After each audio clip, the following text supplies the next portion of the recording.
Ini pemilu paling runyam, paling ribet, dan paling menakutkan. Agak menakutkan itu tadi menurut saya di situ, karena kelihatan ada ambisi politik yang terlalu bersemangat ya untuk mendorong satu putaran ini.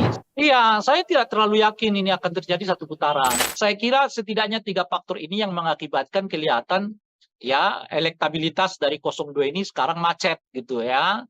Nah, dari tingkat kepuasan kepada Pak Jokowi yang mulai menurun, ya, model kampanye yang monoton, ya, kemampuan 03 untuk meningkatkan komparasi setelah mereka mampu melakukan asosiasi, 02 menurut saya punya perhitungan-perhitungan kalau sampai masuk ke putaran kedua. Mereka bisa berdikdaya kalau satu putaran, tapi belum tentu bisa dikdaya kalau sampai dua putaran gitu. 03 ini sudah terlanjur sangat sakit hati gitu. Perlakuan Pak Jokowi dan keluarga Pak Jokowi kepada Ibu Mega dan PDI khususnya, saya kira siapapun akan sulit menerima itu gitu loh.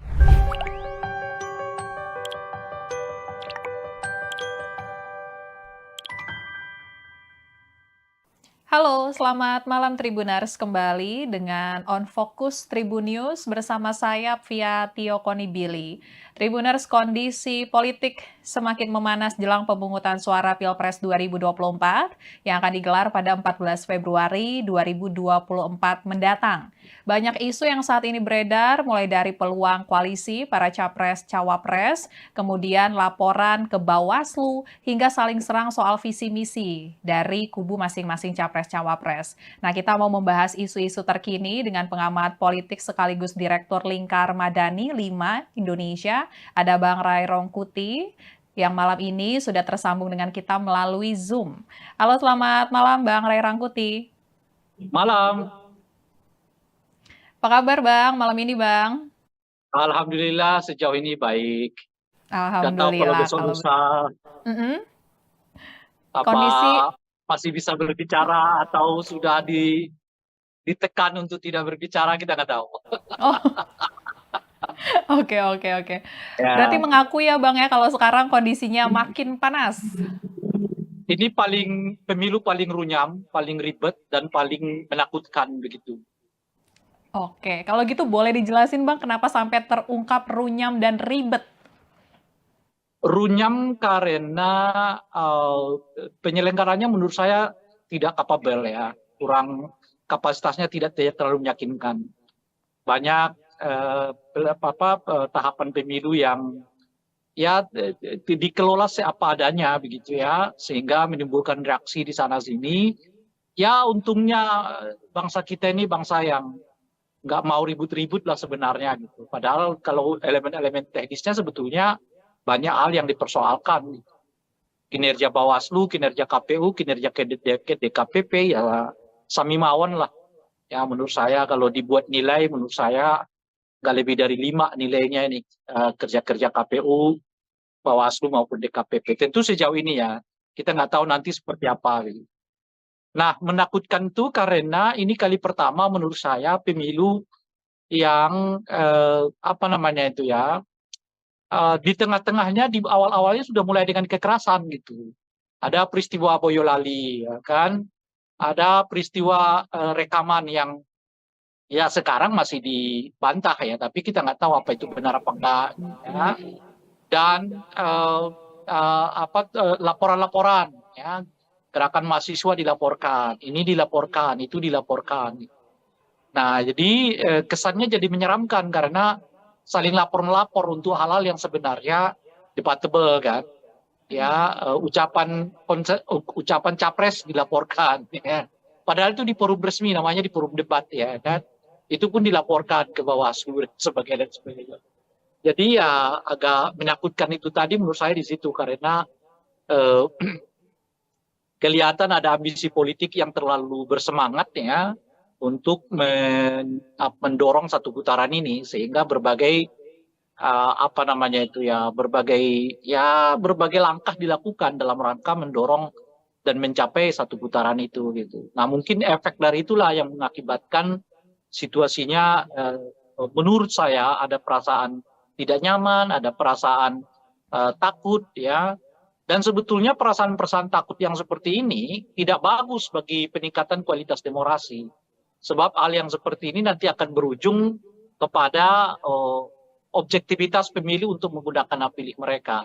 Apakah akan mereka mempergunakan hak pilih sesuai hati nurani, atau sebaliknya menggunakan hak pilih mereka berdasarkan rasa takut yang muncul itu gitu. Nah, tentu saja itu tidak elok ya kalau sampai orang memilih berdasarkan rasa takut yang muncul ya. Itu yang artinya dalam bahasa yang lain itu perasaan terintimidasi, dan pemilu di mana pemilihnya menggunakan hak pilih karena ada perasaan terintimidasi, itu adalah pemilu yang buruk ya, pemilu yang sebetulnya tidak memenuhi kualifikasi pemilu yang demokratik. Itu kira-kira. Oke, siap Bang. Jadi udah dijelasin kenapa tadi runyam dan takutnya itu ya Bang ya. Dan tadi Abang juga sempat Ya, mention Bang, kondisi terkini ini karena sepertinya ada yang ambisius untuk satu putaran. Nah kalau kita mencermati survei-survei terakhir ya Bang ya, ini belum ada yang hasilnya lebih dari 50% untuk salah satu paslon. Dan ini bagaimana analisa politik Abang Bang? Apakah mungkin target kubu 02, langsung saja kita sebut ya Bang ya, ini satu putaran bakal terjadi atau seperti apa Bang? iya, saya tidak terlalu yakin ini akan terjadi satu putaran ya. Berbagai gejala memperlihatkan arus yang sebaliknya. Mungkin karena itulah intensitas apa namanya itu ya, penggunaan berbagai cara itu menjadi meningkat kelihatan gitu ya. Dari bahkan sampai kepada presiden dan mengomentari tentang tata cara debat, mengomentari tentang materi pertanyaan orang ya yang disebut menyerang personal gitu. Padahal yang mana yang menyerang personal itu kita nggak tahu kan. Kalau orang bertanya soal kamu punya tanah loh ya sekian banyak, ya itu amat sangat relevan di forum debat itu gitu loh. Ya kan? Kalau orang bertanya, kenapa kamu beli pesawat bekas? Ya itu amat sangat relevan di dalam forum debat itu ditanyakan. Jadi mungkin karena itu tadi ya, macetnya, istilah saya itu macetnya satu putaran ini yang mengakibatkan kelihatan ya bahkan presiden pun membuat komentar ya, padahal yang sangat teknis di dalam pelaksanaan pemilu maupun ya berkomentar terhadap model pertanyaan orang gitu. Bukan berarti presiden nggak boleh terlibat ya. Saya sendiri dari awal mengatakan kalau presiden mau terlibat, monggo silakan ya. Tetapi ya lepas dulu ya sementara jabatannya sebagai presiden menjadi warga biasa gitu. Nah, di dalam pemilu jabatan presiden dengan warga biasa itu sangat mudah untuk dibedakan. Kalau yang bersangkutan menyatakan cuti, ya saat itulah beliau sebagai warga negara biasa dan oleh karena itu berhak untuk mendukung, mengkampanyekan, ya menyatakan dukungan kepada salah satu calon presiden gitu. Nggak apa-apa gitu. Tapi kalau dalam kapasitas sebagai presiden mengomentari tata cara debat, mengomentari tentang pertanyaan orang, menyebut pertanyaan itu bersifat personal, ya itu nggak patut gitu loh. Itu nggak tepat dilakukan seorang presiden gitu. Tetapi kalau presiden mau menjelaskan pokok-pokok pertanyaan orang di dalam forum debat itu yang berhubungan dengan kewenangan dirinya, kebijakan dirinya, ya monggo saja. Misalnya kenapa presiden terus melanjutkan program food estate, padahal di sana sini dinyatakan itu dianggap gagal gitu ya. Kenapa dilakukan pembelian pesawat terbang yang dianggap tidak tepat dan sebagainya. Itu silakan saja presiden komentar itu, tidak apa-apa gitu sebenarnya gitu. Nah, itu satu. Nah, kalau kita lihat trennya akhir-akhir ini, tren ini kelihatan agak macet gitu. Ya, dari mana kita lihat trennya? Ya, tentu dari banyak lembaga survei yang mengkonfirmasi surveinya ya masih sekitar 45%. Padahal tinggal 1 bulan lagi kan ke depan gitu. Nah, saya melihat setidaknya ada 3 aspek mengapa ada kemacetan elektabilitas dari 02 ya. Pertama, menurut saya tingkat kepuasan kepada Presiden Jokowi yang mulai juga stagnan ya. Jadi tingkat kepuasan itu dengan sendirinya berimbas kepada macetnya elektabilitas dari 02 ya. Nah, yang kedua, tata cara kampanye 02 ini menurut saya yang monoton. Kan begitu-begitu aja ya kan. Nggak ada apa namanya itu ya, nggak ada nggak ada variasinya gitu ya kan, berbeda dengan 01, 03 ya yang membuka channelnya sendiri, melayani masyarakat melalui berbagai laman media sosial ya, sehingga memang kedekatan mereka dengan pemilih juga meningkat gitu. Karena perlu kita ketahui ya, pemilih kita ini salah satu faktor yang paling utama mereka memilih seseorang itu karena dirinya merasa dekat gitu. Jadi kalau apa namanya ini calon ini sekalipun misalnya begitu populer, tapi kalau merasa masyarakat yang nggak merasa dekat, ya belum tentu mereka mau pilih gitu ya. Nah, salah satu cara mendekatkan itu ya tentu menyapa warga, menyapa masyarakat dan sebagainya gitu ya. Nah, ini saya kira faktor kedua ya, faktor apa namanya itu monotonnya ya tata cara berkampanye dari 02 gitu ya. Nah, saat yang bersamaan ada peningkatan apa namanya itu ya, komparasi yang dilakukan oleh khususnya 03 gitu. Nah, 03 ini kan kelihatan skenarionya setelah mereka melakukan konsolidasi, lalu mereka melakukan apa namanya itu ya, asosiasi bahwa mereka sebetulnya bagian dari seluruh capaian-capaian Pak Jokowi itu gitu. Nah, sekarang mereka maju ke tahap ketiga ya, dimulai dari awal Januari menurut saya sampai nanti ya hari pencoblosan Februari. Nah, mereka sedang melakukan apa yang saya sebut sebagai upaya komparasi, yaitu mengkomparasi antara 03 dengan 02. Siapa kira-kira yang layak di antara 03 dengan 02 ini yang untuk melanjutkan berbagai pembangunan yang dicapai oleh Presiden Jokowi sebelumnya. Karena secara visioner, ya tentu keduanya mempunyai hak klaim. Ya, baik 02 maupun 03 memiliki hak klaim untuk menyatakan bahwa mereka berada di dalam barisan pencapaian-pencapaian kita rasakan saat ini gitu ya.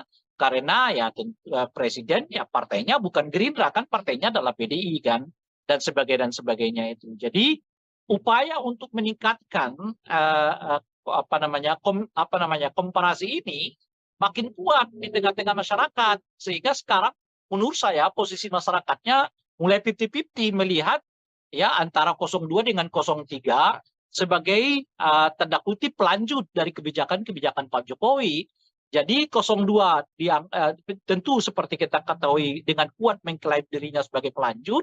Sekarang 03 juga sudah mulai mendapatkan semacam apa namanya itu ya, pengakuan dari masyarakat bahwa mereka juga menjadi bagian dari pelanjut kebijakan Pak Jokowi gitu. Jadi saya kira setidaknya 3 faktor ini yang mengakibatkan kelihatan ya elektabilitas dari 02 ini sekarang macet gitu ya.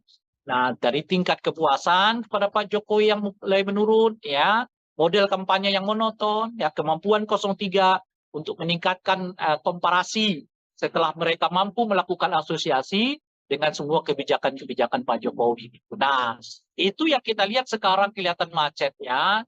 Apa namanya ini elektabilitas dari 02 ini yang membuat saya secara personal nggak terlalu yakin bahwa ini akan berlangsung satu putaran. Satu putaran. Oke, Bang. Nah, kalau misalnya obsesi untuk satu putaran ini apakah semakin memanas, Bang, karena ada isu soal putaran kedua nanti kubu 1 dan kubu 03 bakal bergabung, Bang. Kalau menurut Abang seperti apa, Bang? Iya, dengan sendirinya meningkatkan eskalasi kan, karena bagaimanapun kan 02 menurut saya punya perhitungan-perhitungan kalau sampai masuk ke putaran kedua, situasinya bisa berubah gitu. Nah, jadi mereka bisa berdikdaya kalau satu putaran, tapi belum tentu bisa dikdaya kalau sampai 2 putaran gitu. Nah, oleh karena itulah kelihatan mereka mencegah betul jangan sampai terjadi 2 putaran gitu ya. Kenapa saya katakan kalau satu putaran mereka dikdaya? Ya karena apa namanya suara mereka boleh disebut ya tidak apa terkonsolidasi gitu, yang tentu bersumber dari Pak Jokowi begitu ya secara umum gitu. Sementara kalau mereka masuk ke putaran kedua, suara mereka rasanya cuma itu-itu aja. Sementara 03 atau 02 sekarang mulai berkolaborasi. Ya, kalau siapapun di antara dua pasangan ini nanti yang masuk di putaran kedua, mereka punya potensi untuk kerjasama. Itu artinya limpahan suara bisa akan lebih banyak kepada apa namanya itu ya 01 atau 02 03 kalau mereka lolos dari putaran kedua gitu. Saat yang bersamaan ada peningkatan penerimaan publik terhadap isu dinasti politik ya melalui gerakan-gerakan mahasiswa yang makin intensif ini gitu ya. Artinya apa? Artinya kalau makin panjang ya gerakan apa namanya itu anti dinasti ini ya makin masuk ke masyarakat, makin berpotensi menurunkan elektabilitas dari 02 gitu.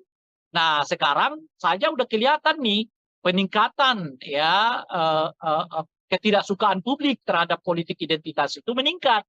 Setidaknya kita lihat itu di tengah-tengah mahasiswa kan. Mahasiswa sekarang makin banyak ya yang turun ke jalan ya, yang protes ya, yang aksi yang pada intinya adalah menolak dinasti politik ya, menolak apa namanya itu berbagai kecurangan di dalam pelaksanaan pemilu ataupun pilpres ini gitu. Nah kalau ini makin panjang, artinya makin panjang gerakan mahasiswa untuk melakukan sosialisasi menolak gerakan menolak dinasti politik ini gitu. Alih-alih naik, yang ada mungkin suara 02 akan stagnan, sementara limpahan suara akan pindah ya kalau tidak ke 01 ataupun ke 03. Kalau mereka salah satu di antara mereka itu nanti lolos di putaran ketiga. Artinya apa? Artinya kalau ada 2 putaran itu justru makin menyulitkan 02 karena situasinya sekarang bukan lagi sekedar elektoral kelihatan, tetapi orang mulai menemukan apa namanya itu ya titik temu perlawanan terhadap satu rezim yang dianggap terlalu ingin dominan dalam semua hal gitu. Itulah yang memudahkan mengapa 01, 03 ketemu gitu. Karena mereka udah merasa persoalannya lebih dari sekedar pemilu. Persoalannya lebih dari sekedar pilpres. Persoalannya ini persoalan menyelamatkan bangsa dari munculnya dinasti politik dan pengelolaan pemerintahan yang katakanlah ingin dominan begitu. Nah, jadi gerakan apa namanya elektoral ini sekarang mulai mewujud menjadi gerakan kebangsaan, gerakan politik kebangsaan. Yang itu nanti akan bertemu dengan gerakan-gerakan mahasiswa yang sekarang ini berkembang, bertemu dengan rohanian, intelektual, akademisi, ya kan, aktivis yang juga memiliki pandangan yang sama bahwa persoalan yang dihadapi bangsa kita sekarang bukan hanya itu munculnya ya praktek dinasti politik dan tata cara pengelolaan bangsa yang bersifat dominan itu tadi. Oke, baik Bang. Nah, kemudian ini juga ada isu kan ya Bang ya, nanti siapapun yang menang di antara 1 atau 3 akan saling koalisi. Nah, ini mungkin nggak ya Bang kalau misalnya meleburnya nih sampai ke bawah-bawahnya? Mungkin kalau elit bisa mengatakan itu ya Bang ya, tapi kalau bawah-bawahnya gimana Bang? Dan menurut Abang kepentingan apa nih Bang yang bisa membuat antara kubu 03 dan juga kubu 01 bersatu Bang? Ya mungkin tidak mudah ya, tetapi ya tetap harus dilakukan kalau cara pandangnya seperti yang disebutkan tadi. Bahwa masalahnya sekarang bukan hanya masalah elektoral, tetapi masalah keinginan untuk menyelamatkan bangsa dari munculnya dinasti politik dan tata cara pengelolaan pemerintahan yang dominan gitu. Kalau itu yang mau dilihat, nah itu apa namanya itu bertemunya itu cepat, ya tidak, tapi tidak dengan serta merta memang di bawah itu dapat dilakukan pertemuan. Gitu. Ya itu tetap butuh waktu, tetap butuh penjelasan. Nah, tapi ya sebagai sikap politik, ya itu menurut saya harus dilakukan gitu. Karena bagaimanapun kan persoalannya kan bukannya sekedar apakah menang atau kalah, tapi apakah kepentingan yang lebih besar dapat diselamatkan melalui pilpres dan pemilu ini. Menurut saya itu juga harus dipandang. Nah, oleh karena itulah kemarin ketika ada isu soal baiknya gabung aja suara Ganjar ke 02 karena dianggap udah apa namanya sudah sia-sialah suara itu begitu karena 02 ini akan menang gitu 1 putaran. Itu menurut saya anjuran yang tidak tepat. Itu kan setiap warga negara kita memilih apa namanya itu menggunakan hak pilihnya sesuai dengan hati nuraninya. Karena ini persoalannya bukan hanya sekadar kalah menang, tapi persoalannya adalah sikap politikmu ditunjukkan melalui ya kan pilihan politikmu di TPS gitu loh kira-kira. Nah, bahkan kalau pilihan politik kita pun kalah, nggak apa-apa. Tapi kan Anda sudah menunjukkan sikap politikmu. Itu yang paling berharga. Bukan soal ini menang, itu kalah gitu. Ini menang, itu kalah itu. Ya, itu urusan kedua. Urusan pertama itu adalah tunjukkanlah sikap politikmu. Apa yang kau inginkan dengan bangsa ini. Dengan itu, pilihlah yang sesuai dengan apa yang Anda inginkan itu. Jadi, kampanye soal surat suara yang sia-sia karena akan kalah itu menurut saya nggak tepat dilakukan karena itu membuat masyarakat kita jadi pragmatis karena sebaiknya pemilih tetap harus diajak untuk menggunakan hak pilih mereka sesuai dengan sikap politik mereka masing-masing, tidak peduli apakah kemudian pilihan mereka itu menang atau kalah, yang paling penting itu adalah mereka mempergunakan hak pilih mereka sesuai dengan pandangan, visi, sikap, dan ideologi politik mereka masing-masing. Oke, baik Bang. Kemudian di tengah isu kubu 01 dan juga 03 bakal bergabung, ini dari Gerindra. Berharap PDIP ini membuka peluang untuk menjalin komunikasi yang baik lagi gitu Bang. Walaupun pihak dari Gerindra mengakui peluangnya kecil. Nah ini kan statement ini keluar 1 bulan, bahkan sedikit lagi, lebih kurang dari 1 bulan sebelum pemilihan suara 14 Februari ya Bang ya 2024. Ini telat nggak ya Bang kalau misalnya Gerindra baru mulai deket-deketin kubu lain Bang sekarang Bang? Itu kan menunjukkan apa yang saya sebutkan tadi, bahwa satu putaran ini rasanya macet gitu loh. Ya, sehingga mereka membutuhkan suara yang lain, kandidat yang lain. Dalam hal ini mereka mencoba berkomunikasi dengan 02, 03. Dan sudah ditanggapi oleh 03 kan, untuk menyatakan ya kemungkinan akan sulit begitu ya. Nah, tetapi saya sih bisa menduga jawaban itu. Karena seperti yang saya sebut tadi, 03 melihat ini bukan lagi sekedar urusan elektoral gitu loh. Ini udah urusan soal lebih tinggi dari elektoral, yaitu urusan soal keselamatan bangsa, menghindarkan bangsa ini dikelola dengan politik dinasti dan politik dominan gitu loh.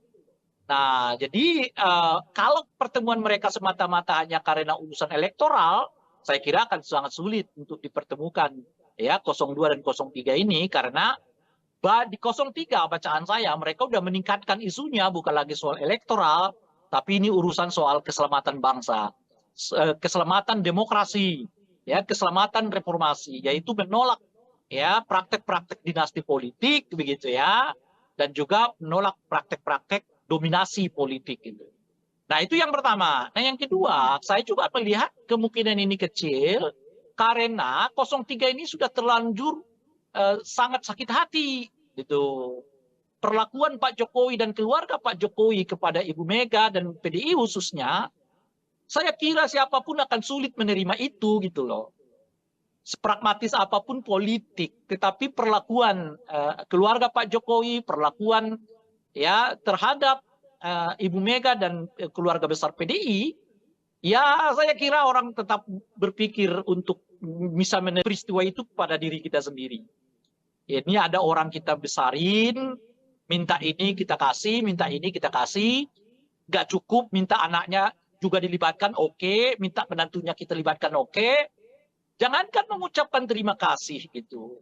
Bahkan ketika dia mau keluar sekalipun, dia masih mencoba untuk membuat kita malu gitu loh.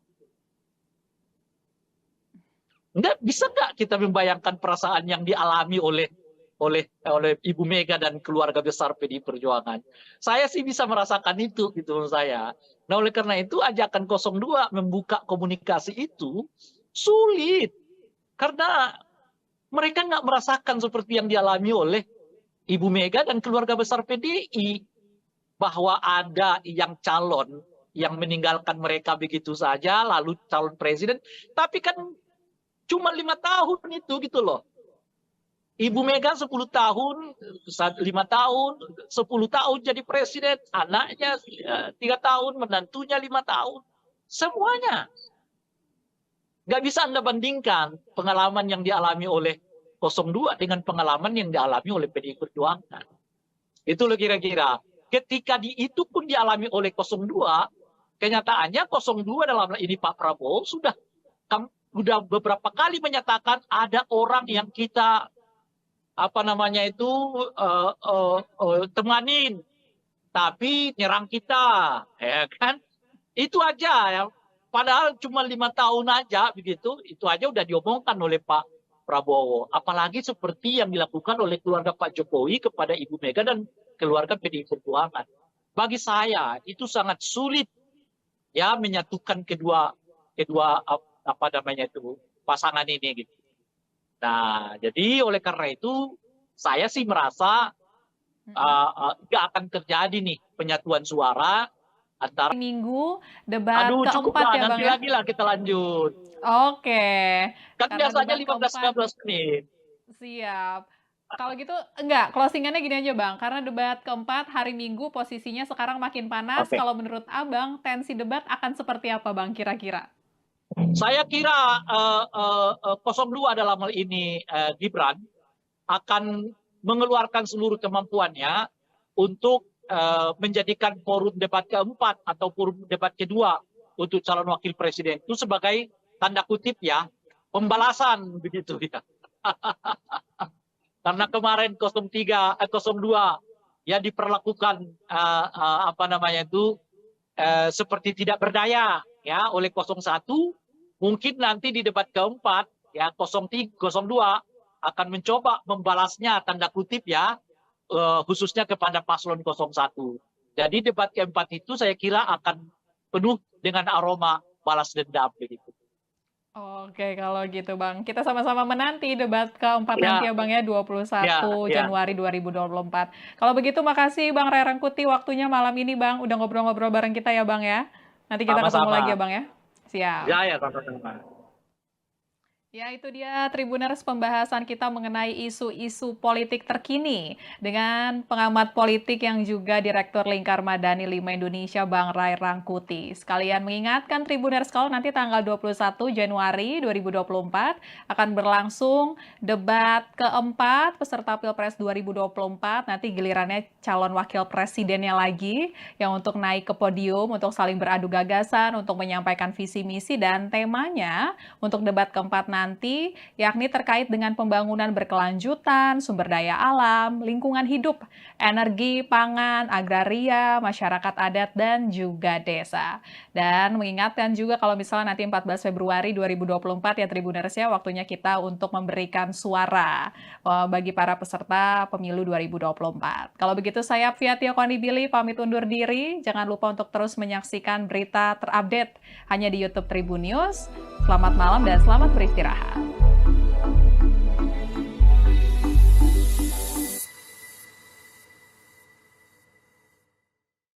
Terima kasih sudah nonton. Jangan lupa like, subscribe, dan share ya.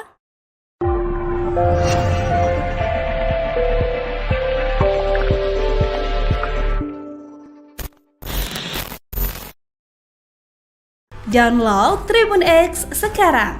Menghadirkan lokal menjadi Indonesia. Ini pemilu paling runyam, paling ribet, dan paling menakutkan. Agak menakutkan itu tadi menurut saya di situ, karena kelihatan ada ambisi politik yang terlalu bersemangat ya untuk mendorong satu putaran ini. Iya, saya tidak terlalu yakin ini akan terjadi satu putaran. Saya kira setidaknya 3 faktor ini yang mengakibatkan kelihatan ya elektabilitas dari 02 ini sekarang macet gitu ya.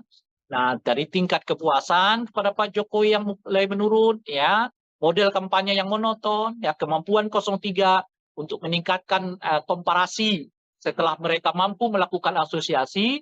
02 menurut saya punya perhitungan-perhitungan kalau sampai masuk ke putaran kedua. Mereka bisa berdikdaya kalau satu putaran, tapi belum tentu bisa dikdaya kalau sampai 2 putaran gitu. 03 ini sudah terlanjur sangat sakit hati gitu. Perlakuan Pak Jokowi dan keluarga Pak Jokowi kepada Ibu Mega dan PDI khususnya, saya kira siapapun akan sulit menerima itu gitu loh.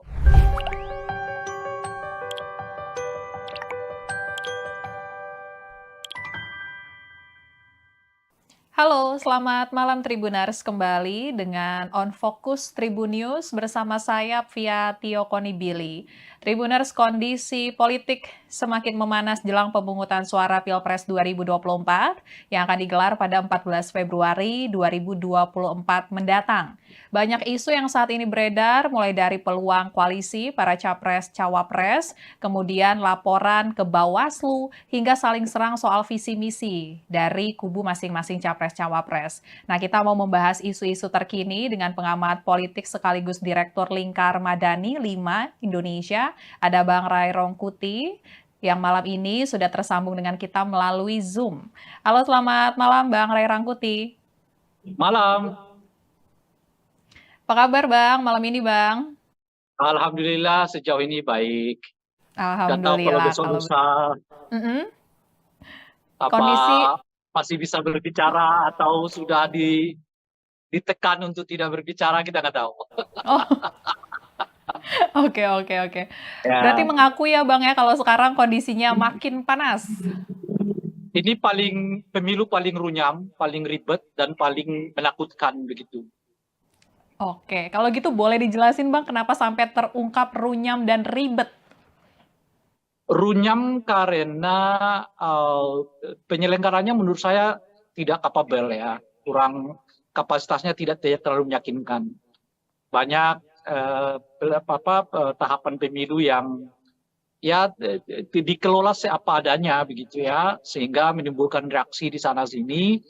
Ya untungnya bangsa kita ini bangsa yang nggak mau ribut-ribut lah sebenarnya gitu. Padahal kalau elemen-elemen teknisnya sebetulnya banyak hal yang dipersoalkan.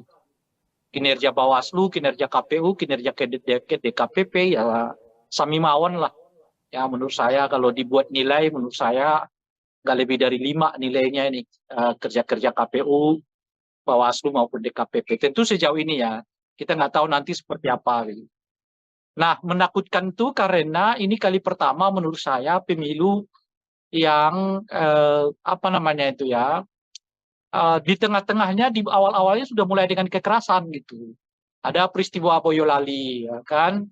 Ada peristiwa rekaman yang ya sekarang masih dibantah ya, tapi kita nggak tahu apa itu benar apa enggak. Ya. Dan laporan-laporan, ya, gerakan mahasiswa dilaporkan, ini dilaporkan, itu dilaporkan. Nah, jadi kesannya jadi menyeramkan karena saling lapor-melapor untuk hal-hal yang sebenarnya debatable kan. Ya, ucapan capres dilaporkan. Ya.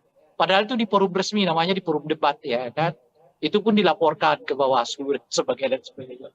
Jadi ya agak menakutkan itu tadi menurut saya di situ karena eh, kelihatan ada ambisi politik yang terlalu bersemangat ya untuk mendorong satu putaran ini sehingga berbagai apa namanya itu ya berbagai langkah dilakukan dalam rangka mendorong dan mencapai satu putaran itu gitu. Nah mungkin efek dari itulah yang mengakibatkan situasinya menurut saya ada perasaan tidak nyaman, ada perasaan takut ya.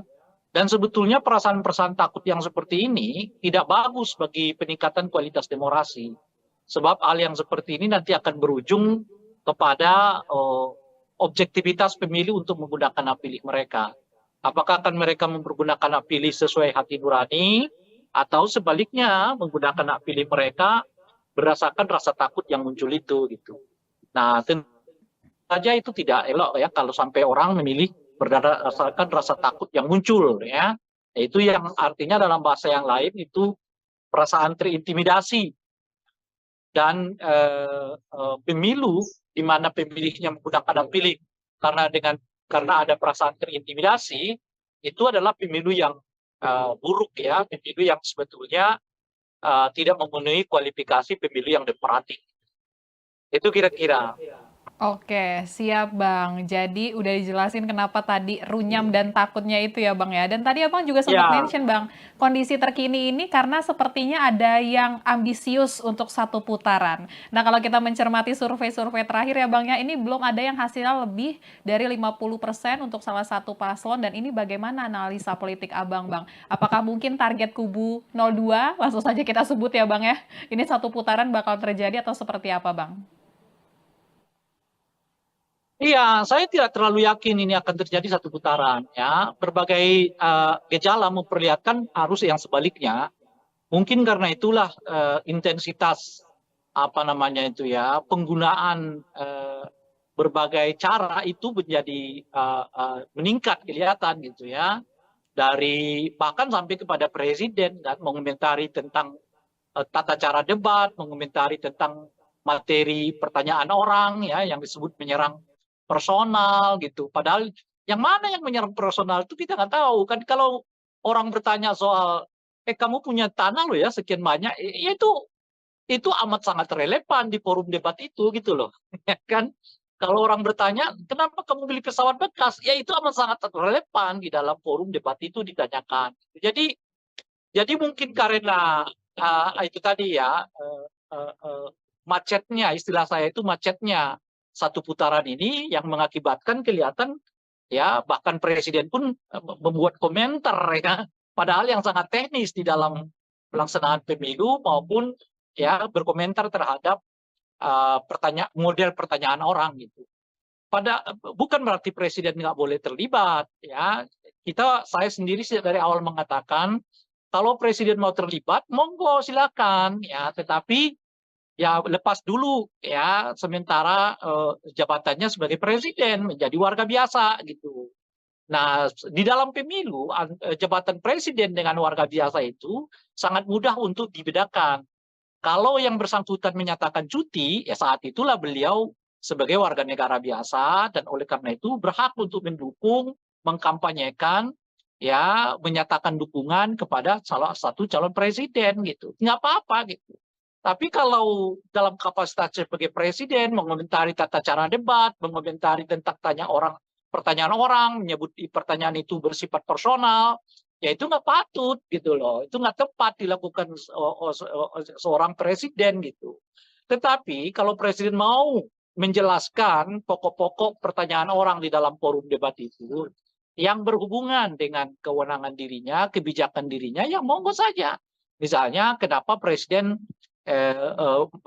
terus melanjutkan program food estate, padahal di sana sini dinyatakan itu dianggap gagal gitu ya.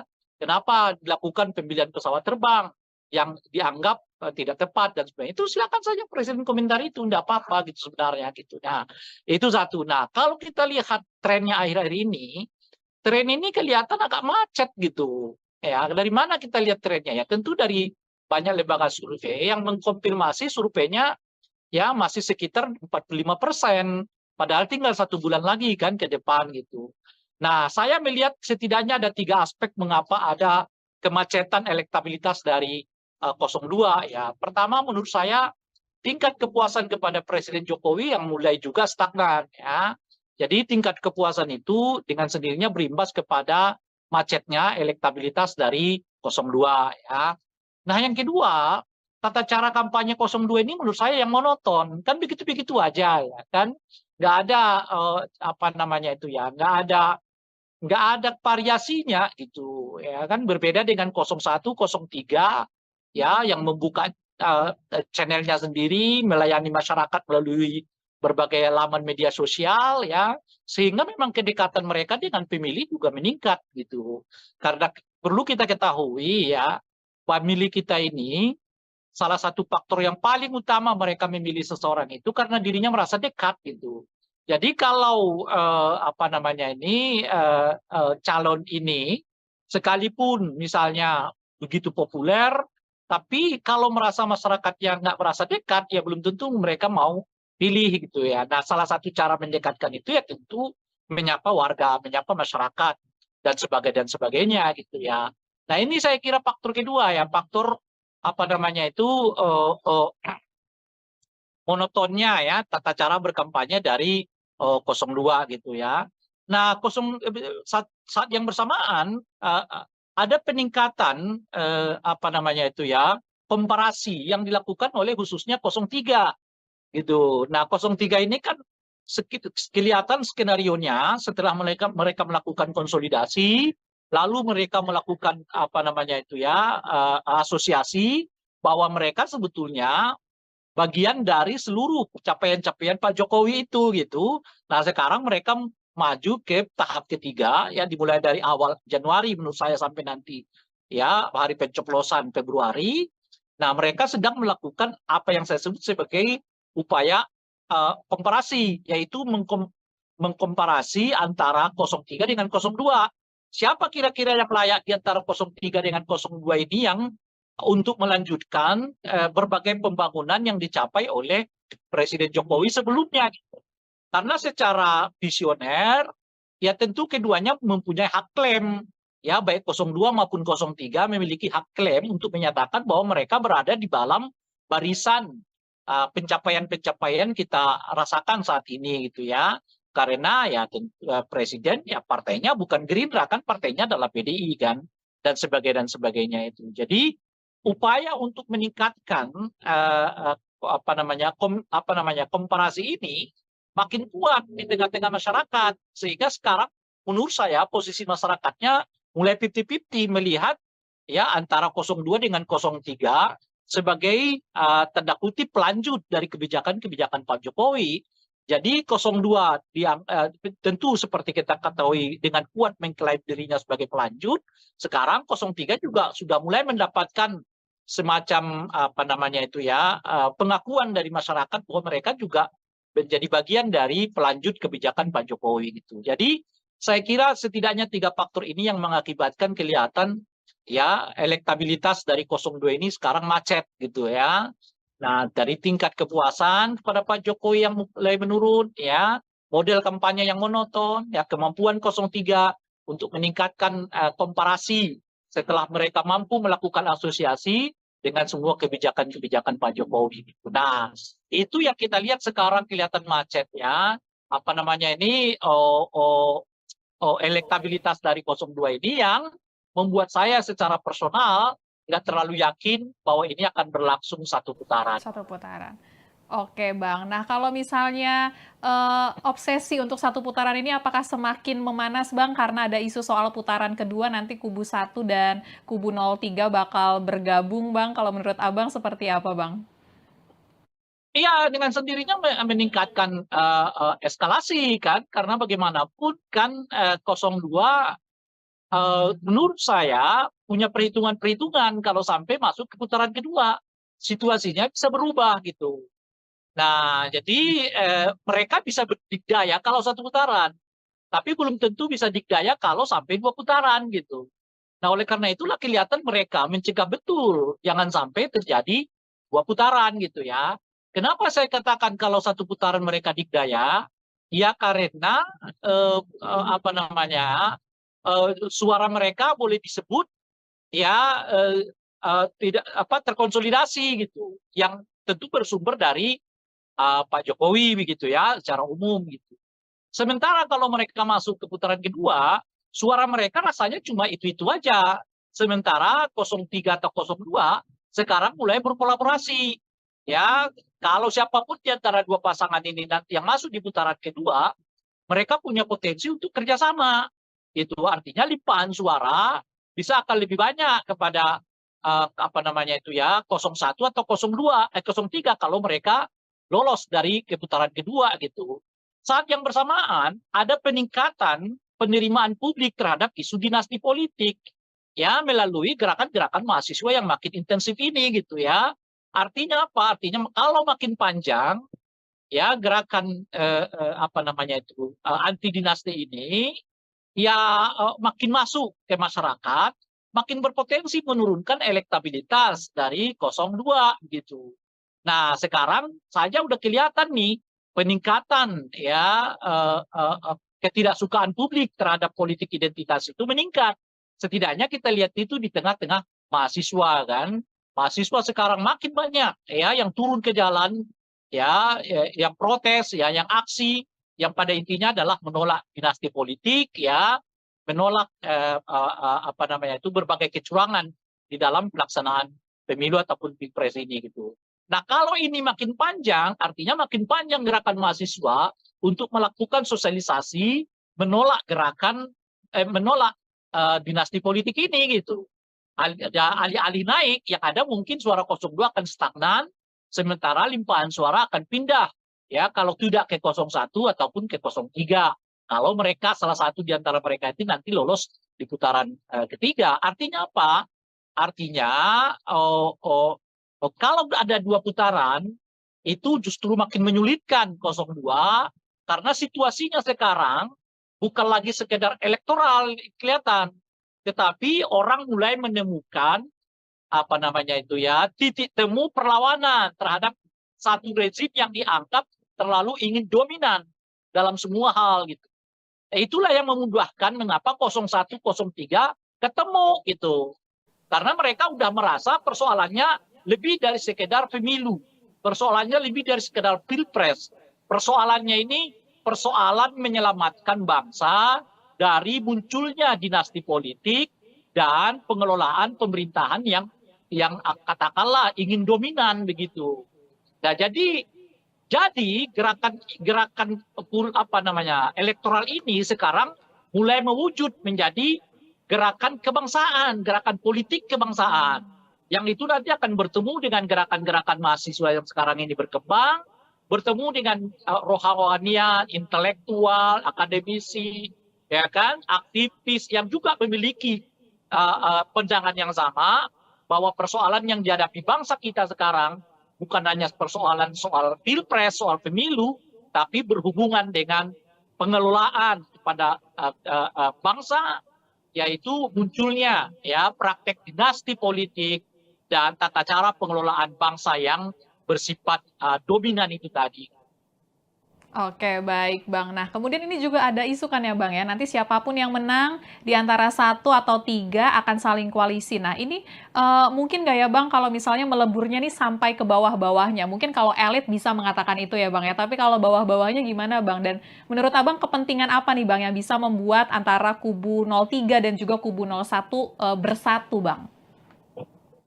Ya mungkin tidak mudah ya, tetapi ya tetap harus dilakukan kalau cara pandangnya seperti yang disebutkan tadi. Bahwa masalahnya sekarang bukan hanya masalah elektoral, tetapi masalah keinginan untuk menyelamatkan bangsa dari munculnya dinasti politik dan tata cara pengelolaan pemerintahan yang dominan gitu. Kalau itu yang mau dilihat, nah itu apa namanya itu bertemunya itu cepat, ya, tidak, tapi tidak dengan serta-merta memang di bawah itu dapat dilakukan pertemuan. Gitu. Ya, itu tetap butuh waktu, tetap butuh penjelasan. Nah, tapi ya sebagai sikap politik, ya itu menurut saya harus dilakukan gitu. Karena bagaimanapun kan persoalannya kan bukannya sekedar apakah menang atau kalah, tapi apakah kepentingan yang lebih besar dapat diselamatkan melalui pilpres dan pemilu ini. Menurut saya itu juga harus dipandang. Nah, oleh karena itulah kemarin ketika ada isu soal baiknya gabung aja suara Ganjar ke 02 karena dianggap udah apa namanya sudah sia-sialah suara itu begitu karena 02 ini akan menang gitu satu putaran. Itu menurut saya anjuran yang tidak tepat. Itu sebagai orang yang bergelut di dunia kepemiluan, ya mestinya kita menganjurkan setiap warga negara kita memilih apa namanya itu menggunakan hak pilihnya sesuai dengan hati nuraninya. Karena ini persoalannya bukan hanya sekadar kalah menang, tapi persoalannya adalah sikap politikmu ditunjukkan melalui ya kan pilihan politikmu di TPS gitu loh kira-kira. Nah, bahkan kalau pilihan politik kita pun kalah, nggak apa-apa. Tapi kan Anda sudah menunjukkan sikap politikmu. Itu yang paling berharga. Bukan soal ini menang, itu kalah gitu. Ini menang, itu kalah itu. Ya itu urusan kedua. Urusan pertama itu adalah tunjukkanlah sikap politikmu. Apa yang kau inginkan dengan bangsa ini. Dengan itu, pilihlah yang sesuai dengan apa yang Anda inginkan itu. Jadi kampanye soal surat suara yang sia-sia karena akan kalah itu menurut saya nggak tepat dilakukan, karena itu membuat masyarakat kita jadi pragmatis, karena sebaiknya pemilih kemudian pilihan mereka itu menang atau kalah. Yang paling penting itu adalah mereka mempergunakan hak pilih mereka sesuai dengan pandangan, visi, sikap, dan ideologi politik mereka masing-masing. Oke, baik Bang. Kemudian di tengah isu kubu 01 dan juga 03 bakal bergabung, ini dari Gerindra. Berharap PDIP ini membuka peluang untuk menjalin komunikasi yang baik lagi gitu Bang. Walaupun pihak dari Gerindra mengakui peluangnya kecil. Nah ini kan statement ini keluar 1 bulan, bahkan sedikit lagi, lebih kurang dari 1 bulan sebelum pemilihan suara 14 Februari ya Bang ya 2024. Ini telat nggak ya Bang kalau misalnya Gerindra baru mulai deket-deketin kubu lain Bang sekarang Bang? Itu kan menunjukkan apa yang saya sebutkan tadi, bahwa satu putaran ini rasanya macet gitu loh. Ya, sehingga mereka membutuhkan suara yang lain, kandidat yang lain. Dalam hal ini mereka mencoba berkomunikasi dengan 02, 03. Dan sudah ditanggapi oleh 03 kan, untuk menyatakan ya kemungkinan akan sulit begitu ya.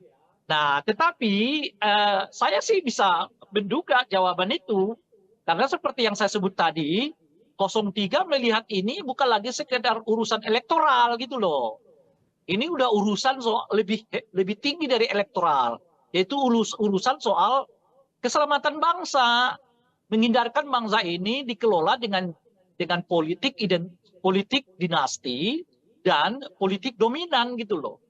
Nah, jadi kalau pertemuan mereka semata-mata hanya karena urusan elektoral, saya kira akan sangat sulit untuk dipertemukan ya 02 dan 03 ini, karena di 03 bacaan saya mereka udah meningkatkan isunya bukan lagi soal elektoral, tapi ini urusan soal keselamatan bangsa, keselamatan demokrasi, ya keselamatan reformasi, yaitu menolak ya praktek-praktek dinasti politik begitu ya, dan juga menolak praktek-praktek dominasi politik itu. Nah itu yang pertama. Nah yang kedua, saya juga melihat kemungkinan ini kecil karena 03 ini sudah terlanjur sangat sakit hati gitu. Perlakuan Pak Jokowi dan keluarga Pak Jokowi kepada Ibu Mega dan PDI khususnya, saya kira siapapun akan sulit menerima itu gitu loh. Sepragmatis apapun politik, tetapi perlakuan keluarga Pak Jokowi, perlakuan ya terhadap Ibu Mega dan keluarga besar PDI, ya saya kira orang tetap berpikir untuk bisa menerima ya penyatuan politik itu.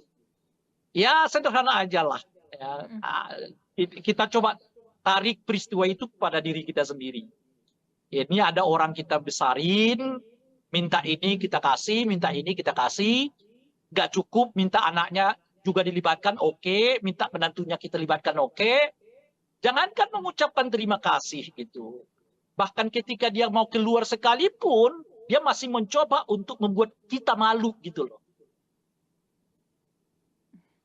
Bisa nggak kita membayangkan perasaan yang dialami oleh Ibu Mega dan keluarga besar PDI Perjuangan? Saya sih bisa merasakan itu gitu menurut saya. Nah oleh karena itu ajakan 02 membuka komunikasi itu sulit, karena mereka nggak merasakan seperti yang dialami oleh Ibu Mega dan keluarga besar PDI, bahwa ada yang calon yang meninggalkan mereka begitu saja lalu calon presiden, tapi kan cuma 5 tahun itu gitu loh. Ibu Mega 10 tahun, 5 tahun, 10 tahun jadi presiden, anaknya 3 tahun, menantunya 5 tahun. Semuanya. Nggak bisa Anda bandingkan pengalaman yang dialami oleh 02 dengan pengalaman yang dialami oleh PDI Perjuangan. Itu loh kira-kira. Ketika itu pun dialami oleh 02, kenyataannya 02 dalam hal ini Pak Prabowo sudah beberapa kali menyatakan ada orang yang kita temanin, tapi nyerang kita, ya kan? Itu aja ya. Padahal cuma 5 tahun aja begitu, itu aja udah diomongkan oleh Pak Prabowo. Apalagi seperti yang dilakukan oleh keluarga Pak Jokowi kepada Ibu Mega dan keluarga PDI Perjuangan. Bagi saya itu sangat sulit ya menyatukan kedua pasangan ini gitu. Nah, jadi oleh karena itu saya sih merasa nggak akan terjadi nih penyatuan suara antara 03 dengan 02 ini. Oke, kalau begitu Bang. Dan kita beralih Bang, karena akhir pekan ini nanti hari Minggu, debat Aduh, cukup keempat lah, ya Bang nanti ya? lagi lah kita lanjut. Oke, Kan karena biasanya debat keempat, 15-15 menit. siap. Kalau gitu, enggak, closingannya gini aja Bang, karena debat keempat hari Minggu posisinya sekarang makin panas, Oke. kalau menurut Abang, tensi debat akan seperti apa Bang kira-kira? Saya kira 02 dalam hal ini Gibran akan mengeluarkan seluruh kemampuannya untuk menjadikan forum debat keempat atau forum debat kedua untuk calon wakil presiden itu sebagai tanda kutip ya pembalasan begitu ya. Karena kemarin 02 ya diperlat ya 02 akan mencoba membalasnya tanda kutip ya khususnya kepada paslon 01. Jadi debat keempat itu saya kira akan penuh dengan aroma balas dendam begitu. Oke, kalau gitu Bang. Kita sama-sama menanti debat keempat nanti Ya, ya Bang ya, 21 ya. Januari 2024. Kalau begitu makasih Bang Ray Rangkuti waktunya malam ini Bang, udah ngobrol-ngobrol bareng kita ya Bang ya. Nanti kita ketemu lagi ya Sama-sama. Bang ya. Siap. Ya, sama-sama. Ya, itu dia Tribuners pembahasan kita mengenai isu-isu politik terkini dengan pengamat politik yang juga Direktur Lingkar Madani 5 Indonesia, Bang Ray Rangkuti. Sekalian mengingatkan Tribuners kalau nanti tanggal 21 Januari 2024 akan berlangsung debat keempat peserta Pilpres 2024. Nanti gilirannya calon wakil presidennya lagi yang untuk naik ke podium, untuk saling beradu gagasan, untuk menyampaikan visi misi dan temanya untuk debat keempat nanti, yakni terkait dengan pembangunan berkelanjutan, sumber daya alam, lingkungan hidup, energi, pangan, agraria, masyarakat adat, dan juga desa. Dan mengingatkan juga kalau misalnya nanti 14 Februari 2024 ya Tribuners ya, waktunya kita untuk memberikan suara bagi para peserta pemilu 2024. Kalau begitu saya Fia Tio Konibili pamit undur diri. Jangan lupa untuk terus menyaksikan berita terupdate hanya di YouTube Tribun News. Selamat malam dan selamat beristirahat.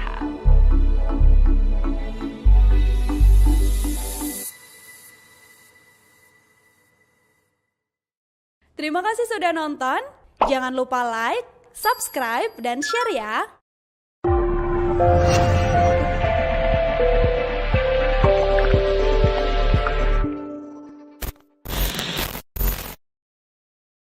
Download Tribun X sekarang. Menghadirkan lokal menjadi Indonesia. Ini pemilu paling runyam, paling ribet, dan paling menakutkan. Agak menakutkan itu tadi menurut saya di situ, karena kelihatan ada ambisi politik yang terlalu bersemangat ya untuk mendorong satu putaran ini. Iya, saya tidak terlalu yakin ini akan terjadi satu putaran. Saya kira setidaknya 3 faktor ini yang mengakibatkan kelihatan ya elektabilitas dari 02 ini sekarang macet gitu ya. Nah, dari tingkat kepuasan kepada Pak Jokowi yang mulai menurun, ya, model kampanye yang monoton, ya, kemampuan 03 untuk meningkatkan komparasi setelah mereka mampu melakukan asosiasi, 02 menurut saya punya perhitungan-perhitungan kalau sampai masuk ke putaran kedua. Mereka bisa berdikdaya kalau satu putaran, tapi belum tentu bisa dikdaya kalau sampai 2 putaran gitu. 03 ini sudah terlanjur sangat sakit hati gitu. Perlakuan Pak Jokowi dan keluarga Pak Jokowi kepada Ibu Mega dan PDI khususnya, saya kira siapapun akan sulit menerima itu gitu loh.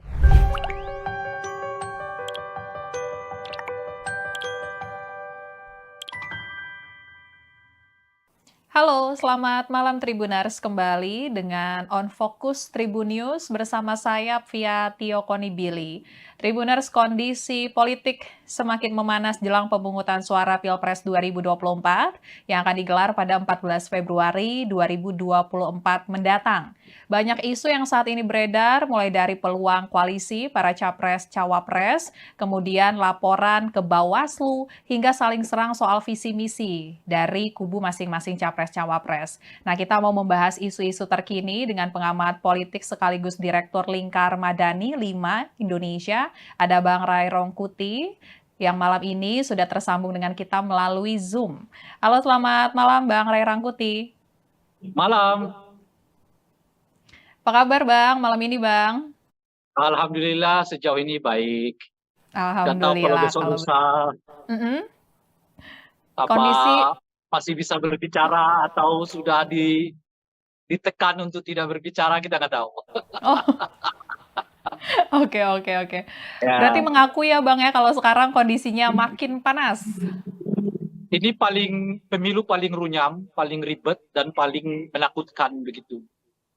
Oke, kalau gitu boleh dijelasin Bang, kenapa sampai terungkap runyam dan ribet?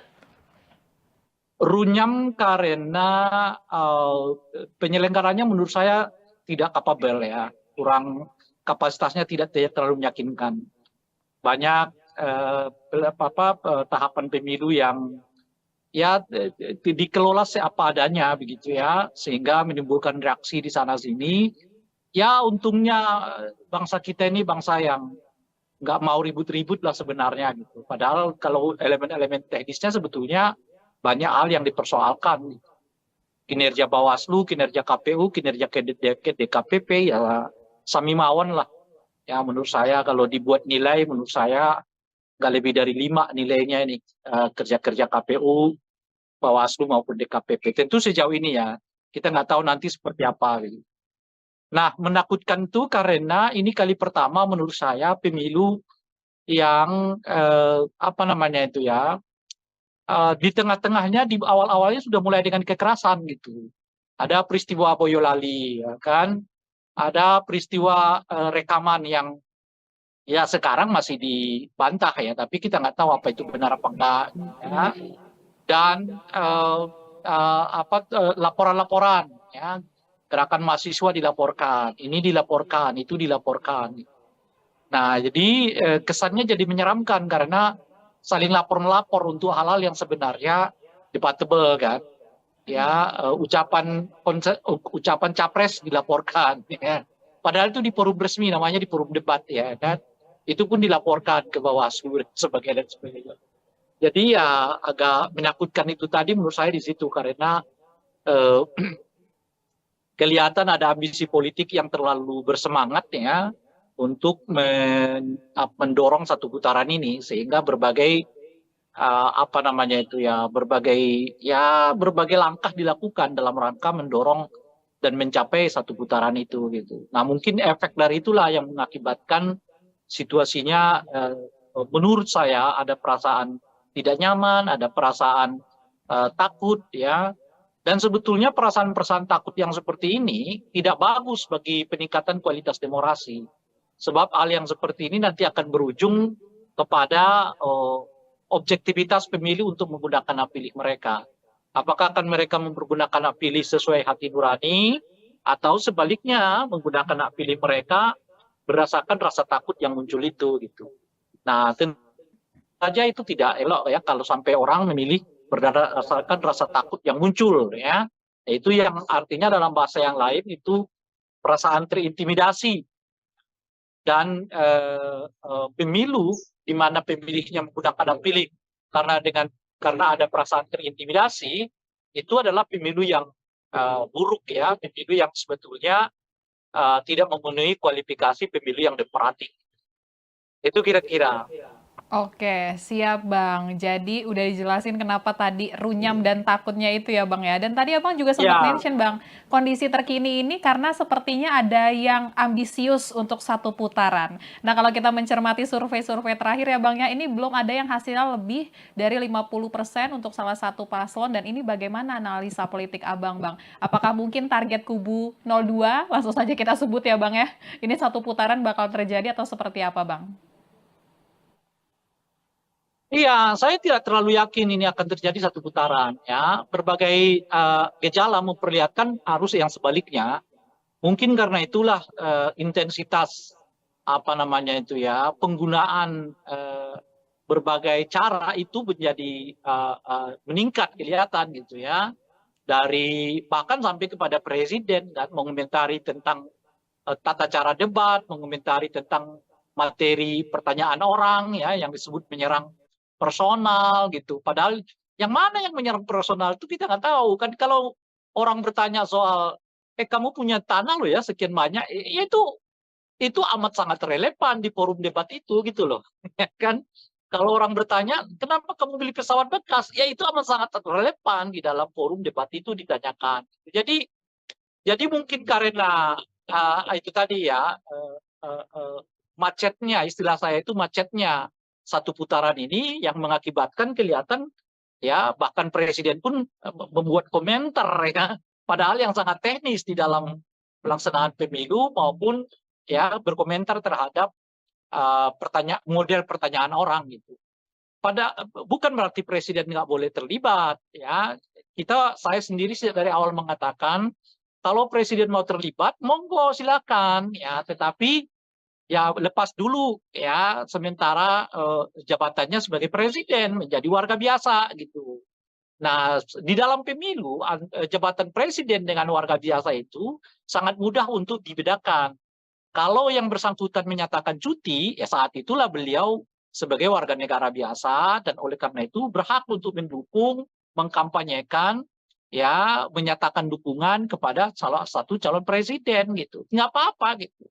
Tapi kalau dalam kapasitas sebagai presiden mengomentari tata cara debat, mengomentari tentang pertanyaan orang, menyebut pertanyaan itu bersifat personal, ya itu nggak patut gitu loh, itu nggak tepat dilakukan seorang presiden gitu. Tetapi kalau presiden mau menjelaskan pokok-pokok pertanyaan orang di dalam forum debat itu yang berhubungan dengan kewenangan dirinya, kebijakan dirinya, ya monggo saja. Misalnya kenapa presiden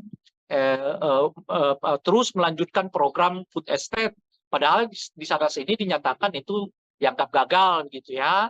Kenapa dilakukan pembelian pesawat terbang yang dianggap tidak tepat dan sebagainya. Itu silakan saja presiden komentar itu, tidak apa-apa gitu sebenarnya gitu. Nah, itu satu. Nah, kalau kita lihat trennya akhir-akhir ini, tren ini kelihatan agak macet gitu. Ya, dari mana kita lihat trennya? Ya, tentu dari banyak lembaga survei yang mengkonfirmasi surveinya ya masih sekitar 45%. Padahal tinggal 1 bulan lagi kan ke depan gitu. Nah, saya melihat setidaknya ada 3 aspek mengapa ada kemacetan elektabilitas dari 02 ya. Pertama menurut saya tingkat kepuasan kepada Presiden Jokowi yang mulai juga stagnan ya. Jadi tingkat kepuasan itu dengan sendirinya berimbas kepada macetnya elektabilitas dari 02 ya. Nah, yang kedua, tata cara kampanye 02 ini menurut saya yang monoton. Kan begitu-begitu aja ya kan. Nggak ada nggak ada variasinya gitu ya kan, berbeda dengan 01, 03 ya yang membuka channelnya sendiri, melayani masyarakat melalui berbagai laman media sosial ya, sehingga memang kedekatan mereka dengan pemilih juga meningkat gitu. Karena perlu kita ketahui ya, pemilih kita ini salah satu faktor yang paling utama mereka memilih seseorang itu karena dirinya merasa dekat gitu. Jadi kalau calon ini sekalipun misalnya begitu populer, tapi kalau merasa masyarakatnya nggak merasa dekat, ya belum tentu mereka mau pilih gitu ya. Nah, salah satu cara mendekatkan itu ya tentu menyapa warga, menyapa masyarakat dan sebagainya gitu ya. Nah, ini saya kira faktor kedua ya, faktor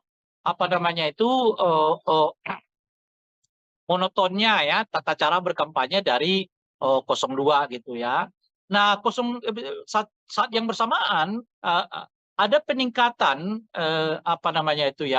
komparasi yang dilakukan oleh khususnya 03 gitu. Nah, 03 ini kan kelihatan skenarionya setelah mereka melakukan konsolidasi, lalu mereka melakukan asosiasi bahwa mereka sebetulnya bagian dari seluruh capaian-capaian Pak Jokowi itu gitu. Nah, sekarang mereka maju ke tahap ketiga ya, dimulai dari awal Januari menurut saya sampai nanti ya hari pencoblosan Februari. Nah, mereka sedang melakukan apa yang saya sebut sebagai upaya komparasi, yaitu mengkomparasi antara 03 dengan 02. Siapa kira-kira yang layak di antara 03 dengan 02 ini yang untuk melanjutkan berbagai pembangunan yang dicapai oleh Presiden Jokowi sebelumnya. Karena secara visioner, ya tentu keduanya mempunyai hak klaim ya baik 02 maupun 03 memiliki hak klaim untuk menyatakan bahwa mereka berada di dalam barisan pencapaian-pencapaian kita rasakan saat ini gitu ya. Karena ya presiden ya partainya bukan Gerindra kan, partainya adalah PDI kan, dan sebagainya itu. Jadi upaya untuk meningkatkan komparasi ini makin kuat di tengah-tengah masyarakat, sehingga sekarang menurut saya posisi masyarakatnya mulai 50-50 melihat ya antara 02 dengan 03 sebagai tanda kutip pelanjut dari kebijakan-kebijakan Pak Jokowi. Jadi 02 tentu seperti kita ketahui dengan kuat mengklaim dirinya sebagai pelanjut.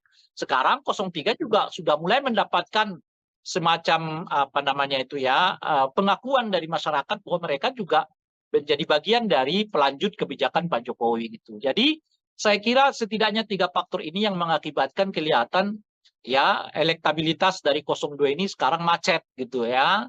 Nah, dari tingkat kepuasan kepada Pak Jokowi yang mulai menurun ya, model kampanye yang monoton, ya kemampuan 03 untuk meningkatkan komparasi setelah mereka mampu melakukan asosiasi dengan semua kebijakan-kebijakan Pak Jokowi. Nah, itu yang kita lihat sekarang kelihatan macet ya.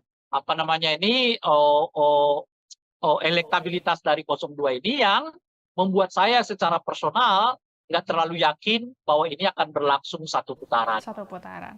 Oke Bang, nah kalau misalnya obsesi untuk satu putaran ini apakah semakin memanas Bang karena ada isu soal putaran kedua nanti kubu 1 dan kubu 03 bakal bergabung Bang, kalau menurut Abang seperti apa Bang? Iya, dengan sendirinya meningkatkan eskalasi kan, karena bagaimanapun kan 02 menurut saya punya perhitungan-perhitungan kalau sampai masuk ke putaran kedua, situasinya bisa berubah gitu.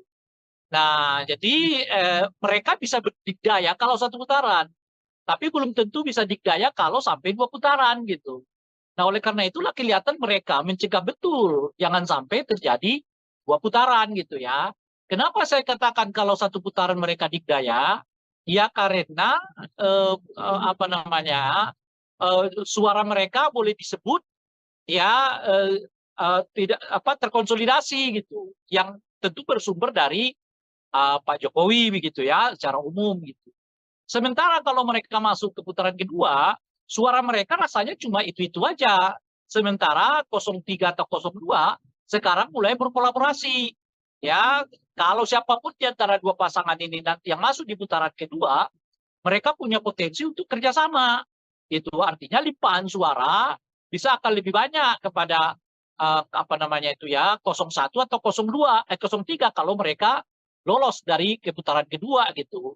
Saat yang bersamaan ada peningkatan penerimaan publik terhadap isu dinasti politik ya melalui gerakan-gerakan mahasiswa yang makin intensif ini gitu ya. Artinya apa? Artinya kalau makin panjang ya gerakan anti dinasti ini ya makin masuk ke masyarakat, makin berpotensi menurunkan elektabilitas dari 02 gitu. Nah, sekarang saja udah kelihatan nih peningkatan ya ketidaksukaan publik terhadap politik identitas itu meningkat. Setidaknya kita lihat itu di tengah-tengah mahasiswa kan. Mahasiswa sekarang makin banyak ya yang turun ke jalan ya, yang protes ya, yang aksi yang pada intinya adalah menolak dinasti politik ya, menolak berbagai kecurangan di dalam pelaksanaan pemilu ataupun pilpres ini gitu. Nah, kalau ini makin panjang, artinya makin panjang gerakan mahasiswa untuk melakukan sosialisasi menolak dinasti politik ini gitu. Alih-alih naik, yang ada mungkin suara 02 akan stagnan, sementara limpahan suara akan pindah ya kalau tidak ke 01 ataupun ke 03. Kalau mereka salah satu di antara mereka itu nanti lolos di putaran ketiga. Artinya apa? Artinya kalau ada 2 putaran itu justru makin menyulitkan 02 karena situasinya sekarang bukan lagi sekedar elektoral kelihatan, tetapi orang mulai menemukan titik temu perlawanan terhadap satu rezim yang dianggap terlalu ingin dominan dalam semua hal gitu. Itulah yang memudahkan mengapa 01, 03 ketemu gitu. Karena mereka udah merasa persoalannya lebih dari sekedar pemilu. Persoalannya lebih dari sekedar pilpres. Persoalannya ini persoalan menyelamatkan bangsa dari munculnya dinasti politik dan pengelolaan pemerintahan yang katakanlah ingin dominan begitu. Nah, jadi gerakan apa namanya elektoral ini sekarang mulai mewujud menjadi gerakan kebangsaan, gerakan politik kebangsaan.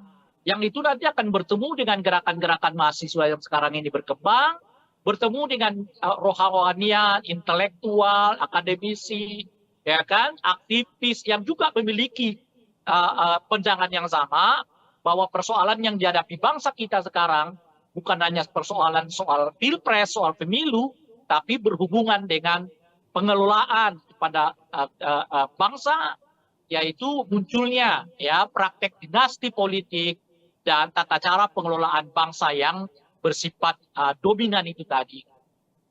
Oke, baik Bang. Nah, kemudian ini juga ada isu kan ya Bang ya, nanti siapapun yang menang di antara 1 atau 3 akan saling koalisi. Nah, ini mungkin nggak ya Bang kalau misalnya meleburnya nih sampai ke bawah-bawahnya? Mungkin kalau elit bisa mengatakan itu ya Bang ya, tapi kalau bawah-bawahnya gimana Bang? Dan menurut Abang kepentingan apa nih Bang yang bisa membuat antara kubu 03 dan juga kubu 01 bersatu Bang? Ya mungkin tidak mudah ya, tetapi ya tetap harus dilakukan kalau cara pandangnya seperti yang disebutkan tadi. Bahwa masalahnya sekarang bukan hanya masalah elektoral, tetapi masalah keinginan untuk menyelamatkan bangsa dari munculnya dinasti politik dan tata cara pengelolaan pemerintahan yang dominan gitu. Kalau itu yang mau dilihat, nah itu apa namanya itu bertemunya itu cepat, ya tidak, tapi tidak dengan serta-merta memang di bawah itu dapat dilakukan pertemuan. Gitu. Ya itu tetap butuh waktu, tetap butuh penjelasan. Nah, tapi ya sebagai sikap politik, ya itu menurut saya harus dilakukan gitu. Karena bagaimanapun kan persoalannya kan bukannya sekedar apakah menang atau kalah, tapi apakah kepentingan yang lebih besar dapat diselamatkan melalui pilpres dan pemilu ini. Menurut saya itu juga harus dipandang. Nah, oleh karena itulah kemarin ketika ada isu soal baiknya gabung aja suara Ganjar ke 02 karena dianggap udah apa namanya sudah sia-sialah suara itu begitu karena 02 ini akan menang gitu satu putaran. Itu menurut saya anjuran yang tidak tepat. Itu sebagai orang yang bergelut di dunia kepemiluan, ya mestinya kita menganjurkan setiap warga negara kita memilih apa namanya itu menggunakan hak pilihnya sesuai dengan hati nuraninya. Karena ini persoalannya bukan hanya sekedar kalah menang, tapi persoalannya adalah sikap politikmu ditunjukkan melalui ya kan pilihan politikmu di TPS gitu loh kira-kira. Nah, bahkan kalau pilihan politik kita pun kalah, nggak apa-apa. Tapi kan Anda sudah menunjukkan sikap politikmu. Itu yang paling berharga. Bukan soal ini menang, itu kalah gitu. Ini menang, itu kalah itu. Ya, itu urusan kedua. Urusan pertama itu adalah tunjukkanlah sikap politikmu. Apa yang kau inginkan dengan bangsa ini. Dengan itu, pilihlah yang sesuai dengan apa yang Anda inginkan itu. Jadi, kampanye soal surat suara yang sia-sia karena akan kalah itu menurut saya nggak tepat dilakukan karena itu membuat masyarakat kita jadi pragmatis karena sebaiknya pemilih tetap harus diajak untuk menggunakan hak pilih mereka sesuai dengan sikap politik mereka masing-masing, tidak peduli apakah kemudian pilihan mereka itu menang atau kalah, yang paling penting itu adalah mereka mempergunakan hak pilih mereka sesuai dengan pandangan, visi, sikap, dan ideologi politik mereka masing-masing. Oke, baik Bang. Kemudian di tengah isu kubu 01 dan juga 03 bakal bergabung, ini dari Gerindra. Berharap PDIP ini membuka peluang untuk menjalin komunikasi yang baik lagi gitu Bang. Walaupun pihak dari Gerindra mengakui peluangnya kecil. Nah ini kan statement ini keluar 1 bulan, bahkan sedikit lagi, lebih kurang dari 1 bulan sebelum pemilihan suara 14 Februari ya Bang ya 2024. Ini telat nggak ya Bang kalau misalnya Gerindra baru mulai deket-deketin kubu lain Bang sekarang Bang? Itu kan menunjukkan apa yang saya sebutkan tadi, bahwa satu putaran ini rasanya macet gitu loh. Ya, sehingga mereka membutuhkan suara yang lain, kandidat yang lain. Dalam hal ini mereka mencoba berkomunikasi dengan 02, sorry 03. Dan sudah ditanggapi oleh 03 kan, untuk menyatakan ya kemungkinan akan sulit begitu ya. Nah, tetapi saya sih bisa menduga jawaban itu. Karena seperti yang saya sebut tadi, 03 melihat ini bukan lagi sekedar urusan elektoral gitu loh. Ini udah urusan soal lebih tinggi dari elektoral, yaitu urusan soal keselamatan bangsa, menghindarkan bangsa ini dikelola dengan politik dinasti dan politik dominan gitu loh. Nah, jadi kalau pertemuan mereka semata-mata hanya karena urusan elektoral, saya kira akan sangat sulit untuk dipertemukan ya 02 dan 03 ini, karena di 03 bacaan saya mereka udah meningkatkan isunya bukan lagi soal elektoral, tapi ini urusan soal keselamatan bangsa, keselamatan demokrasi, ya keselamatan reformasi, yaitu menolak ya praktek-praktek dinasti politik begitu ya, dan juga menolak praktek-praktek dominasi politik gitu. Nah itu yang pertama. Nah yang kedua, saya juga melihat kemungkinan ini kecil karena 03 ini sudah terlanjur sangat sakit hati gitu. Perlakuan Pak Jokowi dan keluarga Pak Jokowi kepada Ibu Mega dan PDI khususnya, saya kira siapapun akan sulit menerima itu gitu loh. Sepragmatis apapun politik, tetapi perlakuan keluarga Pak Jokowi, perlakuan ya terhadap Ibu Mega dan keluarga besar PDI, ya saya kira orang tetap berpikir untuk bisa menerima ya penyatuan politik gitu. Ya sederhana aja lah. Ya, kita coba tarik peristiwa itu pada diri kita sendiri. Ini ada orang kita besarin, minta ini kita kasih, minta ini kita kasih, nggak cukup, minta anaknya juga dilibatkan, oke, minta menantunya kita libatkan, oke. Jangankan mengucapkan terima kasih gitu. Bahkan ketika dia mau keluar sekalipun, dia masih mencoba untuk membuat kita malu gitu loh. Bisa nggak kita membayangkan perasaan yang dialami oleh Ibu Mega dan keluarga besar PDI Perjuangan? Saya sih bisa merasakan itu gitu menurut saya. Nah oleh karena itu ajakan 02 membuka komunikasi itu sulit. Karena mereka nggak merasakan seperti yang dialami oleh Ibu Mega dan keluarga besar PDI. Bahwa ada yang calon yang meninggalkan mereka begitu saja, lalu calon presiden. Tapi kan cuma 5 tahun itu gitu loh. Ibu Mega 10 tahun, 5 tahun, 10 tahun jadi presiden, anaknya 3 tahun, menantunya 5 tahun. Semuanya. Nggak bisa Anda bandingkan pengalaman yang dialami oleh 02 dengan pengalaman yang dialami oleh PDI Perjuangan.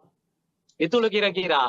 Ketika itu pun dialami oleh 02, kenyataannya 02 dalam hal ini Pak Prabowo sudah beberapa kali menyatakan ada orang yang kita temanin, tapi nyerang kita, ya kan? Itu aja ya. Padahal cuma 5 tahun aja begitu, itu aja udah diomongkan oleh Pak Prabowo. Apalagi seperti yang dilakukan oleh keluarga Pak Jokowi kepada Ibu Mega dan keluarga PDI Perjuangan. Bagi saya itu sangat sulit ya menyatukan kedua pasangan ini gitu. Nah, jadi oleh karena itu saya sih merasa nggak akan terjadi nih penyatuan suara antara 03 dengan 02 ini. Oke, kalau begitu Bang. Dan kita beralih Bang, karena akhir pekan ini nanti hari Minggu debat Cukup keempat lah, ya Bang nanti ya? lagi lah kita lanjut. Oke. Kan Karena biasanya debat 15-15 menit. Siap. Kalau gitu enggak, closingannya gini aja Bang, karena debat keempat hari Minggu posisinya sekarang makin panas. Oke. Kalau menurut Abang, tensi debat akan seperti apa Bang kira-kira? Saya kira 02 dalam hal ini Gibran akan mengeluarkan seluruh kemampuannya untuk menjadikan forum debat keempat atau forum debat kedua untuk calon wakil presiden itu sebagai tanda kutip ya pembalasan begitu ya. Karena kemarin 02 ya diperlakukan apa namanya itu seperti tidak berdaya ya oleh 01, mungkin nanti di debat keempat ya 02 akan mencoba membalasnya tanda kutip ya khususnya kepada paslon 01. Jadi debat keempat itu saya kira akan penuh dengan aroma balas dendam begitu. Oke, kalau gitu Bang. Kita sama-sama menanti debat keempat nanti Ya, ya Bang ya, 21 ya. Januari 2024. Kalau begitu makasih Bang Ray Rangkuti waktunya malam ini Bang, udah ngobrol-ngobrol bareng kita ya Bang ya. Nanti kita ketemu lagi ya Sama-sama. Bang ya. Siap. Ya, sama-sama. Ya, itu dia Tribuners pembahasan kita mengenai isu-isu politik terkini dengan pengamat politik yang juga Direktur Lingkar Madani 5 Indonesia, Bang Ray Rangkuti. Sekalian mengingatkan Tribuners kalau nanti tanggal 21 Januari 2024 akan berlangsung debat keempat peserta Pilpres 2024. Nanti gilirannya calon wakil presidennya lagi yang untuk naik ke podium, untuk saling beradu gagasan, untuk menyampaikan visi misi dan temanya untuk debat keempat nanti, yakni terkait dengan pembangunan berkelanjutan, sumber daya alam, lingkungan hidup, energi, pangan, agraria, masyarakat adat, dan juga desa. Dan mengingatkan juga kalau misalnya nanti 14 Februari 2024 ya Tribuners ya, waktunya kita untuk memberikan suara bagi para peserta pemilu 2024. Kalau begitu saya Fia Tio Konibili pamit undur diri. Jangan lupa untuk terus menyaksikan berita terupdate hanya di YouTube Tribun News. Selamat malam dan selamat beristirahat.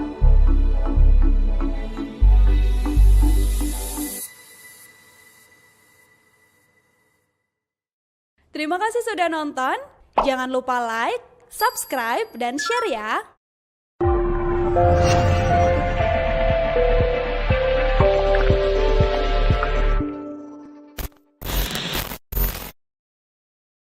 Download Tribun X sekarang. Menghadirkan lokal menjadi Indonesia. Ini pemilu paling runyam, paling ribet, dan paling menakutkan. Agak menakutkan itu tadi menurut saya di situ, karena kelihatan ada ambisi politik yang terlalu bersemangat ya untuk mendorong satu putaran ini. Iya, saya tidak terlalu yakin ini akan terjadi satu putaran. Saya kira setidaknya 3 faktor ini yang mengakibatkan kelihatan ya elektabilitas dari 02 ini sekarang macet gitu ya. Nah, dari tingkat kepuasan kepada Pak Jokowi yang mulai menurun, ya, model kampanye yang monoton, ya, kemampuan 03 untuk meningkatkan komparasi setelah mereka mampu melakukan asosiasi, 02 menurut saya punya perhitungan-perhitungan kalau sampai masuk ke putaran kedua. Mereka bisa berdikdaya kalau satu putaran, tapi belum tentu bisa dikdaya kalau sampai 2 putaran gitu. 03 ini sudah terlanjur sangat sakit hati gitu. Perlakuan Pak Jokowi dan keluarga Pak Jokowi kepada Ibu Mega dan PDI khususnya, saya kira siapapun akan sulit menerima itu gitu loh.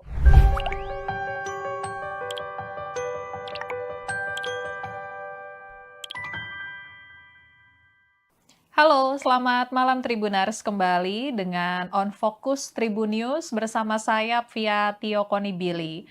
Tribuners, kondisi politik semakin memanas jelang pemungutan suara Pilpres 2024 yang akan digelar pada 14 Februari 2024 mendatang. Banyak isu yang saat ini beredar, mulai dari peluang koalisi para capres-cawapres, kemudian laporan ke Bawaslu, hingga saling serang soal visi misi dari kubu masing-masing capres-cawapres. Nah, kita mau membahas isu-isu terkini dengan pengamat politik sekaligus Direktur Lingkar Madani 5 Indonesia, ada Bang Ray Rangkuti, yang malam ini sudah tersambung dengan kita melalui Zoom. Halo, selamat malam Bang Ray Rangkuti. Malam. Apa kabar Bang, malam ini Bang? Alhamdulillah sejauh ini baik. Gak tahu kalau Alhamdulillah. besok lusa apa Kondisi masih bisa berbicara atau sudah ditekan untuk tidak berbicara, kita nggak tahu. Oh, oke. Ya. Berarti mengakui ya Bang ya kalau sekarang kondisinya makin panas. Ini pemilu paling runyam, paling ribet, dan paling menakutkan begitu. Oke, kalau gitu boleh dijelasin Bang kenapa sampai terungkap runyam dan ribet? Runyam karena penyelenggaranya menurut saya tidak kapabel ya, kurang kapasitasnya tidak terlalu meyakinkan.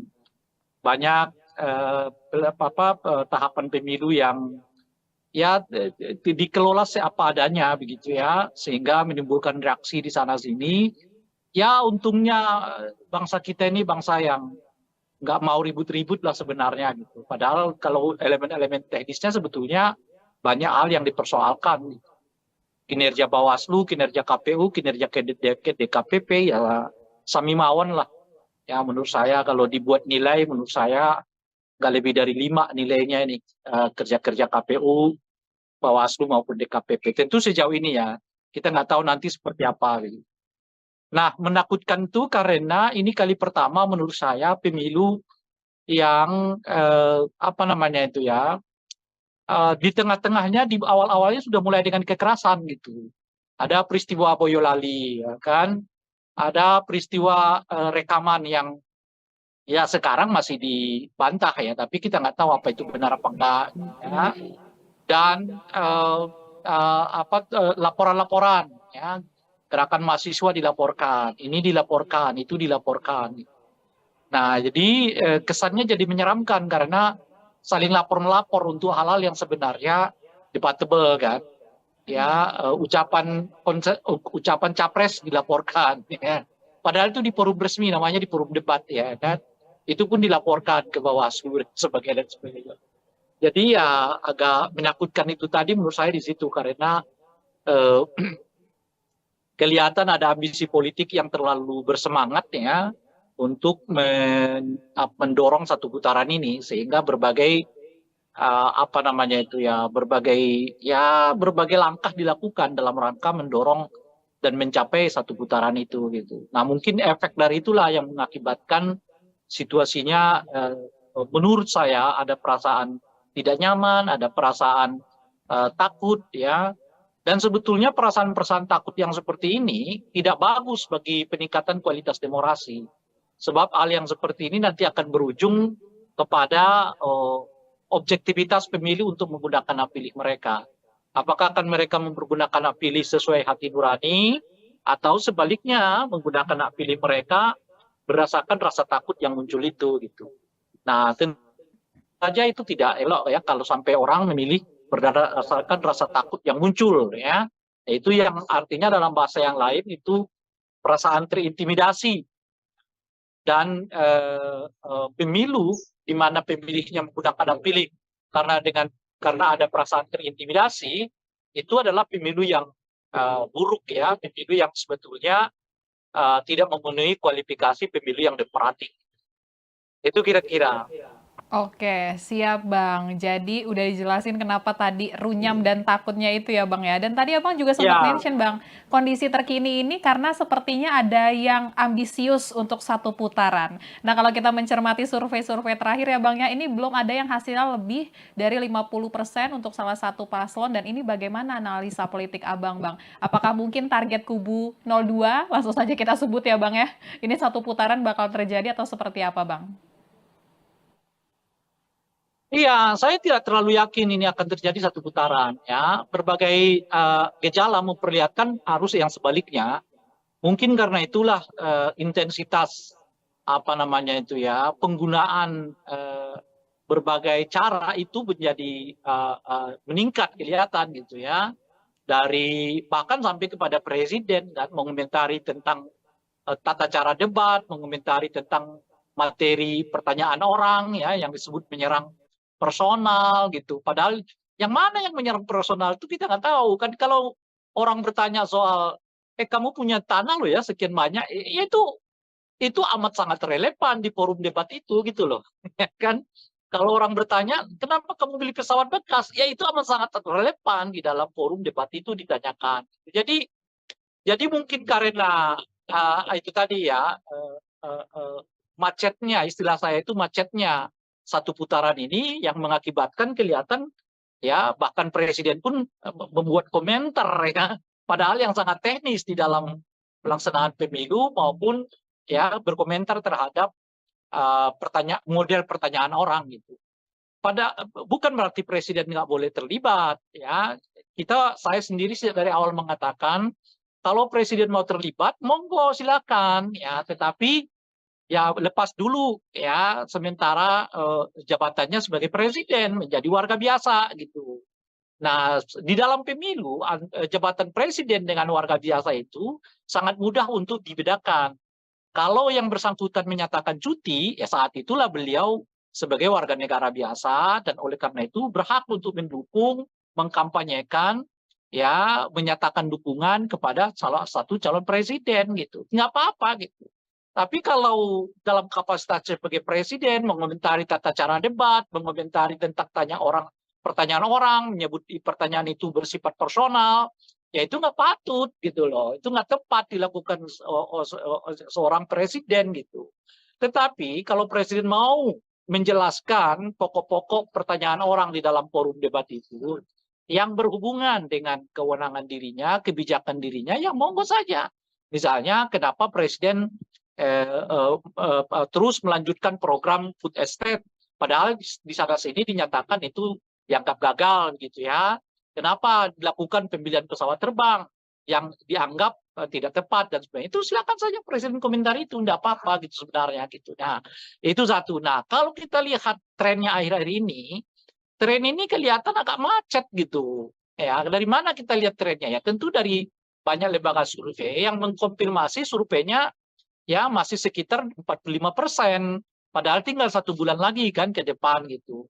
Nah, saya melihat setidaknya ada 3 aspek mengapa ada kemacetan elektabilitas dari 02 ya. Pertama, menurut saya tingkat kepuasan kepada Presiden Jokowi yang mulai juga stagnan ya. Jadi tingkat kepuasan itu dengan sendirinya berimbas kepada macetnya elektabilitas dari 02 ya. Nah, yang kedua, tata cara kampanye 02 ini menurut saya yang monoton, kan begitu-begitu aja ya kan, nggak ada apa namanya itu ya, nggak ada variasinya gitu ya kan, berbeda dengan 01, 03 ya yang membuka channelnya sendiri, melayani masyarakat melalui berbagai laman media sosial ya, sehingga memang kedekatan mereka dengan pemilih juga meningkat gitu. Karena perlu kita ketahui ya, pemilih kita ini salah satu faktor yang paling utama mereka memilih seseorang itu karena dirinya merasa dekat gitu. Jadi kalau apa namanya ini calon ini sekalipun misalnya begitu populer, tapi kalau merasa masyarakatnya nggak merasa dekat, ya belum tentu mereka mau pilih gitu ya. Nah, salah satu cara mendekatkan itu ya tentu menyapa warga, menyapa masyarakat dan sebagainya gitu ya. Nah, ini saya kira faktor kedua ya, faktor apa namanya itu monotonnya ya tata cara berkampanye dari 02 gitu ya.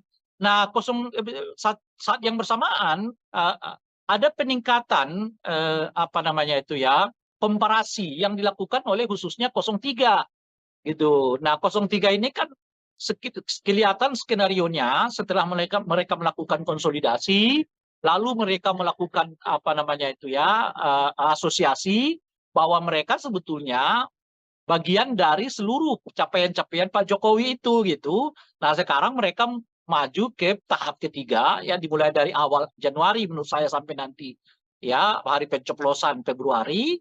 Nah, mereka sedang melakukan apa yang saya sebut sebagai upaya komparasi, yaitu mengkomparasi antara 03 dengan 02. Siapa kira-kira yang layak di antara 03 dengan 02 ini yang untuk melanjutkan berbagai pembangunan yang dicapai oleh Presiden Jokowi sebelumnya. Karena secara visioner, ya tentu keduanya mempunyai hak klaim. Ya, baik 02 maupun 03 memiliki hak klaim untuk menyatakan bahwa mereka berada di dalam barisan pencapaian-pencapaian kita rasakan saat ini gitu ya.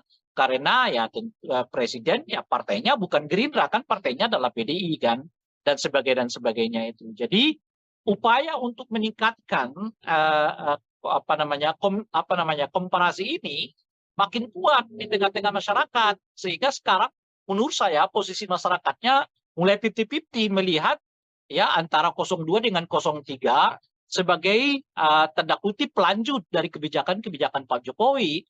Jadi 02 tentu seperti kita ketahui dengan kuat mengklaim dirinya sebagai pelanjut, sekarang 03 juga sudah mulai mendapatkan semacam apa namanya itu ya, pengakuan dari masyarakat bahwa mereka juga menjadi bagian dari pelanjut kebijakan Pak Jokowi gitu. Jadi saya kira setidaknya 3 faktor ini yang mengakibatkan kelihatan ya elektabilitas dari 02 ini sekarang macet gitu ya. Nah, dari tingkat kepuasan kepada Pak Jokowi yang mulai menurun, ya, model kampanye yang monoton, ya, kemampuan 03 untuk meningkatkan komparasi setelah mereka mampu melakukan asosiasi dengan semua kebijakan-kebijakan Pak Jokowi. Nah, itu yang kita lihat sekarang kelihatan macet ya. Apa namanya ini elektabilitas dari 02 ini yang membuat saya secara personal nggak terlalu yakin bahwa ini akan berlangsung satu putaran. Satu putaran. Oke Bang, nah kalau misalnya obsesi untuk satu putaran ini apakah semakin memanas Bang karena ada isu soal putaran kedua nanti kubu 1 dan kubu 03 bakal bergabung Bang, kalau menurut Abang seperti apa Bang? Iya, dengan sendirinya meningkatkan eskalasi kan, karena bagaimanapun kan 02 menurut saya punya perhitungan-perhitungan kalau sampai masuk ke putaran kedua, situasinya bisa berubah gitu. Nah, jadi mereka bisa berdikdaya kalau satu putaran, tapi belum tentu bisa dikdaya kalau sampai 2 putaran gitu. Nah, oleh karena itulah kelihatan mereka mencegah betul jangan sampai terjadi 2 putaran gitu ya. Kenapa saya katakan kalau satu putaran mereka dikdaya? Ya karena apa namanya suara mereka boleh disebut ya tidak apa terkonsolidasi gitu, yang tentu bersumber dari Pak Jokowi begitu ya secara umum gitu. Sementara kalau mereka masuk ke putaran kedua, suara mereka rasanya cuma itu-itu aja. Sementara 03 atau 02 sekarang mulai berkolaborasi. Ya, kalau siapapun di antara 2 pasangan ini nanti yang masuk di putaran kedua, mereka punya potensi untuk kerjasama. Itu artinya limpahan suara bisa akan lebih banyak kepada apa namanya itu ya 01 atau 03 kalau mereka lolos dari putaran kedua gitu. Saat yang bersamaan ada peningkatan penerimaan publik terhadap isu dinasti politik ya melalui gerakan-gerakan mahasiswa yang makin intensif ini gitu ya. Artinya apa? Artinya kalau makin panjang ya gerakan apa namanya itu anti dinasti ini ya makin masuk ke masyarakat, makin berpotensi menurunkan elektabilitas dari 02 gitu. Nah, sekarang saja udah kelihatan nih peningkatan ya ketidaksukaan publik terhadap politik identitas itu meningkat. Setidaknya kita lihat itu di tengah-tengah mahasiswa kan. Mahasiswa sekarang makin banyak ya yang turun ke jalan ya, yang protes ya, yang aksi yang pada intinya adalah menolak dinasti politik ya, menolak apa namanya itu berbagai kecurangan di dalam pelaksanaan pemilu ataupun pilpres ini gitu. Nah, kalau ini makin panjang, artinya makin panjang gerakan mahasiswa untuk melakukan sosialisasi menolak menolak dinasti politik ini gitu. Alih-alih naik, yang ada mungkin suara 02 akan stagnan, sementara limpahan suara akan pindah ya kalau tidak ke 01 ataupun ke 03. Kalau mereka salah satu di antara mereka itu nanti lolos di putaran ketiga. Artinya apa? Artinya kalau ada 2 putaran itu justru makin menyulitkan 02 karena situasinya sekarang bukan lagi sekedar elektoral kelihatan, tetapi orang mulai menemukan apa namanya itu ya titik temu perlawanan terhadap satu rezim yang dianggap terlalu ingin dominan dalam semua hal gitu. Itulah yang memudahkan mengapa 01, 03 ketemu gitu. Karena mereka udah merasa persoalannya lebih dari sekedar pemilu. Persoalannya lebih dari sekedar pilpres. Persoalannya ini persoalan menyelamatkan bangsa dari munculnya dinasti politik dan pengelolaan pemerintahan yang katakanlah ingin dominan begitu. Nah, jadi gerakan apa namanya elektoral ini sekarang mulai mewujud menjadi gerakan kebangsaan, gerakan politik kebangsaan. Yang itu nanti akan bertemu dengan gerakan-gerakan mahasiswa yang sekarang ini berkembang, bertemu dengan rohanian, intelektual, akademisi, ya kan, aktivis yang juga memiliki pandangan yang sama bahwa persoalan yang dihadapi bangsa kita sekarang bukan hanya persoalan soal pilpres, soal pemilu, tapi berhubungan dengan pengelolaan kepada bangsa, yaitu munculnya ya praktek dinasti politik dan tata cara pengelolaan bangsa yang bersifat dominan itu tadi. Oke, baik Bang. Nah, kemudian ini juga ada isu kan ya Bang ya, nanti siapapun yang menang di antara 1 atau 3 akan saling koalisi. Nah, ini mungkin nggak ya Bang kalau misalnya meleburnya nih sampai ke bawah-bawahnya? Mungkin kalau elit bisa mengatakan itu ya Bang ya, tapi kalau bawah-bawahnya gimana Bang? Dan menurut Abang kepentingan apa nih Bang yang bisa membuat antara kubu 03 dan juga kubu 01 bersatu Bang? Ya mungkin tidak mudah ya, tetapi ya tetap harus dilakukan kalau cara pandangnya seperti yang disebutkan tadi. Bahwa masalahnya sekarang bukan hanya masalah elektoral, tetapi masalah keinginan untuk menyelamatkan bangsa dari munculnya dinasti politik dan tata cara pengelolaan pemerintahan yang dominan gitu. Kalau itu yang mau dilihat, nah itu apa namanya itu bertemunya itu cepat, ya tidak, tapi tidak dengan serta-merta memang di bawah itu dapat dilakukan pertemuan. Gitu. Ya itu tetap butuh waktu, tetap butuh penjelasan. Nah, tapi ya sebagai sikap politik, ya itu menurut saya harus dilakukan gitu. Karena bagaimanapun kan persoalannya kan bukannya sekedar apakah menang atau kalah, tapi apakah kepentingan yang lebih besar dapat diselamatkan melalui pilpres dan pemilu ini. Menurut saya itu juga harus dipandang. Nah, oleh karena itulah kemarin ketika ada isu soal baiknya gabung aja suara Ganjar ke 02 karena dianggap udah apa namanya sudah sia-sialah suara itu begitu karena 02 ini akan menang gitu 1 putaran. Itu menurut saya anjuran yang tidak tepat.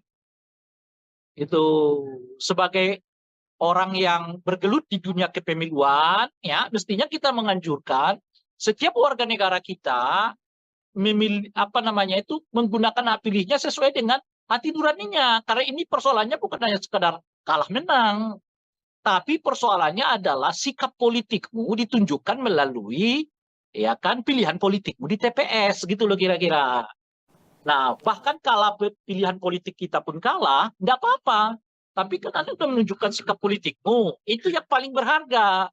Bukan soal ini menang, itu kalah gitu. Ini menang, itu kalah itu.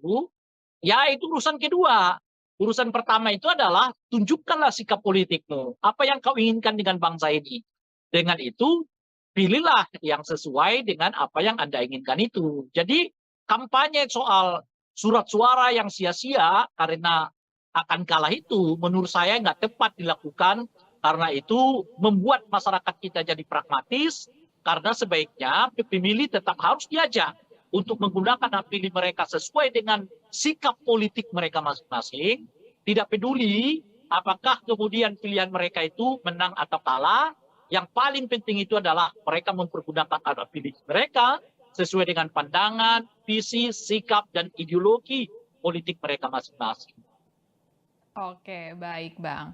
Kemudian di tengah isu kubu 01 dan juga 03 bakal bergabung, ini dari Gerindra. Berharap PDIP ini membuka peluang untuk menjalin komunikasi yang baik lagi gitu Bang. Walaupun pihak dari Gerindra mengakui peluangnya kecil. Nah ini kan statement ini keluar 1 bulan, bahkan sedikit lagi, lebih kurang dari 1 bulan sebelum pemilihan suara 14 Februari ya Bang ya 2024. Ini telat nggak ya Bang kalau misalnya Gerindra baru mulai deket-deketin kubu lain Bang sekarang Bang? Itu kan menunjukkan apa yang saya sebutkan tadi bahwa 1 putaran ini rasanya macet gitu loh. Ya, sehingga mereka membutuhkan suara yang lain, kandidat yang lain. Dalam hal ini mereka mencoba berkomunikasi dengan 03 dan sudah ditanggapi oleh 03 kan untuk menyatakan ya kemungkinan akan sulit begitu ya.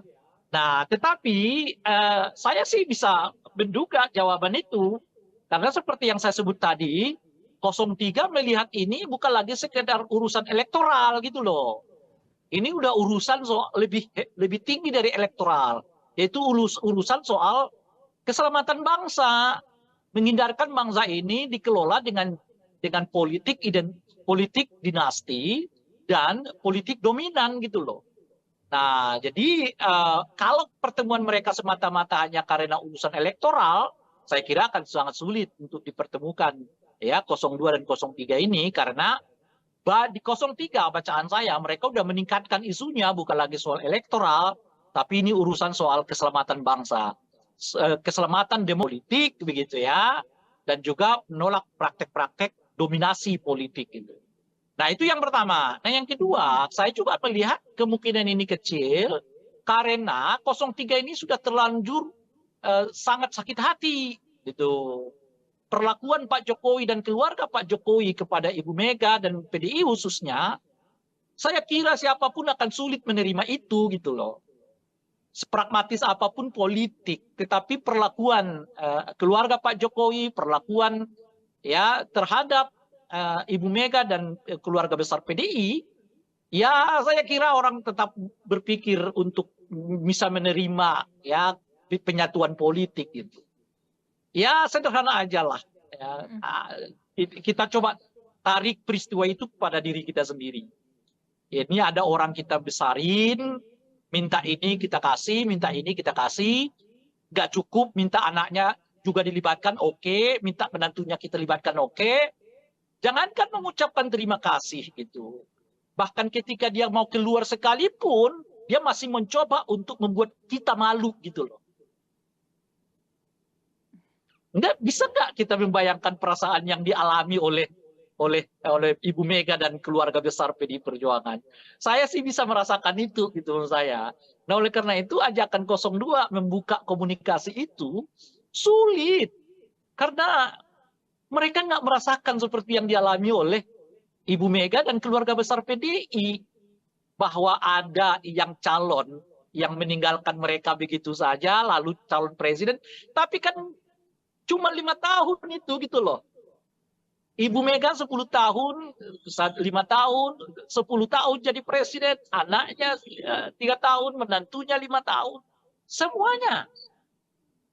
Nggak bisa Anda bandingkan pengalaman yang dialami oleh 02 dengan pengalaman yang dialami oleh PDI Perjuangan. Itu loh kira-kira. Ketika itu pun dialami oleh 02, kenyataannya 02 dalam hal ini Pak Prabowo sudah beberapa kali menyatakan ada orang yang kita temanin, tapi nyerang kita, ya kan? Itu aja ya. Padahal cuma 5 tahun aja begitu, itu aja udah diomongkan oleh Pak Prabowo. Apalagi seperti yang dilakukan oleh keluarga Pak Jokowi kepada Ibu Mega dan keluarga PDI Perjuangan. Bagi saya itu sangat sulit ya menyatukan kedua pasangan ini gitu. Nah, jadi oleh karena itu saya sih merasa nggak akan terjadi nih penyatuan suara antara 03 dengan 02 ini. Oke, kalau begitu Bang. Dan kita beralih Bang, karena akhir pekan ini nanti hari Minggu debat Cukup keempat lah, ya Bang nanti ya? lagi lah kita lanjut. Oke. Kan Karena biasanya debat 15-15 menit. Siap. Kalau gitu, enggak, closingannya gini aja Bang, karena debat keempat hari Minggu posisinya sekarang makin panas. Oke. Kalau menurut Abang, tensi debat akan seperti apa Bang kira-kira? Saya kira 02 dalam hal ini Gibran akan mengeluarkan seluruh kemampuannya untuk menjadikan forum debat keempat atau forum debat kedua untuk calon wakil presiden itu sebagai tanda kutip ya pembalasan begitu ya. Karena kemarin 02 ya diperlakukan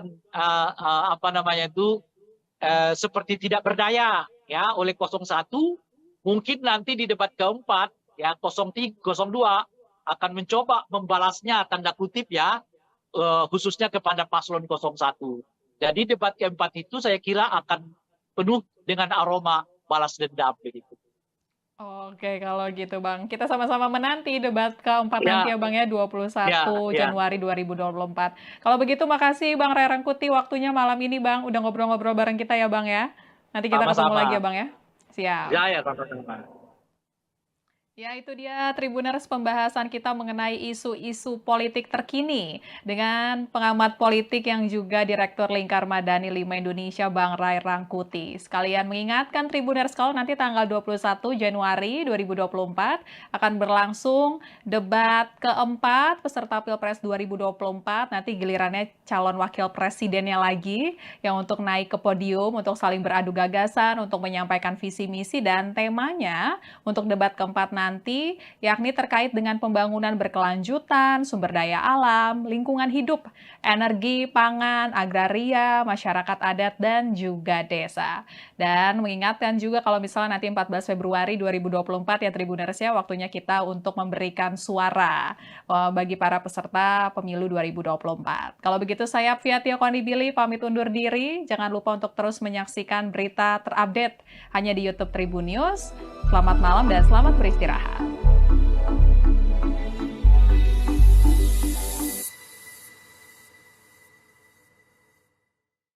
Terima kasih sudah nonton. Jangan lupa like, subscribe, dan share ya.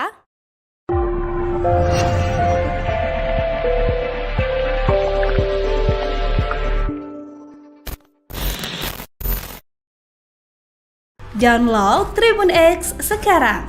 Menghadirkan lokal menjadi Indonesia. Ini pemilu paling runyam, paling ribet, dan paling menakutkan. Agak menakutkan itu tadi menurut saya di situ, karena kelihatan ada ambisi politik yang terlalu bersemangat ya untuk mendorong satu putaran ini. Iya, saya tidak terlalu yakin ini akan terjadi satu putaran. Saya kira setidaknya 3 faktor ini yang mengakibatkan kelihatan ya elektabilitas dari 02 ini sekarang macet gitu ya.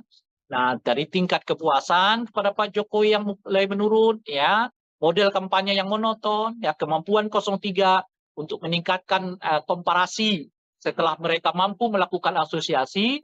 02 menurut saya punya perhitungan-perhitungan kalau sampai masuk ke putaran kedua. Mereka bisa berdikdaya kalau satu putaran, tapi belum tentu bisa dikdaya kalau sampai 2 putaran gitu. 03 ini sudah terlanjur sangat sakit hati gitu. Perlakuan Pak Jokowi dan keluarga Pak Jokowi kepada Ibu Mega dan PDI khususnya, saya kira siapapun akan sulit menerima itu gitu loh.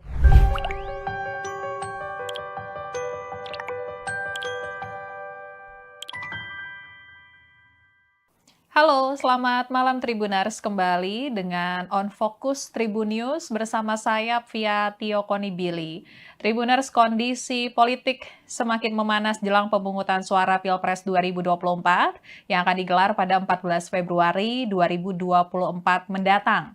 Banyak isu yang saat ini beredar, mulai dari peluang koalisi para capres-cawapres, kemudian laporan ke Bawaslu, hingga saling serang soal visi misi dari kubu masing-masing capres-cawapres. Nah, kita mau membahas isu-isu terkini dengan pengamat politik sekaligus Direktur Lingkar Madani 5 Indonesia, ada Bang Ray Rangkuti, yang malam ini sudah tersambung dengan kita melalui Zoom.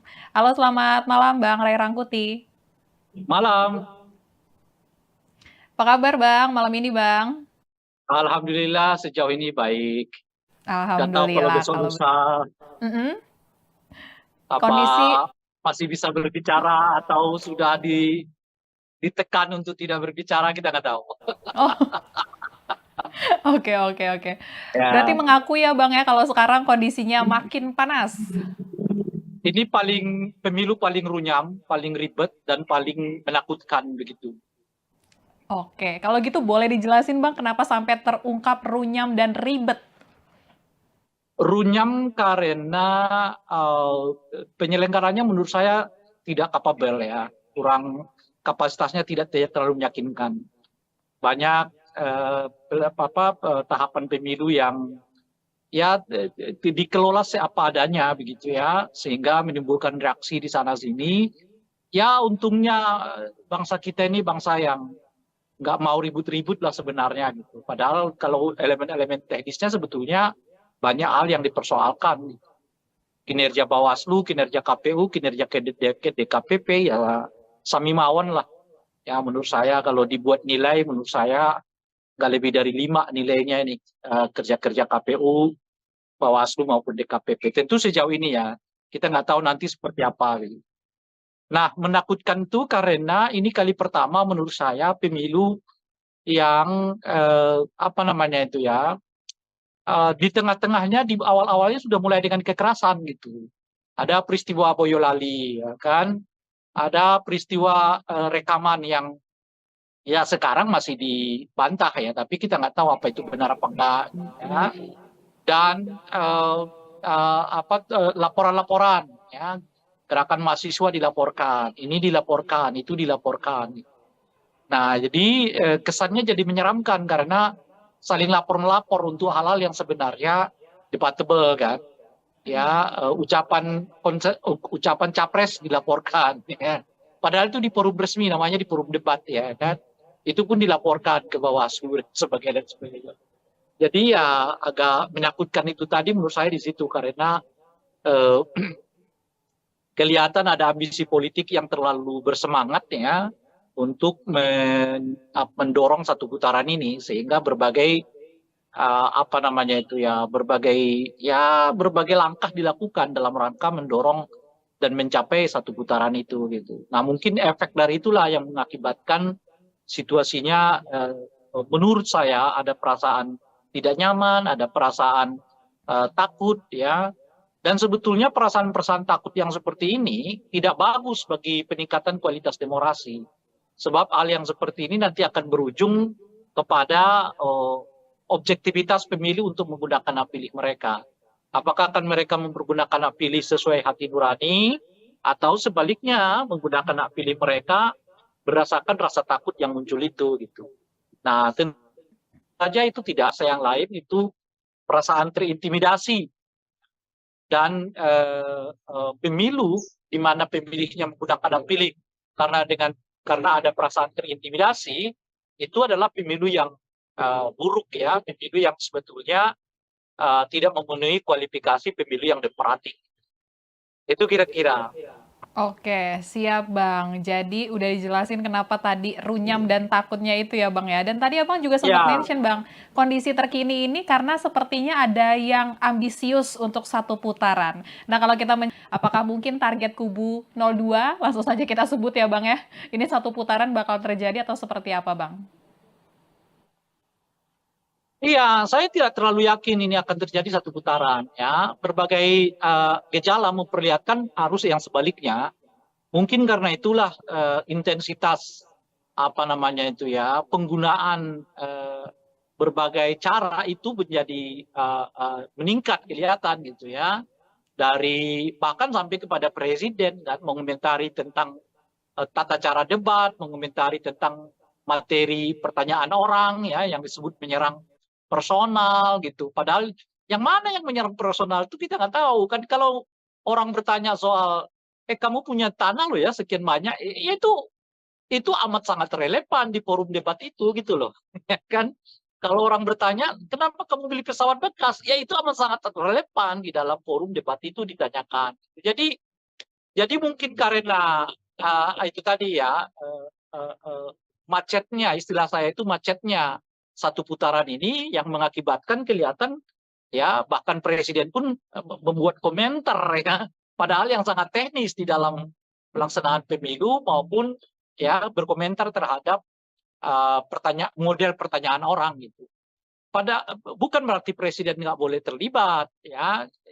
Saya sendiri dari awal mengatakan kalau presiden mau terlibat monggo silakan ya, tetapi ya lepas dulu ya sementara jabatannya sebagai presiden menjadi warga biasa gitu. Nah, di dalam pemilu jabatan presiden dengan warga biasa itu sangat mudah untuk dibedakan. Kalau yang bersangkutan menyatakan cuti, ya saat itulah beliau sebagai warga negara biasa dan oleh karena itu berhak untuk mendukung, mengkampanyekan, ya menyatakan dukungan kepada salah satu calon presiden gitu. Nggak apa-apa gitu. Tapi kalau dalam kapasitas sebagai presiden mengomentari tata cara debat, mengomentari tentang pertanyaan orang, menyebut pertanyaan itu bersifat personal, ya itu nggak patut gitu loh, itu nggak tepat dilakukan seorang presiden gitu. Tetapi kalau presiden mau menjelaskan pokok-pokok pertanyaan orang di dalam forum debat itu, yang berhubungan dengan kewenangan dirinya, kebijakan dirinya, ya monggo saja. Misalnya, kenapa Presiden terus melanjutkan program food estate, padahal di sana sini dinyatakan itu dianggap gagal gitu ya. Kenapa dilakukan pembelian pesawat terbang yang dianggap tidak tepat dan sebagainya. Itu silakan saja Presiden komentari itu, tidak apa-apa gitu sebenarnya gitu. Nah, itu satu. Nah, kalau kita lihat trennya akhir-akhir ini, tren ini kelihatan agak macet gitu. Ya, dari mana kita lihat trennya? Ya, tentu dari banyak lembaga survei yang mengkonfirmasi surveinya ya masih sekitar 45%. Padahal tinggal 1 bulan lagi kan ke depan gitu. Nah, saya melihat setidaknya ada 3 aspek mengapa ada kemacetan elektabilitas dari 02 ya. Pertama, menurut saya tingkat kepuasan kepada Presiden Jokowi yang mulai juga stagnan ya. Jadi tingkat kepuasan itu dengan sendirinya berimbas kepada macetnya elektabilitas dari 02 ya. Nah, yang kedua, tata cara kampanye 02 ini menurut saya yang monoton, kan begitu-begitu aja ya kan, nggak ada apa namanya itu ya, nggak ada variasinya gitu ya kan, berbeda dengan 01, 03 ya yang membuka channelnya sendiri, melayani masyarakat melalui berbagai laman media sosial ya, sehingga memang kedekatan mereka dengan pemilih juga meningkat gitu. Karena perlu kita ketahui ya, pemilih kita ini salah satu faktor yang paling utama mereka memilih seseorang itu karena dirinya merasa dekat gitu. Jadi kalau apa namanya ini calon ini sekalipun misalnya begitu populer, tapi kalau merasa masyarakatnya nggak merasa dekat, ya belum tentu mereka mau pilih gitu ya. Nah, salah satu cara mendekatkan itu ya tentu menyapa warga, menyapa masyarakat dan sebagainya gitu ya. Nah, ini saya kira faktor kedua ya, faktor apa namanya itu monotonnya ya tata cara berkampanye dari 02 gitu ya.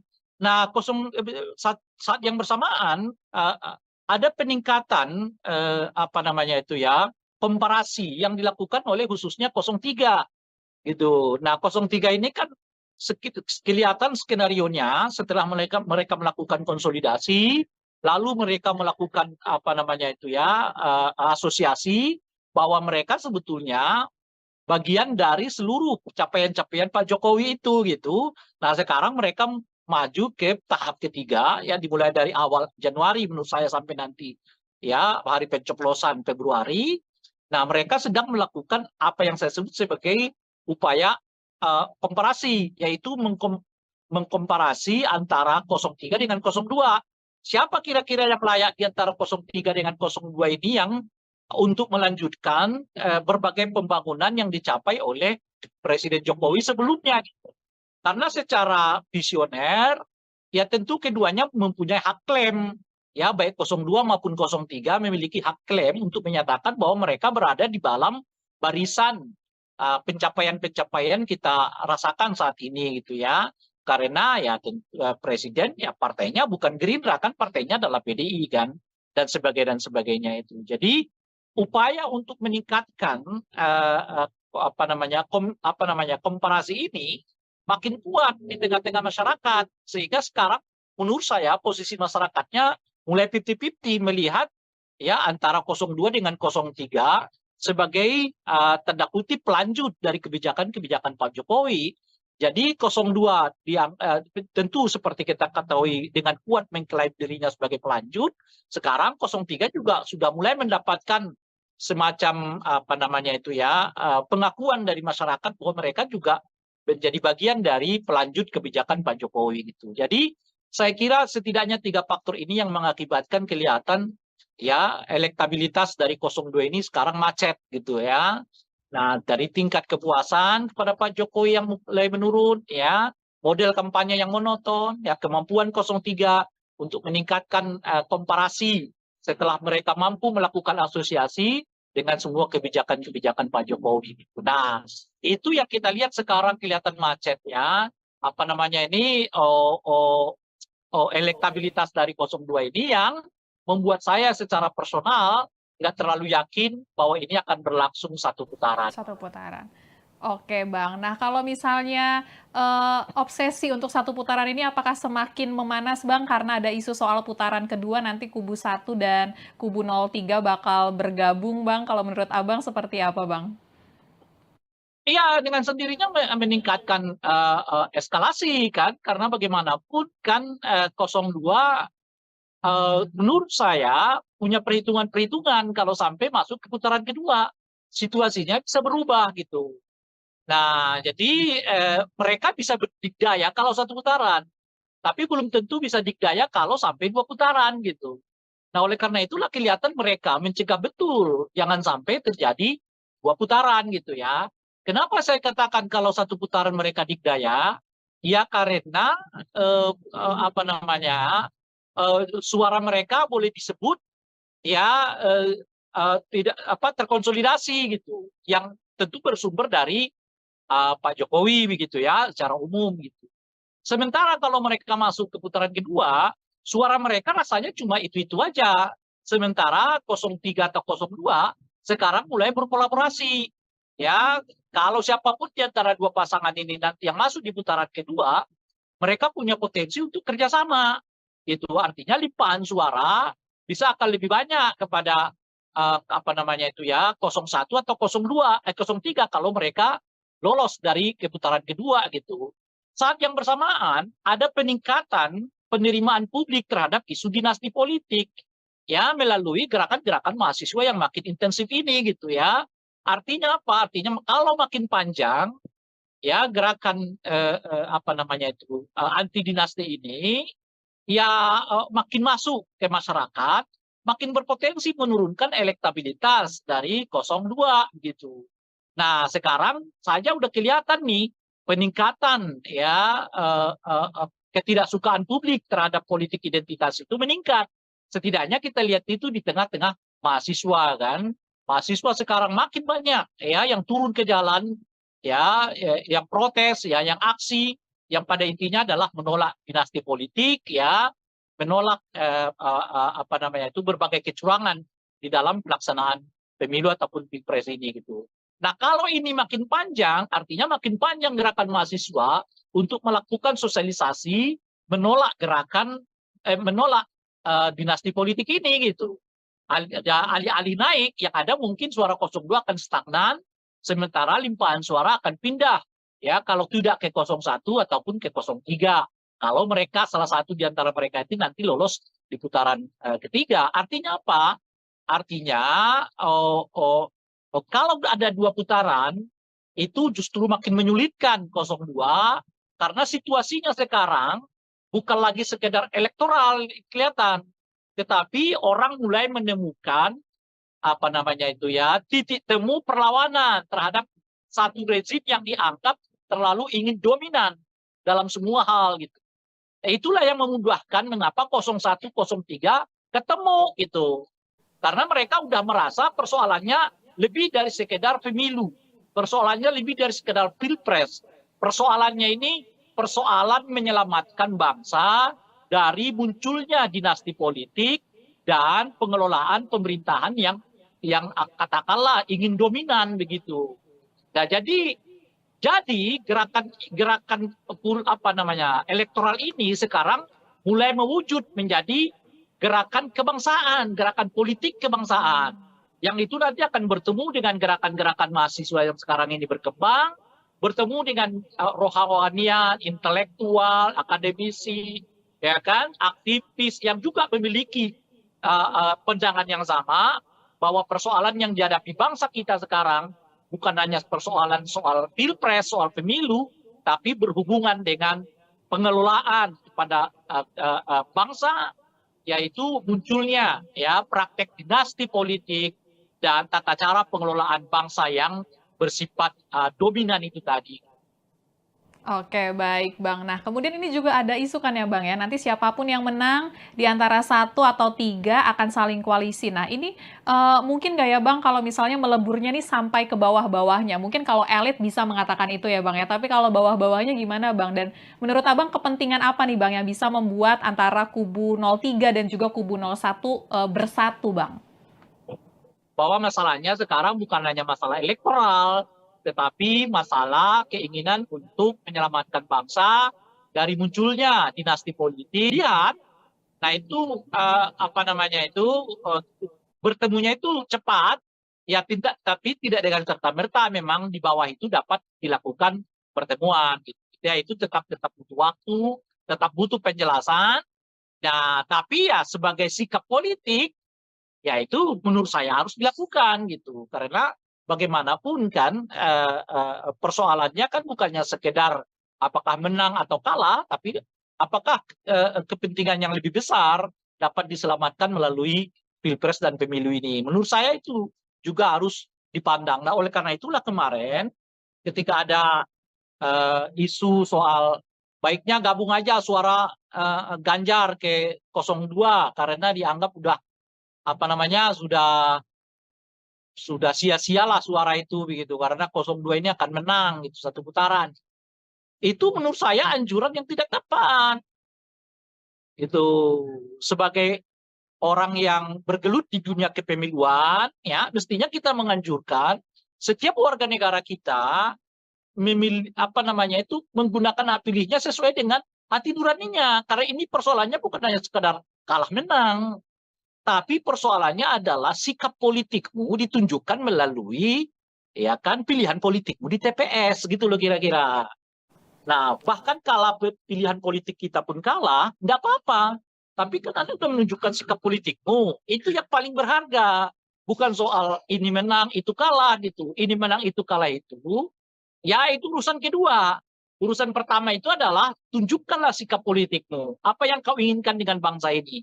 Dengan itu pilihlah yang sesuai dengan apa yang Anda inginkan itu. Jadi kampanye soal surat suara yang sia-sia karena akan kalah itu menurut saya nggak tepat dilakukan karena itu membuat masyarakat kita jadi pragmatis karena sebaiknya pemilih tetap harus diajak untuk menggunakan hak pilih mereka sesuai dengan sikap politik mereka masing-masing, tidak peduli apakah kemudian pilihan mereka itu menang atau kalah, yang paling penting itu adalah mereka mempergunakan hak pilih mereka sesuai dengan pandangan, visi, sikap, dan ideologi politik mereka masing-masing.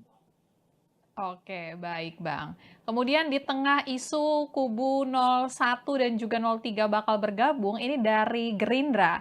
Berharap PDIP ini membuka peluang untuk menjalin komunikasi yang baik lagi gitu Bang. Walaupun pihak dari Gerindra mengakui peluangnya kecil. Nah ini kan statement ini keluar 1 bulan, bahkan sedikit lagi, kurang dari 1 bulan sebelum pemilihan suara 14 Februari ya Bang ya 2024. Ini telat nggak ya Bang kalau misalnya Gerindra baru mulai deket-deketin kubu lain Bang sekarang Bang? Itu kan menunjukkan apa yang saya sebutkan tadi, bahwa satu putaran ini rasanya macet gitu loh.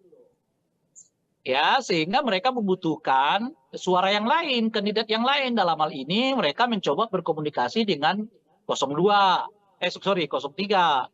Dan sudah ditanggapi oleh 03 kan, untuk menyatakan ya kemungkinan akan sulit begitu ya.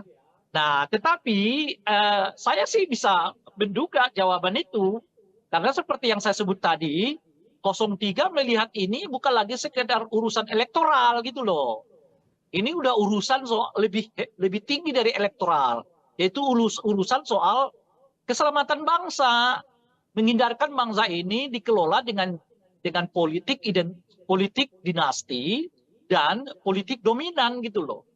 Nah, jadi kalau pertemuan mereka semata-mata hanya karena urusan elektoral, saya kira akan sangat sulit untuk dipertemukan ya 02 dan 03 ini karena di 03 bacaan saya mereka udah meningkatkan isunya bukan lagi soal elektoral, tapi ini urusan soal keselamatan bangsa, keselamatan demokrasi, ya keselamatan reformasi, yaitu menolak ya praktek-praktek dinasti politik begitu ya, dan juga menolak praktek-praktek dominasi politik itu.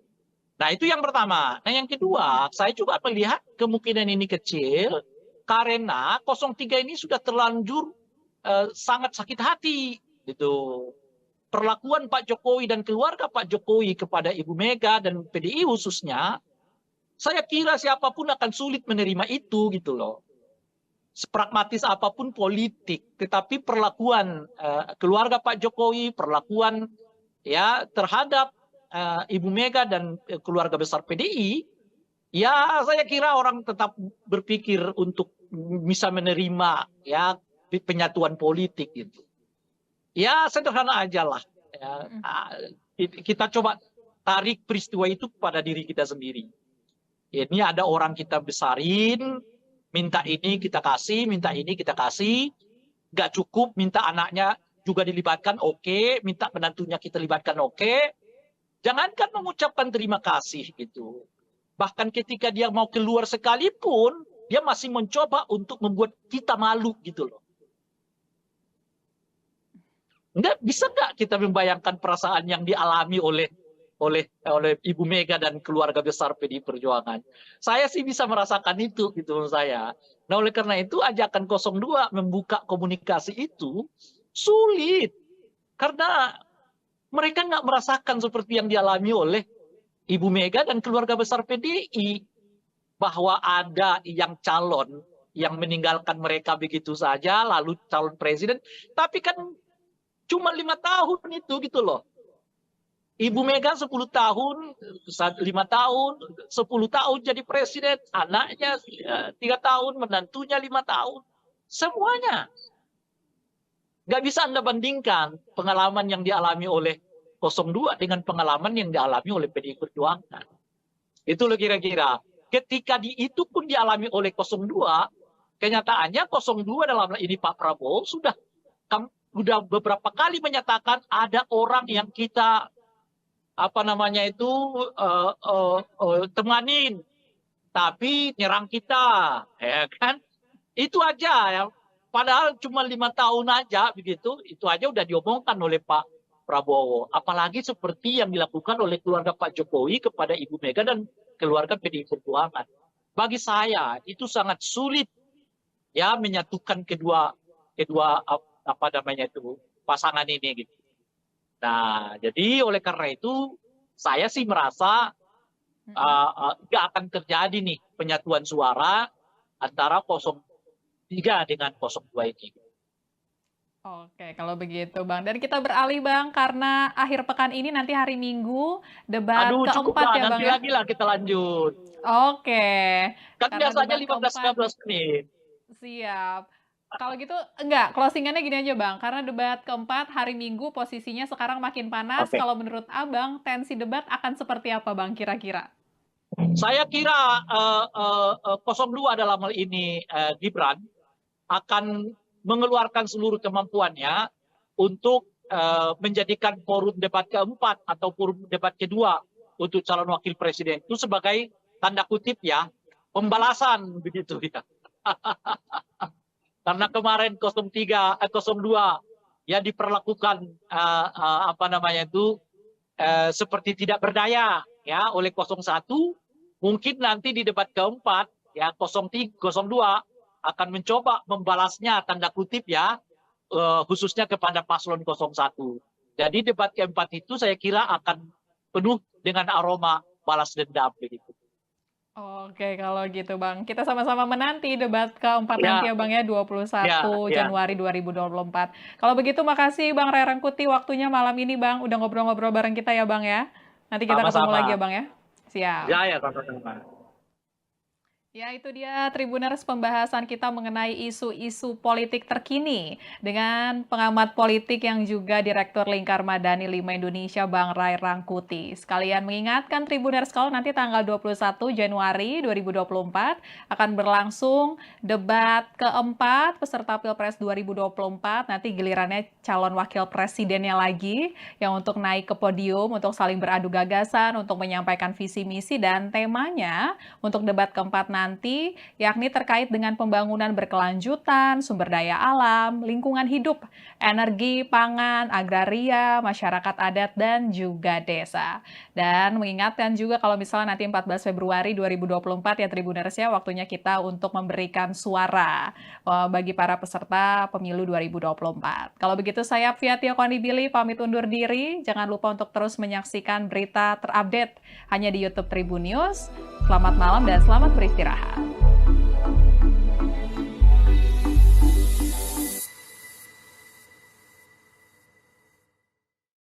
Terima kasih sudah nonton. Jangan lupa like, subscribe, dan share ya.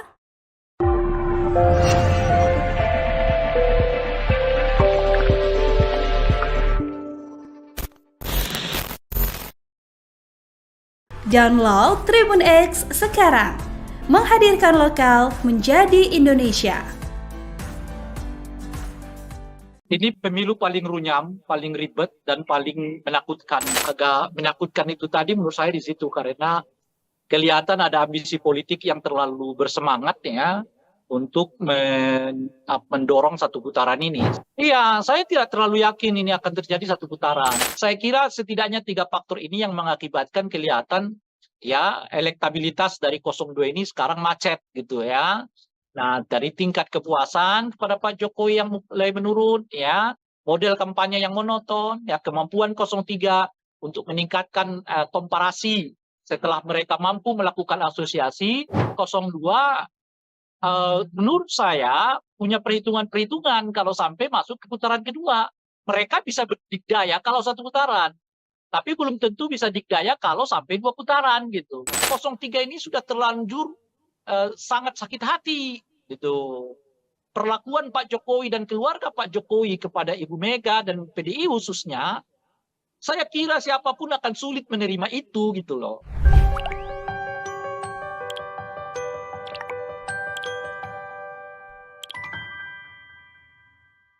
Halo, selamat malam Tribuners, kembali dengan On Focus Tribun News bersama saya via Tio Konibili.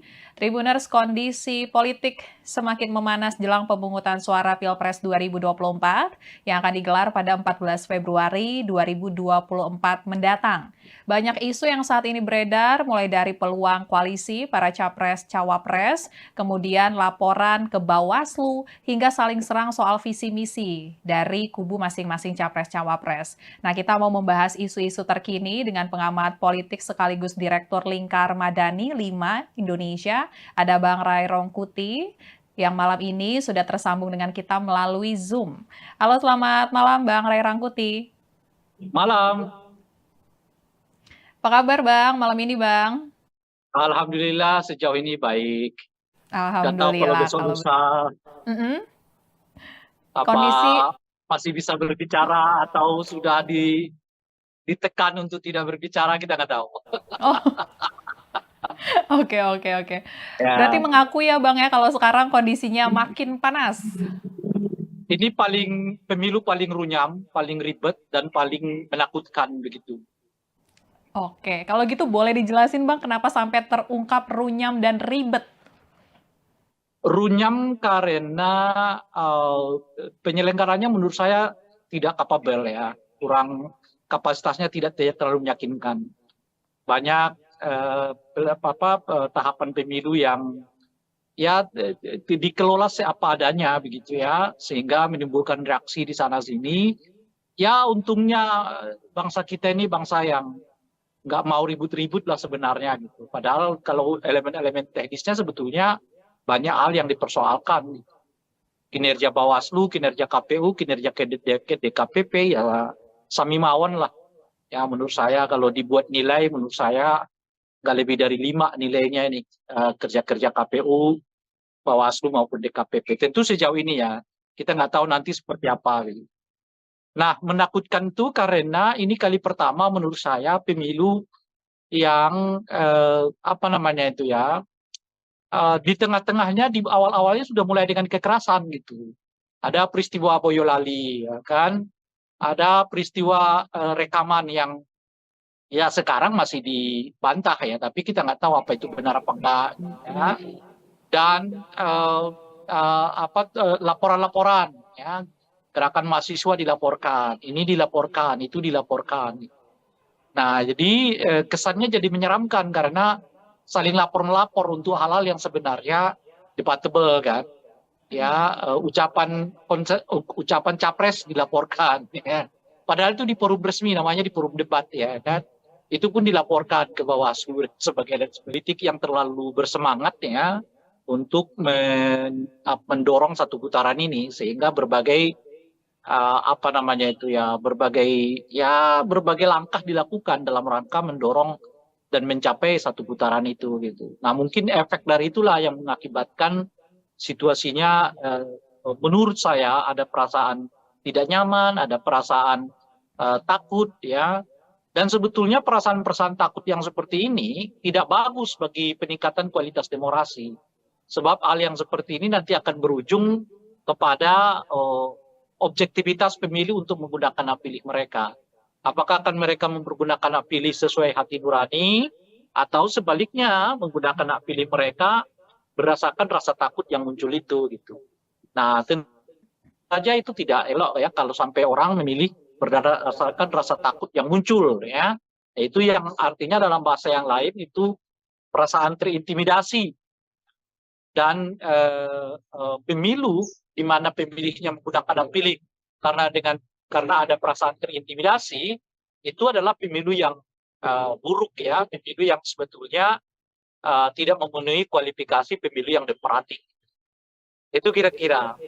Oke, siap Bang. Jadi udah dijelasin kenapa tadi runyam dan takutnya itu ya Bang ya. Dan tadi Abang juga sempat Ya, mention Bang, kondisi terkini ini karena sepertinya ada yang ambisius untuk satu putaran. Nah kalau kita mencermati survei-survei terakhir ya Bang ya, ini belum ada yang hasilnya lebih dari 50% untuk salah satu paslon. Dan ini bagaimana analisa politik Abang Bang? Apakah mungkin target kubu 02, langsung saja kita sebut ya Bang ya, ini satu putaran bakal terjadi atau seperti apa Bang? iya, saya tidak terlalu yakin ini akan terjadi satu putaran ya. Berbagai gejala memperlihatkan arus yang sebaliknya. Mungkin karena itulah intensitas apa namanya itu ya, penggunaan berbagai cara itu menjadi meningkat kelihatan gitu ya. Dari bahkan sampai kepada presiden dan mengomentari tentang tata cara debat, mengomentari tentang materi pertanyaan orang ya yang disebut menyerang personal gitu. Padahal yang mana yang menyerang personal itu kita nggak tahu kan. Kalau orang bertanya soal kamu punya tanah loh ya sekian banyak, ya itu amat sangat relevan di forum debat itu gitu loh. Ya kan?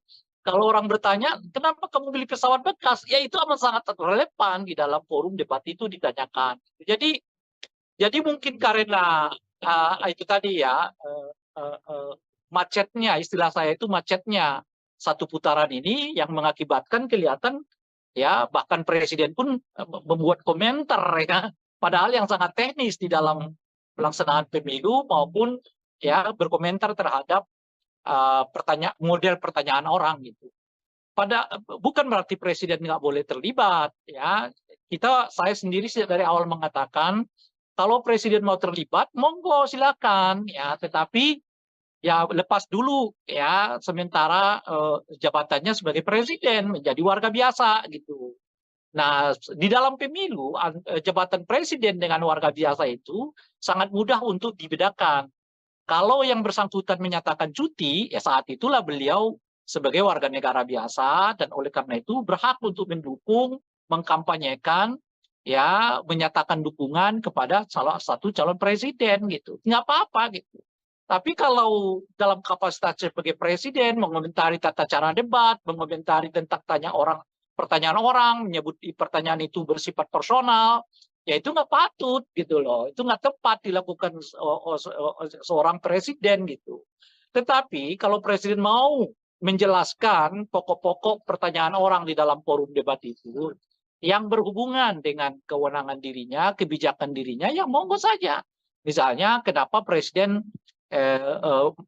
terus melanjutkan program food estate, padahal di sana sini dinyatakan itu dianggap gagal gitu ya.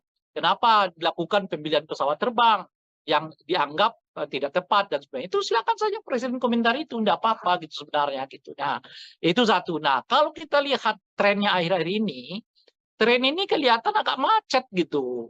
Ya, dari mana kita lihat trennya? Ya, tentu dari banyak lembaga survei yang mengkonfirmasi surveinya ya masih sekitar 45%. Padahal tinggal 1 bulan lagi kan ke depan gitu. Nah, saya melihat setidaknya ada 3 aspek mengapa ada kemacetan elektabilitas dari 02 ya. Pertama menurut saya tingkat kepuasan kepada Presiden Jokowi yang mulai juga stagnan ya. Jadi tingkat kepuasan itu dengan sendirinya berimbas kepada macetnya elektabilitas dari 02 ya. Nah, yang kedua tata cara kampanye 02 ini menurut saya yang monoton, kan begitu-begitu aja ya kan, nggak ada apa namanya itu ya, nggak ada variasinya gitu ya kan, berbeda dengan 01, 03 ya yang membuka channelnya sendiri, melayani masyarakat melalui berbagai laman media sosial ya, sehingga memang kedekatan mereka dengan pemilih juga meningkat gitu. Karena perlu kita ketahui ya, pemilih kita ini salah satu faktor yang paling utama mereka memilih seseorang itu karena dirinya merasa dekat gitu.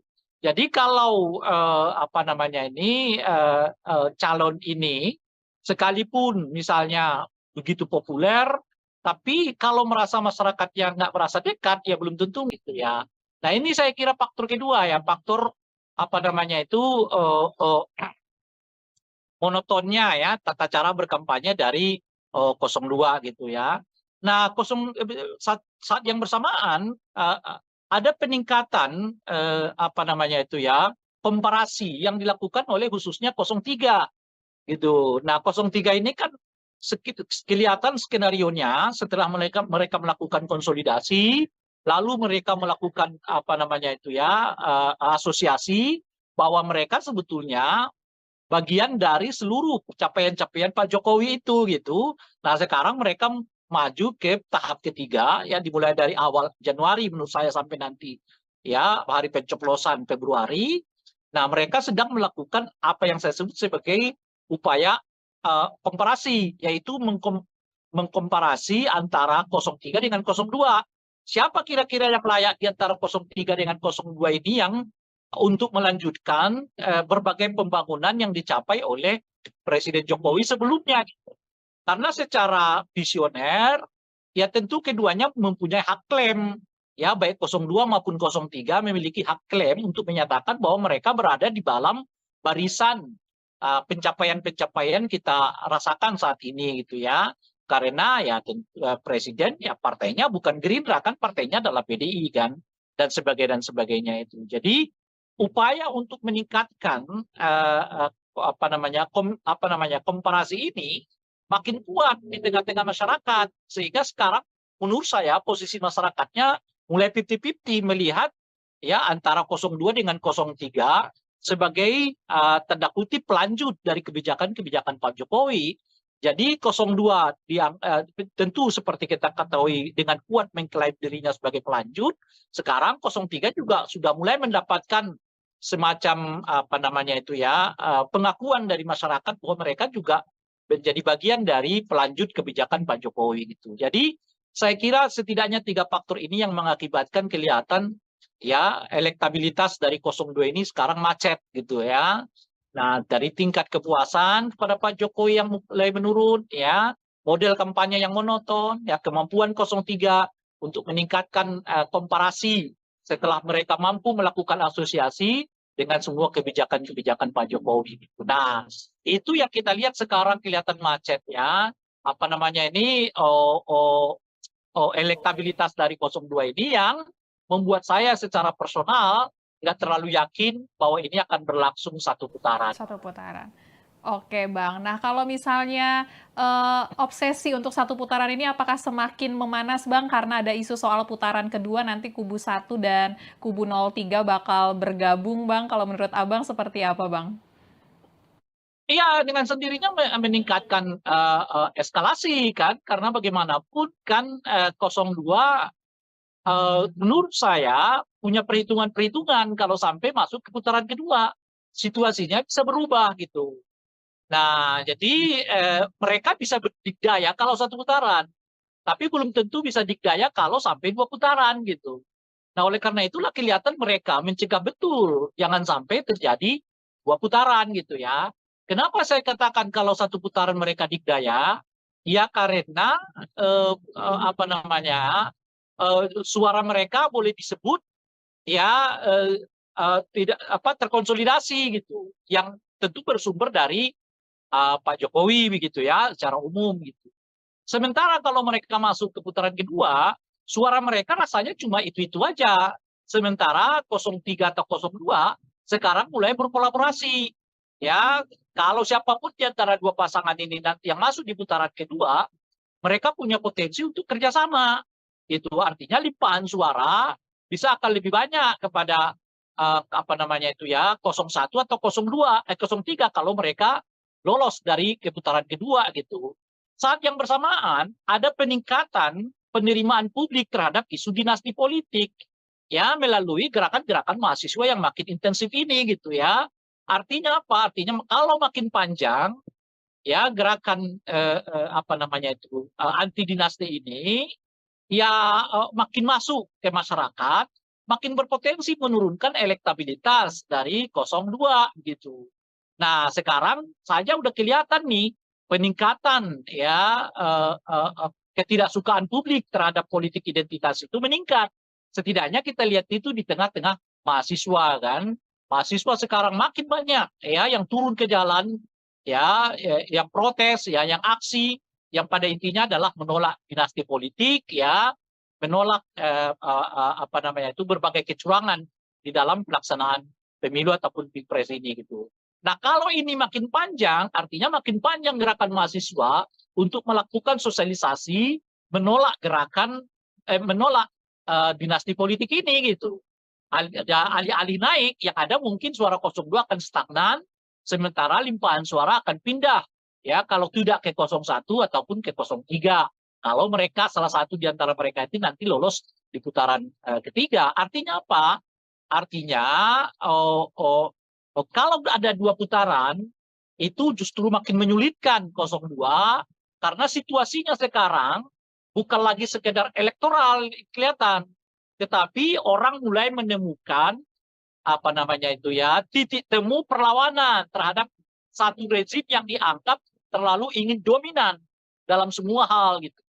Itulah yang memudahkan mengapa 01, 03 ketemu gitu. Karena mereka udah merasa persoalannya lebih dari sekedar pemilu. Persoalannya lebih dari sekedar pilpres.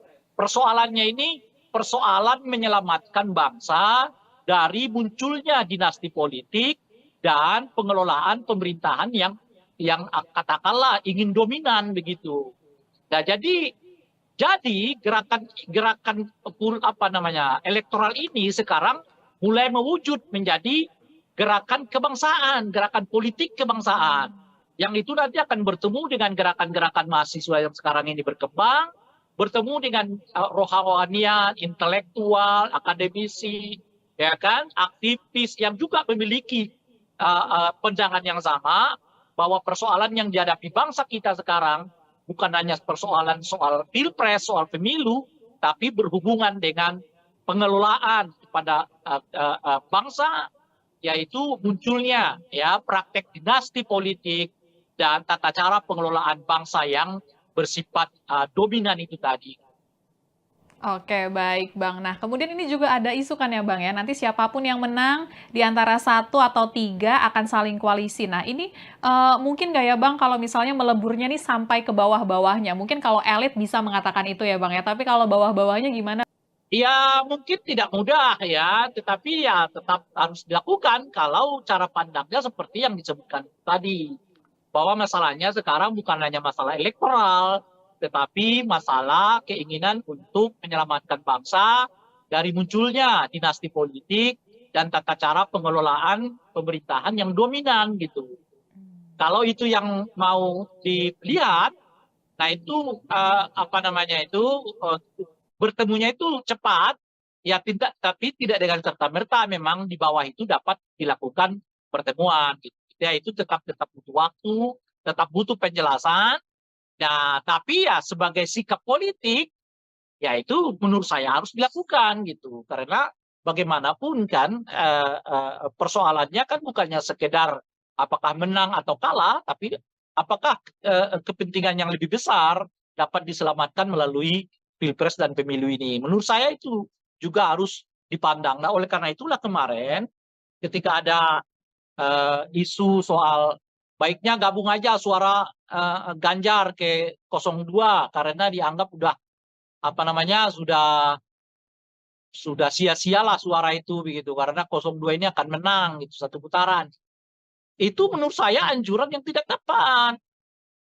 Itu sebagai orang yang bergelut di dunia kepemiluan, ya mestinya kita menganjurkan setiap warga negara kita memilih menggunakan hak pilihnya sesuai dengan hati nuraninya. Karena ini persoalannya bukan hanya sekedar kalah menang, tapi persoalannya adalah sikap politikmu ditunjukkan melalui ya kan pilihan politikmu di TPS gitu loh kira-kira. Nah, bahkan kalau pilihan politik kita pun kalah, nggak apa-apa. Tapi kan Anda sudah menunjukkan sikap politikmu. Itu yang paling berharga. Bukan soal ini menang, itu kalah gitu. Ini menang, itu kalah itu. Ya itulah yang sesuai dengan apa yang Anda inginkan itu. Jadi kampanye soal surat suara yang sia-sia karena akan kalah itu menurut saya nggak tepat dilakukan karena itu membuat masyarakat kita jadi pragmatis karena sebaiknya pemilih tetap harus diajak untuk menggunakan hak pilih mereka sesuai dengan sikap politik mereka masing-masing, tidak peduli apakah kemudian pilihan mereka itu menang atau kalah. Yang paling penting itu adalah mereka mempergunakan hak pilih mereka sesuai dengan pandangan, visi, sikap, dan ideologi politik mereka masing-masing. Oke, baik Bang. Kemudian di tengah isu kubu 01 dan juga 03 bakal bergabung, ini dari Gerindra. Berharap PDIP ini membuka peluang untuk menjalin komunikasi yang baik lagi gitu Bang. Walaupun pihak dari Gerindra mengakui peluangnya kecil. Nah ini kan statement ini keluar 1 bulan, bahkan sedikit lagi, kurang dari 1 bulan sebelum pemilihan suara 14 Februari ya Bang ya 2024. Ini telat nggak ya Bang kalau misalnya Gerindra baru mulai deket-deketin kubu lain Bang sekarang Bang? Itu kan menunjukkan apa yang saya sebutkan tadi, bahwa satu putaran ini rasanya macet gitu loh. Ya, sehingga mereka membutuhkan suara yang lain, kandidat yang lain. Dalam hal ini mereka mencoba berkomunikasi dengan 02, 03. Dan sudah ditanggapi oleh 03 kan, untuk menyatakan ya kemungkinan akan sulit begitu ya.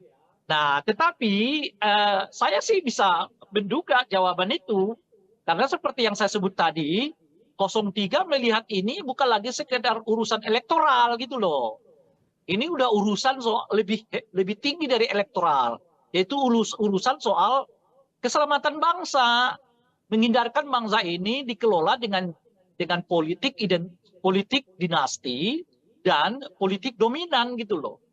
Nah, jadi kalau pertemuan mereka semata-mata hanya karena urusan elektoral, saya kira akan sangat sulit untuk dipertemukan ya 02 dan 03 ini karena di 03 bacaan saya mereka udah meningkatkan isunya bukan lagi soal elektoral, tapi ini urusan soal keselamatan bangsa, keselamatan demokrasi, ya keselamatan reformasi, yaitu menolak ya praktek-praktek dinasti politik begitu ya, dan juga menolak praktek-praktek dominasi politik itu. Nah itu yang pertama. Nah yang kedua, saya juga melihat kemungkinan ini kecil karena 03 ini sudah terlanjur sangat sakit hati gitu. Perlakuan Pak Jokowi dan keluarga Pak Jokowi kepada Ibu Mega dan PDI khususnya, saya kira siapapun akan sulit menerima itu gitu loh. Sepragmatis apapun politik, tetapi perlakuan keluarga Pak Jokowi, perlakuan ya terhadap Ibu Mega dan keluarga besar PDI, ya saya kira orang tetap berpikir untuk bisa menerima ya penyatuan politik itu. Ya sederhana aja lah. Ya, kita coba tarik peristiwa itu pada diri kita sendiri. Ini ada orang kita besarin, minta ini kita kasih, minta ini kita kasih, nggak cukup, minta anaknya juga dilibatkan, oke, minta menantunya kita libatkan, oke. Jangankan mengucapkan terima kasih gitu. Bahkan ketika dia mau keluar sekalipun, dia masih mencoba untuk membuat kita malu gitu loh. Bisa nggak kita membayangkan perasaan yang dialami oleh Ibu Mega dan keluarga besar PDI Perjuangan? Saya sih bisa merasakan itu gitu menurut saya. Nah oleh karena itu ajakan 02 membuka komunikasi itu sulit. Karena mereka nggak merasakan seperti yang dialami oleh Ibu Mega dan keluarga besar PDI. Bahwa ada yang calon yang meninggalkan mereka begitu saja, lalu calon presiden. Tapi kan cuma 5 tahun itu gitu loh.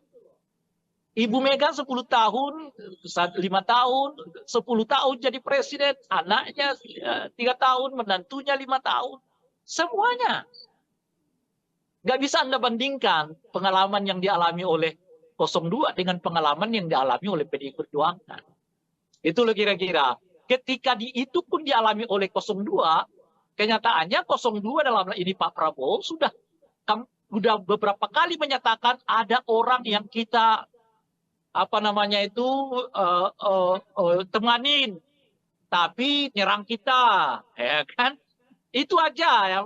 Padahal cuma 5 tahun aja begitu, itu aja udah diomongkan oleh Pak Prabowo. Apalagi seperti yang dilakukan oleh keluarga Pak Jokowi kepada Ibu Mega dan keluarga PDI Perjuangan. Bagi saya itu sangat sulit ya menyatukan kedua pasangan ini gitu. Nah, jadi oleh karena itu saya sih merasa nggak akan terjadi nih penyatuan suara antara 03 dengan 02 ini. Oke, kalau begitu Bang. Dan kita beralih Bang, karena akhir pekan ini nanti hari Minggu debat Aduh, keempat cukuplah, ya Bang nanti ya? lagi lah kita lanjut. Oke, Kan karena biasanya debat 15-19 menit. siap. Kalau gitu enggak, closingannya gini aja Bang, karena debat keempat hari Minggu posisinya sekarang makin panas. Oke. Kalau menurut Abang, tensi debat akan seperti apa Bang kira-kira? Saya kira 02 dalam hal ini Gibran akan mengeluarkan seluruh kemampuannya untuk menjadikan forum debat keempat atau forum debat kedua untuk calon wakil presiden itu sebagai tanda kutip ya pembalasan begitu ya.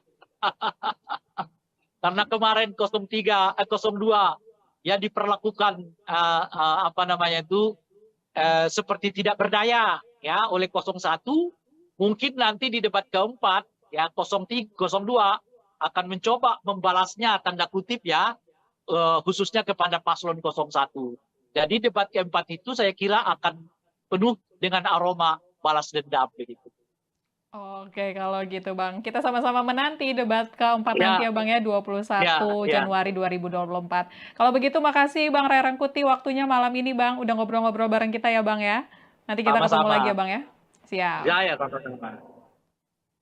Ya, itu dia Tribuners pembahasan kita mengenai isu-isu politik terkini dengan pengamat politik yang juga Direktur Lingkar Madani 5 Indonesia, Bang Ray Rangkuti. Sekalian mengingatkan Tribuners kalau nanti tanggal 21 Januari 2024 akan berlangsung debat keempat peserta Pilpres 2024. Nanti gilirannya calon wakil presidennya lagi yang untuk naik ke podium, untuk saling beradu gagasan, untuk menyampaikan visi misi dan temanya untuk debat keempat nanti, yakni terkait dengan pembangunan berkelanjutan, sumber daya alam, lingkungan hidup, energi, pangan, agraria, masyarakat adat, dan juga desa. Dan mengingatkan juga kalau misalnya nanti 14 Februari 2024 ya Tribuners ya, waktunya kita untuk memberikan suara. Hanya di YouTube Tribun News. Selamat malam dan selamat beristirahat.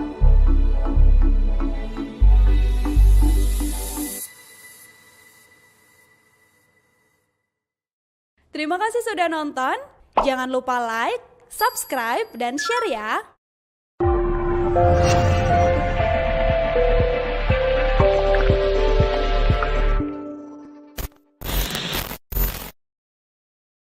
Download Tribun X sekarang. Menghadirkan lokal menjadi Indonesia. Ini pemilu paling runyam, paling ribet, dan paling menakutkan. Agak menakutkan itu tadi menurut saya di situ, karena kelihatan ada ambisi politik yang terlalu bersemangat ya untuk mendorong satu putaran ini. Iya, saya tidak terlalu yakin ini akan terjadi satu putaran. Saya kira setidaknya 3 faktor ini yang mengakibatkan kelihatan ya elektabilitas dari 02 ini sekarang macet gitu ya. Nah, dari tingkat kepuasan kepada Pak Jokowi yang mulai menurun, ya, model kampanye yang monoton, ya, kemampuan 03 untuk meningkatkan komparasi setelah mereka mampu melakukan asosiasi, 02 menurut saya punya perhitungan-perhitungan kalau sampai masuk ke putaran kedua. Mereka bisa berdikdaya kalau satu putaran, tapi belum tentu bisa dikdaya kalau sampai 2 putaran gitu. 03 ini sudah terlanjur sangat sakit hati gitu. Perlakuan Pak Jokowi dan keluarga Pak Jokowi kepada Ibu Mega dan PDI khususnya, saya kira siapapun akan sulit menerima itu gitu loh.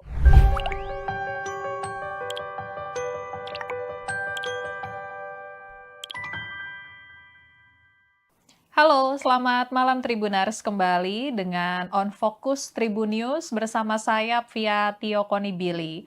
Tribuners, kondisi politik semakin memanas jelang pemungutan suara Pilpres 2024 yang akan digelar pada 14 Februari 2024 mendatang. Banyak isu yang saat ini beredar, mulai dari peluang koalisi para capres-cawapres, kemudian laporan ke Bawaslu, hingga saling serang soal visi misi dari kubu masing-masing capres-cawapres. Nah, kita mau membahas isu-isu terkini dengan pengamat politik sekaligus Direktur Lingkar Madani 5 Indonesia, ada Bang Ray Rongkuti, yang malam ini sudah tersambung dengan kita melalui Zoom. Halo, selamat malam Bang Ray Rangkuti. Malam. Apa kabar Bang, malam ini Bang? Alhamdulillah sejauh ini baik. Nggak tahu kalau Alhamdulillah. besok lusa Kondisi, apa masih bisa berbicara atau sudah ditekan untuk tidak berbicara, kita nggak tahu. oh oke. Berarti Ya, mengaku ya Bang ya kalau sekarang kondisinya makin panas. ini pemilu paling runyam, paling ribet dan paling menakutkan begitu. Oke, kalau gitu boleh dijelasin Bang kenapa sampai terungkap runyam dan ribet? Runyam karena penyelenggaranya menurut saya tidak kapabel ya, kurang kapasitasnya tidak terlalu meyakinkan. Banyak tahapan pemilu yang ya dikelola seapa adanya begitu ya, sehingga menimbulkan reaksi di sana sini. Ya untungnya bangsa kita ini bangsa yang nggak mau ribut-ribut lah sebenarnya gitu. Padahal kalau elemen-elemen teknisnya sebetulnya banyak hal yang dipersoalkan. Kinerja Bawaslu, kinerja KPU, kinerja DKPP ya sami mawon lah. Ya menurut saya kalau dibuat nilai, menurut saya nggak lebih dari 5 nilainya ini kerja-kerja KPU, Bawaslu maupun DKPP. Nah ini kali pertama menurut saya pemilu yang apa namanya itu ya, di tengah-tengahnya di awal-awalnya sudah mulai dengan kekerasan gitu. Ada peristiwa Boyolali, ya kan? Ada peristiwa rekaman yang ya sekarang masih dibantah ya, tapi kita nggak tahu apa itu benar apa enggak. Ya. Dan laporan-laporan, ya, gerakan mahasiswa dilaporkan, ini dilaporkan, itu dilaporkan. Nah, jadi kesannya jadi menyeramkan karena saling lapor-melapor untuk hal-hal yang sebenarnya debatable kan. Ya, ucapan capres dilaporkan. Ya. Padahal itu di forum resmi, namanya di forum debat ya kan. Itu pun dilaporkan ke Bawaslu dan sebagainya. Jadi ya agak menakutkan itu tadi menurut saya di situ karena eh, kelihatan ada ambisi politik yang terlalu bersemangat ya untuk mendorong satu putaran ini sehingga berbagai apa namanya itu ya berbagai langkah dilakukan dalam rangka mendorong dan mencapai satu putaran itu gitu. Nah mungkin efek dari itulah yang mengakibatkan situasinya menurut saya ada perasaan tidak nyaman, ada perasaan takut ya. Dan sebetulnya perasaan-perasaan takut yang seperti ini tidak bagus bagi peningkatan kualitas demokrasi. Sebab hal yang seperti ini nanti akan berujung kepada objektivitas pemilih untuk menggunakan hak pilih mereka. Apakah akan mereka mempergunakan hak pilih sesuai hati nurani atau sebaliknya menggunakan hak pilih mereka berdasarkan rasa takut yang muncul itu gitu. Nah, yang lain itu perasaan terintimidasi dan pemilu di mana pemilihnya menggunakan hak pilih karena ada perasaan terintimidasi itu adalah pemilu yang buruk ya, pemilu yang sebetulnya tidak memenuhi kualifikasi pemilu yang demokratik. Itu kira-kira. Oke, siap Bang. Jadi udah dijelasin kenapa tadi runyam dan takutnya itu ya Bang ya. Dan tadi Abang juga sempat Ya, mention Bang, kondisi terkini ini karena sepertinya ada yang ambisius untuk satu putaran. Nah kalau kita mencermati survei-survei terakhir ya Bang ya, ini belum ada yang hasilnya lebih dari 50% untuk salah satu paslon. Dan ini bagaimana analisa politik Abang Bang? Apakah mungkin target kubu 02, langsung saja kita sebut ya Bang ya, ini satu putaran bakal terjadi atau seperti apa Bang? iya, saya tidak terlalu yakin ini akan terjadi satu putaran. Ya, berbagai gejala memperlihatkan arus yang sebaliknya. Mungkin karena itulah intensitas apa namanya itu ya, penggunaan berbagai cara itu menjadi meningkat kelihatan gitu ya, dari bahkan sampai kepada presiden dan mengomentari tentang tata cara debat, mengomentari tentang materi pertanyaan orang ya yang disebut menyerang personal gitu. Padahal yang mana yang menyerang personal itu kita nggak tahu kan. Kalau orang bertanya soal kamu punya tanah loh ya sekian banyak, ya itu amat sangat relevan di forum debat itu gitu loh. Ya kan? Kalau orang bertanya, kenapa kamu beli pesawat bekas? Ya itu amat sangat relevan di dalam forum debat itu ditanyakan. Jadi mungkin karena itu tadi ya macetnya, istilah saya itu macetnya satu putaran ini yang mengakibatkan kelihatan ya bahkan presiden pun membuat komentar ya, padahal yang sangat teknis di dalam pelaksanaan pemilu maupun ya berkomentar terhadap model pertanyaan orang gitu. Bukan berarti presiden nggak boleh terlibat ya. Saya sendiri dari awal mengatakan kalau presiden mau terlibat, monggo silakan ya. Tetapi ya lepas dulu ya sementara jabatannya sebagai presiden menjadi warga biasa gitu. Nah, di dalam pemilu jabatan presiden dengan warga biasa itu sangat mudah untuk dibedakan. Kalau yang bersangkutan menyatakan cuti, ya saat itulah beliau sebagai warga negara biasa dan oleh karena itu berhak untuk mendukung, mengkampanyekan, ya menyatakan dukungan kepada salah satu calon presiden gitu. Nggak apa-apa gitu. Tapi kalau dalam kapasitas sebagai presiden mengomentari tata cara debat, mengomentari tentang pertanyaan orang, menyebut pertanyaan itu bersifat personal, ya itu nggak patut gitu loh. Itu nggak tepat dilakukan seorang presiden gitu. Tetapi kalau presiden mau menjelaskan pokok-pokok pertanyaan orang di dalam forum debat itu yang berhubungan dengan kewenangan dirinya, kebijakan dirinya, ya monggo saja. Misalnya kenapa presiden terus melanjutkan program food estate, padahal di sana sini dinyatakan itu dianggap gagal gitu ya. Kenapa dilakukan pembelian pesawat terbang yang dianggap tidak tepat dan sebagainya. Itu silakan saja presiden komentar itu, tidak apa-apa gitu sebenarnya gitu. Nah, itu satu. Nah, kalau kita lihat trennya akhir-akhir ini, tren ini kelihatan agak macet gitu. Ya, dari mana kita lihat trennya? Ya, tentu dari banyak lembaga survei yang mengkonfirmasi surveinya ya masih sekitar 45%. Padahal tinggal 1 bulan lagi kan ke depan gitu. Nah, saya melihat setidaknya ada 3 aspek mengapa ada kemacetan elektabilitas dari 02 ya. Pertama menurut saya tingkat kepuasan kepada Presiden Jokowi yang mulai juga stagnan ya. Jadi tingkat kepuasan itu dengan sendirinya berimbas kepada macetnya elektabilitas dari 02 ya. Nah, yang kedua, tata cara kampanye 02 ini menurut saya yang monoton. Kan begitu-begitu aja ya kan. Nggak ada apa namanya itu ya, nggak ada variasinya gitu ya kan, berbeda dengan 01, 03 ya yang membuka channelnya sendiri, melayani masyarakat melalui berbagai laman media sosial ya, sehingga memang kedekatan mereka dengan pemilih juga meningkat gitu. Karena perlu kita ketahui ya, pemilih kita ini salah satu faktor yang paling utama mereka memilih seseorang itu karena dirinya merasa dekat gitu. Jadi kalau apa namanya ini calon ini sekalipun misalnya begitu populer, tapi kalau merasa masyarakat yang nggak merasa dekat, ya belum tentu mereka mau pilih gitu ya. Nah, salah satu cara mendekatkan itu ya tentu menyapa warga, menyapa masyarakat dan sebagainya gitu ya. Nah, ini saya kira faktor kedua ya, faktor apa namanya itu monotonnya ya tata cara berkampanye dari 02 gitu ya.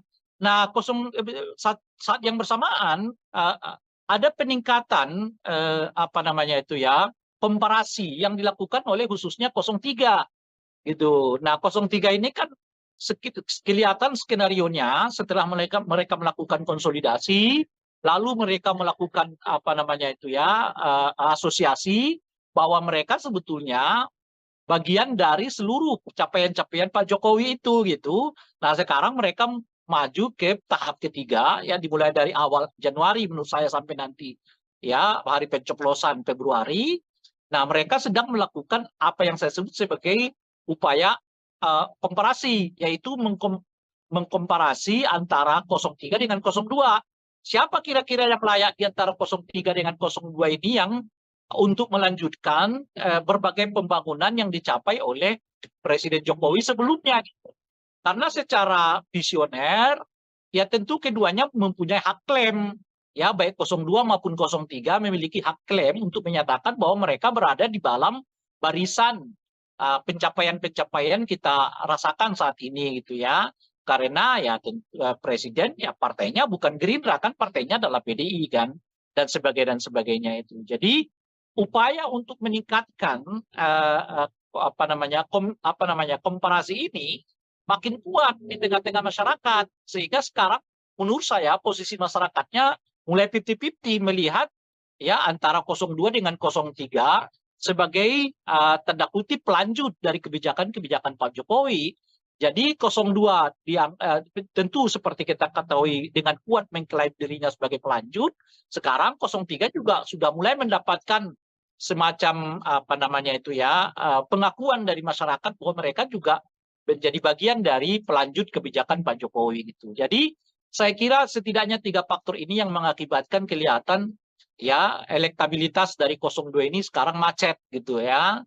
Nah, dari tingkat kepuasan kepada Pak Jokowi yang mulai menurun, ya, model kampanye yang monoton, ya, kemampuan 03 untuk meningkatkan komparasi setelah mereka mampu melakukan asosiasi dengan semua kebijakan-kebijakan Pak Jokowi. Nah, itu yang kita lihat sekarang kelihatan macet, ya. Elektabilitas dari 02 ini yang membuat saya secara personal nggak terlalu yakin bahwa ini akan berlangsung satu putaran. Satu putaran. Oke Bang, nah kalau misalnya obsesi untuk satu putaran ini apakah semakin memanas Bang karena ada isu soal putaran kedua nanti kubu 1 dan kubu 03 bakal bergabung Bang, kalau menurut Abang seperti apa Bang? Iya, dengan sendirinya meningkatkan eskalasi kan, karena bagaimanapun kan 02 menurut saya punya perhitungan-perhitungan kalau sampai masuk ke putaran kedua, situasinya bisa berubah gitu. Nah, jadi mereka bisa berdikdaya kalau satu putaran, tapi belum tentu bisa dikdaya kalau sampai 2 putaran gitu. Nah, oleh karena itulah kelihatan mereka mencegah betul jangan sampai terjadi 2 putaran gitu ya. Kenapa saya katakan kalau satu putaran mereka dikdaya? Ya karena suara mereka boleh disebut ya tidak terkonsolidasi gitu, yang tentu bersumber dari Pak Jokowi begitu ya secara umum gitu. Sementara kalau mereka masuk ke putaran kedua, suara mereka rasanya cuma itu-itu aja. Sementara 03 atau 02 sekarang mulai berkolaborasi. Ya, kalau siapapun di antara 2 pasangan ini nanti yang masuk di putaran kedua, mereka punya potensi untuk kerjasama.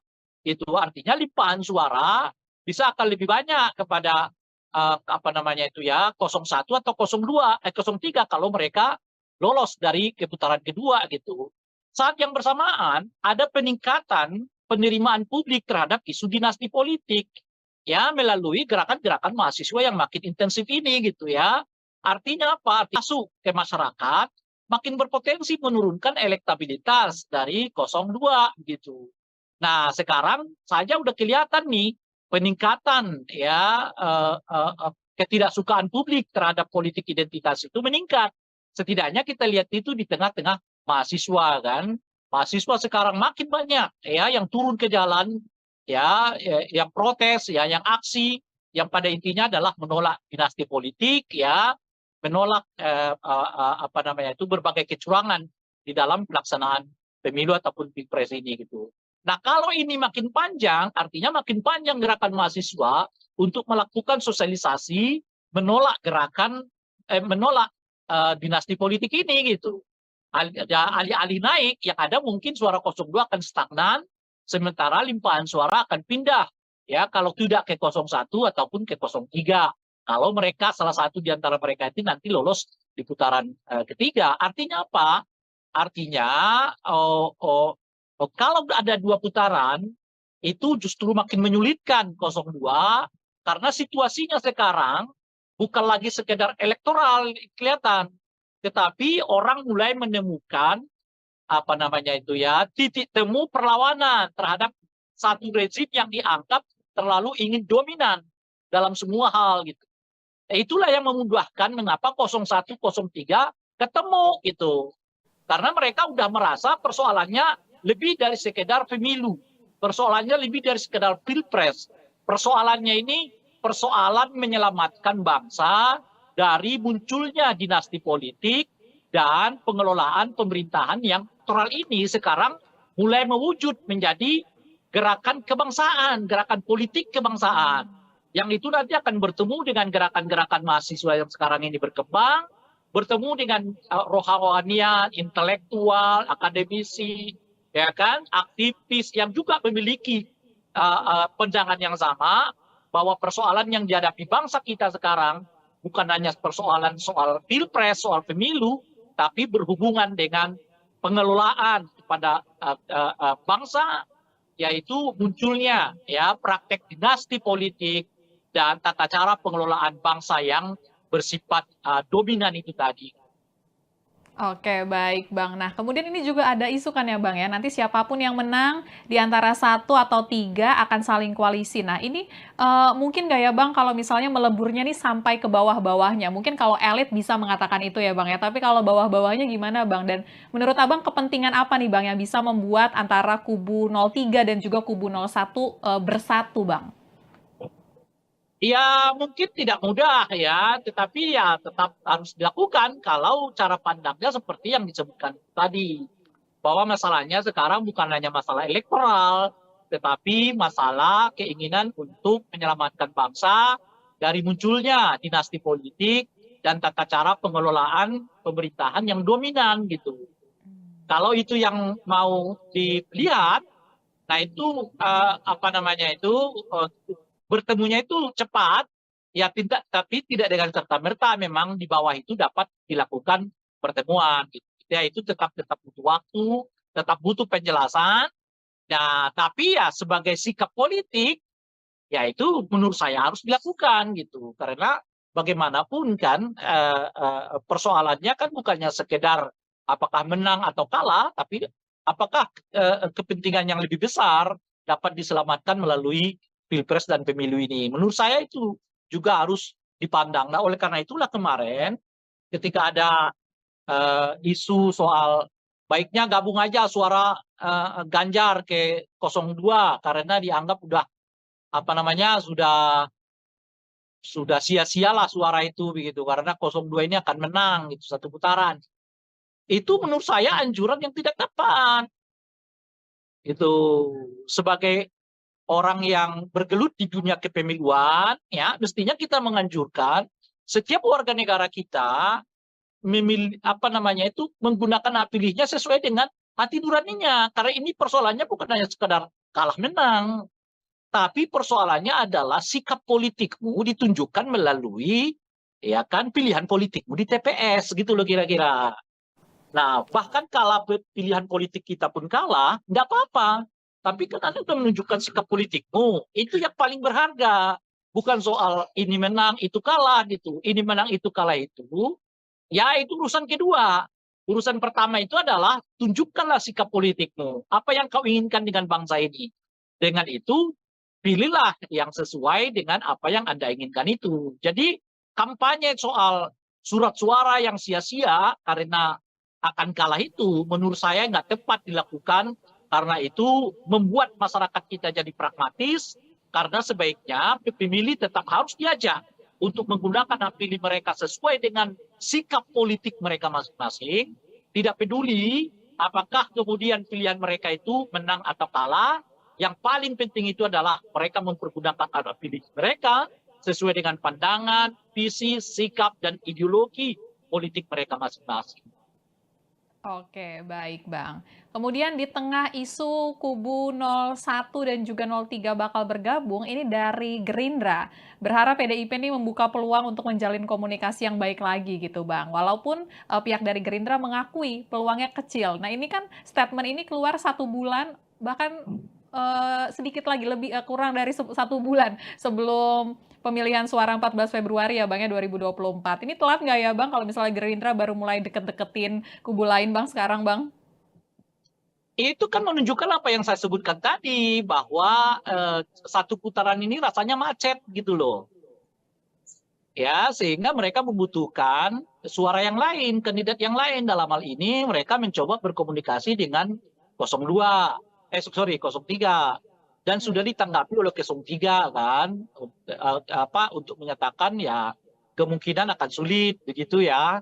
Nah, tetapi saya sih bisa menduga jawaban itu. Karena seperti yang saya sebut tadi, 03 melihat ini bukan lagi sekedar urusan elektoral gitu loh.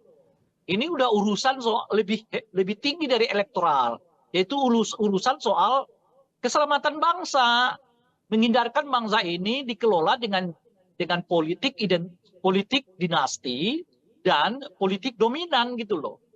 Nah, jadi kalau pertemuan mereka semata-mata hanya karena urusan elektoral, saya kira akan sangat sulit untuk dipertemukan ya 02 dan 03 ini, karena di 03 bacaan saya mereka udah meningkatkan isunya bukan lagi soal elektoral, tapi ini urusan soal keselamatan bangsa, keselamatan demokrasi, ya keselamatan reformasi, yaitu menolak ya praktek-praktek dinasti politik begitu ya, dan juga menolak praktek-praktek dominasi politik gitu.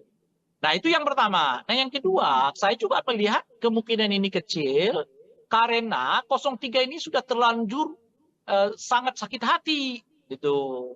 Perlakuan Pak Jokowi dan keluarga Pak Jokowi kepada Ibu Mega dan PDI khususnya, saya kira siapapun akan sulit menerima itu gitu loh.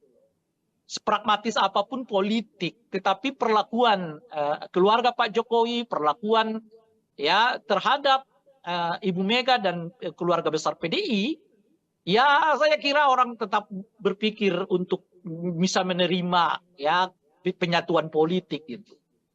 Ya sederhana aja lah. Ya, kita coba tarik peristiwa itu pada diri kita sendiri. Ini ada orang kita besarin, minta ini kita kasih, minta ini kita kasih, nggak cukup, minta anaknya juga dilibatkan, oke, minta menantunya kita libatkan, oke. Jangankan mengucapkan terima kasih gitu. Bahkan ketika dia mau keluar sekalipun, dia masih mencoba untuk membuat kita malu gitu loh. Bisa nggak kita membayangkan perasaan yang dialami oleh Ibu Mega dan keluarga besar PDI Perjuangan? Saya sih bisa merasakan itu gitu menurut saya.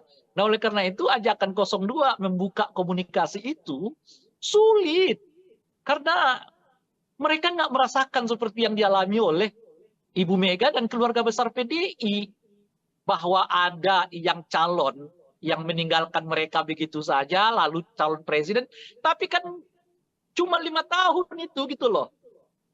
Ibu Mega 10 tahun, 5 tahun, 10 tahun jadi presiden, anaknya 3 tahun, menantunya 5 tahun. Semuanya. Nggak bisa Anda bandingkan pengalaman yang dialami oleh 02 dengan pengalaman yang dialami oleh PDI Perjuangan. Itu loh kira-kira. Ketika itu pun dialami oleh 02, kenyataannya 02 dalam hal ini Pak Prabowo sudah beberapa kali menyatakan ada orang yang kita temanin, tapi nyerang kita, ya kan? Itu aja ya. Padahal cuma 5 tahun aja begitu, itu aja udah diomongkan oleh Pak Prabowo. Apalagi seperti yang dilakukan oleh keluarga Pak Jokowi kepada Ibu Mega dan keluarga PDI Perjuangan. Bagi saya itu sangat sulit ya menyatukan kedua pasangan ini gitu. Nah, jadi oleh karena itu saya sih merasa nggak akan terjadi nih penyatuan suara antara 03 dengan 02 ini. Oke, kalau begitu Bang. Dan kita beralih Bang, karena akhir pekan ini nanti hari Minggu debat Cukup keempat lah, ya Bang nanti ya? lagi lah kita lanjut. Oke. Kan Karena biasanya debat 15-15 menit. siap. Kalau gitu enggak, closingannya gini aja Bang, karena debat keempat hari Minggu posisinya sekarang makin panas. Oke. Kalau menurut Abang, tensi debat akan seperti apa Bang kira-kira? Saya kira 02 dalam hal ini Gibran akan mengeluarkan seluruh kemampuannya untuk menjadikan forum debat keempat atau forum debat kedua untuk calon wakil presiden itu sebagai tanda kutip ya pembalasan begitu ya. Karena kemarin 02 ya diperlakukan apa namanya itu seperti tidak berdaya ya oleh 01, mungkin nanti di debat keempat ya 02 akan mencoba membalasnya tanda kutip ya khususnya kepada paslon 01. Jadi Debat keempat nanti ya, ya Bang ya, 21 ya. Januari 2024. Kalau begitu makasih Bang Ray Rangkuti waktunya malam ini Bang, udah ngobrol-ngobrol bareng kita ya Bang ya. Nanti kita ketemu lagi Sama-sama. ya Bang ya. Siap. Ya, sama-sama. Ya, itu dia Tribuners pembahasan kita mengenai isu-isu politik terkini dengan pengamat politik yang juga Direktur Lingkar Madani 5 Indonesia, Bang Ray Rangkuti. Sekalian mengingatkan Tribuners kalau nanti tanggal 21 Januari 2024 akan berlangsung debat keempat peserta Pilpres 2024. Nanti gilirannya calon wakil presidennya lagi yang untuk naik ke podium, untuk saling beradu gagasan, untuk menyampaikan visi misi dan temanya untuk debat keempat nanti, yakni terkait dengan pembangunan berkelanjutan, sumber daya alam, lingkungan hidup, energi, pangan, agraria, masyarakat adat, dan juga desa. Dan mengingatkan juga kalau misalnya nanti 14 Februari 2024 ya Tribuners ya, waktunya kita untuk memberikan suara bagi para peserta pemilu 2024. Kalau begitu saya Fia Tio Konibili pamit undur diri. Jangan lupa untuk terus menyaksikan berita terupdate hanya di YouTube Tribun News. Selamat malam dan selamat beristirahat.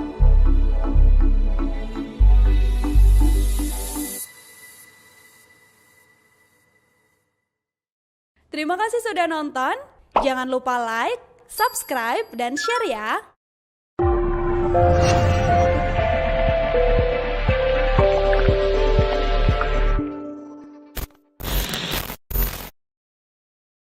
Download Tribun X sekarang. Menghadirkan lokal menjadi Indonesia. Ini pemilu paling runyam, paling ribet, dan paling menakutkan. Agak menakutkan itu tadi menurut saya di situ, karena kelihatan ada ambisi politik yang terlalu bersemangat ya untuk mendorong satu putaran ini. Iya, saya tidak terlalu yakin ini akan terjadi satu putaran. Saya kira setidaknya 3 faktor ini yang mengakibatkan kelihatan ya elektabilitas dari 02 ini sekarang macet gitu ya. Nah, dari tingkat kepuasan kepada Pak Jokowi yang mulai menurun, ya, model kampanye yang monoton, ya, kemampuan 03 untuk meningkatkan komparasi setelah mereka mampu melakukan asosiasi, 02 menurut saya punya perhitungan-perhitungan kalau sampai masuk ke putaran kedua. Mereka bisa berdikdaya kalau satu putaran, tapi belum tentu bisa dikdaya kalau sampai 2 putaran gitu. 03 ini sudah terlanjur sangat sakit hati gitu. Perlakuan Pak Jokowi dan keluarga Pak Jokowi kepada Ibu Mega dan PDI khususnya, saya kira siapapun akan sulit menerima itu gitu loh.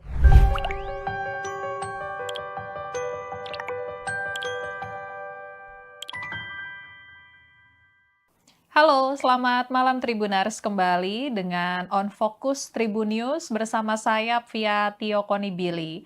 Tribuners, kondisi politik semakin memanas jelang pemungutan suara Pilpres 2024 yang akan digelar pada 14 Februari 2024 mendatang. Banyak isu yang saat ini beredar, mulai dari peluang koalisi para capres-cawapres, kemudian laporan ke Bawaslu, hingga saling serang soal visi misi dari kubu masing-masing capres-cawapres. Nah, kita mau membahas isu-isu terkini dengan pengamat politik sekaligus Direktur Lingkar Madani 5 Indonesia, ada Bang Ray Rangkuti, yang malam ini sudah tersambung dengan kita melalui Zoom. Halo, selamat malam Bang Ray Rangkuti. Malam. Apa kabar Bang, malam ini Bang? Alhamdulillah sejauh ini ditekan untuk tidak berbicara, kita nggak tahu. Oh. Oke. Ya. Berarti mengaku ya Bang ya kalau sekarang kondisinya makin panas. Ini pemilu paling runyam, paling ribet, dan paling menakutkan begitu. Oke, kalau gitu boleh dijelasin Bang kenapa sampai terungkap runyam dan ribet? Runyam karena penyelenggaranya menurut saya tidak kapabel ya, kurang kapasitasnya tidak terlalu meyakinkan. Banyak tahapan pemilu yang ya dikelola seapa adanya begitu ya, sehingga menimbulkan reaksi di sana sini. Ya untungnya bangsa kita ini bangsa yang nggak mau ribut-ribut lah sebenarnya gitu. Padahal kalau elemen-elemen teknisnya sebetulnya banyak hal yang dipersoalkan. Kinerja Bawaslu, kinerja KPU, kinerja DKPP ya sami mawon lah. Ya menurut saya kalau dibuat nilai, menurut saya nggak lebih dari 5 nilainya ini kerja-kerja KPU, Bawaslu maupun DKPP. Tentu sejauh ini ya kita nggak tahu nanti seperti apa. Gitu. Nah menakutkan itu karena ini kali pertama menurut saya pemilu yang apa namanya itu ya di tengah-tengahnya di awal-awalnya sudah mulai dengan kekerasan gitu. Ada peristiwa Boyolali, ya kan? Ada peristiwa rekaman yang ya sekarang masih dibantah ya, tapi kita nggak tahu apa itu benar apa enggak. Ya. Dan laporan-laporan, ya, gerakan mahasiswa dilaporkan, ini dilaporkan, itu dilaporkan. Nah, jadi kesannya jadi menyeramkan karena saling lapor-melapor untuk hal-hal yang sebenarnya debatable kan. Ya, ucapan capres dilaporkan. Ya. Padahal itu di forum resmi, namanya di forum debat ya kan. Itu pun dilaporkan ke Bawaslu dan sebagainya.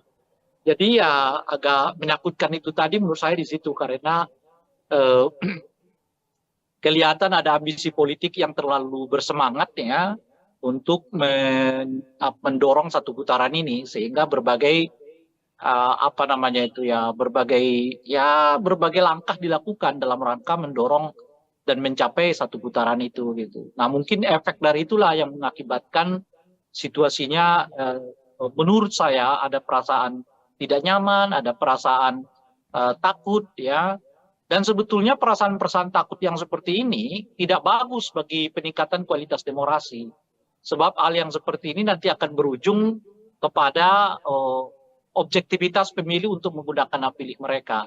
Apakah akan mereka mempergunakan hak pilih sesuai hati nurani atau sebaliknya menggunakan hak pilih mereka berdasarkan rasa takut yang muncul itu gitu.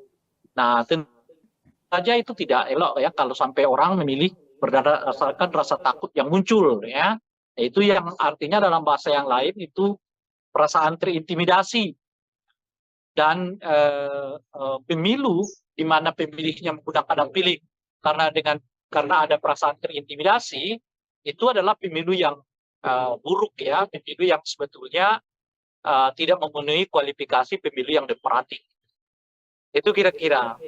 Oke, siap Bang. Jadi udah dijelasin kenapa tadi runyam dan takutnya itu ya Bang ya. Dan tadi Abang juga sempat Ya, mention Bang, kondisi terkini ini karena sepertinya ada yang ambisius untuk satu putaran. Nah kalau kita mencermati survei-survei terakhir ya Bang ya, ini belum ada yang hasilnya lebih dari 50% untuk salah satu paslon. Dan ini bagaimana analisa politik Abang Bang? Apakah mungkin target kubu 02, langsung saja kita sebut ya Bang ya, ini satu putaran bakal terjadi atau seperti apa Bang?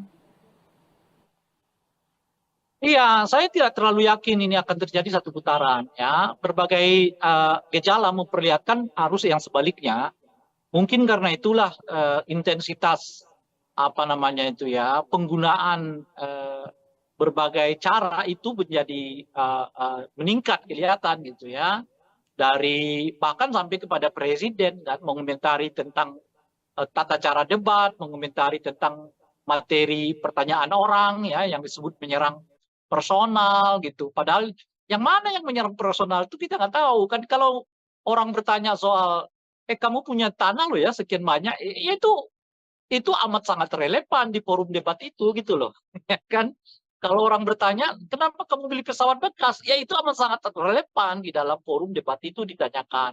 Jadi mungkin karena itu tadi ya macetnya, istilah saya itu macetnya satu putaran ini yang mengakibatkan kelihatan ya bahkan presiden pun membuat komentar ya padahal yang sangat teknis di dalam pelaksanaan pemilu maupun ya berkomentar terhadap model pertanyaan orang gitu. Bukan berarti presiden nggak boleh terlibat ya. Saya sendiri dari awal mengatakan kalau presiden mau terlibat monggo silakan ya, tetapi ya lepas dulu ya sementara jabatannya sebagai presiden menjadi warga biasa gitu. Nah, di dalam pemilu jabatan presiden dengan warga biasa itu sangat mudah untuk dibedakan. Kalau yang bersangkutan menyatakan cuti, ya saat itulah beliau sebagai warga negara biasa dan oleh karena itu berhak untuk mendukung, mengkampanyekan, ya menyatakan dukungan kepada salah satu calon presiden gitu. Nggak apa-apa gitu. Tapi kalau dalam kapasitas sebagai presiden mengomentari tata cara debat, mengomentari tentang pertanyaan orang, menyebut pertanyaan itu bersifat personal, ya itu nggak patut gitu loh. Itu nggak tepat dilakukan seorang presiden gitu. Tetapi kalau presiden mau menjelaskan pokok-pokok pertanyaan orang di dalam forum debat itu yang berhubungan dengan kewenangan dirinya, kebijakan dirinya, ya monggo saja. Misalnya kenapa presiden terus melanjutkan program food estate, padahal di sana sini dinyatakan itu dianggap gagal gitu ya.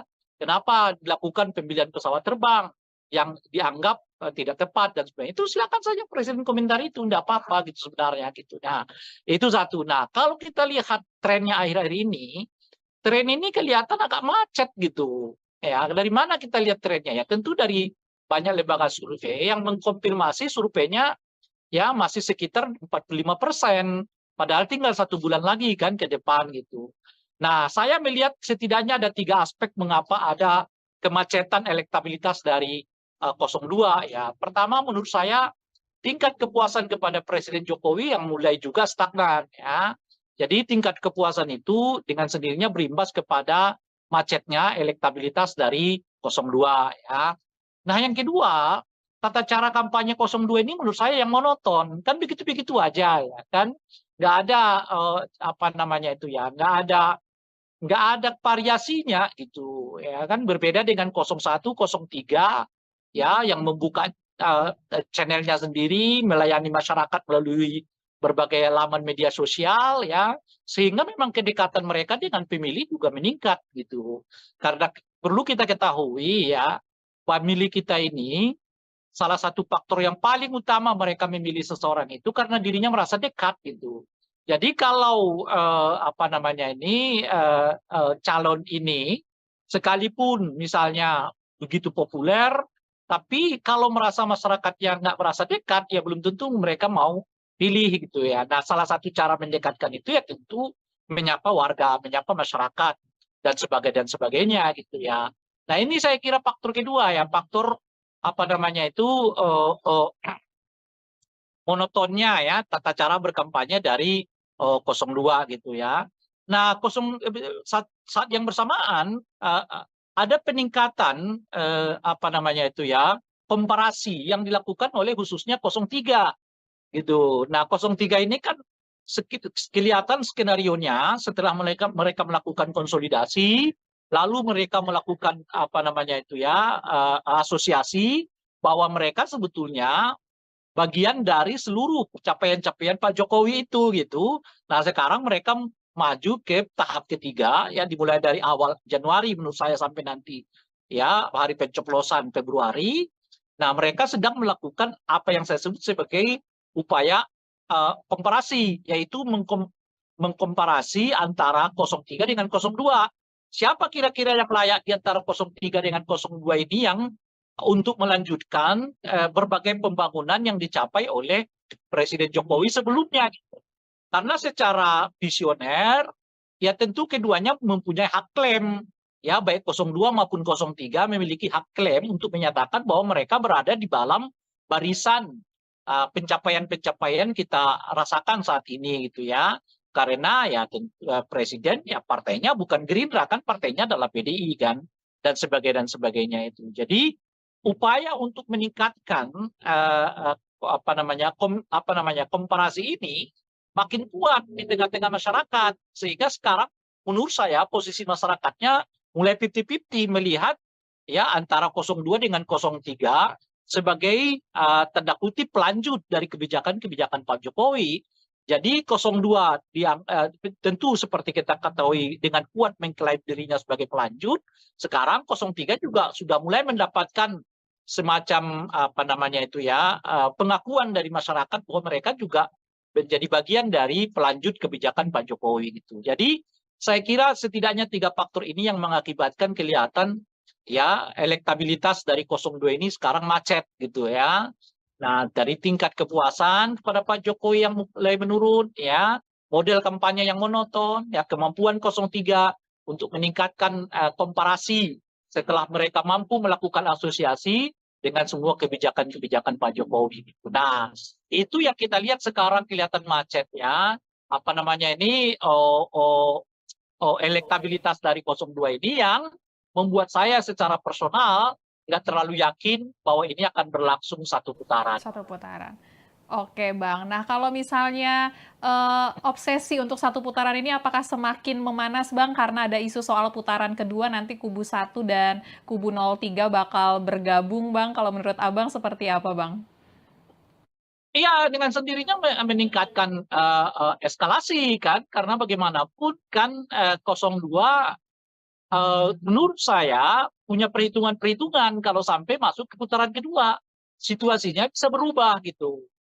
Nah, jadi mereka bisa berdikdaya kalau 1 putaran, tapi belum tentu bisa dikdaya kalau sampai 2 putaran gitu. Nah, oleh karena itulah kelihatan mereka mencegah betul jangan sampai terjadi 2 putaran gitu ya. Kenapa saya katakan kalau 1 putaran mereka dikdaya?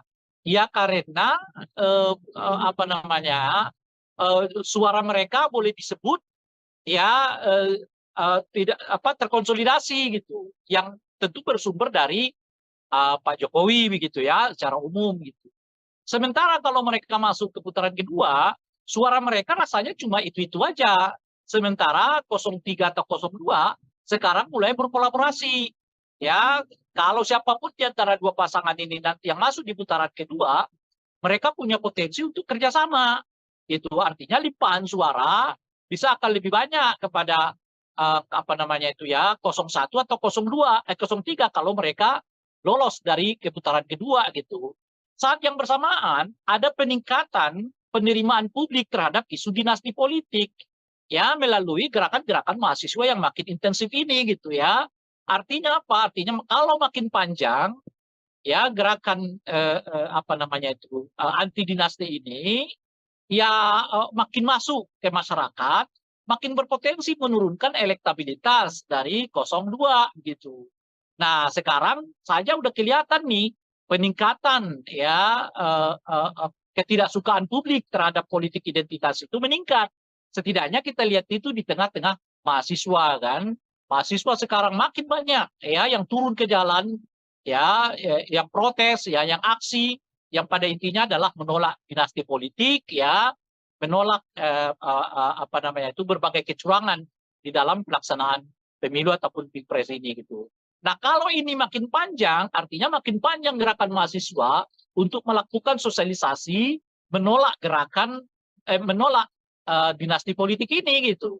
Alih-alih naik, yang ada mungkin suara 02 akan stagnan, sementara limpahan suara akan pindah. Ya, kalau tidak ke 01 ataupun ke 03. Kalau mereka salah satu di antara mereka itu nanti lolos di putaran ketiga. Artinya apa? Artinya kalau ada 2 putaran, itu justru makin menyulitkan 02 karena situasinya sekarang bukan lagi sekedar elektoral kelihatan, tetapi orang mulai menemukan apa namanya itu ya titik temu perlawanan terhadap satu rezim yang dianggap terlalu ingin dominan dalam semua hal gitu. Itulah yang memudahkan mengapa 01, 03 ketemu gitu. Karena mereka udah merasa persoalannya lebih dari sekedar pemilu. Persoalannya lebih dari sekedar pilpres. Persoalannya ini persoalan menyelamatkan bangsa dari munculnya dinasti politik dan pengelolaan pemerintahan yang katakanlah ingin dominan begitu. Nah, jadi gerakan apa namanya elektoral ini sekarang mulai mewujud menjadi gerakan kebangsaan, gerakan politik kebangsaan. Yang itu nanti akan bertemu dengan gerakan-gerakan mahasiswa yang sekarang ini berkembang, bertemu dengan rohanian, intelektual, akademisi, ya kan, aktivis yang juga memiliki pandangan yang sama bahwa persoalan yang dihadapi bangsa kita sekarang bukan hanya persoalan soal pilpres, soal pemilu, tapi berhubungan dengan pengelolaan kepada bangsa, yaitu munculnya ya praktek dinasti politik dan tata cara pengelolaan bangsa yang bersifat dominan itu tadi. Oke, baik Bang. Nah, kemudian ini juga ada isu kan ya Bang ya, nanti siapapun yang menang di antara 1 atau 3 akan saling koalisi. Nah, ini mungkin nggak ya Bang kalau misalnya meleburnya nih sampai ke bawah-bawahnya? Mungkin kalau elit bisa mengatakan itu ya Bang ya, tapi kalau bawah-bawahnya gimana Bang? Dan menurut Abang kepentingan apa nih Bang yang bisa membuat antara kubu 03 dan juga kubu 01 bersatu Bang? Ya mungkin tidak mudah ya, tetapi ya tetap harus dilakukan kalau cara pandangnya seperti yang disebutkan tadi. Bahwa masalahnya sekarang bukan hanya masalah elektoral, tetapi masalah keinginan untuk menyelamatkan bangsa dari munculnya dinasti politik dan tata cara pengelolaan pemerintahan yang dominan gitu. Kalau itu yang mau dilihat, nah itu apa namanya itu bertemunya itu cepat, ya tidak, tapi tidak dengan serta-merta memang di bawah itu dapat dilakukan pertemuan. Gitu. Ya itu tetap butuh waktu, tetap butuh penjelasan. Nah, tapi ya sebagai sikap politik, ya itu menurut saya harus dilakukan gitu. Karena bagaimanapun kan persoalannya kan bukannya sekedar apakah menang atau kalah, tapi apakah kepentingan yang lebih besar dapat diselamatkan melalui pilpres dan pemilu ini. Menurut saya itu juga harus dipandang. Nah, oleh karena itulah kemarin ketika ada isu soal baiknya gabung aja suara Ganjar ke 02 karena dianggap udah apa namanya sudah sia-sialah suara itu begitu karena 02 ini akan menang gitu 1 putaran. Itu menurut saya anjuran yang tidak tepat. Itu sebagai orang yang bergelut di dunia kepemiluan, ya mestinya kita menganjurkan setiap warga negara kita memilih apa namanya itu menggunakan hak pilihnya sesuai dengan hati nuraninya. Karena ini persoalannya bukan hanya sekadar kalah menang, tapi persoalannya adalah sikap politikmu ditunjukkan melalui ya kan pilihan politikmu di TPS gitu loh kira-kira. Nah, bahkan kalau pilihan politik kita pun kalah, nggak apa-apa. Tapi kan Anda sudah menunjukkan sikap politikmu. Itu yang paling berharga. Bukan soal ini menang, itu kalah gitu. Ini menang, itu kalah itu. Ya itu urusan kedua. Urusan pertama itu adalah tunjukkanlah sikap politikmu. Apa yang kau inginkan dengan bangsa ini. Dengan itu, pilihlah yang sesuai dengan apa yang Anda inginkan itu. Jadi kampanye soal surat suara yang sia-sia karena akan kalah itu menurut saya nggak tepat dilakukan karena itu membuat masyarakat kita jadi pragmatis karena sebaiknya pemilih tetap harus diajak untuk menggunakan hak pilih mereka sesuai dengan sikap politik mereka masing-masing, tidak peduli apakah kemudian pilihan mereka itu menang atau kalah, yang paling penting itu adalah mereka mempergunakan hak pilih mereka sesuai dengan pandangan, visi, sikap, dan ideologi politik mereka masing-masing. Oke, baik Bang. Kemudian di tengah isu kubu 01 dan juga 03 bakal bergabung, ini dari Gerindra. Berharap PDIP ini membuka peluang untuk menjalin komunikasi yang baik lagi gitu Bang. Walaupun pihak dari Gerindra mengakui peluangnya kecil. Nah ini kan statement ini keluar 1 bulan, bahkan sedikit lagi, lebih kurang dari 1 bulan sebelum pemilihan suara 14 Februari ya Bang ya 2024. Ini telat nggak ya Bang kalau misalnya Gerindra baru mulai deket-deketin kubu lain Bang sekarang Bang? Itu kan menunjukkan apa yang saya sebutkan tadi bahwa 1 putaran ini rasanya macet gitu loh.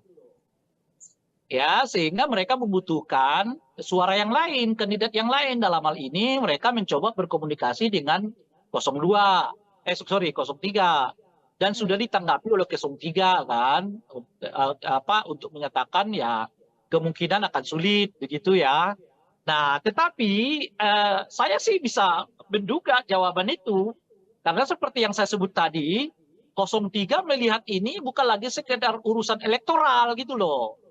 Ini udah urusan soal lebih tinggi dari elektoral, yaitu urusan soal keselamatan bangsa, menghindarkan bangsa ini dikelola dengan politik dinasti dan politik dominan gitu loh.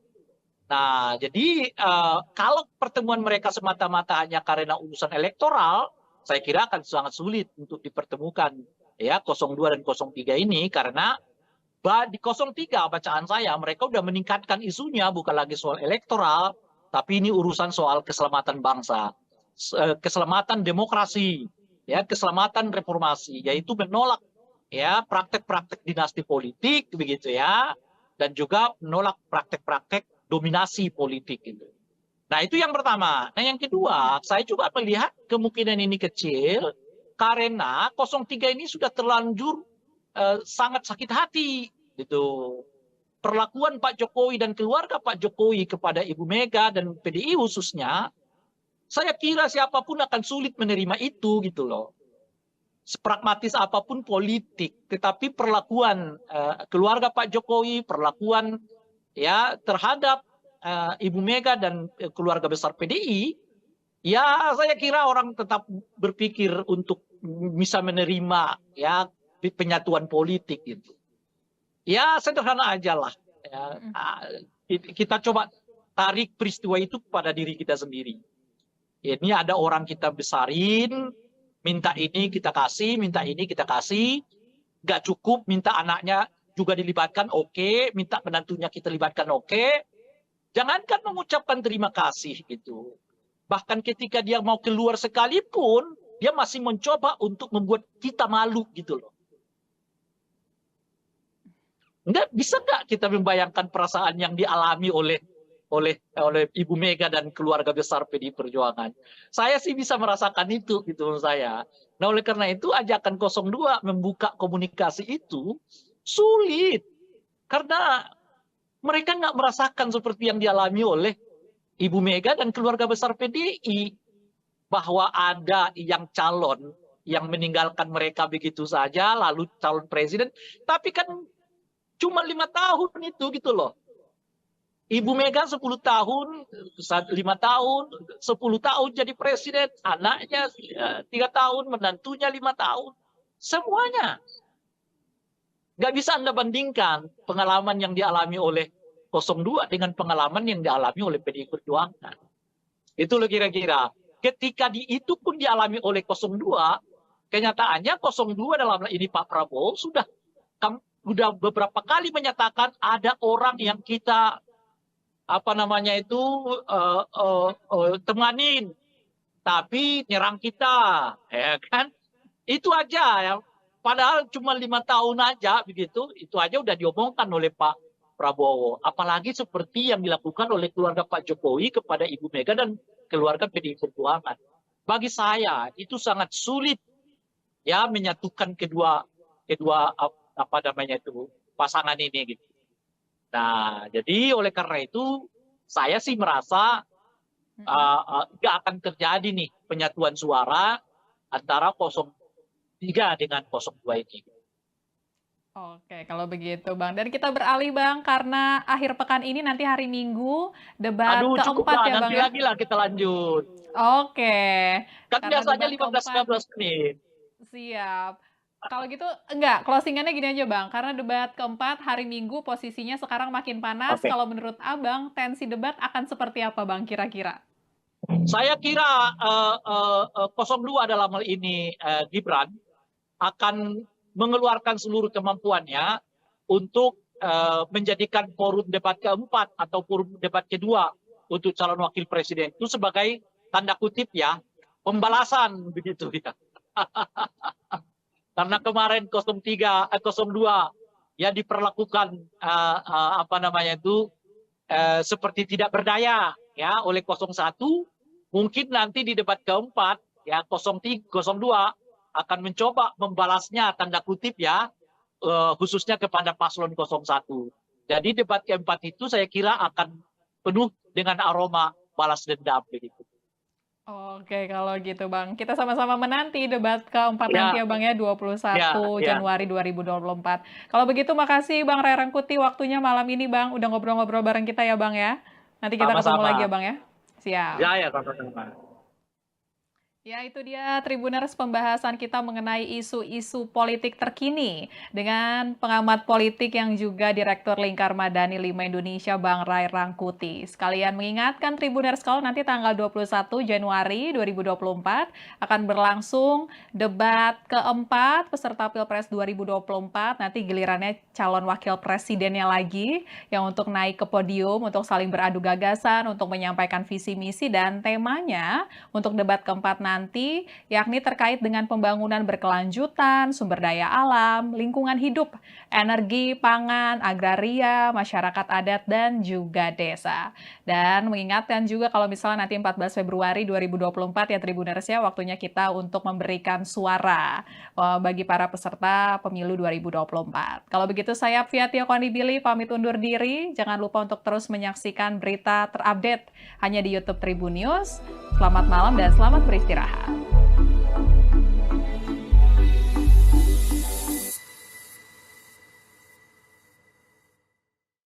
Terima kasih sudah nonton. Jangan lupa like, subscribe, dan share ya.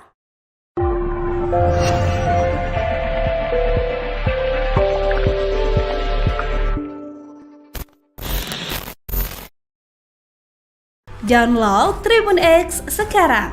Menghadirkan lokal menjadi Indonesia. Ini pemilu paling runyam, paling ribet, dan paling menakutkan. Agak menakutkan itu tadi menurut saya di situ, karena kelihatan ada ambisi politik yang terlalu bersemangat ya untuk mendorong satu putaran ini.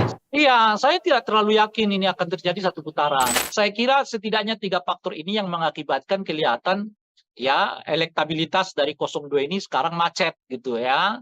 Nah, dari tingkat kepuasan kepada Pak Jokowi yang mulai menurun, ya, model kampanye yang monoton, ya, kemampuan 03 untuk meningkatkan komparasi setelah mereka mampu melakukan asosiasi, 02 menurut saya punya perhitungan-perhitungan kalau sampai masuk ke putaran kedua.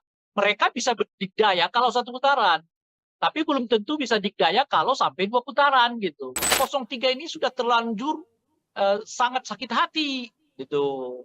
Perlakuan Pak Jokowi dan keluarga Pak Jokowi kepada Ibu Mega dan PDI khususnya, saya kira siapapun akan sulit menerima itu gitu loh.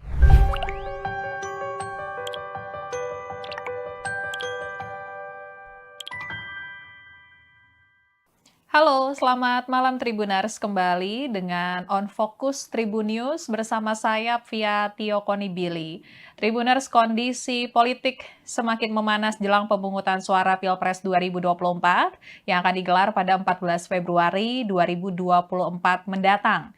Banyak isu yang saat ini beredar, mulai dari peluang koalisi para capres-cawapres, kemudian laporan ke Bawaslu, hingga saling serang soal visi misi dari kubu masing-masing capres-cawapres. Nah, kita mau membahas isu-isu terkini dengan pengamat politik sekaligus Direktur Lingkar Madani 5 Indonesia, ada Bang Ray Rangkuti, yang malam ini sudah tersambung dengan kita melalui Zoom. Halo, selamat malam Bang Ray Rangkuti. Malam. Apa kabar Bang, malam ini Bang? Alhamdulillah sejauh ini baik. Alhamdulillah. Kalau besok lusa Kondisi masih bisa berbicara atau sudah ditekan untuk tidak berbicara, kita nggak tahu. Oh. Oke. Ya. Berarti mengakui ya Bang ya kalau sekarang kondisinya makin panas. Ini pemilu paling runyam, paling ribet, dan paling menakutkan begitu. Oke, kalau gitu boleh dijelasin Bang kenapa sampai terungkap runyam dan ribet? Runyam karena penyelenggaranya menurut saya tidak kapabel ya, kapasitasnya tidak terlalu meyakinkan. Banyak tahapan pemilu yang ya dikelola seapa adanya begitu ya, sehingga menimbulkan reaksi di sana sini. Ya untungnya bangsa kita ini bangsa yang nggak mau ribut-ribut lah sebenarnya gitu. Padahal kalau elemen-elemen teknisnya sebetulnya banyak hal yang dipersoalkan. Kinerja Bawaslu, kinerja KPU, kinerja DKPP ya sami mawon lah. Ya menurut saya kalau dibuat nilai, menurut saya nggak lebih dari 5 nilainya ini kerja-kerja KPU, Bawaslu maupun DKPP. Tentu sejauh ini ya. Kita nggak tahu nanti seperti apa. Gitu. Nah, menakutkan itu karena ini kali pertama menurut saya pemilu yang apa namanya itu ya, di tengah-tengahnya di awal-awalnya sudah mulai dengan kekerasan gitu. Ada peristiwa Boyolali, ya kan? Ada peristiwa rekaman yang ya sekarang masih dibantah ya, tapi kita nggak tahu apa itu benar apa enggak. Ya. Dan laporan-laporan, ya, gerakan mahasiswa dilaporkan, ini dilaporkan, itu dilaporkan. Nah, jadi kesannya jadi menyeramkan karena saling lapor-melapor untuk hal-hal yang sebenarnya debatable kan. Ya, ucapan capres dilaporkan. Ya. Padahal itu di forum resmi, namanya di forum debat ya kan. Itu pun dilaporkan ke Bawaslu dan sebagainya.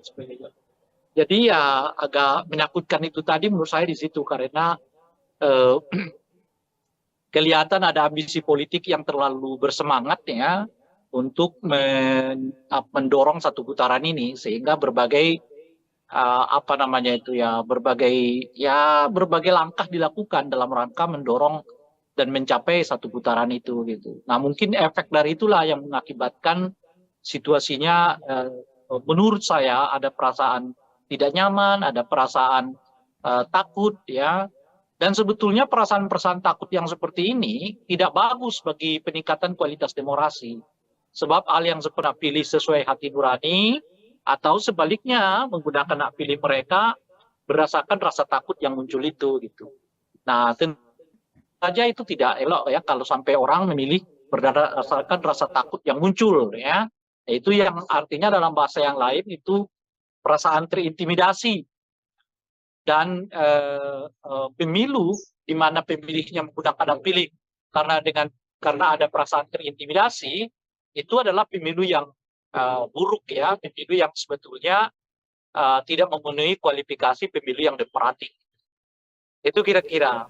Oke, siap Bang. Jadi udah dijelasin kenapa tadi runyam dan takutnya itu ya Bang ya. Dan tadi Abang juga sempat Ya, mention Bang, kondisi terkini ini karena sepertinya ada yang ambisius untuk satu putaran. Nah kalau kita mencermati survei-survei terakhir ya Bang ya, ini belum ada yang hasilnya lebih dari 50% untuk salah satu paslon. Dan ini bagaimana analisa politik Abang Bang? Apakah mungkin target kubu 02, langsung saja kita sebut ya Bang ya, ini satu putaran bakal terjadi atau seperti apa Bang?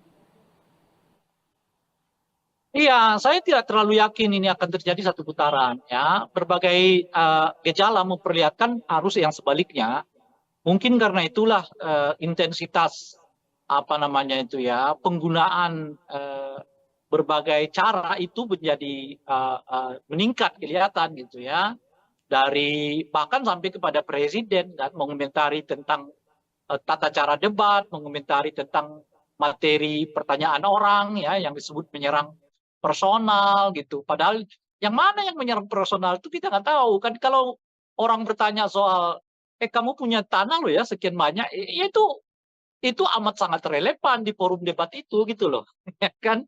Kalau orang bertanya, kenapa kamu beli pesawat bekas? Ya itu amat sangat relevan di dalam forum saya itu macetnya satu putaran ini yang mengakibatkan kelihatan ya bahkan presiden pun membuat komentar ya, padahal yang sangat teknis di dalam pelaksanaan pemilu maupun ya berkomentar terhadap model pertanyaan orang gitu bukan berarti presiden nggak boleh terlibat ya saya sendiri dari awal mengatakan kalau presiden mau terlibat monggo silakan ya tetapi ya lepas dulu ya sementara jabatannya sebagai presiden menjadi warga biasa gitu. Nah di dalam pemilu jabatan presiden dengan warga biasa itu sangat mudah untuk dibedakan.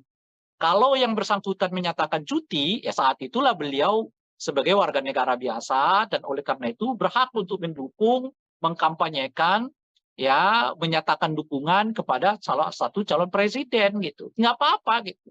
Tapi kalau dalam kapasitas sebagai presiden mengomentari tata cara debat, mengomentari tentang pertanyaan orang, menyebut pertanyaan itu bersifat personal, ya itu nggak patut gitu loh, itu nggak tepat dilakukan seorang presiden gitu. Tetapi kalau presiden mau menjelaskan pokok-pokok pertanyaan orang di dalam forum debat itu yang berhubungan dengan kewenangan dirinya, kebijakan dirinya, ya monggo saja. Misalnya kenapa Presiden terus melanjutkan program food estate, padahal di sana sini dinyatakan itu dianggap gagal gitu ya. Kenapa dilakukan pembelian pesawat terbang yang dianggap tidak tepat? Tren ini kelihatan agak macet gitu. Ya, dari mana kita lihat trennya ya? Tentu dari banyak lembaga survei yang mengkonfirmasi surveinya ya masih sekitar 45%. Padahal tinggal 1 bulan lagi kan ke depan gitu. Nah, saya melihat setidaknya ada 3 aspek mengapa ada kemacetan elektabilitas dari 02 ya. Pertama, menurut saya tingkat kepuasan kepada Presiden Jokowi yang mulai juga stagnan ya. Jadi tingkat kepuasan itu dengan sendirinya berimbas kepada macetnya elektabilitas dari 02 ya. Nah, yang kedua, tata cara kampanye 02 ini menurut saya yang monoton. Kan begitu-begitu aja ya kan. Nggak ada apa namanya itu ya, nggak ada variasinya gitu ya kan, berbeda dengan 01, 03 ya yang membuka channelnya sendiri, melayani masyarakat melalui berbagai laman media sosial ya, sehingga memang kedekatan mereka dengan pemilih juga meningkat gitu. Karena perlu kita ketahui ya, pemilih kita ini salah satu faktor yang paling utama mereka memilih seseorang itu karena dirinya merasa dekat gitu. Jadi kalau apa namanya ini calon ini sekalipun misalnya begitu populer, tapi kalau merasa masyarakatnya nggak merasa dekat, ya belum tentu mereka mau pilih gitu ya. Nah, salah satu cara mendekatkan itu ya tentu menyapa warga, menyapa masyarakat dan sebagainya gitu ya. Nah, ini saya kira faktor kedua ya, faktor apa namanya itu monotonnya ya tata cara berkampanye dari 02 gitu ya. Nah, saat yang bersamaan ada peningkatan apa namanya itu ya, komparasi yang dilakukan oleh khususnya 03 gitu. Nah, 03 ini kan kelihatan skenarionya setelah mereka melakukan konsolidasi, lalu mereka melakukan apa namanya itu ya, asosiasi bahwa mereka sebetulnya bagian dari seluruh capaian-capaian Pak Jokowi itu gitu. Nah, sekarang mereka maju ke tahap ketiga ya, dimulai dari awal Januari menurut saya sampai nanti ya hari pencoblosan Februari.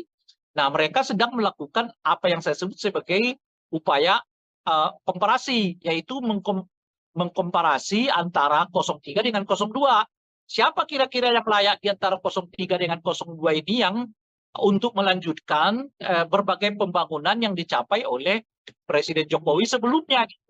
Karena secara visioner, ya tentu keduanya mempunyai hak klaim. Ya, baik 02 maupun 03 memiliki hak klaim untuk menyatakan bahwa mereka berada di dalam barisan pencapaian-pencapaian kita rasakan saat ini gitu ya. Karena ya presiden ya partainya bukan Gerindra kan, partainya adalah PDI kan, dan sebagainya itu. Jadi upaya untuk meningkatkan apa namanya komparasi ini makin kuat di tengah-tengah masyarakat, sehingga sekarang menurut saya posisi masyarakatnya mulai 50-50 melihat ya antara 02 dengan 03 sebagai tanda kutip pelanjut dari kebijakan-kebijakan Pak Jokowi. Jadi 02 tentu seperti kita ketahui dengan kuat mengklaim dirinya sebagai pelanjut. Sekarang 03 juga sudah mulai mendapatkan semacam apa namanya itu ya pengakuan dari masyarakat bahwa mereka juga menjadi bagian dari pelanjut kebijakan Pak Jokowi gitu. Jadi saya kira setidaknya 3 faktor ini yang mengakibatkan kelihatan ya elektabilitas dari 02 ini sekarang macet gitu ya. Nah, dari tingkat kepuasan setelah mereka mampu melakukan asosiasi dengan semua kebijakan-kebijakan Pak Jokowi gitu. Nah, itu yang kita lihat sekarang kelihatan macet ya. Apa namanya ini elektabilitas dari 02 ini yang membuat saya secara personal nggak terlalu yakin bahwa ini akan berlangsung 1 putaran. 1 putaran.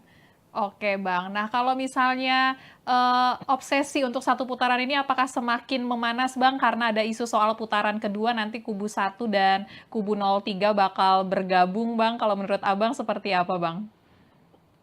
Iya, dengan sendirinya meningkatkan eskalasi kan, karena bagaimanapun kan 02 menurut saya punya perhitungan-perhitungan kalau sampai masuk ke putaran kedua, situasinya bisa berubah gitu. Nah, jadi mereka bisa berdikdaya kalau satu putaran, tapi belum tentu bisa dikdaya kalau sampai 2 putaran gitu. Nah, oleh karena itulah kelihatan mereka mencegah betul jangan sampai terjadi 2 putaran gitu ya. Kenapa saya katakan kalau 1 putaran mereka dikdaya?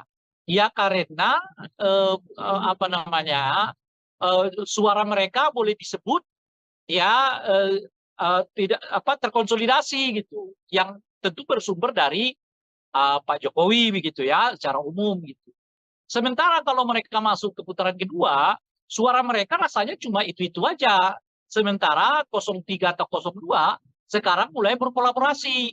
Ya, kalau siapapun di antara 2 pasangan ini nanti yang masuk di putaran kedua, mereka punya potensi untuk kerjasama. Itu artinya limpahan suara bisa akan lebih banyak kepada apa namanya itu ya, kosong penerimaan publik terhadap isu dinasti politik ya melalui gerakan-gerakan mahasiswa yang makin intensif ini gitu ya. Artinya apa? Artinya kalau makin panjang ya gerakan apa namanya itu anti dinasti ini ya makin masuk ke masyarakat, makin berpotensi menurunkan elektabilitas dari 02 gitu. Nah, sekarang saja udah kelihatan nih peningkatan ya ketidaksukaan publik terhadap politik identitas itu meningkat. Setidaknya kita lihat itu di tengah-tengah mahasiswa kan. Mahasiswa sekarang makin banyak ya yang turun ke jalan ya, yang protes ya, yang aksi yang pada intinya adalah menolak dinasti politik ya, menolak apa namanya itu berbagai kecurangan di dalam pelaksanaan pemilu ataupun pilpres ini gitu. Nah, kalau ini makin panjang, artinya makin panjang gerakan mahasiswa untuk melakukan sosialisasi menolak gerakan menolak dinasti politik ini gitu. Alih-alih naik, yang ada mungkin suara 02 akan stagnan, sementara limpahan suara akan pindah ya kalau tidak ke 01 ataupun ke 03. Kalau mereka salah satu di antara mereka itu nanti lolos di putaran ketiga, artinya apa? Artinya kalau ada 2 putaran itu justru makin menyulitkan 02 karena situasinya sekarang bukan lagi sekedar elektoral kelihatan, tetapi orang mulai menemukan apa namanya itu ya titik temu perlawanan terhadap satu rezim yang dianggap terlalu ingin dominan dalam semua hal gitu. Itulah yang memudahkan mengapa 01, 03 ketemu gitu.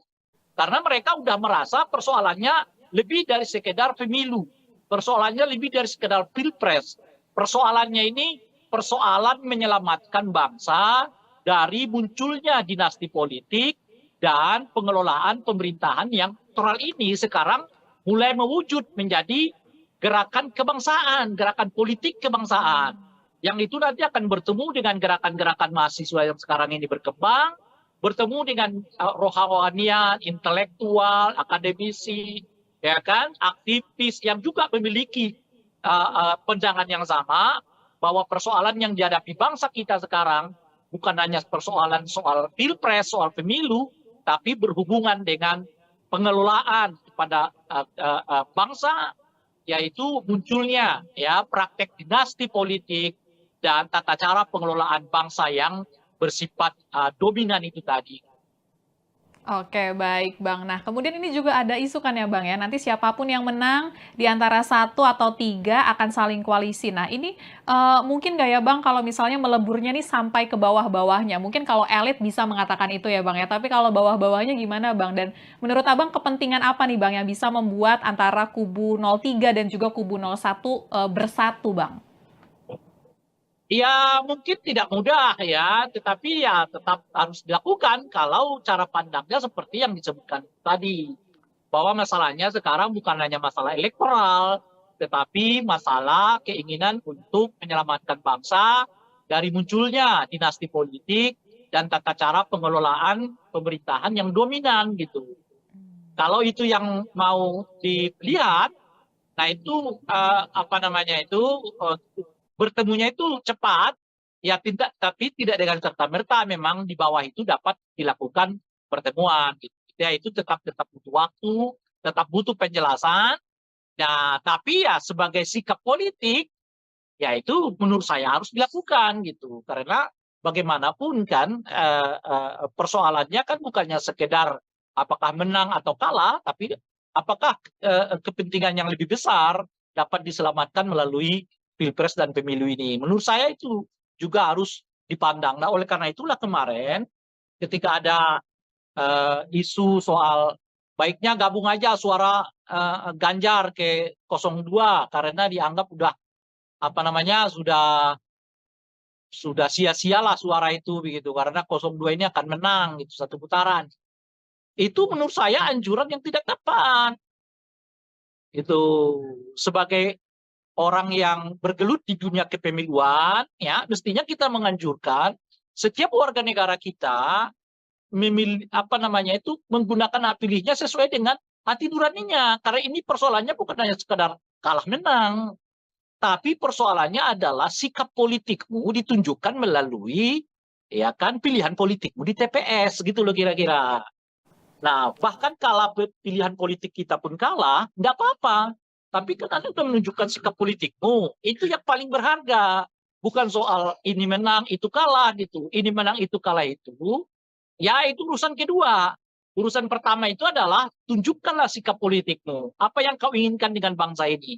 Dengan itu, pilihlah yang sesuai dengan apa yang Anda inginkan itu. Jadi, kampanye soal surat suara yang sia-sia karena akan kalah itu menurut saya nggak tepat dilakukan karena itu membuat masyarakat kita jadi pragmatis karena sebaiknya pemilih tetap harus diajak untuk menggunakan hak pilih mereka sesuai dengan sikap politik mereka masing-masing, tidak peduli apakah kemudian pilihan mereka itu menang atau kalah, yang paling penting itu adalah mereka mempergunakan hak pilih mereka sesuai dengan pandangan, visi, sikap, dan ideologi politik mereka masing-masing.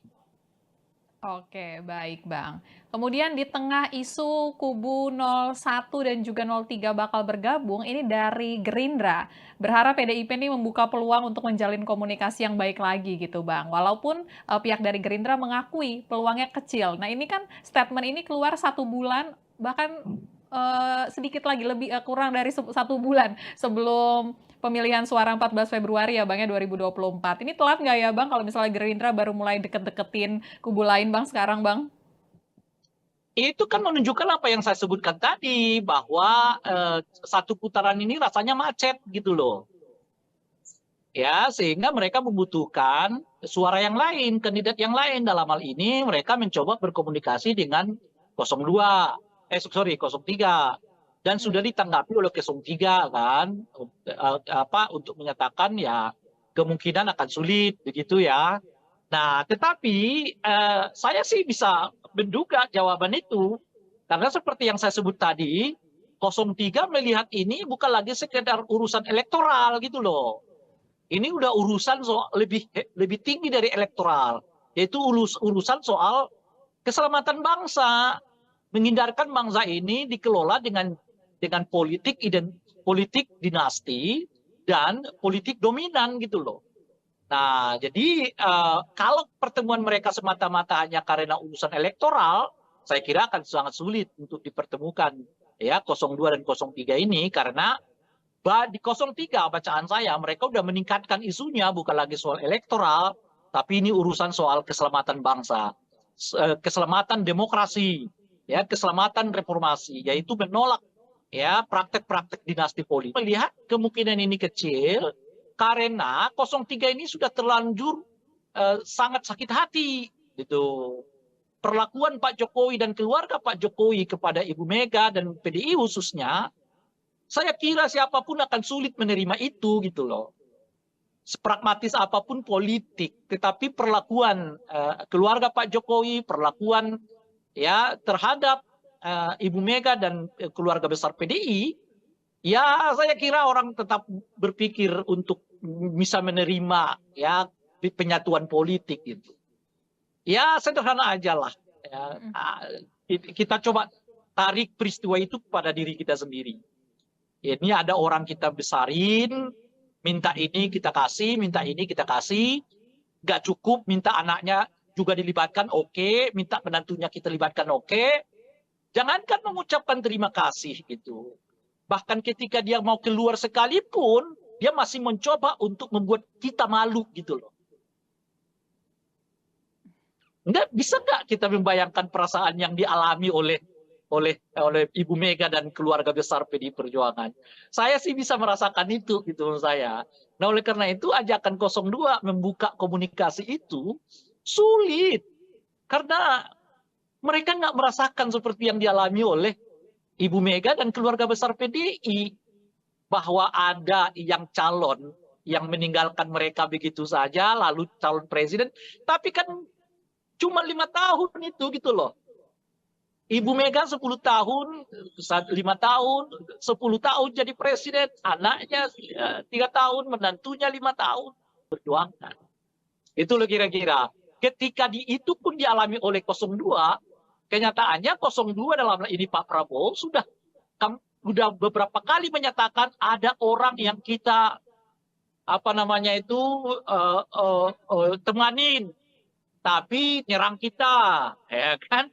Itu aja ya. Padahal cuma 5 tahun aja begitu, itu aja udah diomongkan oleh Pak Prabowo. Apalagi seperti yang dilakukan oleh keluarga Pak Jokowi kepada Ibu Mega dan keluarga PDI Perjuangan. Bagi saya itu sangat sulit ya menyatukan kedua pasangan ini gitu.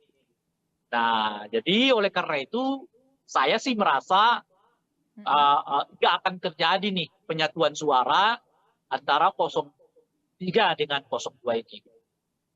Oke, kalau begitu Bang. Dan kita beralih Bang, karena akhir pekan ini nanti hari Minggu debat Aduh, cukup keempat lah, ya Bang nanti ya? lagi lah kita lanjut. Oke, Kan karena biasanya debat 15-15 menit. siap. Kalau gitu, enggak, closingannya gini aja Bang, karena debat keempat hari Minggu posisinya sekarang makin panas. Oke. Kalau menurut Abang, tensi debat akan seperti apa Bang kira-kira? Saya kira 02 dalam hal ini Gibran akan mengeluarkan seluruh kemampuannya untuk menjadikan forum debat keempat atau forum debat kedua untuk calon wakil presiden itu sebagai tanda kutip ya pembalasan begitu ya. Karena kemarin 02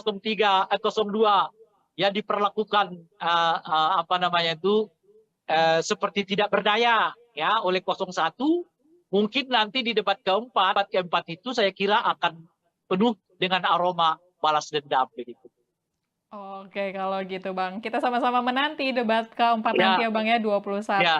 Januari 2024. Kalau begitu makasih Bang Ray Rangkuti waktunya malam ini Bang, udah ngobrol-ngobrol bareng kita ya Bang ya. Nanti kita ketemu Sama-sama. lagi ya Bang ya. Siap. Ya, sama-sama. Ya, itu dia Tribuners pembahasan kita mengenai isu-isu politik terkini dengan pengamat politik yang juga Direktur Lingkar Madani 5 Indonesia, Bang Ray Rangkuti. Sekalian mengingatkan Tribuners kalau nanti tanggal 21 Januari 2024 akan berlangsung debat keempat peserta Pilpres 2024. Nanti gilirannya calon wakil presidennya lagi yang untuk naik ke podium, untuk saling beradu gagasan, untuk menyampaikan visi misi dan temanya untuk debat keempat nanti, yakni terkait dengan pembangunan berkelanjutan, sumber daya alam, lingkungan hidup, energi, pangan, agraria, masyarakat adat, dan juga desa. Dan mengingatkan juga kalau misalnya nanti 14 Februari 2024 ya Tribuners ya, waktunya kita untuk memberikan suara bagi para peserta pemilu 2024. Kalau begitu saya Fia Tio Konibili pamit undur diri. Jangan lupa untuk terus menyaksikan berita terupdate hanya di YouTube Tribun News. Selamat malam dan selamat beristirahat.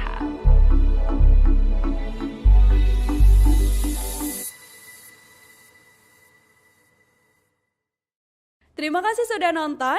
Jangan lupa like, subscribe, dan share ya.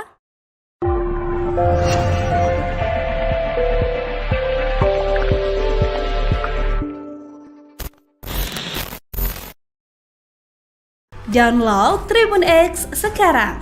Menghadirkan lokal menjadi Indonesia. Ini pemilu paling runyam, paling ribet, dan paling menakutkan. Agak menakutkan itu tadi menurut saya di situ, karena kelihatan ada ambisi politik yang terlalu bersemangat ya untuk mendorong satu putaran ini. Iya, saya tidak terlalu yakin ini akan terjadi satu putaran. Saya kira setidaknya 3 faktor ini yang mengakibatkan kelihatan ya elektabilitas dari 02 ini sekarang macet gitu ya. Nah, dari tingkat kepuasan kepada Pak Jokowi yang mulai menurun, ya, model kampanye yang monoton, ya, kemampuan 03 untuk meningkatkan komparasi setelah mereka mampu melakukan asosiasi, 02 menurut saya punya perhitungan-perhitungan kalau sampai masuk ke putaran kedua. Mereka bisa berdikdaya kalau satu putaran, tapi belum tentu bisa dikdaya kalau sampai dua putaran gitu. 03 ini sudah terlanjur sangat sakit hati gitu. Perlakuan Pak Jokowi dan keluarga Pak Jokowi kepada Ibu Mega dan PDI khususnya, saya kira siapapun akan sulit menerima itu gitu loh.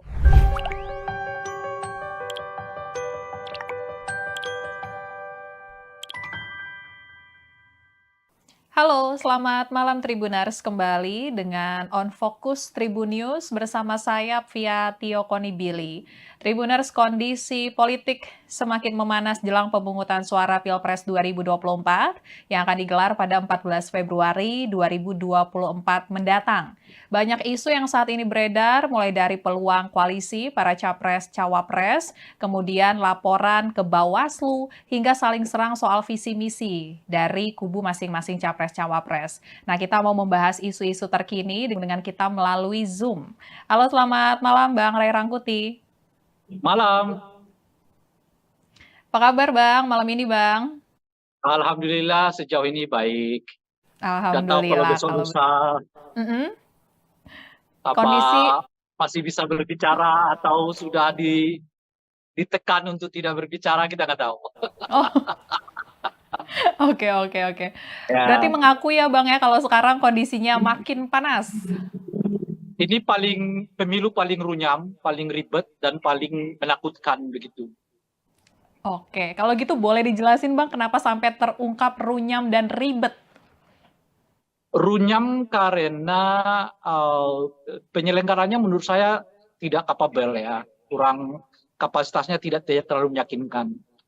Banyak tahapan pemilu yang ya dikelola seapa adanya begitu ya, sehingga menimbulkan reaksi di sana sini.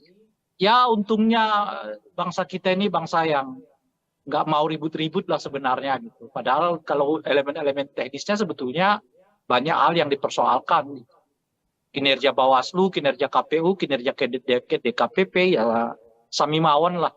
Ya menurut saya kalau dibuat nilai, menurut saya nggak lebih dari 5 nilainya ini kerja-kerja KPU, Bawaslu maupun DKPP. Tentu sejauh ini ya kita nggak tahu nanti seperti apa. Gitu. Nah, menakutkan tuh karena ini kali pertama menurut saya pemilu yang apa namanya itu ya, di tengah-tengahnya di awal-awalnya sudah mulai dengan kekerasan gitu. Ada peristiwa Boyolali, ya kan? Ada peristiwa rekaman yang ya sekarang masih dibantah ya, tapi kita nggak tahu apa itu benar apa enggak. Ya. Dan laporan-laporan, ya, gerakan mahasiswa dilaporkan, ini dilaporkan, itu dilaporkan. Nah, jadi kesannya jadi menyeramkan karena saling lapor-melapor untuk hal-hal yang sebenarnya debatable kan. Ya, ucapan capres dilaporkan. Ya. Padahal itu di forum resmi, namanya di forum debat ya kan. Itu pun dilaporkan ke Bawaslu dan sebagainya. Jadi ya agak menakutkan itu tadi menurut saya di situ karena eh, kelihatan ada ambisi politik yang terlalu bersemangat ya untuk mendorong satu putaran ini sehingga berbagai apa namanya itu ya berbagai langkah dilakukan dalam rangka mendorong dan mencapai satu putaran itu gitu. Nah mungkin efek dari itulah yang mengakibatkan situasinya menurut saya ada perasaan tidak nyaman, ada perasaan takut ya. Dan sebetulnya perasaan-perasaan takut yang seperti ini tidak bagus bagi peningkatan kualitas demokrasi. Sebab hal yang seperti ini nanti akan berujung kepada objektivitas pemilih untuk menggunakan hak pilih mereka. Apakah akan mereka mempergunakan hak pilih sesuai hati nurani atau sebaliknya menggunakan hak pilih mereka berdasarkan rasa takut yang muncul itu gitu. Nah, tentu saja itu tidak elok ya kalau sampai orang memilih berdasarkan rasa takut yang muncul ya. Itu yang artinya dalam bahasa yang lain itu perasaan terintimidasi. Dan pemilu di mana pemilihnya menggunakan hak pilih karena ada perasaan terintimidasi, itu adalah pemilu yang buruk ya, pemilu yang sebetulnya tidak memenuhi kualifikasi pemilu yang demokratik. Itu kira-kira. Oke, siap Bang. Jadi udah dijelasin kenapa tadi runyam dan takutnya itu ya Bang ya. Dan tadi Abang juga sempat Ya, mention Bang, kondisi terkini ini karena sepertinya ada yang ambisius untuk satu putaran. Nah kalau kita mencermati, apakah mungkin target kubu 02, langsung saja kita sebut ya Bang ya, ini satu putaran bakal terjadi atau seperti apa Bang? iya, saya tidak terlalu yakin ini akan terjadi satu putaran ya. Berbagai gejala memperlihatkan arus yang sebaliknya. Mungkin karena itulah intensitas apa namanya itu ya, penggunaan berbagai cara itu menjadi meningkat kelihatan gitu ya. Dari bahkan sampai kepada presiden dan mengomentari tentang tata cara debat, mengomentari tentang materi pertanyaan orang ya yang disebut menyerang personal gitu. Padahal yang mana yang menyerang personal itu kita nggak tahu kan. Kalau orang bertanya soal kamu punya tanah loh ya sekian banyak, ya itu amat sangat relevan di forum debat itu gitu loh. Ya kan?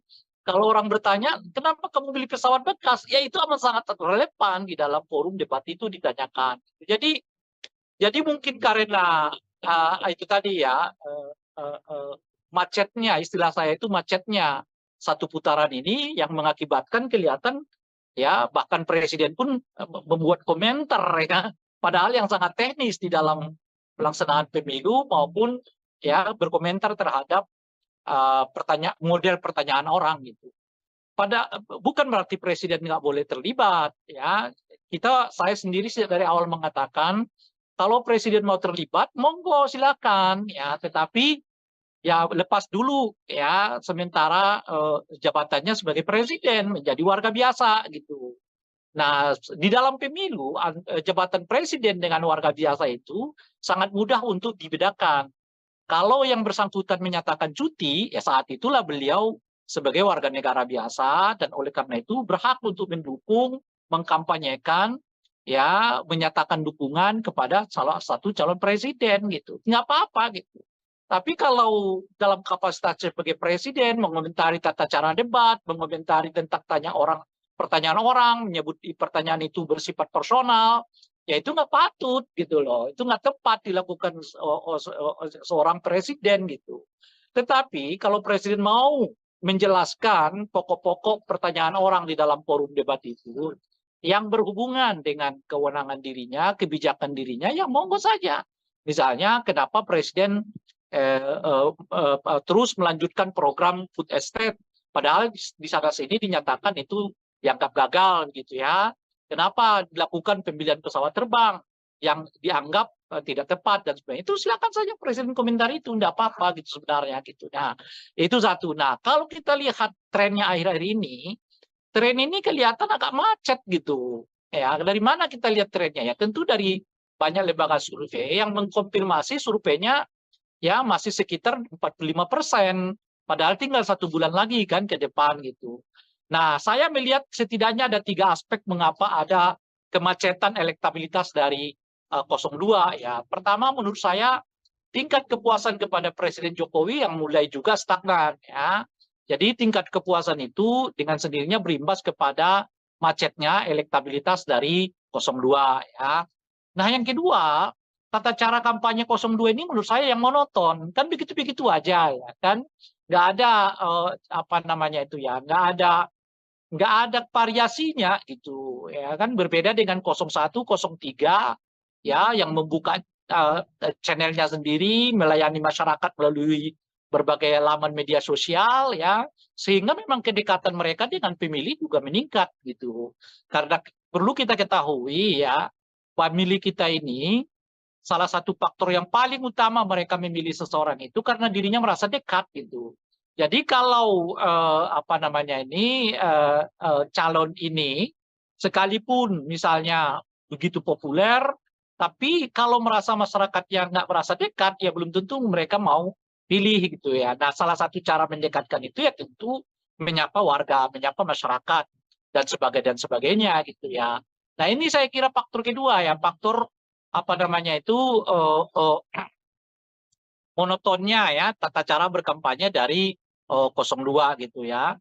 Nah, saat yang bersamaan ada peningkatan apa namanya itu ya komparasi yang dilakukan oleh khususnya 03 gitu. Nah, 03 ini kan kelihatan skenarionya setelah mereka melakukan konsolidasi, lalu mereka melakukan apa namanya itu ya asosiasi bahwa mereka sebetulnya bagian dari seluruh capaian-capaian Pak Jokowi itu gitu. Nah, sekarang mereka maju ke tahap ketiga ya dimulai dari awal Januari menurut saya sampai nanti ya hari pencoblosan Februari.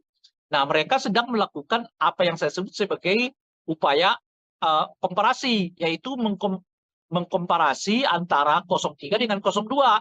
Siapa kira-kira yang layak di antara 03 dengan 02 ini yang untuk melanjutkan berbagai pembangunan yang dicapai oleh Presiden Jokowi sebelumnya. Karena secara visioner, ya tentu keduanya mempunyai hak klaim. Ya, baik 02 maupun 03 memiliki hak klaim untuk menyatakan bahwa mereka berada di dalam barisan pencapaian-pencapaian kita rasakan saat ini gitu ya. Karena ya presiden ya partainya bukan Gerindra kan partainya adalah PDI kan dan sebagainya itu. Jadi upaya untuk meningkatkan apa namanya komparasi ini makin kuat di tengah-tengah masyarakat sehingga sekarang menurut saya posisi masyarakatnya mulai 50-50 melihat ya antara 02 dengan 03 sebagai tanda kutip pelanjut dari kebijakan-kebijakan Pak Jokowi. Jadi 02 tentu seperti kita ketahui dengan kuat mengklaim dirinya sebagai pelanjut, sekarang 03 juga sudah mulai mendapatkan semacam apa namanya itu ya pengakuan dari masyarakat bahwa mereka juga menjadi bagian dari pelanjut kebijakan Pak Jokowi gitu. Jadi saya kira setidaknya 3 faktor ini yang mengakibatkan kelihatan ya elektabilitas dari 02 ini sekarang macet gitu ya. Nah, dari tingkat kepuasan kepada Pak Jokowi yang mulai menurun ya, model kampanye yang monoton, ya kemampuan 03 untuk meningkatkan komparasi setelah mereka mampu melakukan asosiasi dengan semua kebijakan-kebijakan Pak Jokowi. Nah, itu yang kita lihat sekarang kelihatan macet ya.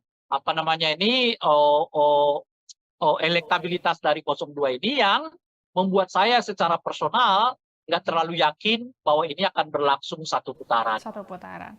Oke, Bang. Nah, kalau misalnya obsesi untuk satu putaran ini apakah semakin memanas, Bang, karena ada isu soal putaran kedua nanti kubu 1 dan kubu 03 bakal bergabung, Bang. Kalau menurut Abang seperti apa, Bang? Iya, dengan sendirinya meningkatkan eskalasi kan, karena bagaimanapun kan 02 menurut saya punya perhitungan-perhitungan kalau sampai masuk ke putaran kedua, situasinya bisa berputaran gitu. Nah, oleh karena itulah kelihatan mereka mencegah betul jangan sampai terjadi 2 putaran gitu ya. Kenapa saya katakan kalau satu putaran mereka dikdaya? Ya karena apa namanya suara mereka boleh disebut ya tidak terkonsolidasi gitu, yang tentu bersumber dari Pak Jokowi begitu ya secara umum gitu. Sementara kalau mereka masuk ke putaran kedua, suara mereka rasanya cuma itu-itu aja. Sementara 03 atau 02 sekarang mulai berkolaborasi. Ya, kalau siapapun di antara 2 pasangan ini nanti yang masuk di putaran kedua, mereka punya potensi untuk kerjasama. Itu artinya limpahan suara bisa akan lebih banyak kepada apa namanya itu ya 01 atau 03 kalau mereka lolos dari ke putaran kedua gitu.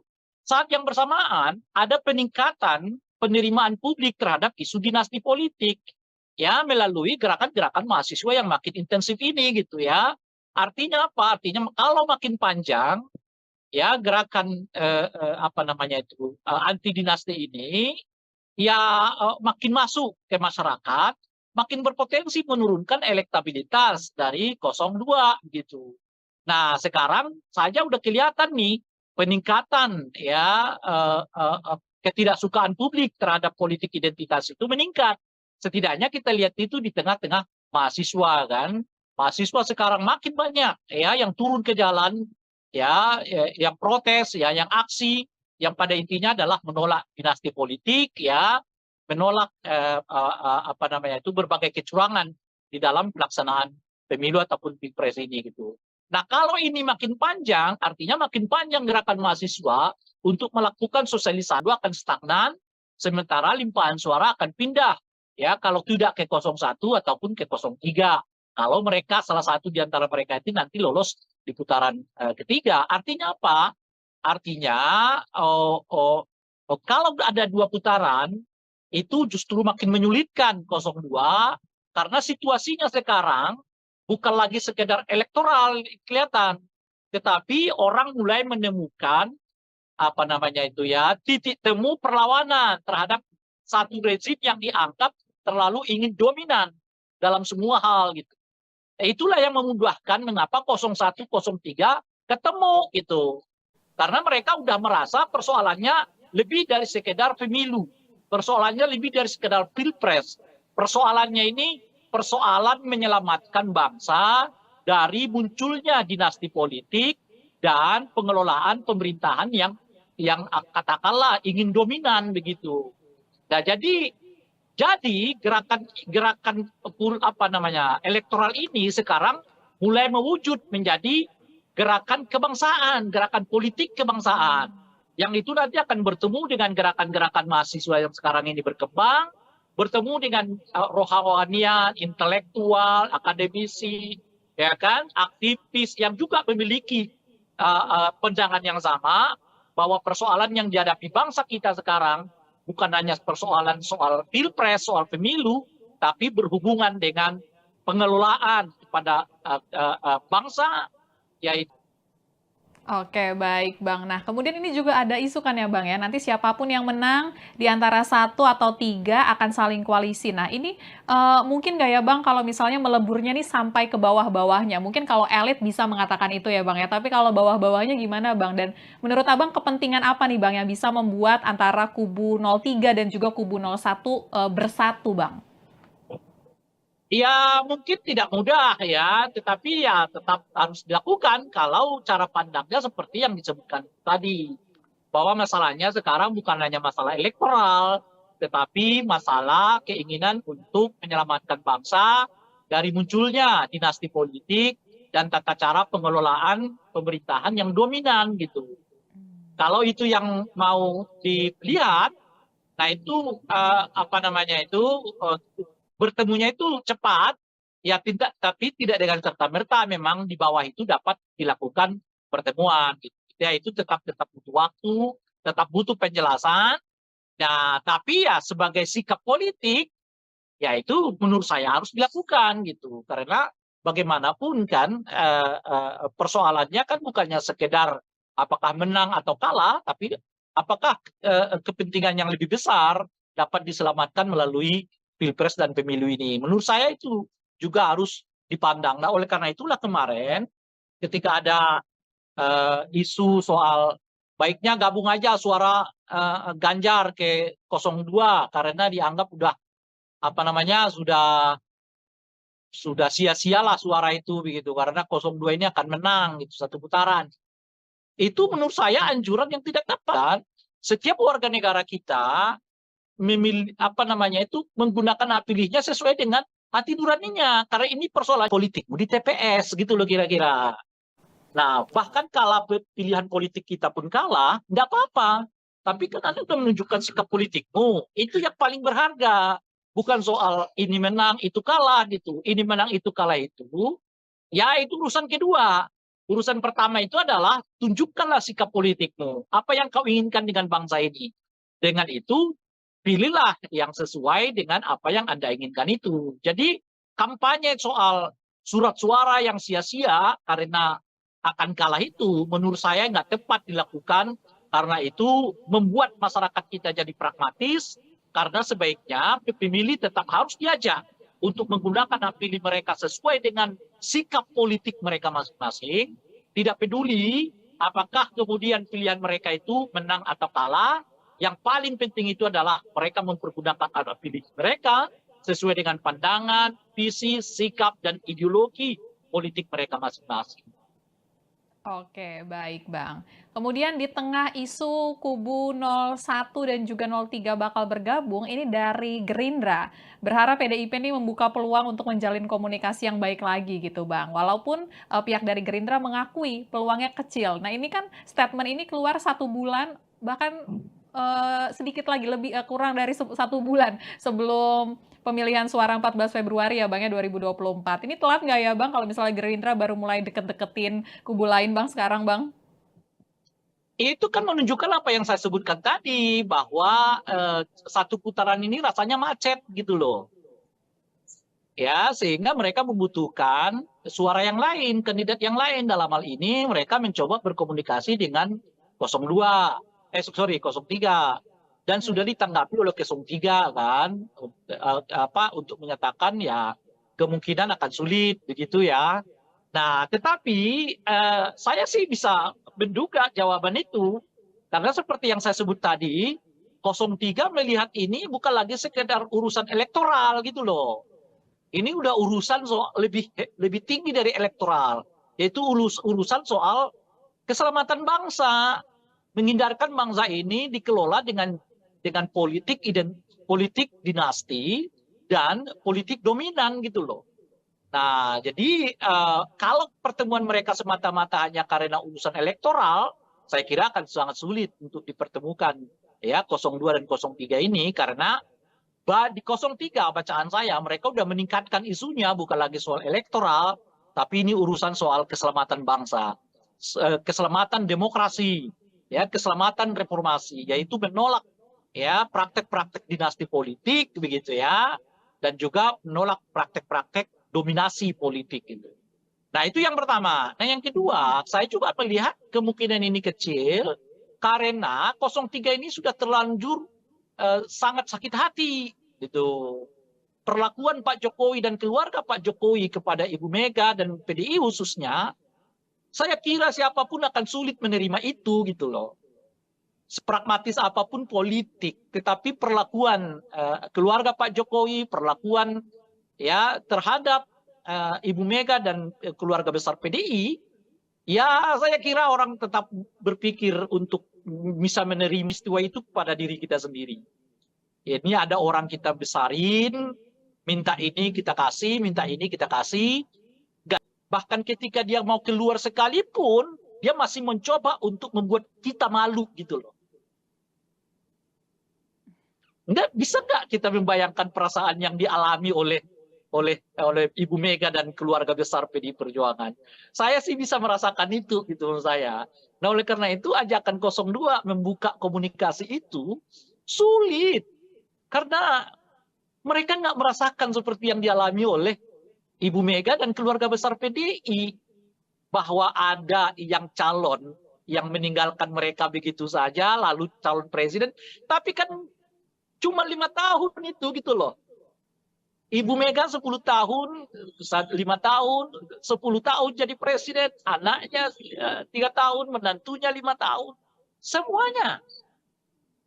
Nggak bisa Anda bandingkan pengalaman yang dialami oleh 02 dengan pengalaman yang dialami oleh PDI Perjuangan. Itu loh kira-kira. Ketika itu pun dialami oleh 02, kenyataannya 02 dalam ini Pak Prabowo sudah beberapa kali menyatakan ada orang yang kita temanin, tapi nyerang kita, ya kan? Itu aja ya. Padahal cuma 5 tahun aja begitu, itu aja udah diomongkan oleh Pak Prabowo. Apalagi seperti yang dilakukan oleh keluarga Pak Jokowi kepada Ibu Mega dan keluarga PDI Perjuangan. Bagi saya itu sangat sulit ya menyatukan kedua pasangan ini gitu. Nah, jadi oleh karena itu saya sih merasa nggak akan terjadi nih penyatuan suara antara Minggu debat cukup keempat lah, ya Bang nanti ya? lagi lah kita lanjut. Oke. Kan Karena biasanya debat keempat 15-15 menit. siap. Kalau gitu enggak, closing-annya gini aja Bang, karena debat keempat hari Minggu posisinya sekarang makin panas, Oke. kalau menurut Abang tensi debat akan seperti apa Bang kira-kira?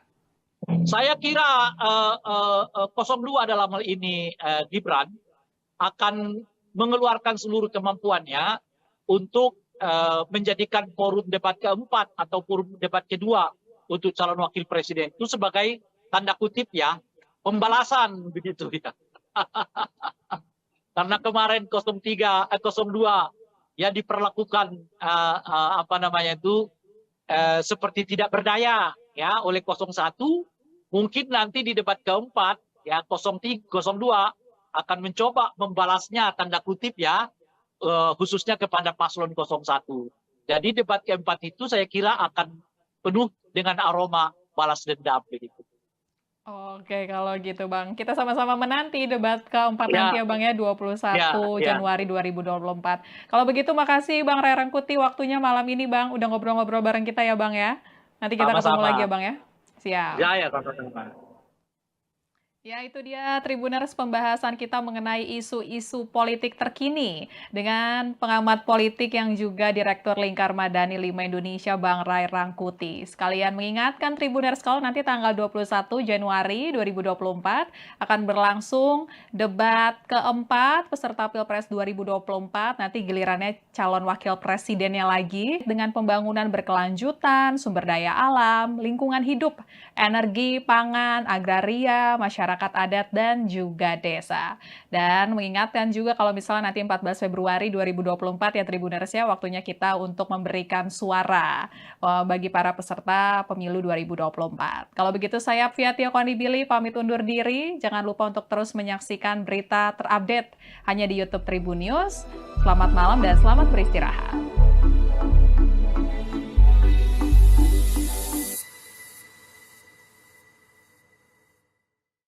Terima kasih sudah nonton. Jangan lupa like, subscribe, dan share ya.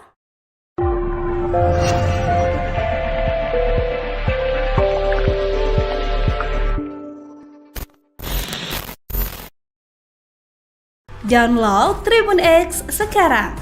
Menghadirkan lokal menjadi Indonesia.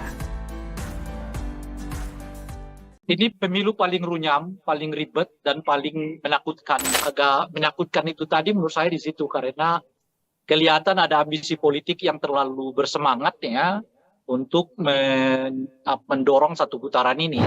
Iya, saya tidak terlalu yakin ini akan terjadi satu putaran. Saya kira setidaknya 3 faktor ini yang mengakibatkan kelihatan ya elektabilitas dari 02 ini sekarang macet gitu ya.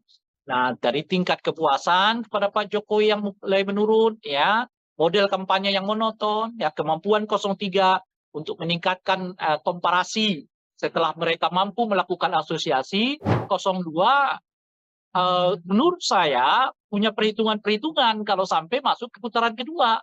Mereka bisa berdikdaya kalau satu putaran, tapi belum tentu bisa dikdaya kalau sampai 2 putaran gitu. 03 ini sudah terlanjur sangat sakit hati gitu. Perlakuan Pak Jokowi dan keluarga Pak Jokowi kepada Ibu.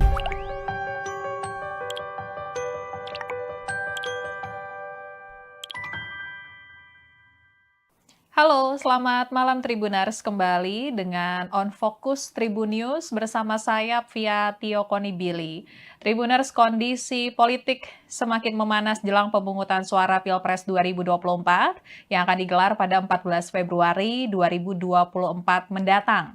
Banyak isu yang saat ini beredar, mulai dari peluang koalisi para capres-cawapres, kemudian laporan ke Bawaslu, hingga saling serang soal visi misi dari kubu masing-masing capres-cawapres. Nah, kita mau membahas isu-isu terkini dengan pengamat politik sekaligus Direktur Lingkar Madani 5 Indonesia, ada Bang Ray Rangkuti, yang malam ini sudah tersambung dengan kita melalui Zoom.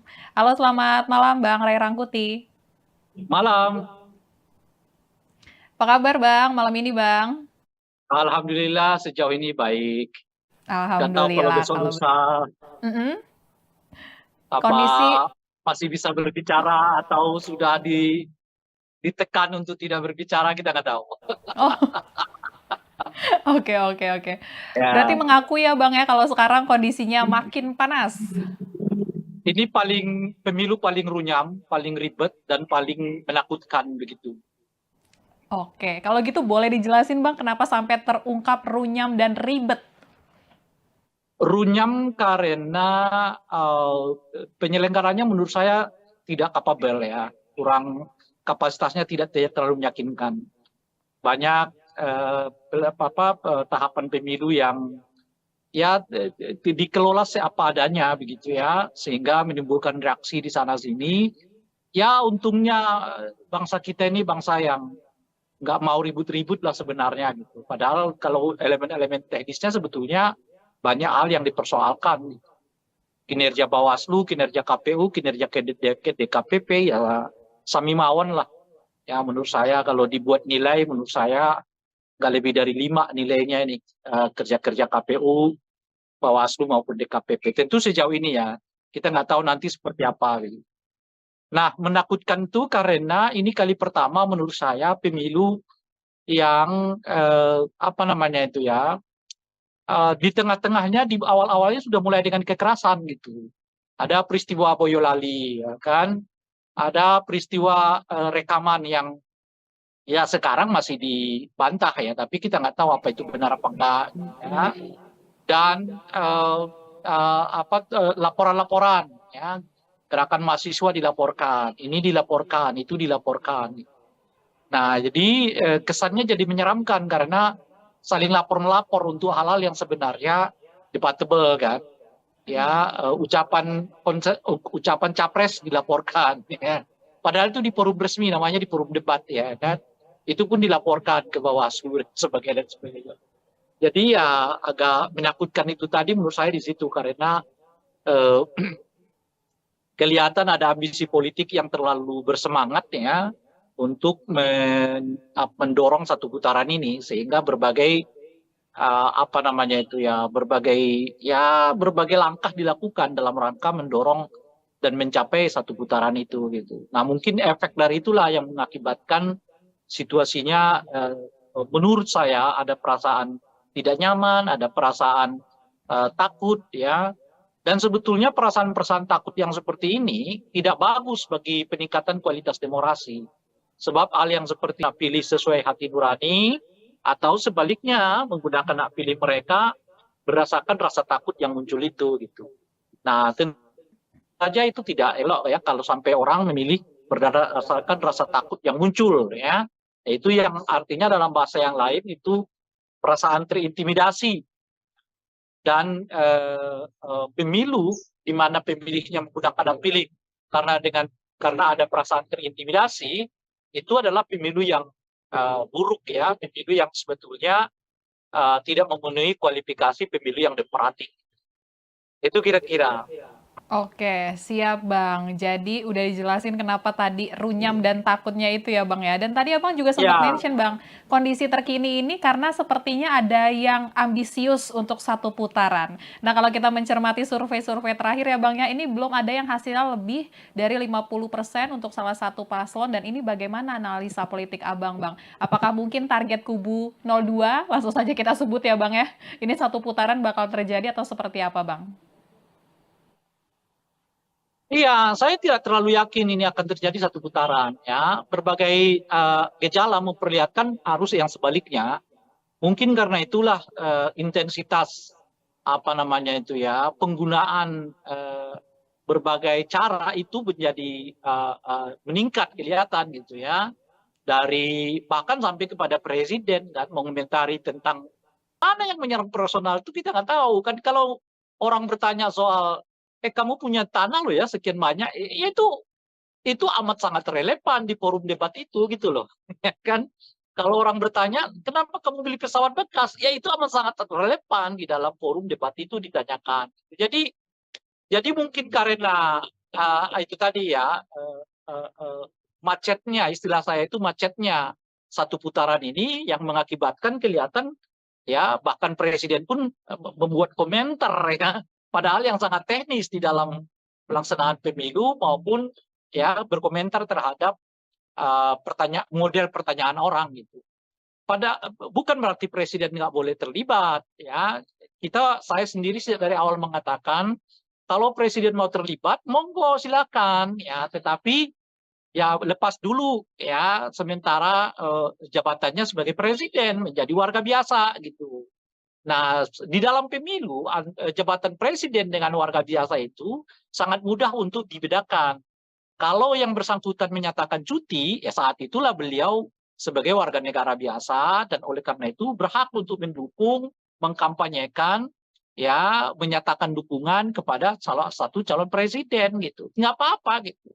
Tapi kalau dalam kapasitas sebagai presiden mengomentari tata cara debat, mengomentari tentang pertanyaan orang, menyebut pertanyaan itu bersifat personal, ya itu nggak patut gitu loh. Itu nggak tepat dilakukan seorang presiden gitu. Tetapi kalau presiden mau menjelaskan pokok-pokok pertanyaan orang di dalam forum debat itu yang berhubungan dengan kewenangan dirinya, kebijakan di sana sini dinyatakan itu dianggap gagal gitu ya.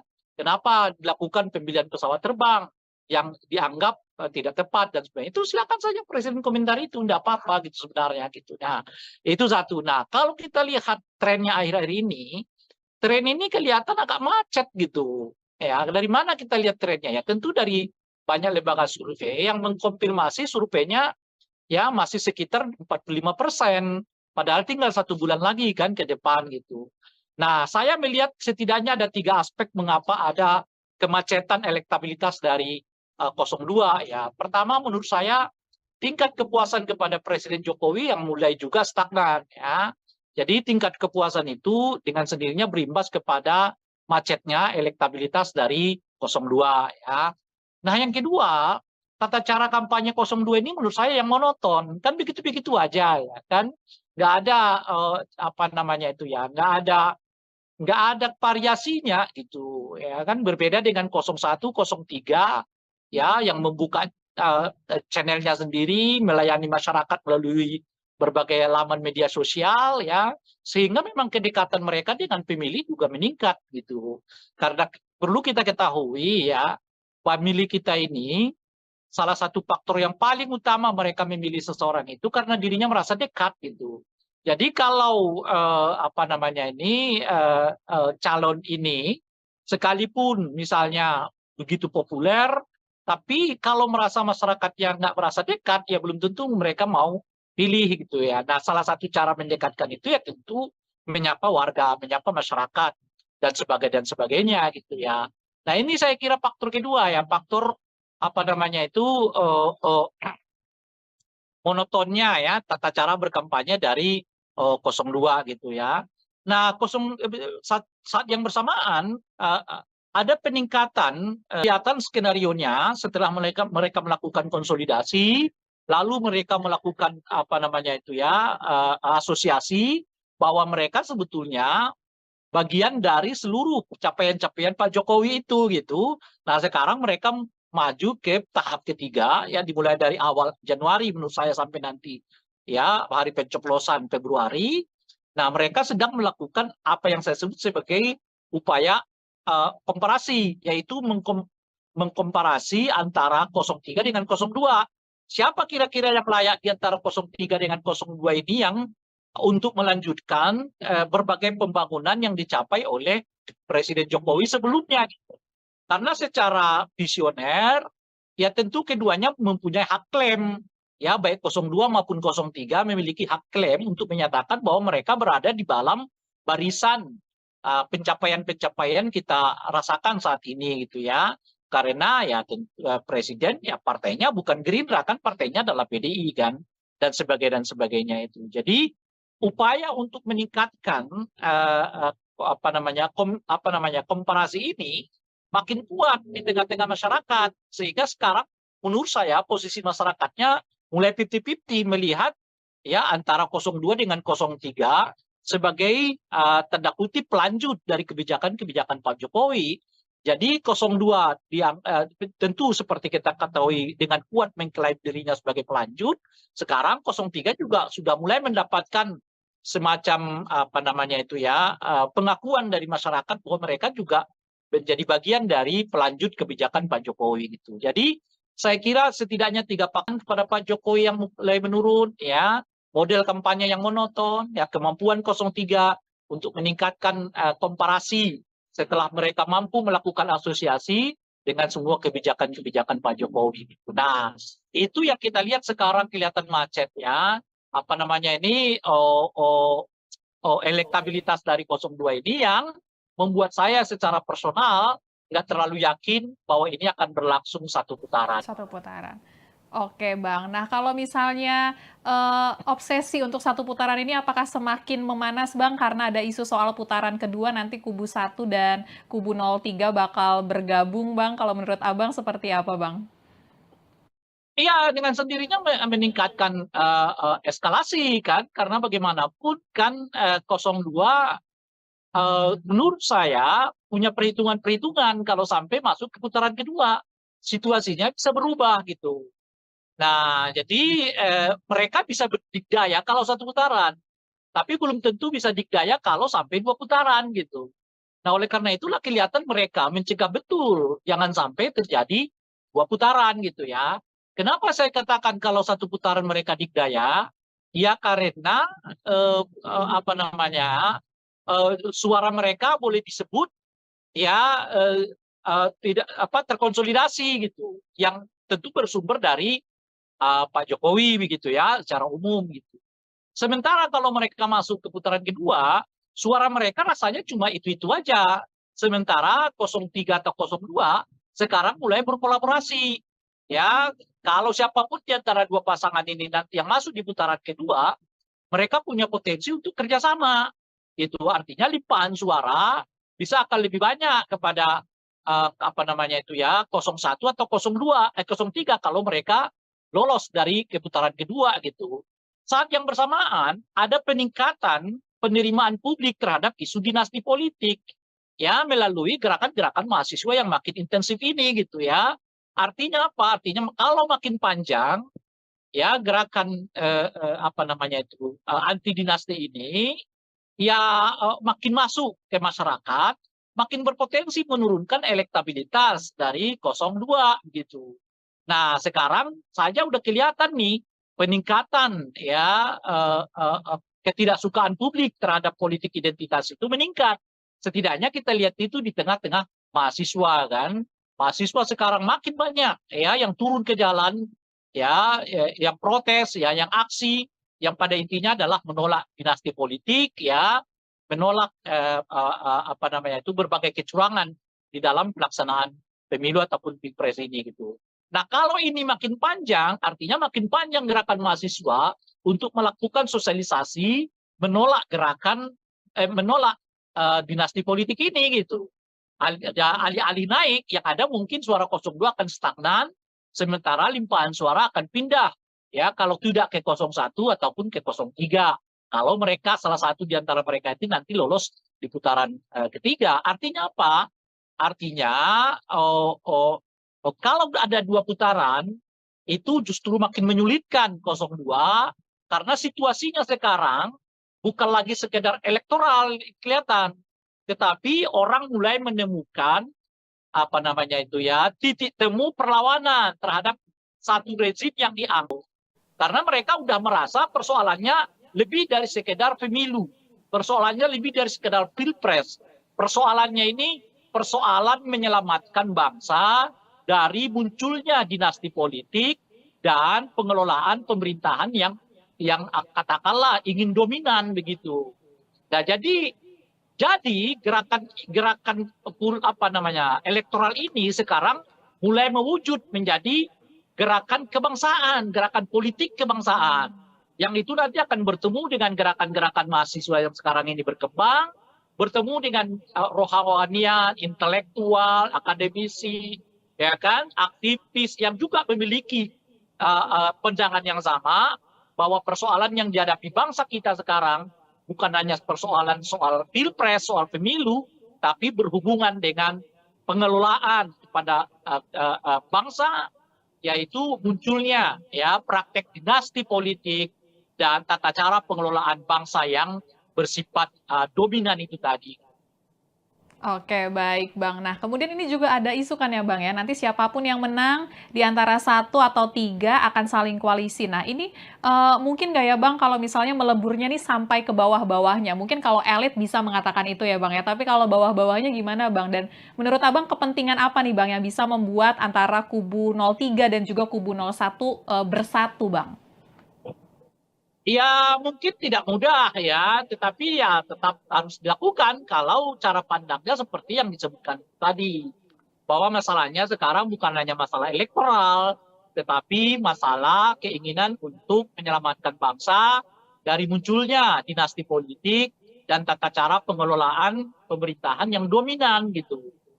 Kalau itu yang mau dilihat, nah itu apa namanya itu eh, bertemunya itu cepat, ya tidak, tapi tidak dengan serta merta memang di bawah itu dapat dilakukan pertemuan. Gitu. Ya itu tetap tetap butuh waktu, tetap butuh penjelasan.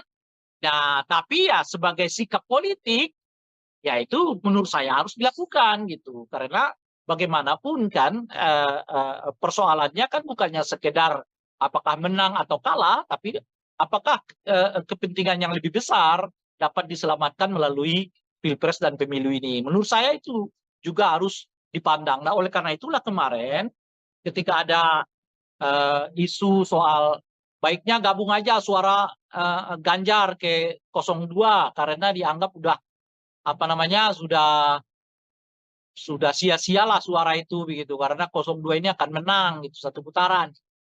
Itu menurut saya anjuran yang tidak tepat.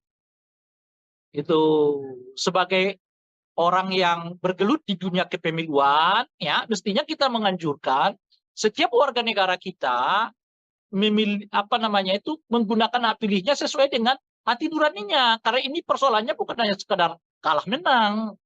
Tapi persoalannya adalah sikap politikmu ditunjukkan melalui ya kan pilihan politikmu di TPS gitu loh kira-kira. Nah, bahkan kalau pilihan politik kita pun kalah, nggak apa-apa. Tapi kan Anda sudah menunjukkan sikap politikmu. Itu yang paling berharga. Bukan soal ini menang, itu kalah gitu. Ini menang, itu kalah itu.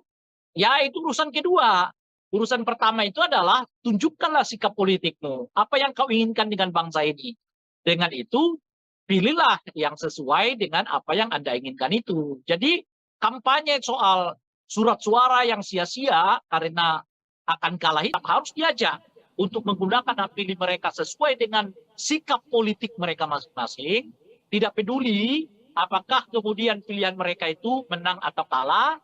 Yang paling penting itu adalah mereka mempergunakan hak pilih mereka sesuai dengan pandangan, visi, sikap, dan ideologi politik mereka masing-masing. Oke, baik Bang.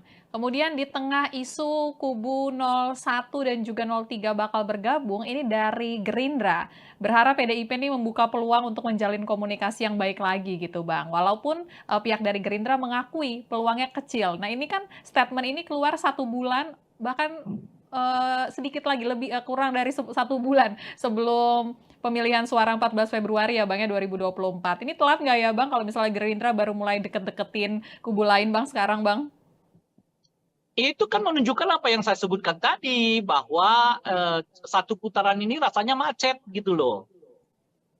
Ya, sehingga mereka membutuhkan suara yang lain, kandidat yang lain. Dalam hal ini mereka mencoba berkomunikasi dengan 02, sorry 03.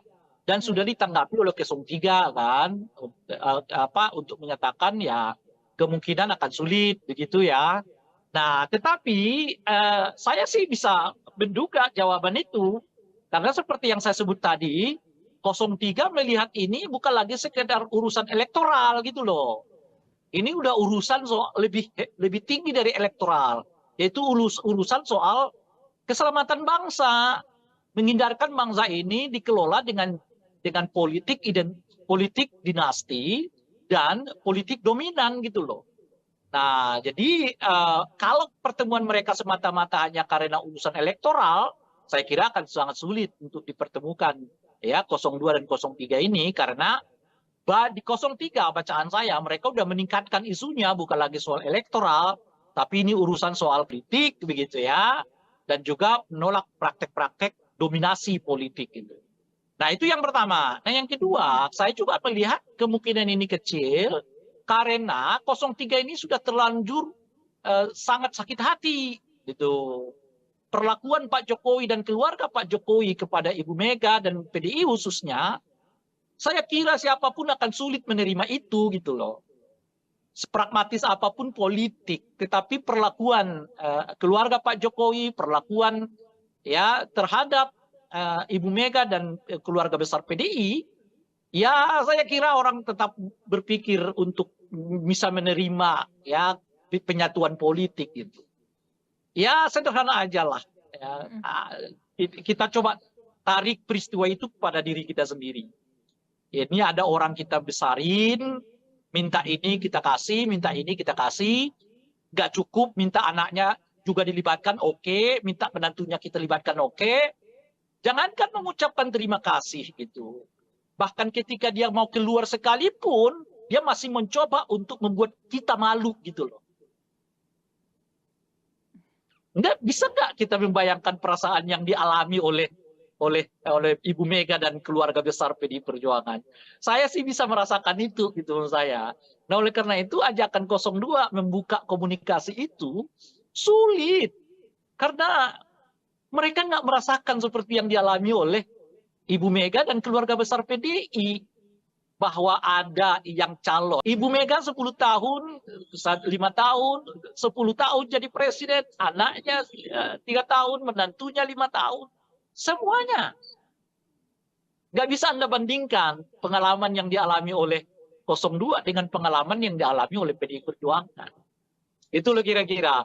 Ketika itu pun dialami oleh 02, kenyataannya 02 dalam ini Pak Prabowo sudah beberapa kali menyatakan ada orang yang kita temanin, tapi nyerang kita, ya kan? Itu aja ya.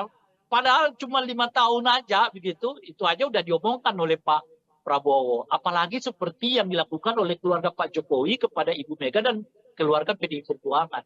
Bagi saya itu sangat sulit ya menyatukan kedua pasangan ini gitu.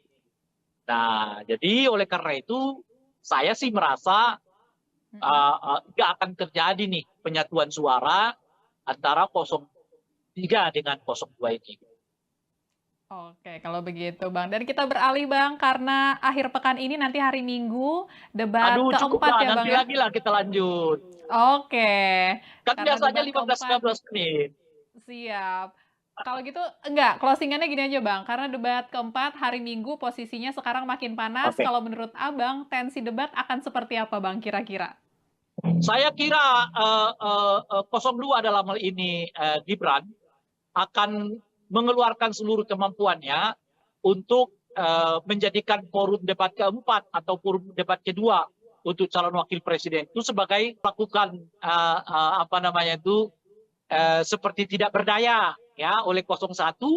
Mungkin nanti di debat keempat ya 02 akan mencoba membalasnya tanda kutip ya khususnya kepada paslon 01. Jadi debat keempat itu saya kira akan penuh dengan aroma balas dendam begitu. Oke, kalau gitu Bang. Kita sama-sama menanti debat keempat Ya. nanti ya Bang ya, 21 Ya. Januari 2024. Kalau begitu makasih Bang Ray Rangkuti waktunya malam ini Bang. Udah ngobrol-ngobrol bareng kita ya Bang ya. Nanti kita ketemu Sama-sama. lagi ya Bang ya. Siap. Ya, sama-sama.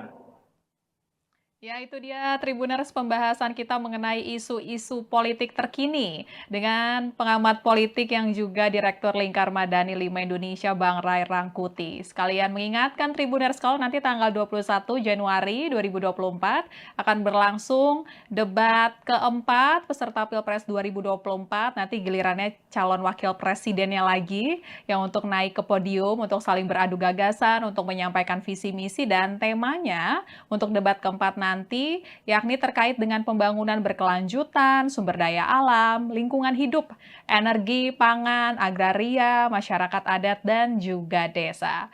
Dan mengingatkan juga kalau misalnya nanti 14 Februari 2024 ya Tribuners ya, waktunya kita untuk memberikan suara bagi para peserta pemilu 2024. Kalau begitu saya Fia Tio Konibili pamit undur diri. Jangan lupa untuk terus menyaksikan berita terupdate hanya di YouTube Tribun News.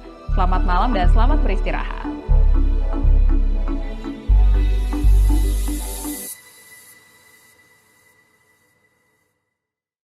Terima kasih sudah nonton. Jangan lupa like, subscribe, dan share ya.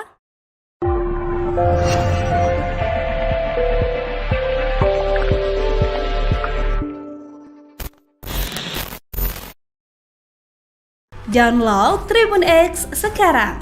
Ini pemilu paling runyam, paling ribet, dan paling menakutkan. Agak menakutkan itu tadi menurut saya di situ, karena kelihatan ada ambisi politik yang terlalu bersemangat ya untuk mendorong satu putaran ini.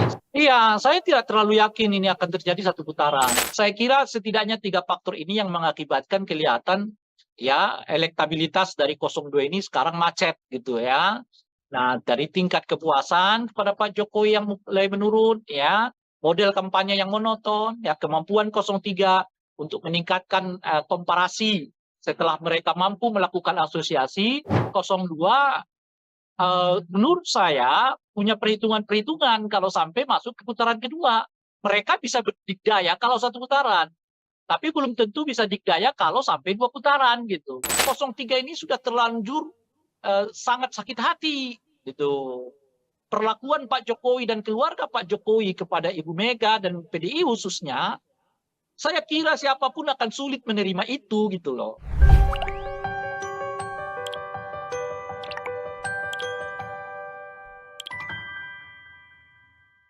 Halo, selamat malam Tribuners, kembali dengan On Focus Tribun News bersama saya via Tio Konibili. Tribuners, kondisi politik semakin memanas jelang pemungutan suara Pilpres 2024 yang akan digelar pada 14 Februari 2024 mendatang. Banyak isu yang saat ini beredar, mulai dari peluang koalisi para capres-cawapres, kemudian laporan ke Bawaslu, hingga saling serang soal visi misi dari kubu masing-masing capres-cawapres. Nah, kita mau membahas isu-isu terkini dengan pengamat politik sekaligus Direktur Lingkar Madani 5 Indonesia, ada Bang Ray Rongkuti, yang malam ini sudah tersambung dengan kita melalui Zoom. Halo, selamat malam Bang Ray Rongkuti. Malam. Apa kabar Bang, malam ini Bang? Alhamdulillah sejauh ini baik. Nggak tahu kalau Alhamdulillah. besok lusa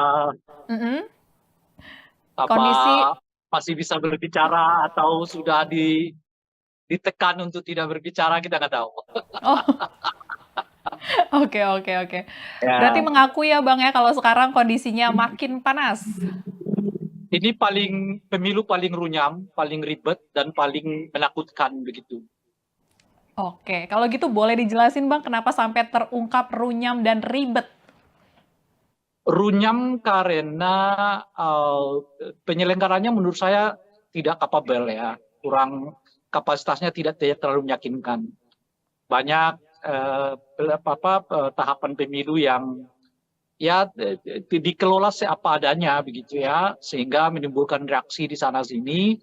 Ya untungnya bangsa kita ini bangsa yang nggak mau ribut-ribut lah sebenarnya gitu. Padahal kalau elemen-elemen teknisnya sebetulnya banyak hal yang dipersoalkan. Kinerja Bawaslu, kinerja KPU, kinerja DKPP ya sami mawon lah.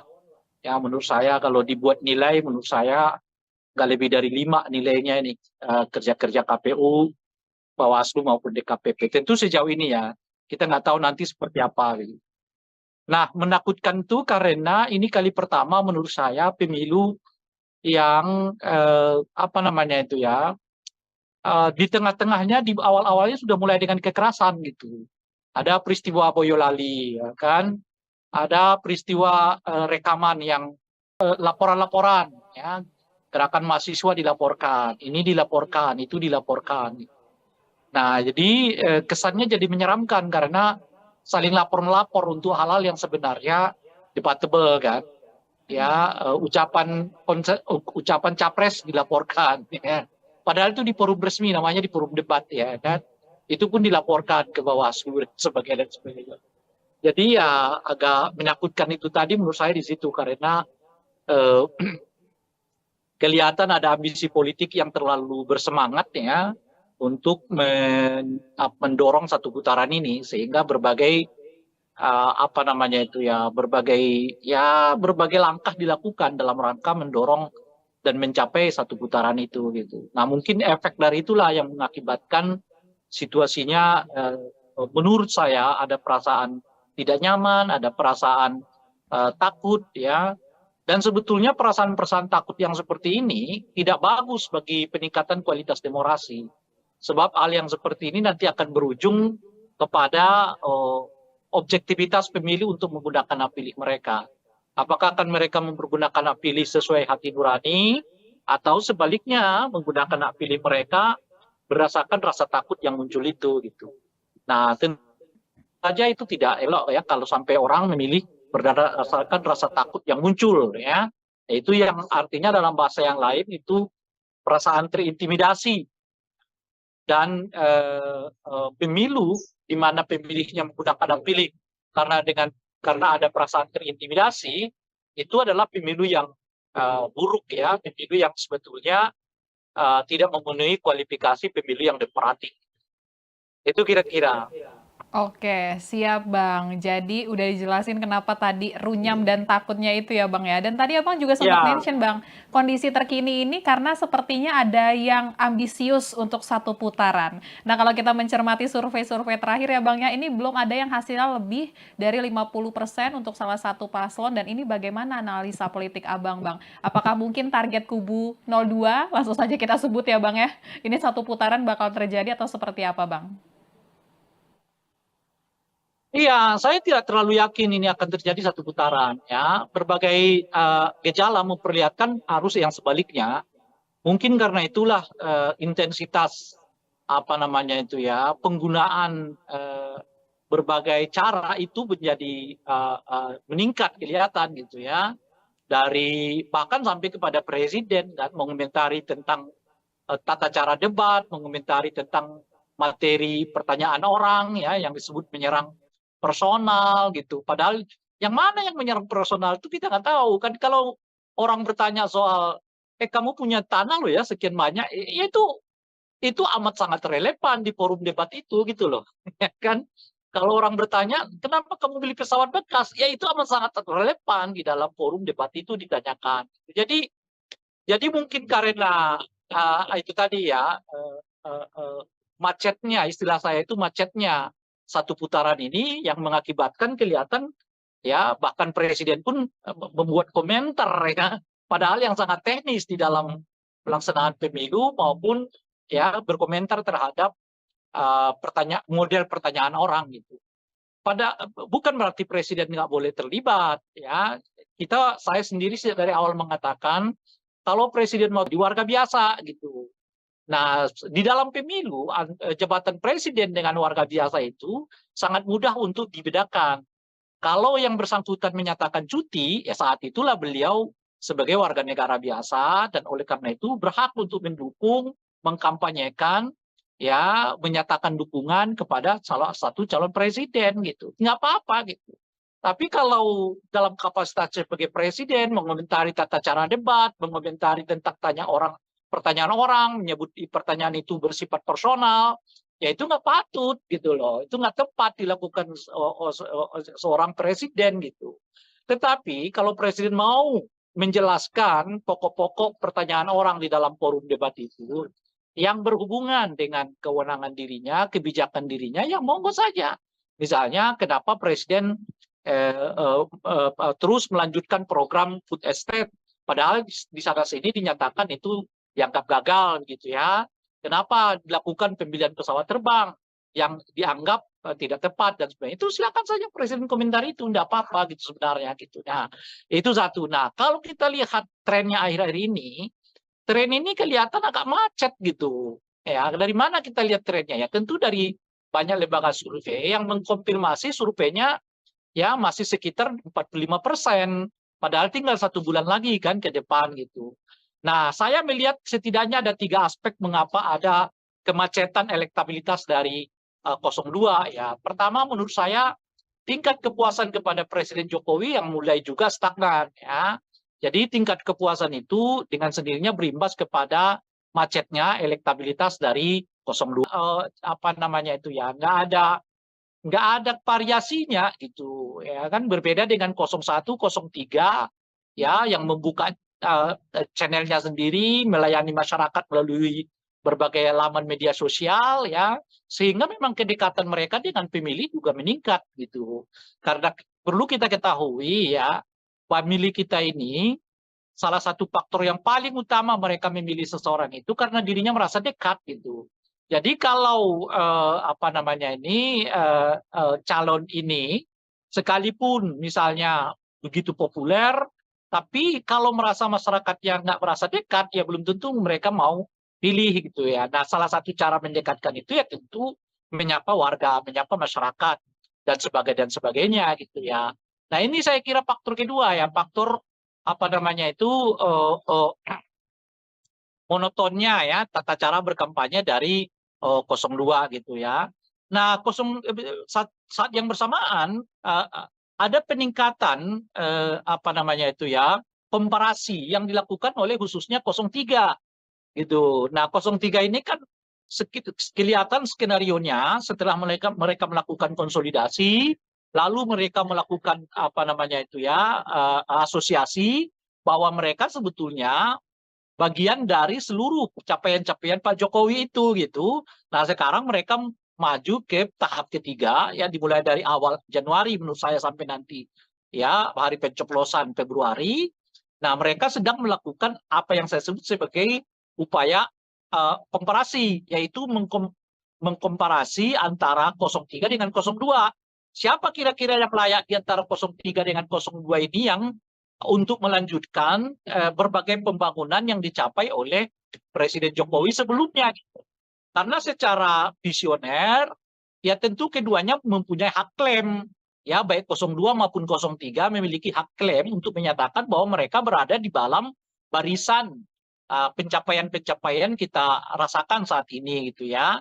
Karena ya presiden ya partainya bukan Gerindra kan, partainya adalah PDI kan, dan sebagainya itu. Jadi upaya untuk meningkatkan apa namanya komparasi ini makin kuat di tengah-tengah masyarakat, sehingga sekarang menurut saya posisi masyarakatnya mulai 50-50 melihat ya antara 02 dengan 03 sebagai tanda kutip pelanjut dari kebijakan-kebijakan Pak Jokowi. Jadi 02 tentu seperti kita ketahui dengan kuat mengklaim dirinya sebagai pelanjut. Sekarang 03 juga sudah mulai mendapatkan semacam apa namanya itu ya, pengakuan dari masyarakat bahwa mereka juga menjadi bagian dari pelanjut kebijakan Pak Jokowi gitu. Jadi saya kira setidaknya 3 faktor ini yang mengakibatkan kelihatan ya elektabilitas dari 02 ini sekarang macet gitu ya. Nah, dari tingkat kepuasan kepada Pak Jokowi yang mulai menurun, ya, model kampanye yang monoton, ya, kemampuan 03 untuk meningkatkan komparasi setelah mereka mampu melakukan asosiasi dengan semua kebijakan-kebijakan Pak Jokowi. Nah, itu yang kita lihat sekarang kelihatan macet ya. Apa namanya ini, elektabilitas dari 02 ini yang membuat saya secara personal nggak terlalu yakin bahwa ini akan berlangsung satu putaran. Satu putaran. Oke, Bang. Nah, kalau misalnya obsesi untuk satu putaran ini apakah semakin memanas, Bang, karena ada isu soal putaran kedua nanti kubu 1 dan kubu 03 bakal bergabung, Bang? Kalau menurut Abang seperti apa, Bang? Iya, dengan sendirinya meningkatkan eskalasi kan, karena bagaimanapun kan ubah gitu. Nah, jadi mereka bisa berdikdaya kalau satu putaran, tapi belum tentu bisa dikdaya kalau sampai 2 putaran gitu. Nah, oleh karena itulah kelihatan mereka mencegah betul jangan sampai terjadi 2 putaran gitu ya. Kenapa saya katakan kalau satu putaran mereka dikdaya? Ya karena apa namanya, suara mereka boleh disebut ya tidak apa terkonsolidasi gitu, yang tentu bersumber dari Pak Jokowi begitu ya secara umum gitu. Sementara kalau mereka masuk ke putaran kedua, suara mereka rasanya cuma itu-itu aja. Sementara 03 atau 02 sekarang mulai berkolaborasi. Ya, kalau siapapun di antara dua pasangan ini nanti yang masuk di putaran kedua, mereka punya potensi untuk kerjasama. Itu artinya limpahan suara bisa akan lebih banyak kepada apa namanya itu ya 01 atau 03 kalau mereka lolos dari putaran kedua gitu. Saat yang bersamaan ada peningkatan penerimaan publik terhadap isu dinasti politik ya melalui gerakan-gerakan mahasiswa yang makin intensif ini gitu ya. Artinya apa? Artinya kalau makin panjang ya gerakan apa namanya itu anti dinasti ini ya makin masuk ke masyarakat, makin berpotensi menurunkan elektabilitas dari 02 gitu. Nah, sekarang saja udah kelihatan nih peningkatan ya ketidaksukaan publik terhadap politik identitas itu meningkat. Setidaknya kita lihat sih yang pada intinya adalah menolak dinasti politik ya, menolak apa namanya itu berbagai kecurangan di dalam plasi, menolak gerakan menolak dinasti politik ini gitu. Alih-alih naik, yang ada mungkin suara 02 akan stagnan, sementara limpahan suara akan pindah. Ya, kalau tidak ke 01 ataupun ke 03. Kalau mereka, salah satu di antara mereka itu nanti lolos di putaran ketiga. Artinya apa? Artinya, kalau ada 2 putaran, itu justru makin menyulitkan 02, karena situasinya sekarang bukan lagi sekedar elektoral kelihatan, tetapi orang mulai menemukan apa namanya itu ya titik temu perlawanan terhadap satu rezim yang dianggap terlalu ingin dominan dalam semua hal gitu. Itulah yang memudahkan mengapa 01, 03 ketemu gitu. Karena mereka udah merasa persoalannya lebih dari sekedar pemilu. Persoalannya lebih dari sekedar pilpres. Persoalannya ini persoalan menyelamatkan bangsa dari munculnya dinasti politik dan pengelolaan pemerintahan yang katakanlah ingin dominan begitu. Nah, jadi gerakan apa namanya elektoral ini sekarang mulai mewujud menjadi gerakan kebangsaan, gerakan politik kebangsaan. Yang itu nanti akan bertemu dengan gerakan-gerakan mahasiswa yang sekarang ini berkembang, bertemu dengan rohanian, intelektual, akademisi, ya kan, aktivis yang juga memiliki pandangan yang sama bahwa persoalan yang dihadapi bangsa kita sekarang bukan hanya persoalan soal pilpres, soal pemilu, tapi berhubungan dengan pengelolaan kepada bangsa, yaitu munculnya ya praktek dinasti politik dan tata cara pengelolaan bangsa yang bersifat dominan itu tadi. Oke, baik Bang. Nah, kemudian ini juga ada isu kan ya Bang ya, nanti siapapun yang menang di antara 1 atau 3 akan saling koalisi. Nah, ini mungkin nggak ya Bang kalau misalnya meleburnya nih sampai ke bawah-bawahnya? Mungkin kalau elit bisa mengatakan itu ya Bang ya, tapi kalau bawah-bawahnya gimana Bang? Dan menurut Abang kepentingan apa nih Bang yang bisa membuat antara kubu 03 dan juga kubu 01 bersatu Bang? Ya mungkin tidak mudah ya, tetapi ya tetap harus dilakukan kalau cara pandangnya seperti yang disebutkan tadi. Bahwa masalahnya sekarang bukan hanya masalah elektoral, tetapi masalah keinginan untuk menyelamatkan bangsa dari munculnya dinasti politik dan tata cara pengelolaan pemerintahan yang dominan gitu. Kalau itu yang mau dilihat, nah itu apa namanya itu bertemunya itu cepat, ya tidak, tapi tidak dengan serta-merta memang di bawah itu dapat dilakukan pertemuan. Gitu. Ya itu tetap butuh waktu, tetap butuh penjelasan. Nah, tapi ya sebagai sikap politik, ya itu menurut saya harus dilakukan gitu. Karena bagaimanapun kan persoalannya kan bukannya sekedar apakah menang atau kalah, tapi apakah kepentingan yang lebih besar dapat diselamatkan melalui pilpres dan pemilu ini. Menurut saya itu juga harus dipandang. Nah, oleh karena itulah kemarin ketika ada isu soal baiknya gabung aja suara Ganjar ke 02 karena dianggap udah apa namanya sudah itu sebagai orang yang bergelut di dunia kepemiluan ya mestinya kita menganjurkan setiap warga negara kita memilih apa namanya itu menggunakan hak pilihnya sesuai dengan hati nuraninya karena ini persoalannya bukan hanya sekadar kalah menang tapi persoalannya adalah sikap politikmu ditunjukkan melalui ya kan pilihan politikmu di TPS gitu loh kira-kira. Nah, bahkan kalau pilihan politik kita pun kalah, nggak apa-apa. Tapi kan Anda sudah menunjukkan sikap politikmu. Itu yang paling berharga. Bukan soal ini menang, itu kalah gitu. Ini menang, itu kalah itu. Ya, itu urusan kedua. Urusan pertama itu adalah tunjukkanlah sikap politikmu. Apa yang kau inginkan dengan bangsa ini.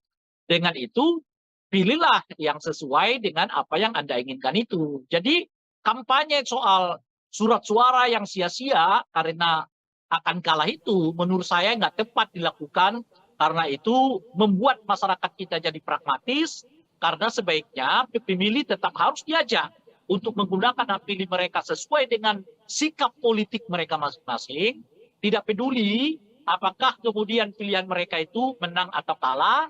Yang paling penting itu adalah mereka mempergunakan hak pilih mereka sesuai dengan pandangan, visi, sikap, dan ideologi politik mereka masing-masing. Oke, baik Bang. Kemudian di tengah isu kubu 01 dan juga 03 bakal bergabung, ini dari Gerindra. Berharap PDIP ini membuka peluang untuk menjalin komunikasi yang baik lagi gitu Bang. Walaupun pihak dari Gerindra mengakui peluangnya kecil. Nah ini kan statement ini keluar 1 bulan, bahkan sedikit lagi, kurang dari 1 bulan sebelum pemilihan suara 14 Februari ya Bang ya 2024. Ini telat nggak ya Bang kalau misalnya Gerindra baru mulai Ini rasanya macet gitu loh. Ya, sehingga mereka membutuhkan suara yang lain, kandidat yang lain. Dalam hal ini mereka mencoba berkomunikasi dengan 02, 03.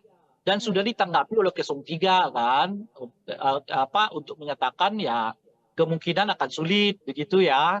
Nah, tetapi saya sih bisa menduga jawaban itu, karena seperti yang saya sebut tadi, 03 melihat ini bukan lagi sekedar urusan elektoral gitu loh. Ini udah urusan soal lebih tinggi dari elektoral, yaitu urusan soal keselamatan bangsa, menghindarkan bangsa ini dikelola dengan politik dinasti dan politik dominan gitu loh. Nah, jadi kalau pertemuan mereka semata-mata hanya karena urusan elektoral, saya kira akan sangat sulit untuk dipertemukan ya 02 dan 03 ini, karena di 03 bacaan saya mereka udah meningkatkan isunya bukan lagi soal elektoral, tapi ini urusan soal keselamatan bangsa, keselamatan demokrasi, ya keselamatan reformasi, yaitu menolak ya praktek-praktek dinasti politik begitu ya, dan juga menolak praktek-praktek dominasi politik itu. Nah itu yang pertama. Nah yang kedua, saya juga melihat kemungkinan ini kecil karena 03 ini sudah terlanjur sangat sakit hati gitu. Perlakuan Pak Jokowi dan keluarga Pak Jokowi kepada Ibu Mega dan PDI khususnya, saya kira siapapun akan sulit menerima itu gitu loh. Sepragmatis apapun politik, tetapi perlakuan keluarga Pak Jokowi, perlakuan ya terhadap Ibu Mega dan keluarga besar PDI, ya saya kira orang tetap berpikir untuk bisa meneristiwa itu pada diri kita sendiri. Ini ada orang kita besarin, minta ini kita kasih, minta ini kita kasih, nggak cukup, minta anaknya juga dilibatkan, oke, minta menantunya kita libatkan, oke. Jangankan mengucapkan terima kasih gitu. Bahkan ketika dia mau keluar sekalipun, dia masih mencoba untuk membuat kita malu gitu loh. Bisa nggak kita membayangkan perasaan yang dialami oleh Ibu Mega dan keluarga besar PDI Perjuangan? Saya sih bisa merasakan itu gitu menurut saya. Nah oleh karena itu ajakan 02 membuka komunikasi itu sulit, karena mereka nggak merasakan seperti yang dialami oleh Ibu Mega dan keluarga besar PDI, bahwa ada yang calon yang meninggalkan mereka begitu saja lalu calon presiden, tapi kan cuma 5 tahun itu gitu loh. Ibu Mega 10 tahun, 5 tahun, 10 tahun jadi presiden, anaknya 3 tahun, menantunya 5 tahun. Semuanya. Nggak bisa Anda bandingkan pengalaman yang dialami oleh 02 dengan pengalaman yang dialami oleh PDI Perjuangan. Itu loh kira-kira. Ketika itu pun dialami oleh 02, kenyataannya 02 dalam ini Pak Prabowo sudah beberapa kali menyatakan ada orang yang kita temanin, tapi nyerang kita, ya kan? Itu aja ya. Padahal cuma 5 tahun aja begitu, itu aja udah diomongkan oleh Pak Prabowo. Apalagi seperti yang dilakukan oleh keluarga Pak Jokowi kepada Ibu Mega dan keluarga PDI Perjuangan. Nah, jadi oleh karena itu saya sih merasa nggak akan terjadi nih penyatuan suara antara 03 dengan 02 ini. Oke, kalau begitu Bang. Dan kita beralih Bang, karena akhir pekan ini nanti hari Minggu, debat Aduh, keempat cukuplah ya Bang nanti ya? lagi lah kita lanjut. Oke, Kan karena biasanya debat 15 keempat, 15 menit. siap. Kalau gitu, enggak, closingannya gini aja Bang, karena debat keempat hari Minggu posisinya sekarang makin panas, Oke. kalau menurut Abang, tensi debat akan seperti apa Bang kira-kira? Saya kira 02 dalam hal ini Gibran akan mengeluarkan seluruh kemampuannya untuk menjadikan forum debat keempat atau forum debat kedua untuk calon wakil presiden itu sebagai tanda kutip ya pembalasan begitu ya. Karena kemarin 02 ya diperlakukan apa namanya itu seperti tidak berdaya ya oleh 01, mungkin nanti di debat keempat ya 02 akan mencoba membalasnya tanda kutip ya khususnya kepada paslon 01. Jadi debat keempat itu saya kira akan penuh dengan aroma balas dendam begitu. Oke, kalau gitu Bang. Kita sama-sama menanti debat keempat nanti Ya, ya Bang ya, 21 ya, ya. Januari 2024. Kalau begitu makasih Bang Ray Rangkuti waktunya malam ini Bang, udah ngobrol-ngobrol bareng kita ya Bang ya. Nanti kita ketemu lagi ya Sama-sama. Bang ya. Siap. Ya, ya, sama-sama. Ya, itu dia Tribuners pembahasan kita mengenai isu-isu politik terkini dengan pengamat politik yang juga Direktur Lingkar Madani 5 Indonesia, Bang Ray Rangkuti. Sekalian mengingatkan Tribuners kalau nanti tanggal 21 Januari 2020 yang untuk naik ke podium, untuk saling beradu gagasan, untuk menyampaikan visi misi dan temanya untuk debat keempat nanti, yakni terkait dengan pembangunan berkelanjutan, sumber daya alam, lingkungan hidup, energi, pangan, agraria, masyarakat adat, dan juga desa. Dan mengingatkan juga kalau misalnya nanti 14 Februari 2024 ya Tribuners ya, waktunya kita untuk memberikan suara bagi para peserta pemilu 2024. Kalau begitu saya Fiatio Konibili pamit undur diri. Jangan lupa untuk terus menyaksikan berita terupdate hanya di YouTube Tribun News. Selamat malam dan selamat beristirahat.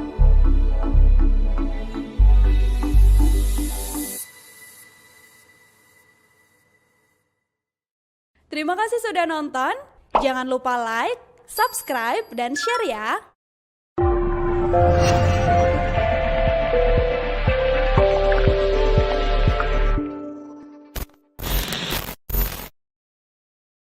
Download Tribun X sekarang. Menghadirkan lokal menjadi Indonesia. Ini pemilu paling runyam, paling ribet, dan paling menakutkan. Agak menakutkan itu tadi menurut saya di situ, karena kelihatan ada ambisi politik yang terlalu bersemangat ya untuk mendorong satu putaran ini. Iya, saya tidak terlalu yakin ini akan terjadi satu putaran. Saya kira setidaknya 3 faktor ini yang mengakibatkan kelihatan ya elektabilitas dari 02 ini sekarang macet gitu ya. Nah, dari tingkat kepuasan kepada Pak Jokowi yang mulai menurun, ya, model kampanye yang monoton, ya, kemampuan 03 untuk meningkatkan komparasi setelah mereka mampu melakukan asosiasi, 02 menurut saya punya perhitungan-perhitungan kalau sampai masuk ke putaran kedua. Mereka bisa berdikdaya kalau satu putaran, tapi belum tentu bisa dikdaya kalau sampai 2 putaran gitu. 03 ini sudah terlanjur sangat sakit hati gitu. Perlakuan Pak Jokowi dan keluarga Pak Jokowi kepada Ibu Mega dan PDI khususnya, saya kira siapapun akan sulit menerima itu gitu loh.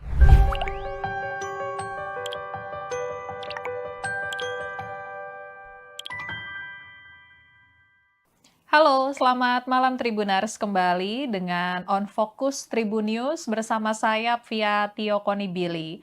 Tribuners, kondisi politik semakin memanas jelang pemungutan suara Pilpres 2024 yang akan digelar pada 14 Februari 2024 mendatang. Banyak isu yang saat ini beredar, mulai dari peluang koalisi para capres-cawapres, kemudian laporan ke Bawaslu, hingga saling serang soal visi misi dari kubu masing-masing capres-cawapres. Nah, kita mau membahas isu-isu terkini dengan pengamat politik sekaligus Direktur Lingkar Madani 5 Indonesia, ada Bang Ray Rangkuti, yang malam ini sudah tersambung dengan kita melalui Zoom. Halo, selamat malam Bang Ray Rangkuti. Malam. Apa kabar Bang, malam ini Bang? Alhamdulillah sejauh ini baik. Alhamdulillah. Gak tahu kalau besok lusa Mhm.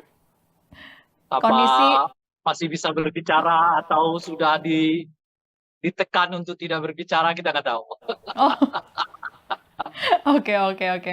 Berarti Ya, mengakui ya Bang ya kalau sekarang kondisinya makin panas? ini pemilu paling runyam, paling ribet, dan paling menakutkan begitu. Oke, kalau gitu boleh dijelasin Bang kenapa sampai terungkap runyam dan ribet?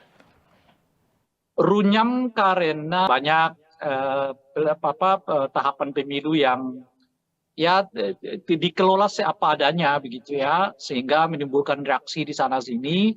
Ya untungnya bangsa kita ini bangsa yang nggak mau ribut-ribut lah sebenarnya gitu. Padahal kalau elemen-elemen teknisnya sebetulnya banyak hal yang dipersoalkan.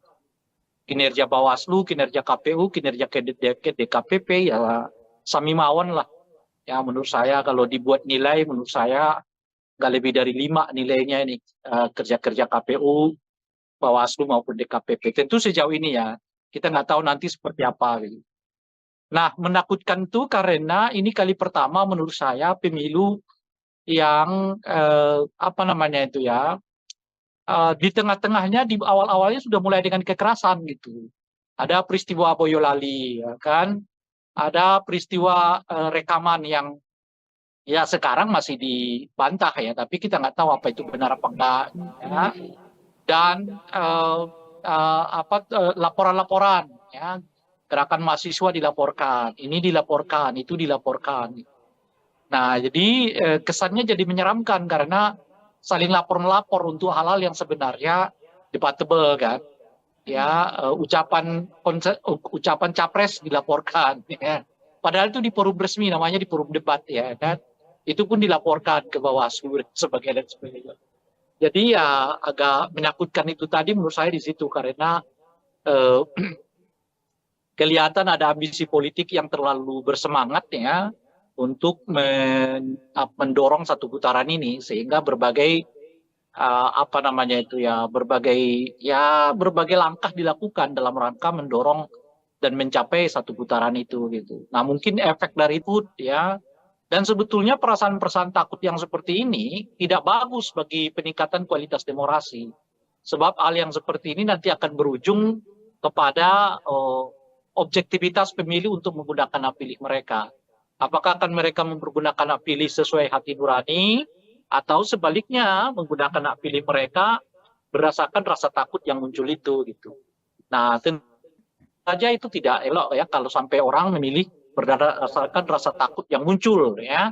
Itu yang artinya dalam bahasa yang lain itu perasaan terintimidasi dan pemilu di mana pemilihnya menggunakan hak pilih karena ada perasaan terintimidasi itu adalah pemilu yang buruk ya, pemilu yang sebetulnya tidak memenuhi kualifikasi pemilu yang demokratik. Itu kira-kira. Oke, siap Bang. Jadi udah dijelasin kenapa tadi runyam dan takutnya itu ya Bang ya. Dan tadi Abang juga sempat Ya, mention Bang, kondisi terkini ini karena sepertinya ada yang ambisius untuk satu putaran. Nah kalau kita mencermati survei-survei terakhir ya Bang ya, ini belum ada yang hasilnya lebih dari 50% untuk salah satu paslon. Dan ini bagaimana analisa politik Abang Bang? Apakah mungkin target kubu 02, langsung saja kita sebut ya Bang ya, ini satu putaran bakal terjadi atau seperti apa Bang? iya, saya tidak terlalu yakin ini akan terjadi satu putaran. Ya, berbagai gejala memperlihatkan arus yang sebaliknya. Mungkin karena itulah intensitas apa namanya itu ya penggunaan berbagai cara itu menjadi meningkat kelihatan gitu ya dari bahkan sampai kepada presiden dan mengomentari tentang tata cara debat, mengomentari tentang materi pertanyaan orang ya yang disebut menyerang personal gitu. Padahal yang mana yang menyerang personal itu kita nggak tahu kan kalau orang bertanya soal kamu punya tanah loh ya sekian banyak ya itu amat sangat relevan di forum debat itu gitu loh. Ya kan kalau orang bertanya kenapa kamu beli pesawat bekas ya itu amat sangat relevan di dalam forum debat itu ditanyakan. Jadi mungkin karena itu tadi ya macetnya istilah saya itu macetnya satu putaran ini yang mengakibatkan kelihatan ya bahkan presiden pun membuat komentar ya padahal yang sangat teknis di dalam pelaksanaan pemilu maupun ya berkomentar terhadap model pertanyaan orang gitu. Bukan berarti presiden nggak boleh terlibat ya. Saya sendiri dari awal mengatakan kalau presiden mau terlibat, monggo silakan ya. Tetapi ya lepas dulu ya sementara jabatannya sebagai presiden menjadi warga biasa gitu. Nah, di dalam pemilu jabatan presiden dengan warga biasa itu sangat mudah untuk dibedakan. Kalau yang bersangkutan menyatakan cuti, ya saat itulah beliau sebagai warga negara biasa dan oleh karena itu berhak untuk mendukung, mengkampanyekan, ya menyatakan dukungan kepada salah satu calon presiden gitu. Nggak apa-apa gitu. Tapi kalau dalam kapasitas sebagai presiden mengomentari tata cara debat, mengomentari tentang pertanyaan orang, menyebut pertanyaan itu bersifat personal, ya itu nggak patut gitu loh, itu nggak tepat dilakukan seorang presiden gitu. Tetapi kalau presiden mau menjelaskan pokok-pokok pertanyaan orang di dalam forum debat itu yang berhubungan dengan kewenangan dirinya, kebijakan dirinya, ya monggo saja. Misalnya kenapa presiden terus melanjutkan program food estate padahal dan sebagainya, itu silakan saja presiden komentar itu, enggak apa-apa gitu sebenarnya gitu. Nah, itu satu. Nah, kalau kita lihat trennya akhir-akhir ini, tren ini kelihatan agak macet gitu. Ya, dari mana kita lihat trennya? Ya, tentu dari banyak lembaga survei yang mengkonfirmasi surveinya ya masih sekitar 45%. Padahal tinggal 1 bulan lagi kan ke depan gitu. Nah, saya melihat setidaknya ada 3 aspek mengapa ada kemacetan elektabilitas dari 02 ya. Pertama menurut saya tingkat kepuasan kepada Presiden Jokowi yang mulai juga stagnan ya. Jadi tingkat kepuasan itu dengan sendirinya berimbas kepada macetnya elektabilitas dari 02 ya. Nah, yang kedua, tata cara kampanye 02 ini menurut saya yang monoton. Kan begitu-begitu aja ya kan. Nggak ada apa namanya itu ya, nggak ada variasinya gitu ya kan, berbeda dengan 01, 03 ya yang membuka channelnya sendiri, melayani masyarakat melalui berbagai laman media sosial ya, sehingga memang kedekatan mereka dengan pemilih juga meningkat gitu. Karena perlu kita ketahui ya, pemilih kita ini salah satu faktor yang paling utama mereka memilih seseorang itu karena dirinya merasa dekat gitu. Jadi kalau apa namanya ini calon ini sekalipun misalnya begitu populer, tapi kalau merasa masyarakat yang nggak merasa dekat, ya belum tentu mereka mau pilih gitu ya. Nah, salah satu cara mendekatkan itu ya tentu menyapa warga, menyapa masyarakat dan sebagainya gitu ya. Nah, ini saya kira faktor kedua ya, faktor apa namanya itu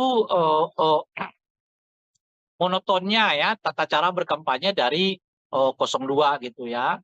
Nah, saat yang bersamaan ada peningkatan apa namanya itu ya, komparasi yang dilakukan oleh khususnya 03 gitu. Nah, 03 ini kan kelihatan skenarionya setelah mereka melakukan konsolidasi, lalu mereka melakukan apa namanya itu ya, asosiasi bahwa mereka sebetulnya bagian dari seluruh capaian-capaian Pak Jokowi itu gitu. Nah, sekarang mereka maju ke tahap ketiga ya, dimulai dari awal Januari menurut saya sampai nanti ya hari pencoblosan Februari.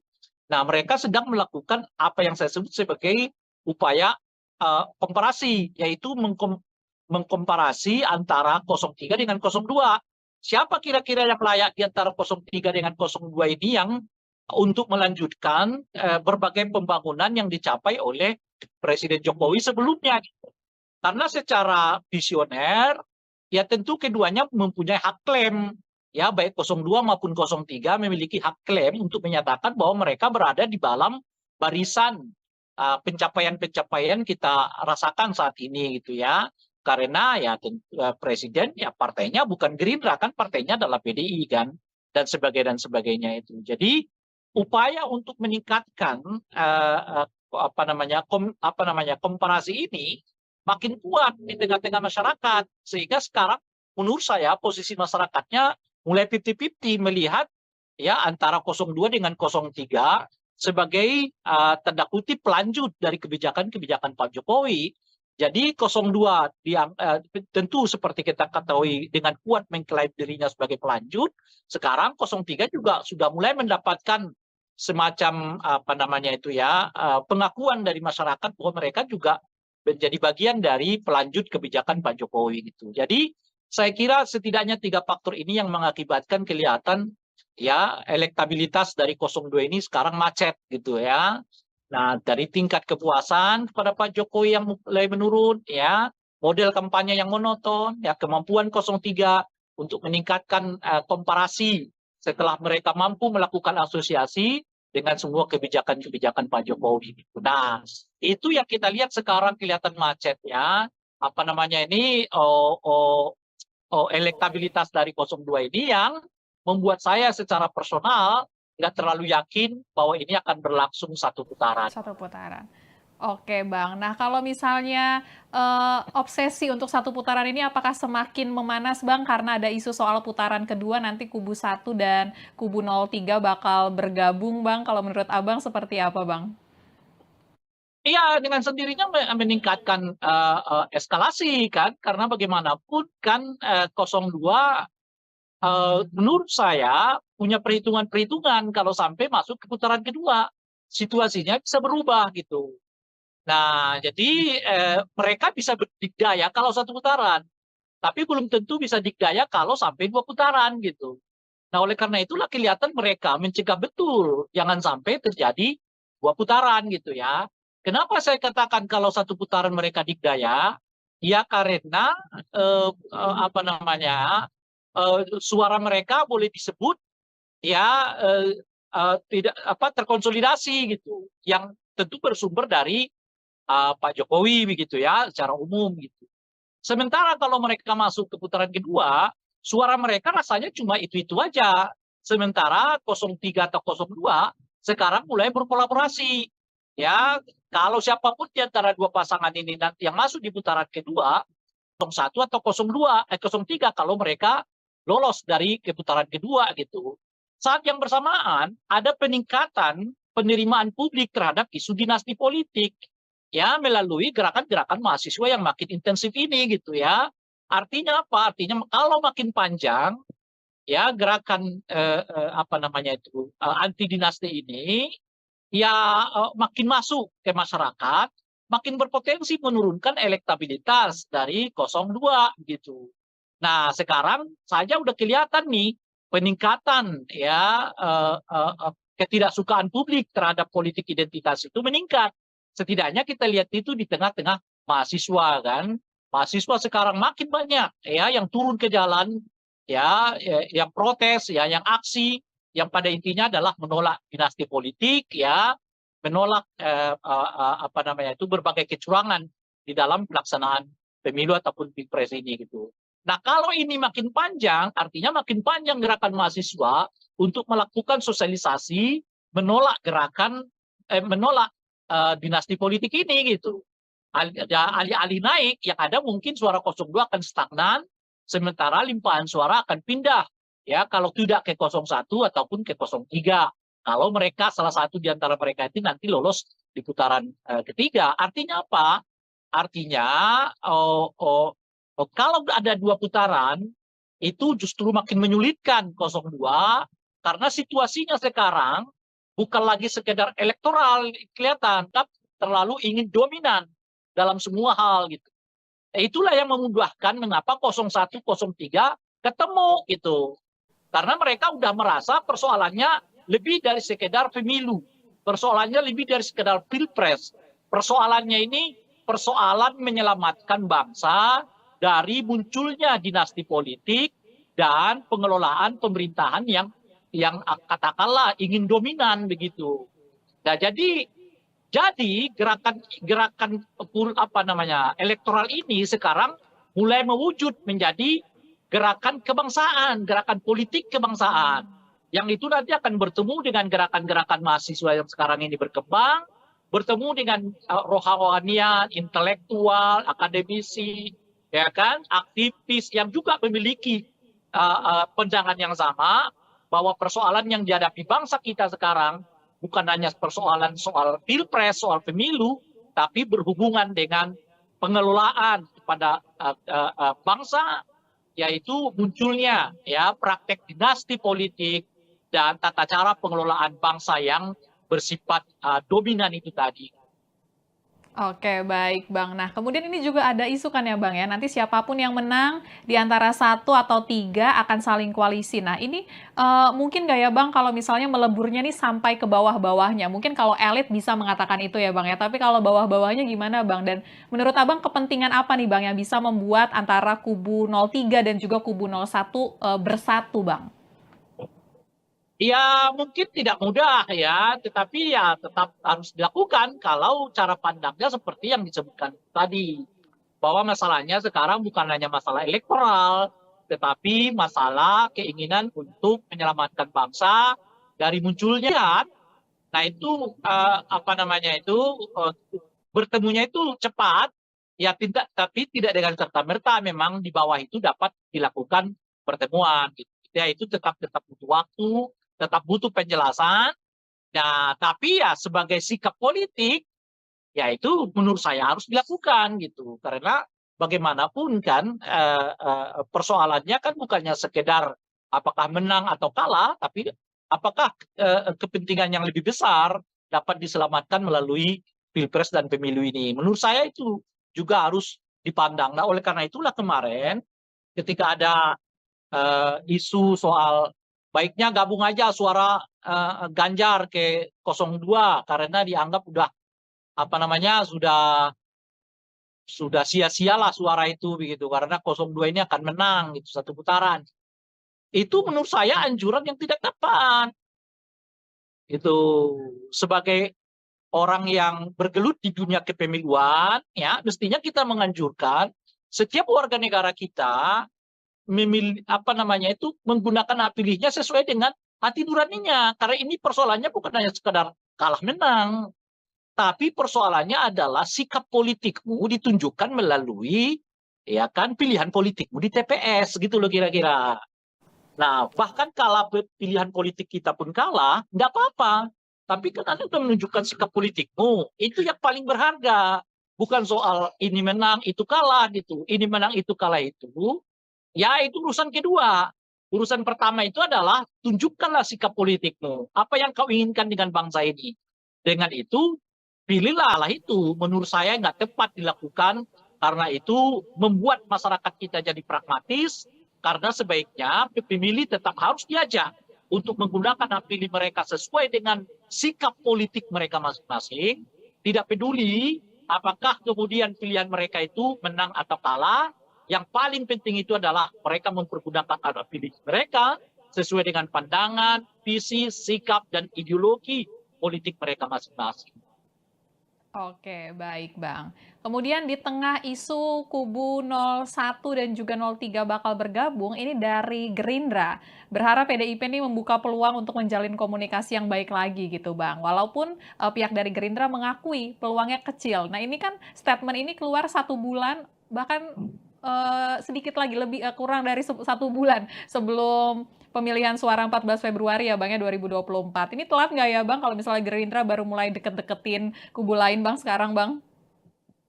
Itu kan menunjukkan apa yang saya sebutkan tadi, bahwa 1 putaran ini rasanya macet gitu loh.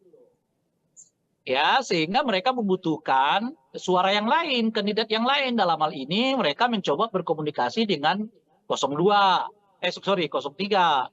Dan sudah ditanggapi oleh 03 kan, untuk menyatakan ya kemungkinan akan sulit begitu ya. Nah, tetapi saya sih bisa menduga jawaban itu karena seperti yang saya sebut tadi, 03 melihat ini bukan lagi sekedar urusan elektoral gitu loh. Ini udah urusan soal lebih tinggi dari elektoral, yaitu urusan soal keselamatan bangsa.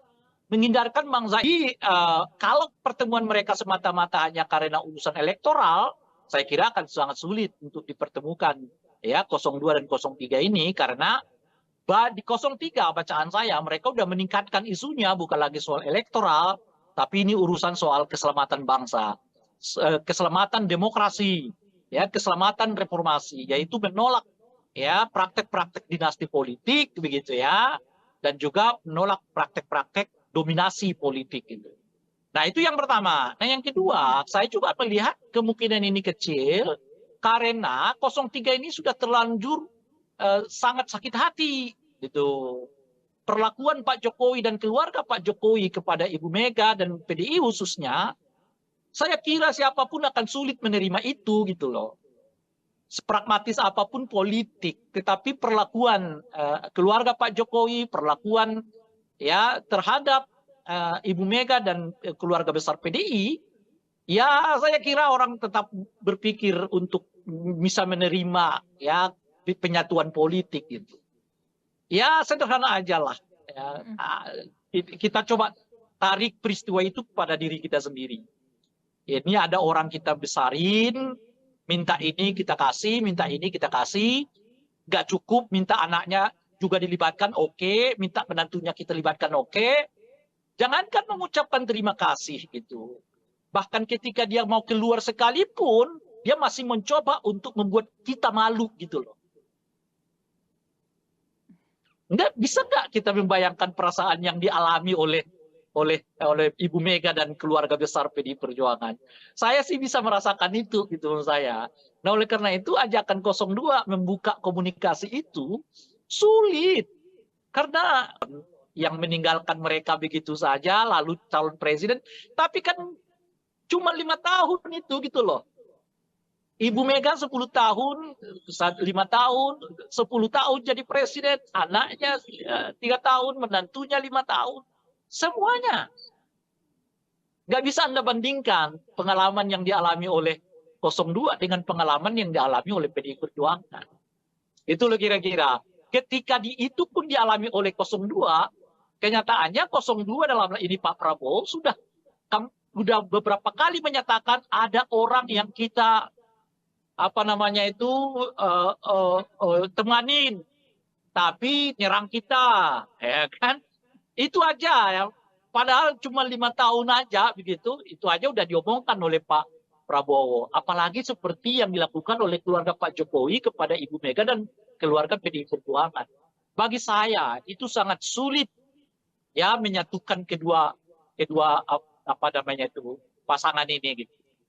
Nah, jadi oleh karena itu saya sih merasa nggak akan terjadi nih penyatuan suara antara 03 dengan 02 ini. Oke, kalau begitu Bang. Dan kita beralih Bang, karena akhir pekan ini nanti hari Minggu debat Cukup keempat lah, ya Bang nanti ya? lagi lah kita lanjut. Oke. Kan Karena biasanya debat keempat, 15-15 menit. siap. Kalau gitu, enggak, closingannya gini aja Bang, karena debat keempat hari Minggu posisinya sekarang makin panas, Oke. kalau menurut Abang, tensi debat akan seperti apa Bang kira-kira? Saya kira 02 dalam hal ini Gibran akan mengeluarkan seluruh tanda kutip ya pembalasan begitu ya. Karena kemarin 02 ya diperlakukan seperti tidak berdaya ya oleh 01. Mungkin nanti di debat keempat ya 02 akan mencoba membalasnya tanda kutip ya khususnya kepada paslon 01. Jadi debat keempat itu saya kira akan penuh dengan aroma balas dendam begitu. Oke, kalau gitu Bang. Kita sama-sama menanti debat keempat Ya. nanti ya Bang ya, 21 Ya. Januari 2024. Kalau begitu makasih Bang Ray Rangkuti waktunya malam ini Bang, udah ngobrol-ngobrol bareng kita ya Bang ya. Nanti kita ketemu Sama-sama. lagi ya Bang ya. Siap. Ya, sama-sama. Ya, itu dia Tribuners pembahasan kita mengenai isu-isu politik terkini dengan pengamat politik yang juga Direktur Lingkar Madani 5 Indonesia, Bang Ray Rangkuti. Sekalian mengingatkan Tribuners kalau nanti tanggal 21 Januari 2024 akan berlangsung debat keempat peserta Pilpres 2024. Nanti gilirannya calon wakil presidennya lagi yang untuk naik ke podium, untuk saling beradu gagasan, untuk menyampaikan visi misi dan temanya untuk debat keempat nanti nanti, yakni terkait dengan pembangunan berkelanjutan, sumber daya alam, lingkungan hidup, energi, pangan, agraria, masyarakat adat, dan juga desa. Dan mengingatkan juga kalau misalnya nanti 14 Februari 2024 ya Tribuners ya, waktunya kita untuk memberikan suara bagi para peserta pemilu 2024. Kalau begitu saya Fia Tio Konibili pamit undur diri. Jangan lupa untuk terus menyaksikan berita terupdate hanya di YouTube Tribun News. Selamat malam dan selamat beristirahat.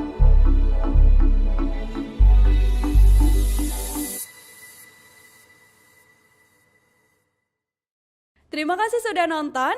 Jangan lupa like, subscribe, dan share ya.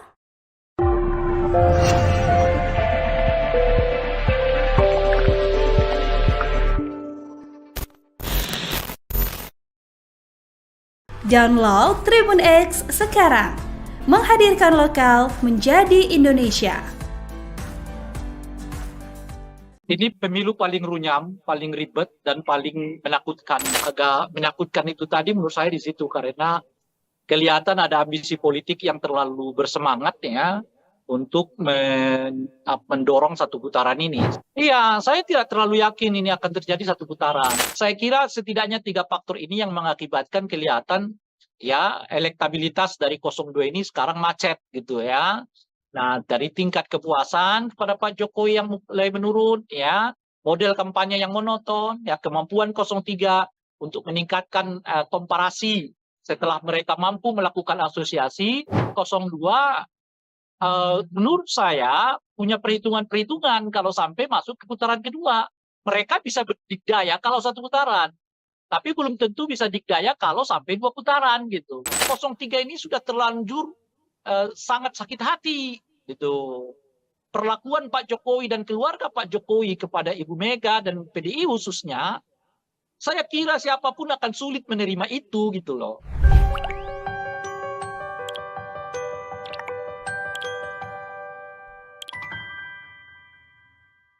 Halo, selamat malam Tribuners, kembali dengan On Focus Tribun News bersama saya Fia Tio Konibili. Tribuners, kondisi politik semakin memanas jelang pemungutan suara Pilpres 2024 yang akan digelar pada 14 Februari 2024 ke Bawaslu hingga saling serang soal visi misi dari kubu masing-masing Capres-Cawapres. Nah, kita mau membahas isu-isu terkini dengan pengamat politik sekaligus Direktur Lingkar Madani 5 Indonesia, ada Bang Ray Rongkuti, yang malam ini sudah tersambung dengan kita melalui Zoom. Halo, selamat malam Bang Ray Rongkuti. Malam. Apa kabar Bang, malam ini Bang? Alhamdulillah sejauh ini baik. Nggak tahu kalau Alhamdulillah. besok lusa apa Kondisi, masih bisa berbicara atau sudah ditekan untuk tidak berbicara, kita nggak tahu. oh oke. Berarti Ya, mengaku ya Bang ya kalau sekarang kondisinya makin panas. ini pemilu paling runyam, paling ribet, dan paling menakutkan begitu. Oke, kalau gitu boleh dijelasin Bang kenapa sampai terungkap runyam dan ribet? Runyam karena penyelenggaranya menurut saya tidak kapabel ya, kurang kapasitasnya tidak terlalu meyakinkan. Banyak tahapan pemilu yang ya dikelola seapa adanya begitu ya, sehingga menimbulkan reaksi di sana sini. Ya untungnya bangsa kita ini bangsa yang nggak mau ribut-ribut lah sebenarnya gitu. Padahal kalau elemen-elemen teknisnya sebetulnya banyak hal yang dipersoalkan. Kinerja Bawaslu, kinerja KPU, kinerja DKPP ya sami mawon lah.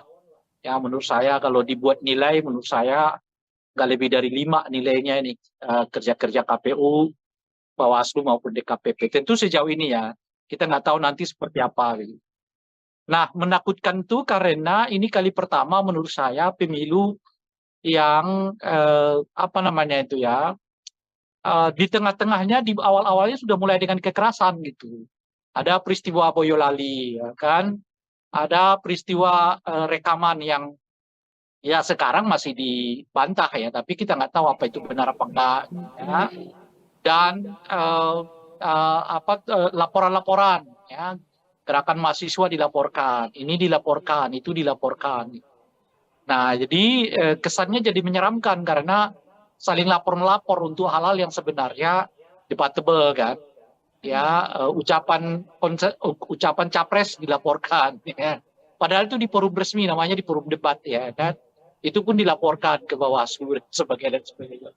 Jadi ya agak menakutkan itu tadi menurut saya di situ karena eh, kelihatan ada ambisi politik yang terlalu bersemangat ya untuk mendorong satu putaran ini sehingga berbagai apa namanya itu ya berbagai langkah dilakukan dalam rangka mendorong dan mencapai satu putaran itu gitu. Nah mungkin efek dari itulah yang mengakibatkan situasinya menurut saya ada perasaan tidak nyaman, ada perasaan takut ya.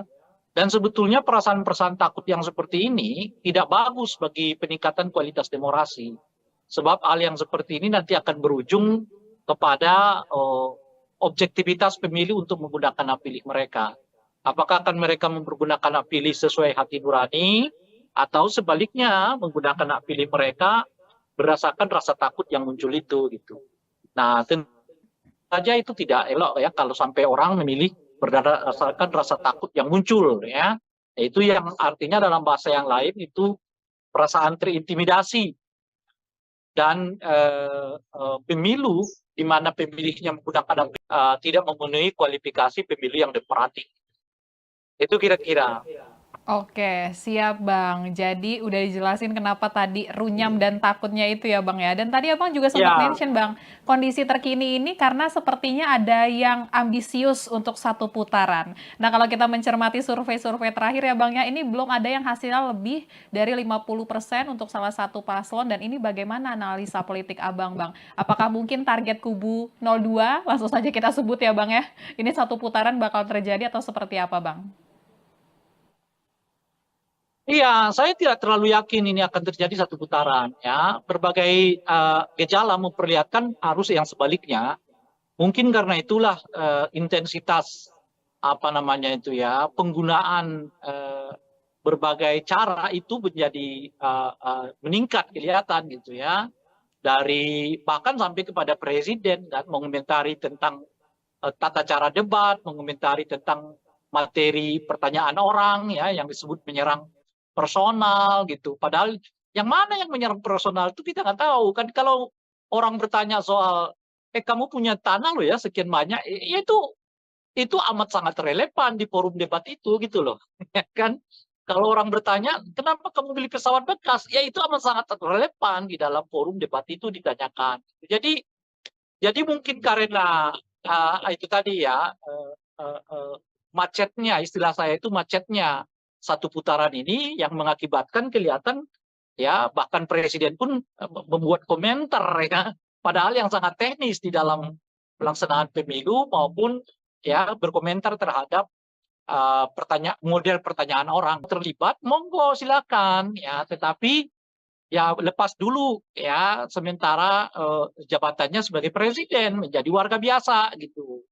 Nah, di dalam pemilu jabatan presiden dengan warga biasa itu sangat mudah untuk dibedakan. Kalau yang bersangkutan menyatakan cuti, ya saat itulah beliau sebagai warga negara biasa dan oleh karena itu berhak untuk mendukung, mengkampanyekan, ya menyatakan dukungan kepada salah satu calon presiden gitu. Nggak apa-apa gitu. Tapi kalau dalam kapasitas sebagai presiden mengomentari tata cara debat, mengomentari tentang pertanyaan orang, menyebut pertanyaan itu bersifat personal, ya itu nggak patut gitu loh. Itu nggak tepat dilakukan seorang presiden gitu. Tetapi kalau presiden mau menjelaskan pokok-pokok pertanyaan orang di dalam forum debat itu yang berhubungan dengan kewenangan dirinya, kebijakan dirinya, ya monggo saja. Misalnya kenapa presiden terus melanjutkan program food estate, padahal di sana sini dinyatakan itu dianggap gagal gitu ya. Kenapa dilakukan pembelian pesawat terbang yang dianggap tidak tepat dan sebagainya. Itu silakan saja presiden komentar itu, tidak apa-apa gitu sebenarnya gitu. Nah, itu satu. Nah, kalau kita lihat trennya akhir-akhir ini, tren ini kelihatan agak macet gitu. Ya, dari mana kita lihat trennya? Ya, tentu dari banyak lembaga survei yang mengkonfirmasi surveinya ya masih sekitar 45%. Padahal tinggal 1 bulan lagi kan ke depan gitu. Nah, saya melihat setidaknya ada 3 aspek mengapa ada kemacetan elektabilitas dari 02 ya. Pertama, menurut saya tingkat kepuasan kepada Presiden Jokowi yang mulai juga stagnan ya. Jadi tingkat kepuasan itu dengan sendirinya berimbas kepada macetnya elektabilitas dari 02 ya. Nah, yang kedua, tata cara kampanye 02 ini menurut saya yang monoton. Kan begitu-begitu aja ya kan. Nggak ada apa namanya itu ya, nggak ada variasinya gitu ya kan, berbeda dengan 01, 03 ya yang membuka channelnya sendiri, melayani masyarakat melalui berbagai laman media sosial ya, sehingga memang kedekatan mereka dengan pemilih juga meningkat gitu. Karena perlu kita ketahui ya, pemilih kita ini salah satu faktor yang paling utama mereka memilih seseorang itu karena dirinya merasa dekat gitu. Jadi kalau apa namanya ini calon ini sekalipun misalnya begitu populer, tapi kalau merasa masyarakat yang nggak merasa dekat, ya belum tentu mereka mau pilih gitu ya. Nah, salah satu cara mendekatkan itu ya tentu menyapa warga, menyapa masyarakat dan sebagainya gitu ya. Nah, ini saya kira faktor kedua ya, faktor apa namanya itu monotonnya ya tata cara berkampanye dari 02 gitu ya. Nah, saat yang bersamaan ada peningkatan apa namanya itu ya, komparasi yang dilakukan oleh khususnya 03 gitu. Nah, 03 ini kan kelihatan skenarionya setelah mereka melakukan konsolidasi, lalu mereka melakukan apa namanya itu ya, asosiasi bahwa mereka sebetulnya bagian dari seluruh capaian-capaian Pak Jokowi itu gitu. Nah, sekarang mereka maju ke tahap ketiga ya, dimulai dari awal Januari menurut saya sampai nanti ya hari pencoblosan Februari. Nah, mereka sedang melakukan apa yang saya sebut sebagai upaya komparasi, yaitu mengkomparasi antara 03 dengan 02. Siapa kira-kira yang layak di antara 03 dengan 02 ini yang untuk melanjutkan berbagai pembangunan yang dicapai oleh Presiden Jokowi sebelumnya. Karena secara visioner, ya tentu keduanya mempunyai hak klaim. Ya, baik 02 maupun 03 memiliki hak klaim untuk menyatakan bahwa mereka berada di dalam barisan pencapaian-pencapaian kita rasakan saat ini gitu ya. Karena ya presiden ya partainya bukan Gerindra kan, partainya adalah PDI kan, dan sebagainya itu. Jadi upaya untuk meningkatkan apa namanya komparasi ini makin kuat di tengah-tengah masyarakat, sehingga sekarang menurut saya posisi masyarakatnya mulai 50-50 melihat ya antara 02 dengan 03 sebagai tanda kutip pelanjut dari kebijakan-kebijakan Pak Jokowi. Jadi 02 tentu seperti kita ketahui dengan kuat mengklaim dirinya sebagai pelanjut. Sekarang 03 juga sudah mulai mendapatkan semacam apa namanya itu ya, pengakuan dari masyarakat bahwa mereka juga menjadi bagian dari pelanjut kebijakan Pak Jokowi gitu. Jadi saya kira setidaknya 3 faktor ini yang mengakibatkan kelihatan ya elektabilitas dari 02 ini sekarang macet gitu ya. Nah, dari tingkat kepuasan kepada Pak Jokowi yang mulai menurun ya, model kampanye yang monoton, ya kemampuan 03 untuk meningkatkan komparasi setelah mereka mampu melakukan asosiasi dengan semua kebijakan-kebijakan Pak Jokowi. Nah, itu yang kita lihat sekarang kelihatan macet ya. Apa namanya ini elektabilitas dari 02 ini yang membuat saya secara personal nggak terlalu yakin bahwa ini akan berlangsung 1 putaran. 1 putaran. Oke, Bang. Nah, kalau misalnya obsesi untuk 1 putaran ini apakah semakin memanas, Bang, karena ada isu soal putaran kedua nanti kubu 1 dan kubu 03 bakal bergabung, Bang, kalau menurut 02 menurut saya punya perhitungan-perhitungan kalau sampai masuk ke putaran kedua. Situasinya bisa berubah gitu. Nah, jadi mereka bisa berdikdaya kalau 1 putaran, tapi belum tentu bisa dikdaya kalau sampai 2 putaran gitu. Nah, oleh karena itulah kelihatan mereka mencegah betul jangan sampai terjadi 2 putaran gitu ya. Kenapa saya katakan kalau 1 putaran mereka dikdaya? Ya karena apa namanya suara mereka boleh disebut ya tidak terkonsolidasi gitu, yang tentu bersumber dari Pak Jokowi begitu ya secara umum gitu. Sementara kalau mereka masuk ke putaran kedua, suara mereka rasanya cuma itu-itu aja. Sementara 03 atau 02 sekarang mulai berkolaborasi. Ya, kalau siapapun di antara dua pasangan ini nanti yang masuk di putaran kedua, mereka punya potensi untuk kerjasama. Itu artinya limpahan suara bisa akan lebih banyak kepada apa namanya itu ya 01 atau 02, 03 kalau mereka lolos dari putaran kedua gitu. Saat yang bersamaan ada peningkatan penerimaan publik terhadap isu dinasti politik ya melalui gerakan-gerakan mahasiswa yang makin intensif ini gitu ya. Artinya apa? Artinya kalau makin panjang ya gerakan apa namanya itu anti dinasti ini ya makin masuk ke masyarakat, makin berpotensi menurunkan elektabilitas dari 02 gitu. Nah, sekarang saja udah kelihatan itu di tengah-tengah mahasiswa kan. Mahasiswa sekarang makin banyak ya yang turun ke jalan ya, yang protes ya, yang aksi yang pada intinya adalah menolak dinasti politik ya, menolak apa namanya itu berbagai kecurangan di dalam pelaksanaan pemilu ataupun pilpres ini gitu. Nah, kalau ini makin panjang, artinya makin panjang gerakan mahasiswa untuk melakukan sosialisasi menolak gerakan menolak dinasti politik ini gitu. Alih-alih naik, yang ada mungkin suara 02 akan stagnan, sementara limpahan suara akan pindah ya kalau tidak ke 01 ataupun ke 03. Kalau mereka salah satu di antara mereka itu nanti lolos di putaran ketiga. Artinya apa? Artinya kalau ada dua putaran itu justru makin menyulitkan 02 karena situasinya sekarang bukan lagi sekedar elektoral kelihatan, tetapi orang mulai menemukan apa namanya itu ya titik temu perlawanan terhadap satu rezim yang dianggap terlalu ingin dominan dalam semua hal gitu. Itulah yang memudahkan mengapa 01, 03 ketemu gitu. Karena mereka udah merasa persoalannya lebih dari sekedar pemilu.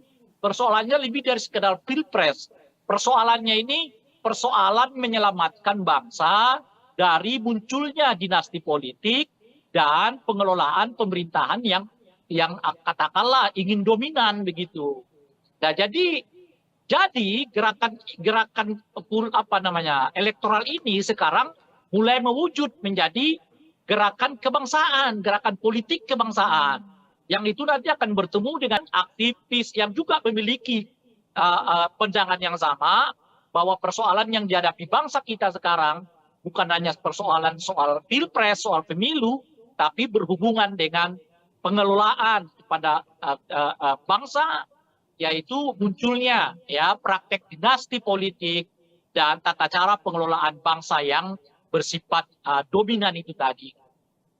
Oke, baik Bang. Nah, kemudian ini juga ada isu kan ya Bang ya, nanti siapapun yang menang di antara 1 atau 3 akan saling koalisi. Nah, ini mungkin nggak ya Bang kalau misalnya meleburnya nih sampai ke bawah-bawahnya? Mungkin kalau elit bisa mengatakan itu ya Bang ya, tapi kalau bawah-bawahnya gimana Bang? Dan menurut Abang kepentingan apa nih Bang yang bisa membuat antara kubu 03 dan juga kubu 01 bersatu Bang?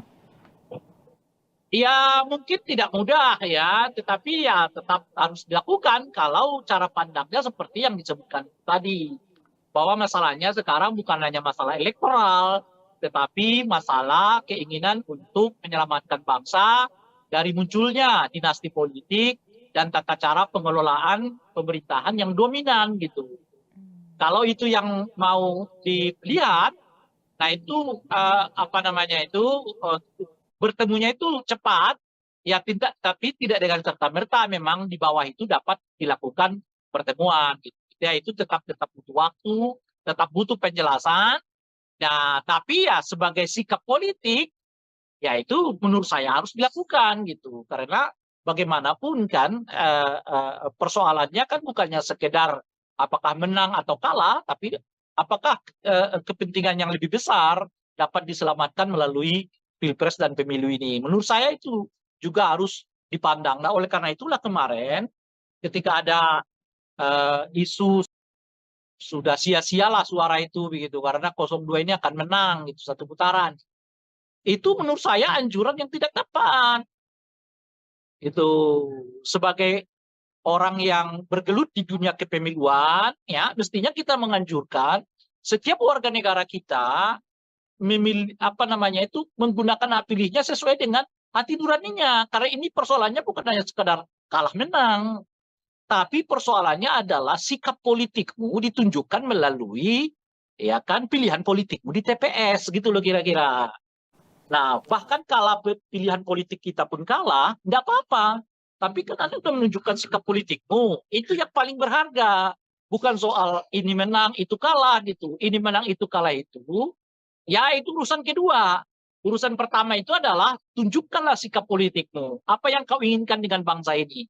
Dengan itu, pilihlah yang sesuai dengan apa yang Anda inginkan itu. Jadi, kampanye soal surat suara yang sia-sia karena akan kalah itu menurut saya nggak tepat dilakukan karena itu membuat masyarakat kita jadi pragmatis karena sebaiknya pemilih tetap harus diajak untuk menggunakan hak pilih mereka sesuai dengan sikap politik mereka masing-masing, tidak peduli apakah kemudian pilihan mereka itu menang atau kalah, yang paling penting itu adalah mereka mempergunakan hak pilih mereka sesuai dengan pandangan, visi, sikap, dan ideologi politik mereka masing-masing.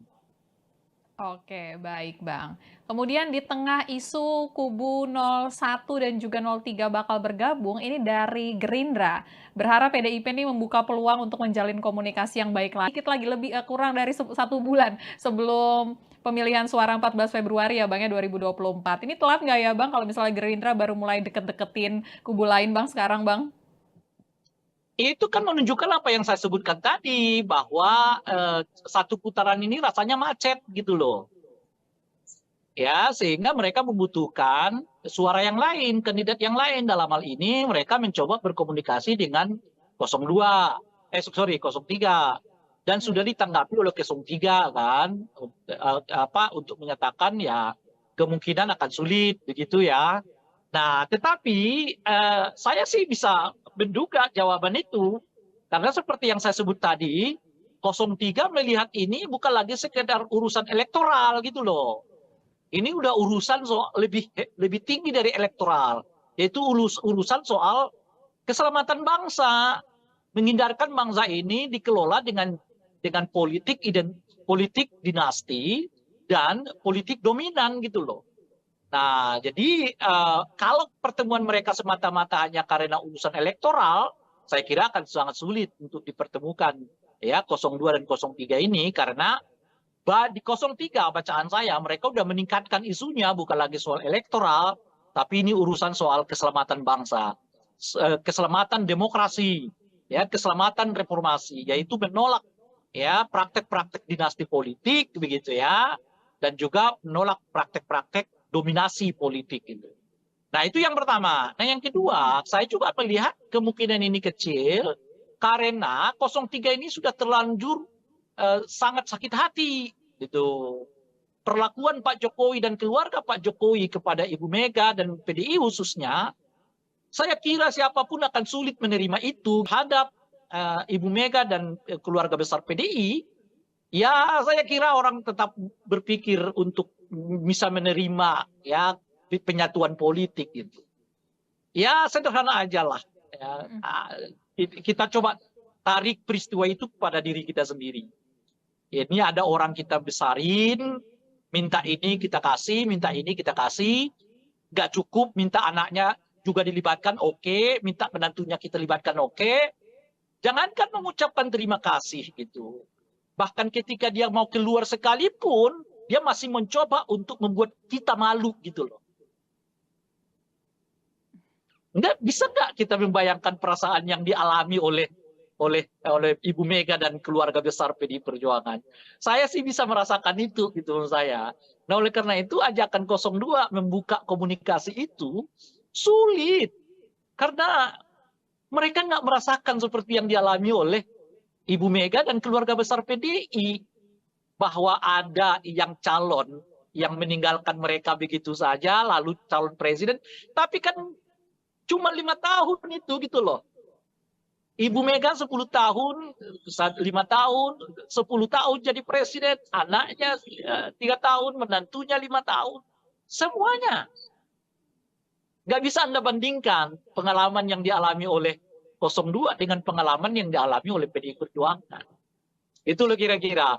Ketika itu pun dialami oleh 02, kenyataannya 02 dalam hal ini Pak Prabowo sudah beberapa kali menyatakan ada orang yang kita temanin, tapi nyerang kita, ya kan? Itu aja ya. Padahal cuma 5 tahun aja begitu, itu aja bagi saya itu sangat sulit ya menyatukan kedua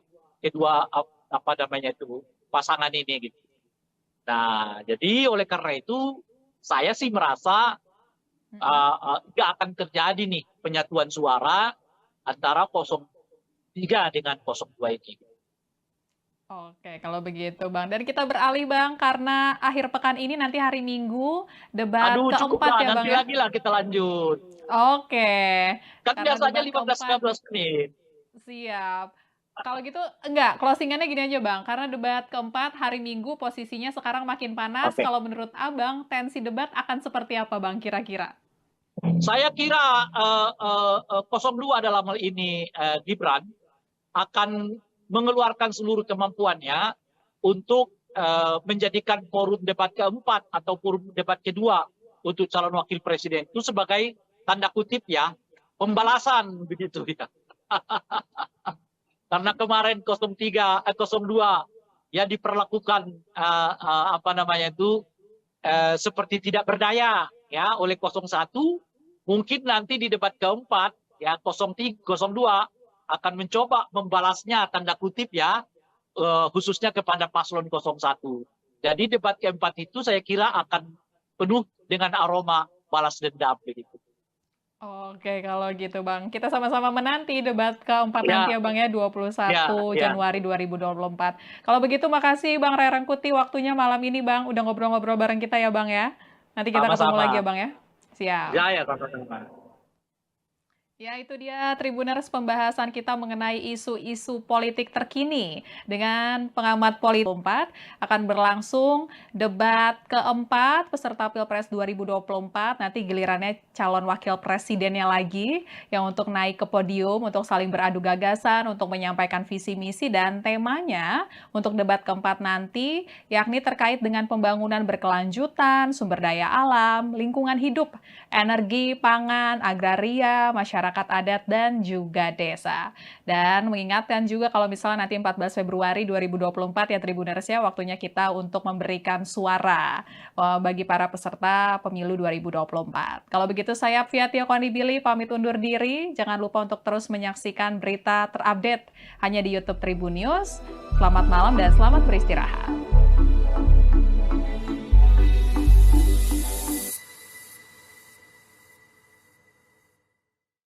Terima kasih sudah nonton. Jangan lupa like, subscribe, dan share ya.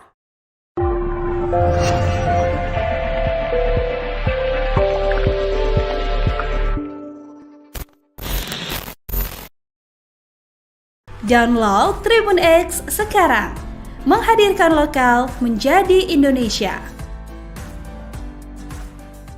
Ini pemilu paling runyam, paling ribet, dan paling menakutkan. Agak menakutkan itu tadi menurut saya di situ, karena kelihatan ada ambisi politik yang terlalu bersemangat ya untuk mendorong satu putaran ini. Iya, saya tidak terlalu yakin ini akan terjadi satu putaran. Saya kira setidaknya 3 faktor ini yang mengakibatkan kelihatan ya elektabilitas dari 02 ini sekarang macet gitu ya. Nah, dari tingkat kepuasan kepada Pak Jokowi yang mulai menurun, ya, model kampanye yang monoton, ya, kemampuan 03 untuk meningkatkan komparasi setelah mereka mampu melakukan asosiasi, 02 menurut saya punya perhitungan-perhitungan kalau sampai masuk ke putaran kedua. Mereka bisa berdikdaya kalau satu putaran, tapi belum tentu bisa dikdaya kalau sampai 2 putaran gitu. 03 ini sudah terlanjur sangat sakit hati gitu. Perlakuan Pak Jokowi dan keluarga Pak Jokowi kepada Ibu Mega dan PDI khususnya, saya kira siapapun akan sulit menerima itu gitu loh.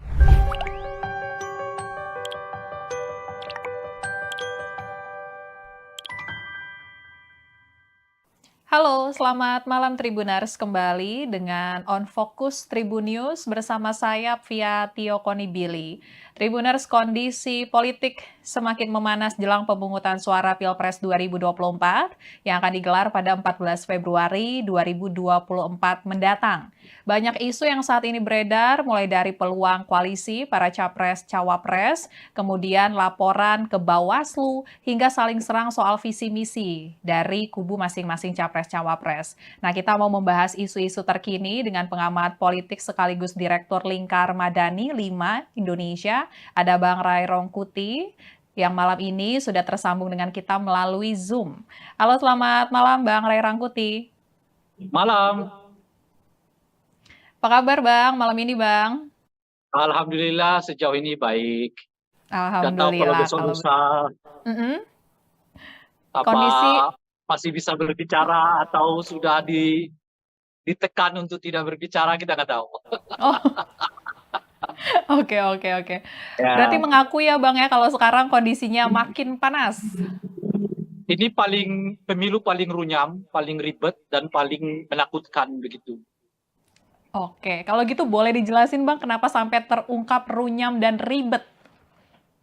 Runyam karena penyelenggaranya menurut saya tidak kapabel ya, kurang kapasitasnya tidak terlalu meyakinkan. Banyak tahapan pemilu yang ya dikelola seapa adanya begitu ya, sehingga menimbulkan reaksi di sana sini. Ya untungnya bangsa kita ini bangsa yang nggak mau ribut-ribut lah sebenarnya gitu. Padahal kalau elemen-elemen teknisnya sebetulnya banyak hal yang dipersoalkan. Kinerja Bawaslu, kinerja KPU, kinerja DKPP ya sami mawon lah. Ya menurut saya kalau dibuat nilai, menurut saya nggak lebih dari 5 nilainya ini, kerja-kerja KPU, Bawaslu maupun DKPP. Tentu sejauh ini ya, kita nggak tahu nanti seperti apa. Gitu. Nah, menakutkan itu karena ini kali pertama menurut saya pemilu yang apa namanya itu ya, di tengah-tengahnya di awal-awalnya sudah mulai dengan kekerasan gitu. Ada peristiwa Boyolali, ya kan? Ada peristiwa rekaman yang ya sekarang masih dibantah ya, tapi kita nggak tahu apa itu benar apa enggak. Ya. Dan laporan-laporan, ya, gerakan mahasiswa dilaporkan, ini dilaporkan, itu dilaporkan. Nah, jadi kesannya jadi menyeramkan karena saling lapor melapor untuk hal-hal yang sebenarnya debatable kan, ya ucapan capres dilaporkan, ya. Padahal itu di forum resmi, namanya di forum debat ya kan, itu pun dilaporkan ke Bawaslu dan sebagainya. Jadi ya agak menakutkan itu tadi menurut saya di situ karena eh, kelihatan ada ambisi politiknya itu berbagai langkah dilakukan dalam rangka mendorong dan mencapai satu putaran itu gitu. Nah mungkin efek dari itulah yang mengakibatkan situasinya menurut saya ada perasaan tidak nyaman, ada perasaan takut ya. Dan sebetulnya perasaan-perasaan takut yang seperti ini tidak bagus bagi peningkatan kualitas demokrasi. Sebab hal yang seperti ini nanti akan berujung kepada objektivitas pemilih untuk menggunakan hak pilih mereka. Apakah akan mereka mempergunakan hak pilih sesuai hati nurani atau sebaliknya menggunakan hak pilih mereka berdasarkan rasa takut yang muncul itu gitu. Nah, tentu saja itu tidak elok ya kalau sampai orang memilih berdasarkan rasa takut yang muncul ya. Itu yang artinya dalam bahasa yang lain itu perasaan terintimidasi dan pemilu di mana pemilihnya menggunakan hak pilih karena ada perasaan terintimidasi itu adalah pemilu yang buruk ya, pemilu yang sebetulnya tidak memenuhi kualifikasi pemilu yang demokratik. Itu kira-kira. Oke, siap Bang. Jadi udah dijelasin kenapa tadi runyam dan takutnya itu ya Bang ya. Dan tadi Abang juga sempat Ya, mention Bang, kondisi terkini ini karena sepertinya ada yang ambisius untuk satu putaran. Nah kalau kita mencermati survei-survei terakhir ya Bang ya, ini belum ada yang hasilnya lebih dari 50% untuk salah satu paslon. Dan ini bagaimana analisa politik Abang Bang? Apakah mungkin target kubu 02, langsung saja kita sebut ya Bang ya, ini satu putaran bakal terjadi atau seperti apa Bang? Iya, saya tidak terlalu yakin ini akan terjadi satu putaran ya. Berbagai gejala memperlihatkan arus yang sebaliknya. Mungkin karena itulah intensitas apa namanya itu ya, penggunaan berbagai cara, tata cara debat, mengomentari tentang materi pertanyaan orang ya yang disebut menyerang personal gitu. Padahal yang mana yang menyerang personal itu kita nggak tahu kan. Kalau orang bertanya soal kamu punya tanah loh ya sekian banyak, ya itu amat sangat relevan di forum debat itu gitu loh. Ya kan? Kalau orang bertanya, kenapa kamu beli pesawat bekas? Ya itu amat sangat relevan di dalam forum debat itu ditanyakan. Jadi mungkin karena itu tadi ya macetnya, istilah saya itu macetnya satu putaran ini yang mengakibatkan kelihatan ya bahkan presiden pun membuat komentar ya, padahal yang sangat teknis di dalam pelaksanaan pemilu maupun ya berkomentar terhadap model pertanyaan orang gitu. Bukan berarti presiden nggak boleh terlibat ya.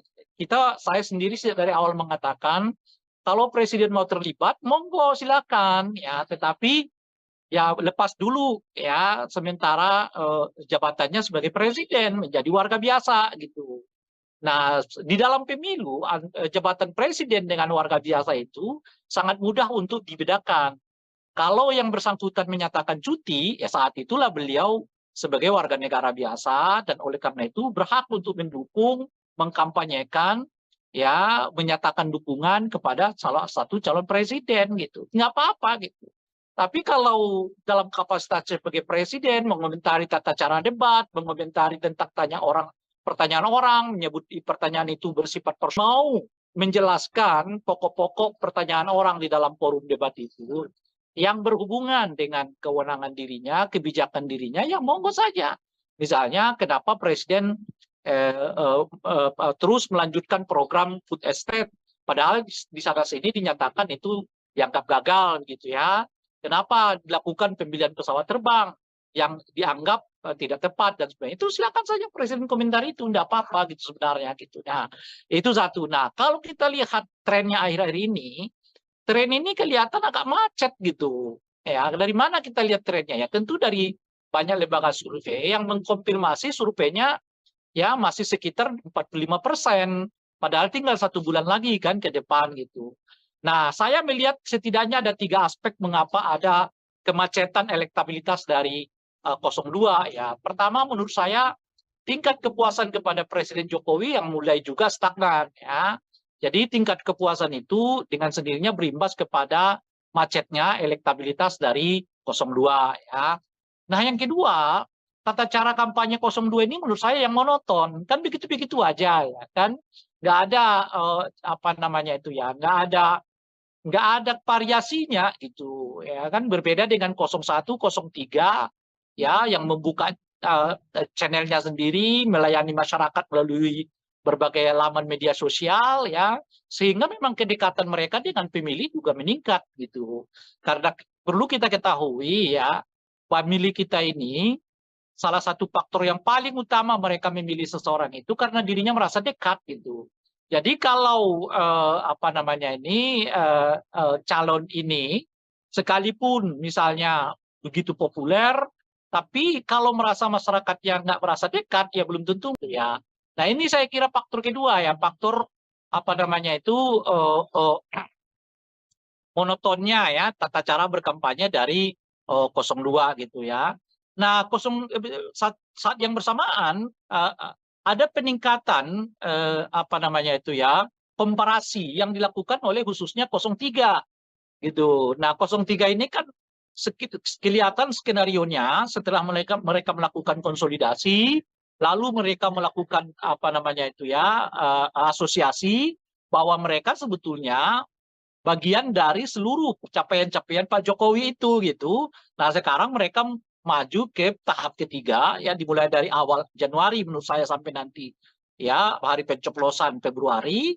Nah mereka sedang melakukan apa yang saya sebut sebagai upaya komparasi, yaitu mengkomparasi antara 03 dengan 02. Siapa kira-kira yang layak di antara 03 dengan 02 ini yang untuk melanjutkan berbagai pembangunan yang dicapai oleh Presiden Jokowi sebelumnya. Karena secara visioner, ya tentu keduanya mempunyai hak klaim.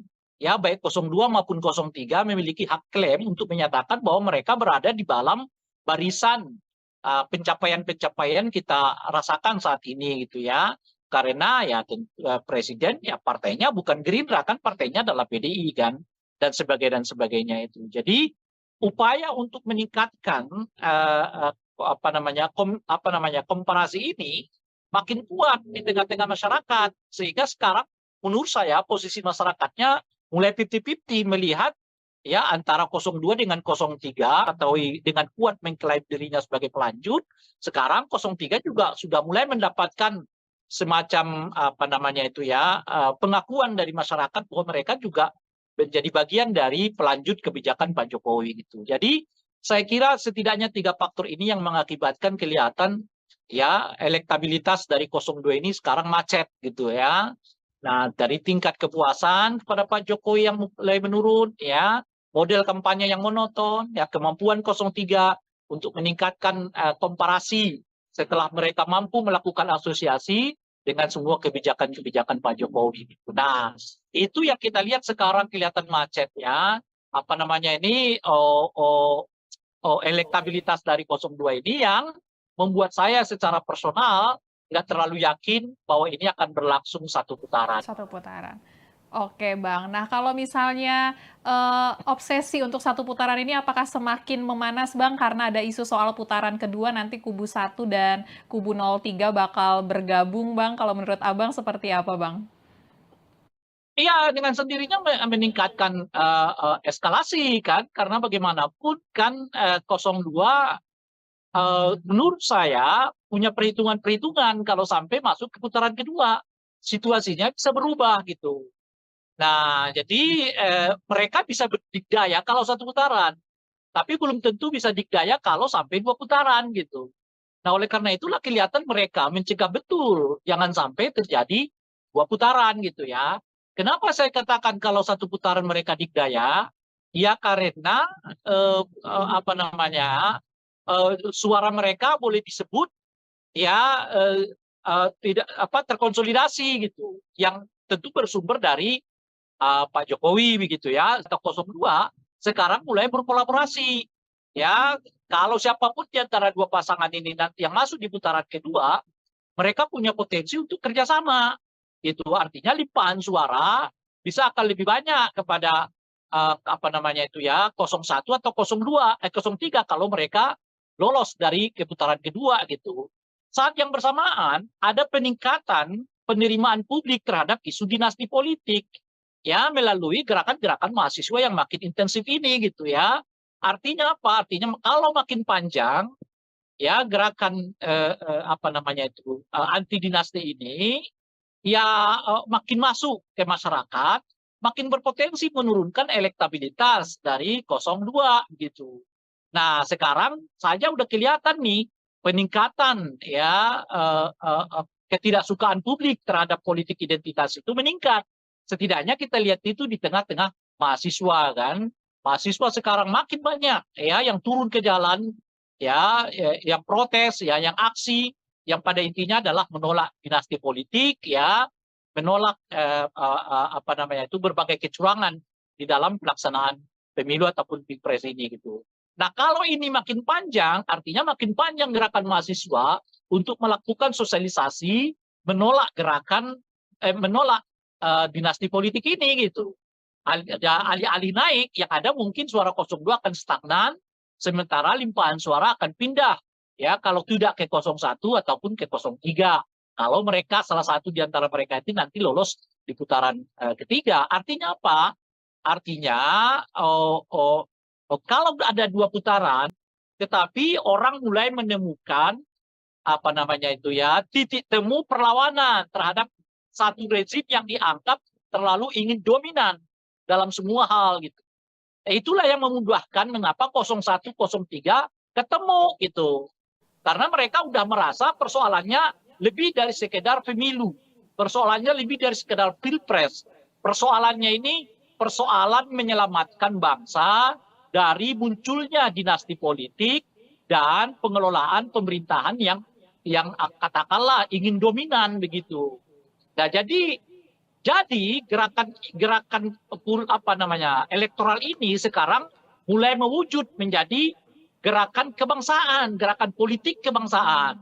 Yang itu nanti akan bertemu dengan gerakan-gerakan mahasiswa yang sekarang ini berkembang, bertemu dengan rohanian, intelektual, akademisi, ya kan, aktivis yang juga memiliki pandangan yang sama bahwa persoalan yang dihadapi bangsa kita sekarang bukan hanya persoalan soal pilpres, soal pemilu, tapi berhubungan dengan pengelolaan kepada bangsa, yaitu munculnya ya praktek dinasti politik dan tata cara pengelolaan bangsa yang bersifat dominan itu tadi. Oke, baik Bang. Nah, kemudian ini juga ada isu kan ya Bang ya, nanti siapapun yang menang di antara 1 atau 3 akan saling koalisi. Nah, ini mungkin nggak ya Bang kalau misalnya meleburnya nih sampai ke bawah-bawahnya? Mungkin kalau elit bisa mengatakan itu ya Bang ya, tapi kalau bawah-bawahnya gimana Bang? Dan menurut Abang kepentingan apa nih Bang yang bisa membuat antara kubu 03 dan juga kubu 01 bersatu Bang? Ya mungkin tidak mudah ya, tetapi ya tetap harus dilakukan kalau cara pandangnya seperti yang disebutkan tadi.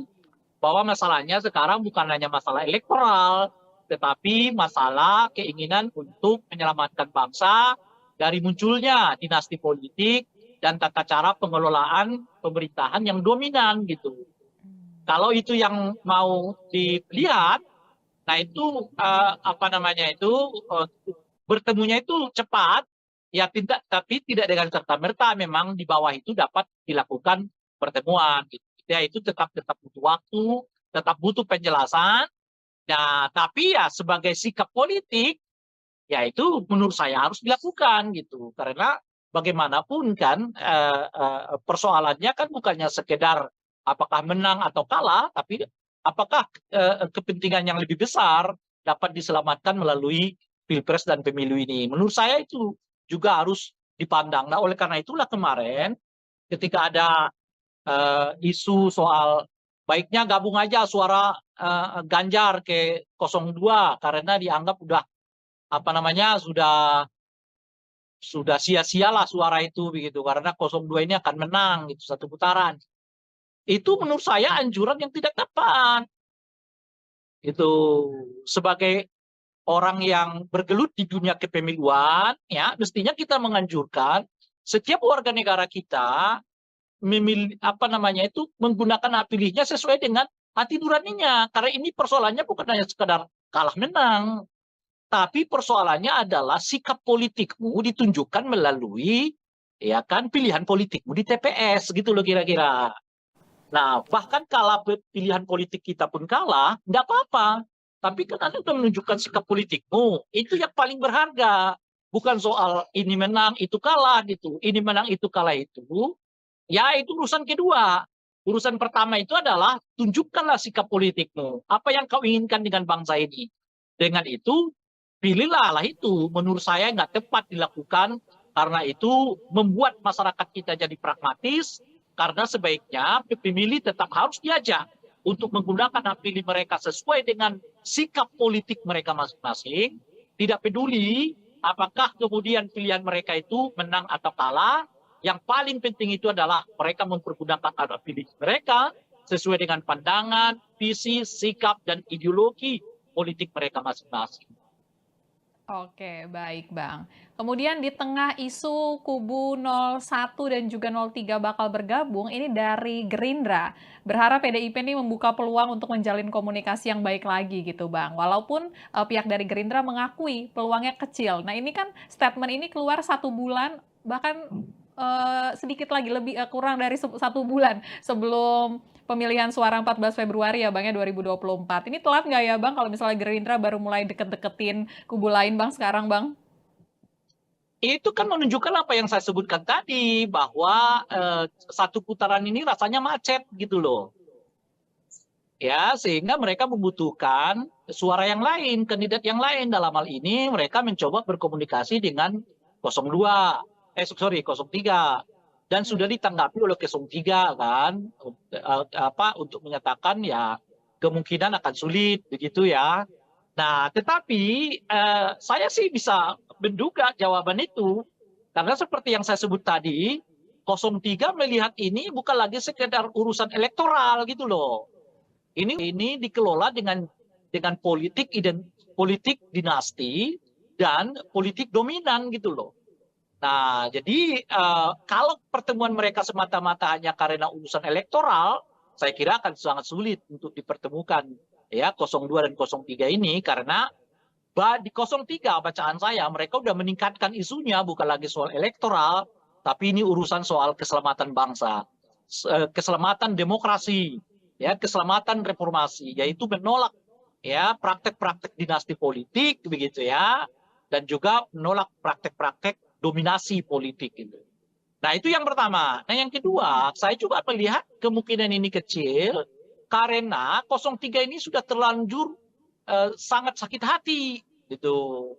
Perlakuan Pak Jokowi dan keluarga Pak Jokowi kepada Ibu Mega dan PDI khususnya, saya kira siapapun akan sulit menerima itu gitu loh.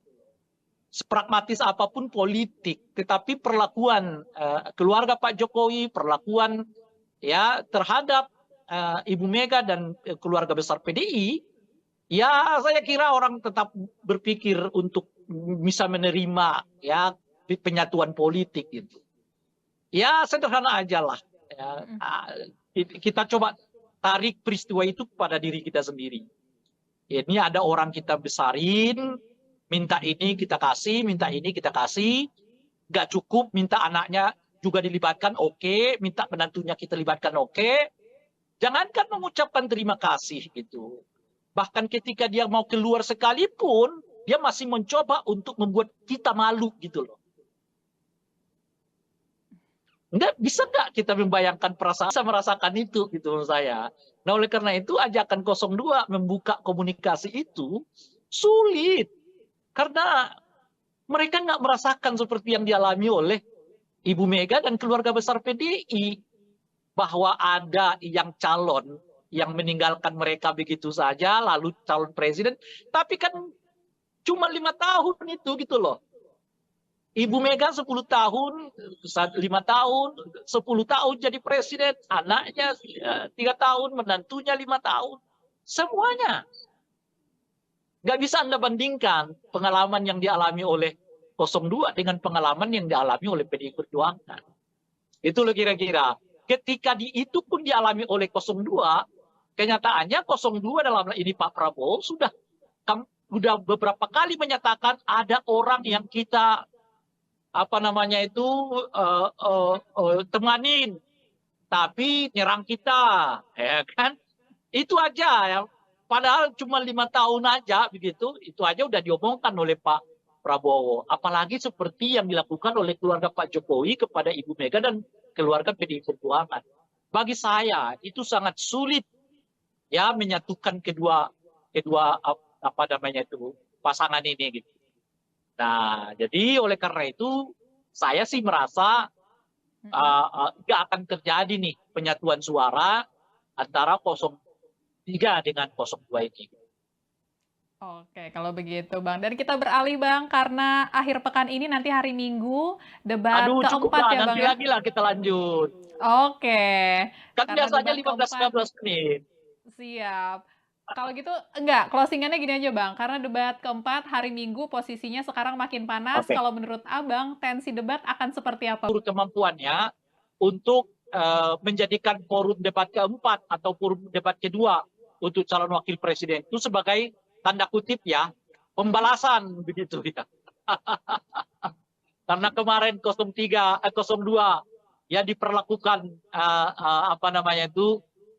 seperti tidak berdaya ya oleh 01, mungkin nanti di debat keempat ya 02 akan mencoba membalasnya tanda kutip ya khususnya kepada paslon 01. Jadi debat keempat itu saya kira akan penuh dengan aroma balas dendam begitu.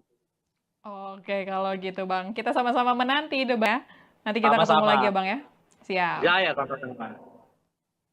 Ya, itu dia Tribuners pembahasan kita mengenai isu-isu politik terkini dengan pengamat politik yang juga Direktur Lingkar Madani 5 Indonesia, Bang Ray Rangkuti. Sekalian mengingatkan Tribuners kalau nanti tanggal 21 Januari 2024 akan berlangsung debat keempat peserta Pilpres 2024. Nanti gilirannya calon wakil presidennya lagi yang untuk naik ke podium, untuk saling beradu gagasan, untuk menyampaikan visi misi dan temanya untuk debat keempat nanti, yakni terkait dengan pembangunan berkelanjutan, sumber daya alam, lingkungan hidup, energi, pangan, agraria, masyarakat adat, dan juga desa. Dan mengingatkan juga kalau misalnya nanti 14 Februari 2024 ya Tribuners ya, waktunya kita untuk memberikan suara bagi para peserta pemilu 2024. Kalau begitu saya Fia Tio Konibili pamit undur diri. Jangan lupa untuk terus menyaksikan berita terupdate hanya di YouTube Tribun News. Selamat malam dan selamat beristirahat.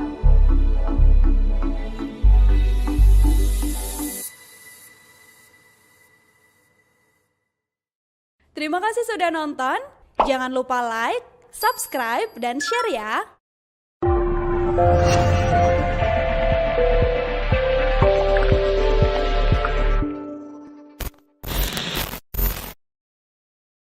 Download Tribun X sekarang. Menghadirkan lokal menjadi Indonesia.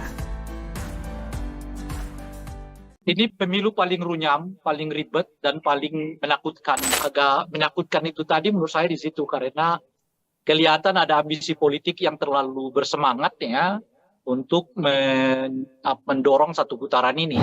Iya, saya tidak terlalu yakin ini akan terjadi satu putaran. Saya kira setidaknya 3 faktor ini yang mengakibatkan kelihatan ya elektabilitas dari 02 ini sekarang macet gitu ya.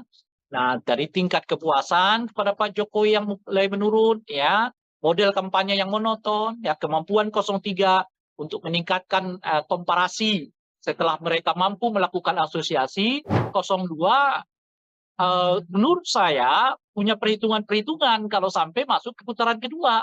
Mereka bisa berdikdaya kalau satu putaran, tapi belum tentu bisa dikdaya kalau sampai 2 putaran gitu. 03 ini sudah terlanjur sangat sakit hati gitu. Perlakuan Pak Jokowi dan keluarga Pak Jokowi kepada Ibu Mega dan PDI khususnya, saya kira siapapun akan sulit menerima itu gitu loh.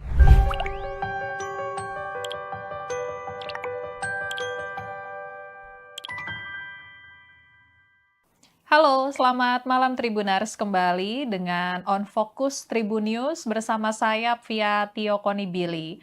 Tribuners, kondisi politik semakin memanas jelang pemungutan suara Pilpres 2024 yang akan digelar pada 14 Februari 2024 mendatang. Banyak isu yang saat ini beredar, mulai dari peluang koalisi para capres-cawapres, kemudian laporan ke Bawaslu, hingga saling serang soal visi misi dari kubu masing-masing capres-cawapres. Nah, kita mau membahas isu-isu terkini dengan pengamat politik sekaligus Direktur Lingkar Madani 5 Indonesia, ada Bang Ray Rangkuti, yang malam ini sudah tersambung dengan kita melalui Zoom. Halo, selamat malam Bang Ray Rangkuti. Malam. Apa kabar Bang, malam ini Bang? Alhamdulillah sejauh ini baik. Alhamdulillah. Gak tahu kalau besok lusa Kondisi masih bisa berbicara atau sudah ditekan untuk tidak berbicara, kita nggak tahu. Oh. Oke. Ya. Berarti mengaku ya Bang ya kalau sekarang kondisinya makin panas.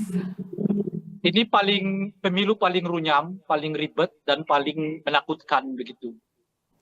Oke, kalau gitu boleh dijelasin Bang kenapa sampai terungkap runyam dan ribet? Runyam karena penyelenggaranya menurut saya tidak kapabel ya, kurang kapasitasnya tidak terlalu meyakinkan. Banyak tahapan pemilu yang ya dikelola seapa adanya begitu ya, sehingga menimbulkan reaksi di sana sini. Ya untungnya bangsa kita ini bangsa yang nggak mau ribut-ribut lah sebenarnya gitu. Padahal kalau elemen-elemen teknisnya sebetulnya banyak hal yang dipersoalkan. Kinerja Bawaslu, kinerja KPU, kinerja DKPP ya sami mawon lah. Ya menurut saya kalau dibuat nilai menurut saya nggak lebih dari 5 nilainya ini kerja. Nah ini kali pertama menurut saya pemilu yang apa namanya itu ya, di tengah-tengahnya di awal-awalnya sudah mulai dengan kekerasan gitu. Ada peristiwa Boyolali, ya kan? Ada peristiwa rekaman yang ya sekarang masih dibantah ya, tapi kita nggak tahu apa itu benar apa enggak. Ya. Dan laporan-laporan, ya, gerakan mahasiswa dilaporkan, ini dilaporkan, itu dilaporkan. Nah, jadi kesannya jadi menyeramkan karena saling lapor-melapor untuk hal-hal yang sebenarnya debatable kan. Ya, ucapan capres dilaporkan, ya. Padahal itu di forum resmi, namanya di forum debat, ya kan. Itu pun dilaporkan ke Bawaslu dan sebagainya. Jadi ya agak menakutkan itu tadi menurut saya di situ karena eh, kelihatan ada ambisi politik yang terlalu bersemangat ya untuk mendorong satu putaran ini sehingga berbagai apa namanya itu ya berbagai langkah dilakukan dalam rangka mendorong dan mencapai satu putaran itu gitu. Nah mungkin efek dari itulah yang mengakibatkan situasinya menurut saya ada perasaan tidak nyaman, ada perasaan takut ya. Dan sebetulnya perasaan-perasaan takut yang seperti ini tidak bagus bagi peningkatan kualitas demokrasi. Sebab hal yang seperti ini nanti akan berujung kepada objektivitas pemilih untuk menggunakan hak pilih mereka. Apakah akan mereka mempergunakan hak pilih sesuai hati nurani atau sebaliknya menggunakan hak pilih mereka berdasarkan rasa takut yang muncul itu gitu. Nah, yang lain itu perasaan terintimidasi dan pemilu di mana pemilihnya menggunakan hak pilih karena ada perasaan terintimidasi itu adalah pemilu yang buruk ya, pemilu yang sebetulnya tidak memenuhi kualifikasi pemilu yang demokratik. Itu kira-kira. Oke, siap Bang. Jadi udah dijelasin kenapa tadi runyam dan takutnya itu ya Bang ya. Dan tadi Abang juga sempat Ya, mention Bang, kondisi terkini ini karena sepertinya ada yang ambisius untuk satu putaran. Nah kalau kita mencermati survei-survei terakhir ya Bang ya, ini belum ada yang hasilnya lebih dari 50% untuk salah satu paslon. Dan ini bagaimana analisa politik Abang Bang? Apakah mungkin target kubu 02, langsung saja kita sebut ya Bang ya, ini satu putaran bakal terjadi atau seperti apa Bang? iya, saya tidak terlalu yakin ini akan terjadi satu putaran ya. Berbagai gejala memperlihatkan arus yang sebaliknya. Mungkin karena itulah intensitas apa namanya itu ya penggunaan berbagai cara itu menjadi meningkat kelihatan gitu ya. Dari bahkan sampai kepada presiden dan mengomentari tentang tata cara debat, mengomentari tentang materi pertanyaan orang ya yang disebut menyerang personal gitu. Padahal yang mana yang menyerang personal itu kita nggak tahu kan. Kalau orang bertanya soal kamu punya tanah loh ya sekian banyak, ya itu amat sangat relevan di forum debat itu gitu loh. Ya kan? Kalau orang bertanya kenapa kamu beli pesawat bekas, ya itu amat sangat relevan di dalam forum debat itu ditanyakan. Jadi mungkin karena itu tadi ya macetnya istilah hal yang sangat teknis di dalam pelaksanaan pemilu maupun ya berkomentar terhadap model pertanyaan orang gitu. Bukan berarti presiden nggak boleh terlibat ya. Saya sendiri dari awal mengatakan kalau presiden mau terlibat monggo silakan ya, tetapi ya lepas dulu ya sementara jabatannya sebagai presiden menjadi warga biasa gitu. Nah, di dalam pemilu jabatan presiden dengan warga biasa itu sangat mudah untuk dibedakan. Kalau yang bersangkutan menyatakan cuti, ya saat itulah beliau sebagai warga negara biasa dan oleh karena itu berhak untuk mendukung, mengkampanyekan, ya menyatakan dukungan kepada salah satu calon presiden gitu. Nggak apa-apa gitu. Tapi kalau dalam kapasitas sebagai presiden mengomentari tata cara debat, mengomentari tentang pertanyaan orang, menyebut pertanyaan itu bersifat personal, ya itu nggak patut gitu loh. Itu nggak tepat dilakukan seorang presiden gitu. Tetapi kalau presiden mau menjelaskan pokok-pokok pertanyaan orang di dalam forum debat itu, yang berhubungan dengan kewenangan dirinya, kebijakan dirinya, ya monggo saja. Misalnya kenapa presiden terus melanjutkan program food estate Padahal di sana sini dinyatakan itu dianggap gagal gitu ya. Kenapa dilakukan pembelian pesawat terbang yang dianggap tidak tepat dan sebagainya. Itu silakan saja Presiden komentar itu, tidak apa-apa gitu sebenarnya gitu. Nah, itu satu. Nah, kalau kita lihat trennya akhir-akhir ini, tren ini kelihatan agak macet gitu. Ya, dari mana kita lihat trennya ya? Tentu dari banyak lembaga survei yang mengkonfirmasi surveinya ya masih sekitar 45%. Padahal tinggal 1 bulan lagi kan ke depan gitu. Nah, saya melihat setidaknya ada 3 aspek mengapa ada kemacetan elektabilitas dari 02 ya. Pertama menurut saya tingkat kepuasan kepada Presiden Jokowi yang mulai juga stagnan ya.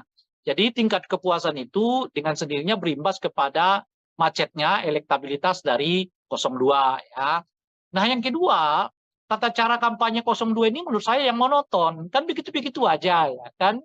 Nggak ada apa namanya itu ya, nggak ada variasinya gitu ya kan, berbeda dengan 01, 03 ya yang membuka channelnya sendiri, melayani masyarakat melalui berbagai laman media sosial ya, sehingga memang kedekatan mereka dengan pemilih juga meningkat gitu. Karena perlu kita ketahui ya, pemilih kita ini salah satu faktor yang paling utama mereka memilih seseorang itu karena dirinya merasa dekat gitu. Jadi kalau apa namanya ini calon ini sekalipun misalnya begitu populer, tapi kalau merasa masyarakatnya nggak merasa dekat, ya belum tentu mereka mau pilih gitu ya. Nah, salah satu cara mendekatkan itu ya tentu menyapa warga, menyapa masyarakat dan sebagainya gitu ya. Nah, ini saya kira faktor kedua ya, faktor apa namanya itu monotonnya ya tata cara berkampanye dari 02 gitu ya. Nah, saat yang bersamaan ada peningkatan apa namanya itu ya komparasi yang dilakukan oleh khususnya 03 gitu. Nah, 03 ini kan kelihatan skenarionya setelah mereka melakukan konsolidasi, lalu mereka melakukan apa namanya itu ya asosiasi bahwa mereka sebetulnya bagian dari seluruh capaian-capaian Pak Jokowi itu gitu. Nah, sekarang mereka maju ke tahap ketiga ya dimulai dari awal Januari menurut saya sampai nanti ya hari pencoblosan Februari. Nah, mereka sedang melakukan apa yang saya sebut sebagai upaya komparasi, yaitu mengkomparasi antara 03 dengan 02. Siapa kira-kira yang layak di antara 03 dengan 02 ini yang untuk melanjutkan berbagai pembangunan yang dicapai oleh Presiden Jokowi sebelumnya. Karena secara visioner, ya tentu keduanya mempunyai hak klaim. Ya, baik 02 maupun 03 memiliki hak klaim untuk menyatakan bahwa mereka berada di dalam barisan pencapaian-pencapaian kita rasakan saat ini gitu ya. Karena ya presiden ya partainya bukan Gerindra kan, partainya adalah PDI kan dan sebagainya itu. Jadi upaya untuk meningkatkan apa namanya komparasi ini makin kuat di tengah-tengah masyarakat, sehingga sekarang menurut saya posisi masyarakatnya mulai 50-50 melihat ya antara 02 dengan 03 sebagai tanda kutip pelanjut dari kebijakan-kebijakan Pak Jokowi. Jadi 02 tentu seperti kita ketahui dengan kuat mengklaim dirinya sebagai pelanjut, sekarang 03 juga sudah mulai mendapatkan semacam apa namanya itu ya pengakuan dari masyarakat bahwa mereka juga menjadi bagian dari pelanjut kebijakan Pak Jokowi gitu. Jadi saya kira setidaknya 3 faktor ini yang mengakibatkan kelihatan ya elektabilitas dari 02 ini sekarang macet gitu ya. Nah, dari tingkat kepuasan kepada Pak Jokowi yang mulai menurun ya, model kampanye yang monoton, ya kemampuan 03 untuk meningkatkan komparasi setelah mereka mampu melakukan asosiasi dengan semua kebijakan-kebijakan Pak Jokowi. Nah, itu yang kita lihat sekarang kelihatan macet ya. Apa namanya ini elektabilitas dari 02 ini yang membuat saya secara personal nggak terlalu yakin bahwa ini akan berlangsung satu putaran. Satu putaran. Oke, Bang. Nah, kalau misalnya obsesi untuk satu putaran ini apakah semakin memanas, Bang, karena ada isu soal putaran kedua nanti kubu 1 dan kubu 03 bakal bergabung, Bang. Kalau menurut Abang seperti apa, Bang? Iya, dengan sendirinya meningkatkan eskalasi kan, karena bagaimanapun kan 02 menurut saya punya perhitungan-perhitungan kalau sampai masuk ke putaran kedua, situasinya bisa berubah gitu. Nah, jadi mereka bisa berdikdaya kalau satu putaran, tapi belum tentu bisa dikdaya kalau sampai dua putaran gitu. Nah, oleh karena itulah kelihatan mereka mencegah betul jangan sampai terjadi dua putaran gitu ya. Kenapa saya katakan kalau satu putaran mereka dikdaya? Ya karena apa namanya suara mereka boleh disebut ya tidak apa terkonsolidasi gitu, yang tentu bersumber dari Pak Jokowi begitu ya secara umum gitu. Sementara kalau mereka masuk ke putaran kedua, suara mereka rasanya cuma itu-itu aja. Sementara 03 atau 02 sekarang mulai berkolaborasi. Ya, kalau siapapun di antara dua pasangan ini nanti yang masuk di putaran kedua, mereka punya potensi untuk kerjasama. Itu artinya limpahan suara bisa akan lebih banyak kepada apa namanya itu ya 01 atau 02 03 kalau mereka lolos dari putaran kedua gitu. Saat yang bersamaan ada peningkatan penerimaan publik terhadap isu dinasti politik ya melalui gerakan-gerakan mahasiswa yang makin intensif ini gitu ya.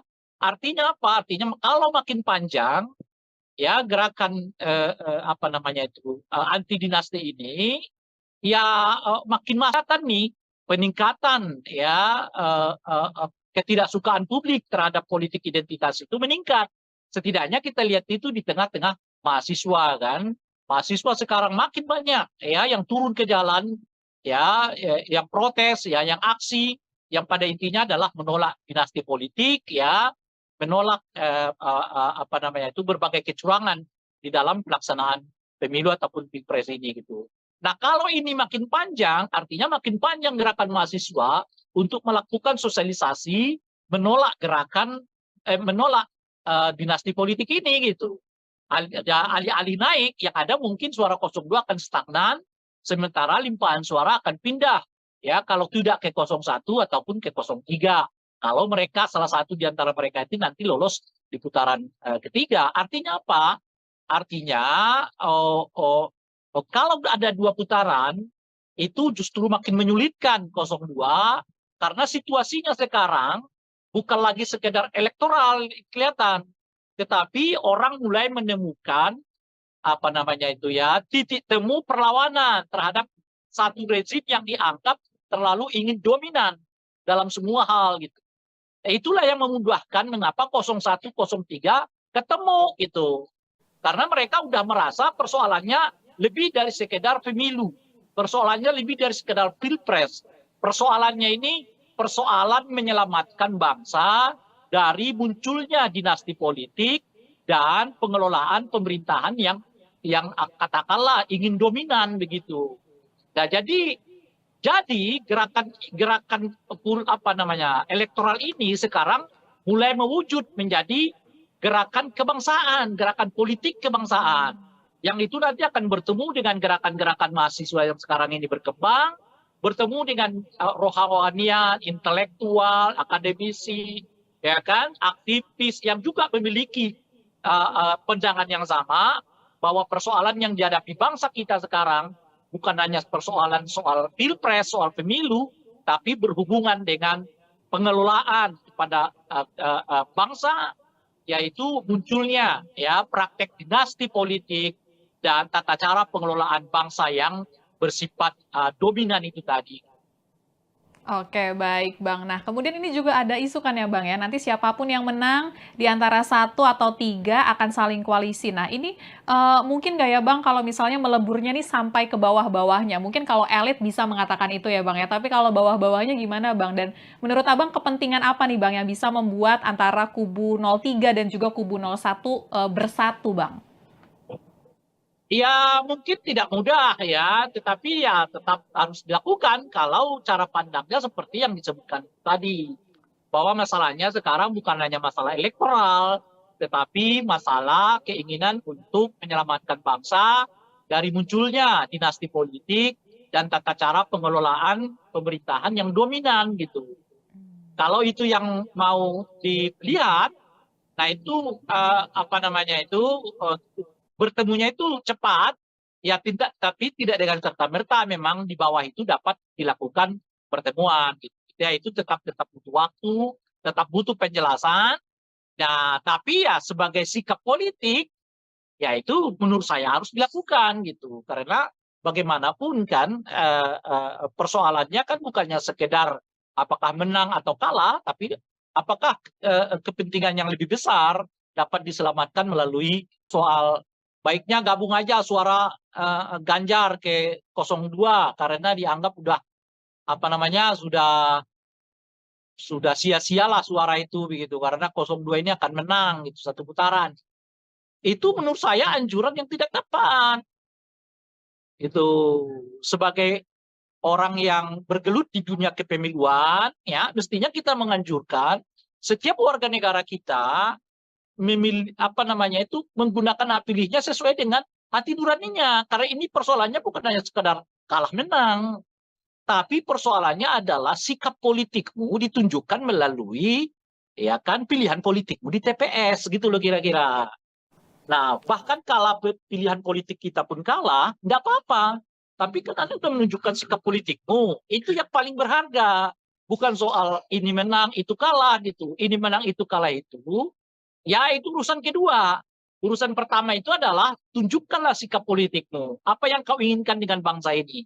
Dengan itu, pilihlah yang sesuai dengan apa yang Anda inginkan itu. Jadi, kampanye soal surat suara yang sia-sia karena akan kalah itu menurut saya nggak tepat dilakukan karena itu membuat masyarakat kita jadi pragmatis karena sebaiknya pemilih tetap harus diajak untuk menggunakan hak pilih mereka sesuai dengan sikap politik mereka masing-masing, tidak peduli apakah kemudian pilihan mereka itu menang atau kalah, yang paling penting itu adalah mereka mempergunakan hak pilih mereka sesuai dengan pandangan, visi, sikap, dan ideologi politik mereka masing-masing. Oke, baik Bang. Kemudian di tengah isu kubu lagi gitu Bang, walaupun pihak dari Gerindra mengakui peluangnya kecil. Nah ini kan statement ini keluar 1 bulan, bahkan sedikit lagi lebih kurang dari 1 bulan sebelum pemilihan suara 14 Februari ya Bang ya 2024. Ini telat nggak ya Bang kalau misalnya Gerindra baru mulai deket-deketin kubu lain Bang sekarang Bang? Itu kan menunjukkan apa yang saya sebutkan tadi bahwa satu putaran ini rasanya macet gitu loh. Ya, sehingga mereka membutuhkan suara yang lain, kandidat yang lain. Dalam hal ini mereka mencoba berkomunikasi dengan 02, 03. Dan sudah ditanggapi oleh 03 kan, untuk menyatakan ya kemungkinan akan sulit begitu ya. Nah, tetapi saya sih bisa menduga jawaban itu. Karena seperti yang saya sebut tadi, 03 melihat ini bukan lagi sekedar urusan elektoral gitu loh.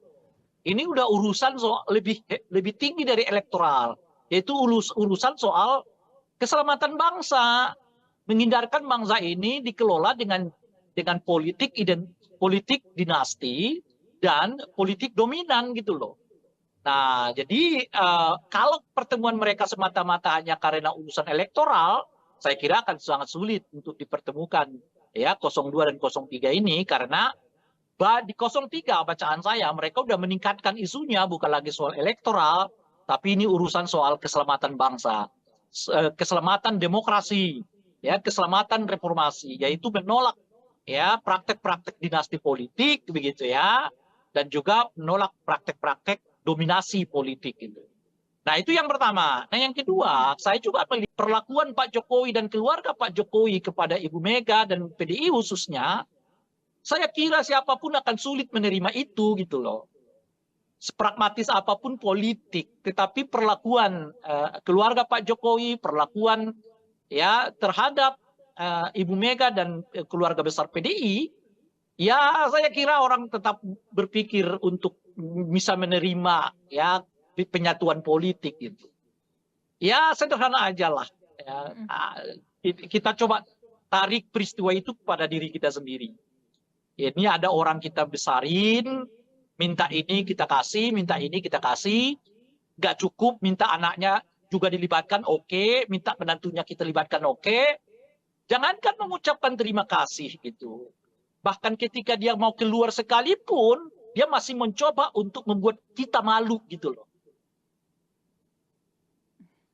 Bisa nggak kita membayangkan perasaan yang dialami oleh Ibu Mega dan keluarga besar PDI Perjuangan? Saya sih bisa merasakan itu gitu menurut saya. Nah oleh karena itu ajakan 02 membuka komunikasi itu sulit. Karena mereka nggak merasakan seperti yang dialami oleh Ibu Mega dan keluarga besar PDI. Bahwa ada yang calon yang meninggalkan mereka begitu saja, lalu calon presiden. Tapi kan cuma 5 tahun itu gitu loh. Ibu Mega 10 tahun, 5 tahun, 10 tahun jadi presiden, anaknya 3 tahun, menantunya 5 tahun. Semuanya. Nggak bisa Anda bandingkan pengalaman yang dialami oleh 02 dengan pengalaman yang dialami oleh PDI Perjuangan. Itu loh kira-kira. Ketika itu pun dialami oleh 02, kenyataannya 02 dalam hal ini Pak Prabowo sudah beberapa kali menyatakan ada orang yang kita temanin, tapi nyerang kita, ya kan? Itu aja ya. Padahal cuma 5 tahun aja begitu, itu aja udah diomongkan oleh Pak Prabowo. Apalagi seperti yang dilakukan oleh keluarga Pak Jokowi kepada Ibu Mega dan keluarga PDI Perjuangan. Bagi saya itu sangat sulit ya menyatukan kedua pasangan ini gitu. Nah, jadi oleh karena itu saya sih merasa nggak akan terjadi nih penyatuan suara antara 03 dengan 02 ini. Oke, kalau begitu Bang. Dan kita beralih Bang, karena akhir pekan ini nanti hari Minggu debat Cukup keempat lah, ya Bang nanti ya? lagi lah kita lanjut. Oke. Kan Karena biasanya debat 15-19 menit. Siap. Kalau gitu, enggak, closingannya gini aja Bang, karena debat keempat hari Minggu posisinya sekarang makin panas. Oke. Kalau menurut Abang, tensi debat akan seperti apa Bang kira-kira? Saya kira 02 dalam hal ini Gibran akan mengeluarkan seluruh kemampuannya untuk menjadikan forum debat keempat atau forum debat kedua untuk calon wakil presiden itu sebagai tanda kutip ya pembalasan begitu ya. Karena kemarin 02 ya diperlakukan seperti tidak berdaya ya oleh 01. Mungkin nanti di debat keempat ya 02 akan mencoba membalasnya tanda kutip ya khususnya kepada paslon 01. Jadi debat keempat itu saya kira akan penuh dengan aroma balas dendam begitu. Oke, kalau gitu Bang. Kita sama-sama menanti debat. Nanti kita ketemu Sama-sama. lagi ya Bang ya. Siap. Ya, sama-sama. Ya, itu dia Tribuners pembahasan kita mengenai isu-isu politik terkini dengan pengamat politik yang juga Direktur Lingkar Madani 5 Indonesia, Bang Ray Rangkuti. Sekalian mengingatkan Tribuners kalau nanti tanggal 21 Januari 2024 akan berlangsung debat keempat peserta Pilpres 2024. Nanti gilirannya calon wakil presidennya lagi yang untuk naik ke podium, untuk saling beradu gagasan, untuk menyampaikan visi misi dan temanya untuk debat keempat nanti, yakni terkait dengan pembangunan berkelanjutan, sumber daya alam, lingkungan hidup, energi, pangan, agraria, masyarakat adat, dan juga desa. Dan mengingatkan juga kalau misalnya nanti 14 Februari 2024 ya Tribuners ya, waktunya kita untuk memberikan suara bagi para peserta pemilu 2024. Kalau begitu saya Fia Tio Konibili pamit undur diri. Jangan lupa untuk terus menyaksikan berita terupdate hanya di YouTube Tribun News. Selamat malam dan selamat beristirahat.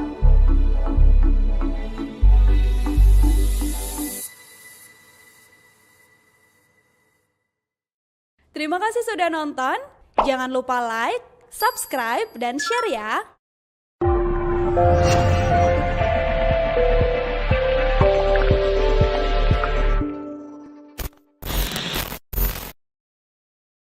Download Tribun X sekarang. Menghadirkan lokal menjadi Indonesia. Ini pemilu paling runyam, paling ribet, dan paling menakutkan. Agak menakutkan itu tadi menurut saya di situ karena kelihatan ada ambisi politik yang terlalu bersemangat ya untuk mendorong satu putaran ini. Iya, saya tidak terlalu yakin ini akan terjadi satu putaran. Saya kira setidaknya 3 faktor ini yang mengakibatkan kelihatan ya elektabilitas dari 02 ini sekarang macet gitu ya. Nah, meningkatkan komparasi setelah mereka mampu melakukan asosiasi, 02 menurut saya punya perhitungan-perhitungan kalau sampai masuk ke putaran kedua. Mereka bisa berdikdaya kalau satu putaran. Tapi belum tentu bisa dikdaya kalau sampai 2 putaran gitu. 03 ini sudah terlanjur sangat sakit hati gitu. Perlakuan Pak Jokowi dan keluarga Pak Jokowi kepada Ibu Mega dan PDI khususnya, saya kira siapapun akan sulit menerima itu gitu loh.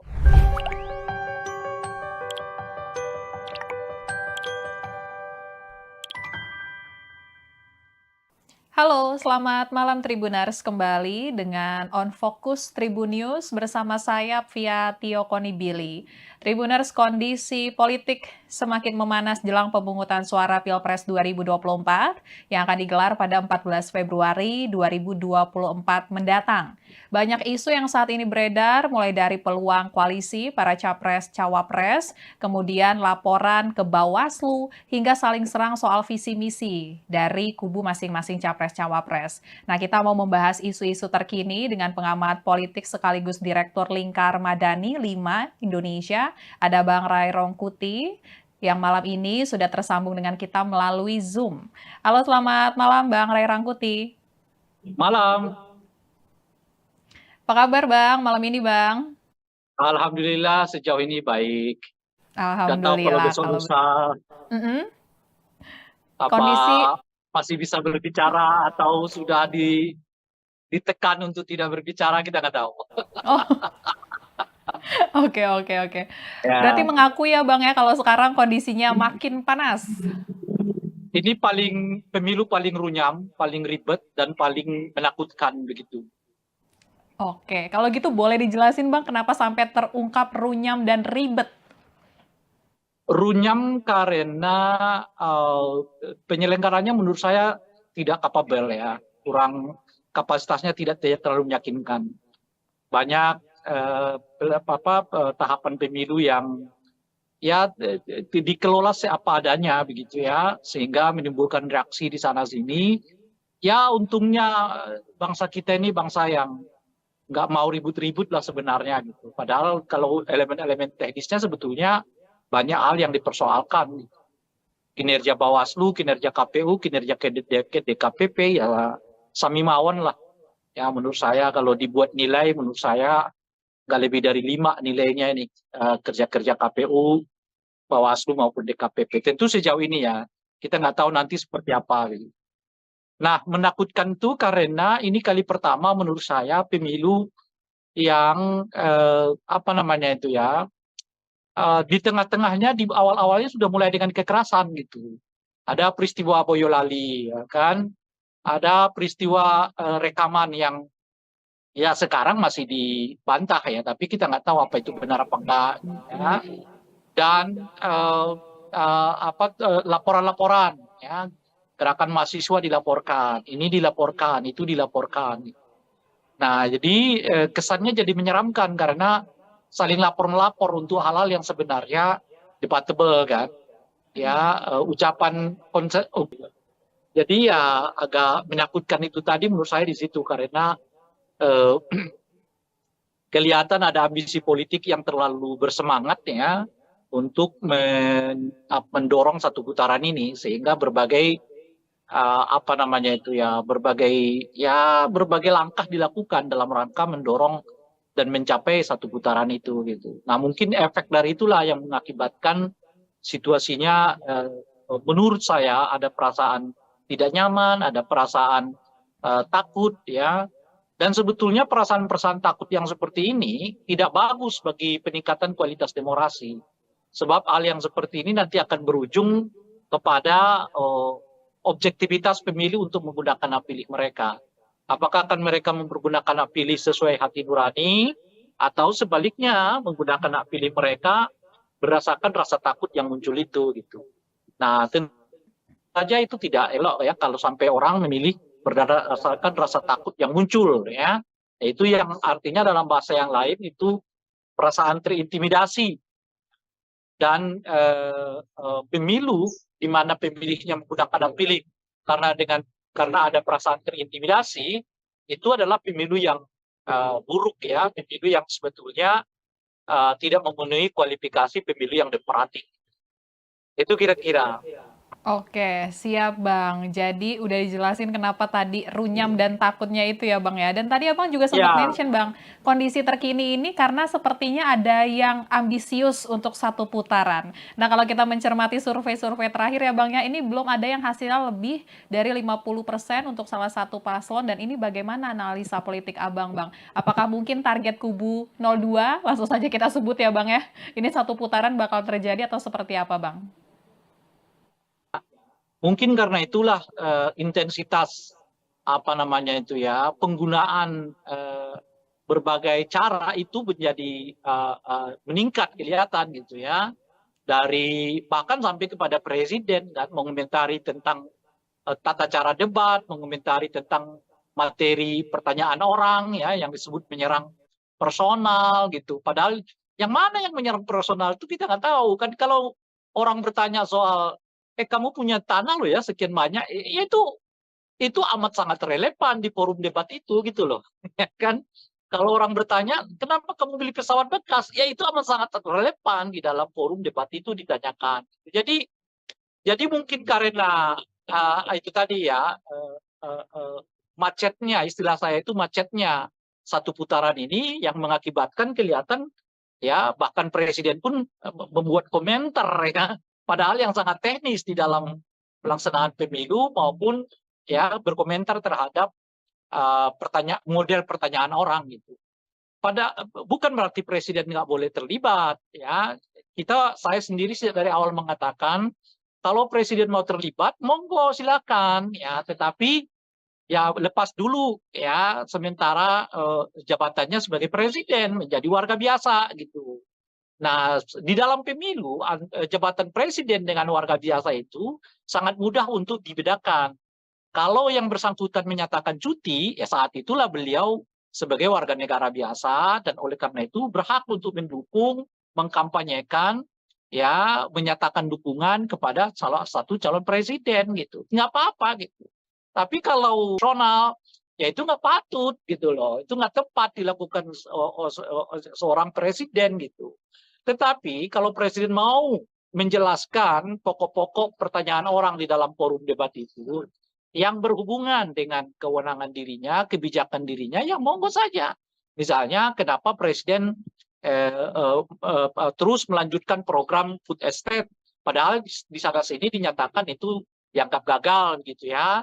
Kenapa dilakukan pembelian pesawat terbang yang dianggap tidak tepat dan sebagainya? Itu silakan saja Presiden komentar itu, tidak apa-apa gitu sebenarnya gitu. Nah, itu satu. Nah, kalau kita lihat trennya akhir-akhir ini, tren ini kelihatan agak macet gitu.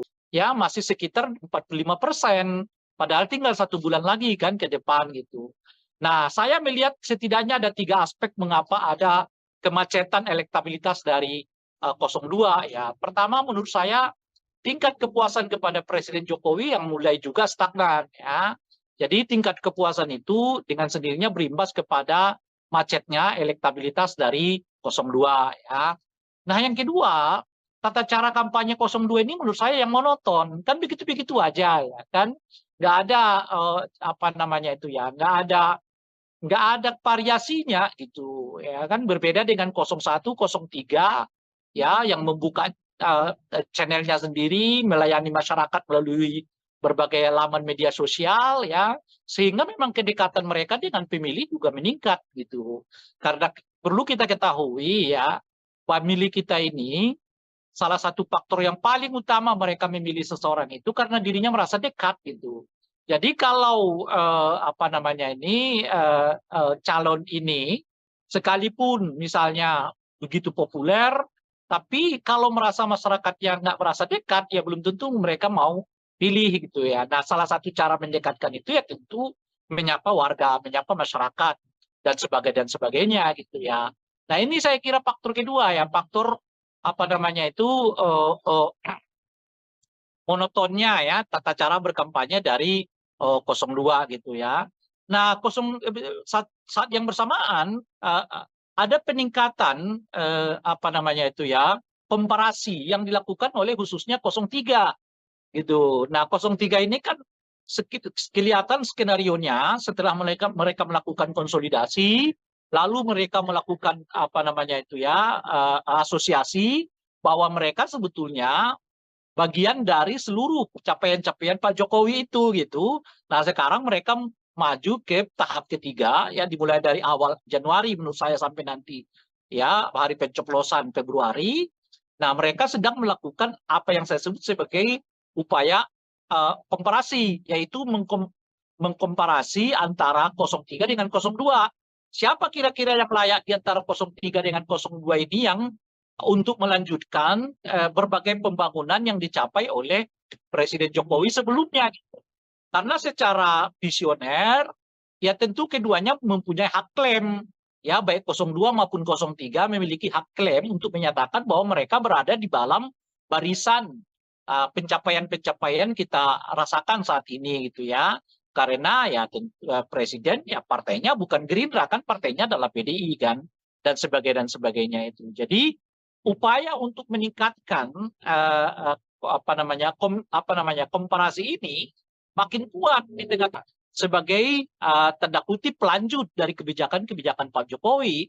Jadi 02 tentu seperti kita ketahui dengan kuat mengklaim dirinya sebagai pelanjut.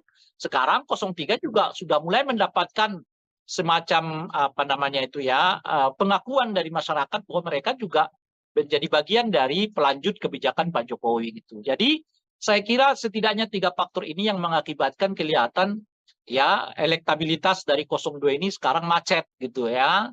Nah, dari tingkat kepuasan kepada Pak Jokowi yang mulai menurun ya, model kampanye yang monoton, ya kemampuan 03 untuk meningkatkan komparasi setelah mereka mampu melakukan asosiasi dengan semua kebijakan-kebijakan Pak Jokowi. Nah, itu yang kita lihat sekarang kelihatan macet ya. Apa namanya ini elektabilitas dari 02 ini yang membuat saya secara personal nggak terlalu yakin bahwa ini akan berlangsung satu putaran. Satu putaran. Oke, Bang. Nah, kalau misalnya obsesi untuk satu putaran ini apakah semakin memanas, Bang, karena ada isu soal putaran kedua nanti kubu 1 dan kubu 03 bakal bergabung, Bang? Kalau menurut Abang seperti apa, Bang? Iya, dengan sendirinya meningkatkan eskalasi kan, karena bagaimanapun kan 02 menurut saya punya perhitungan-perhitungan kalau sampai masuk ke putaran kedua, situasinya bisa berubah gitu. Nah, jadi mereka bisa berdikdaya kalau satu putaran, tapi belum tentu bisa dikdaya kalau sampai 2 putaran gitu. Nah, oleh karena itulah kelihatan mereka mencegah betul jangan sampai terjadi 2 putaran gitu ya.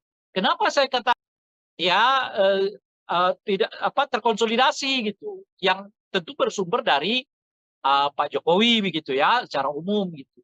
Sementara kalau mereka masuk ke putaran kedua, suara mereka rasanya cuma itu-itu aja.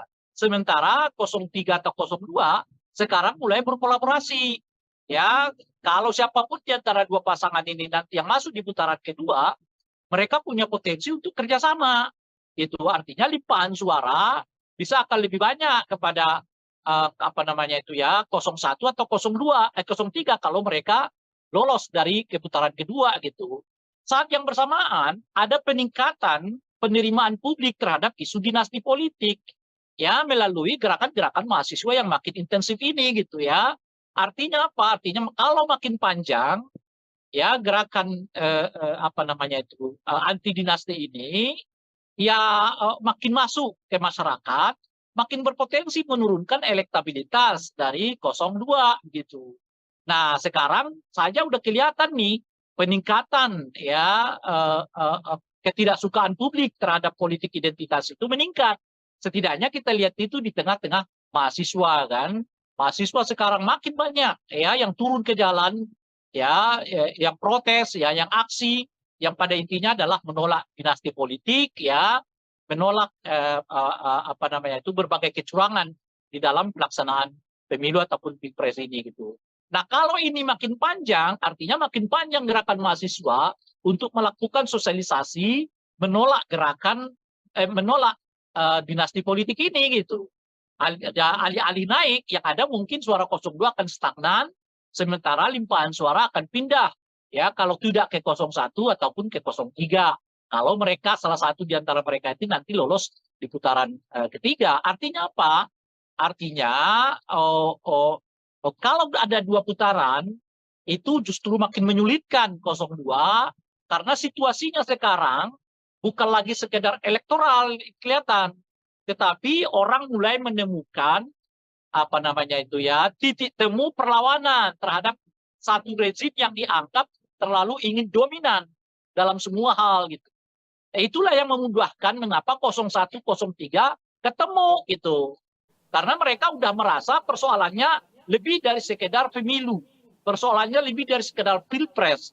Persoalannya ini persoalan menyelamatkan bangsa dari munculnya dinasti politik dan pengelolaan pemerintahan yang katakanlah ingin dominan begitu. Nah, jadi gerakan apa namanya elektoral ini sekarang mulai mewujud menjadi gerakan kebangsaan, gerakan politik kebangsaan.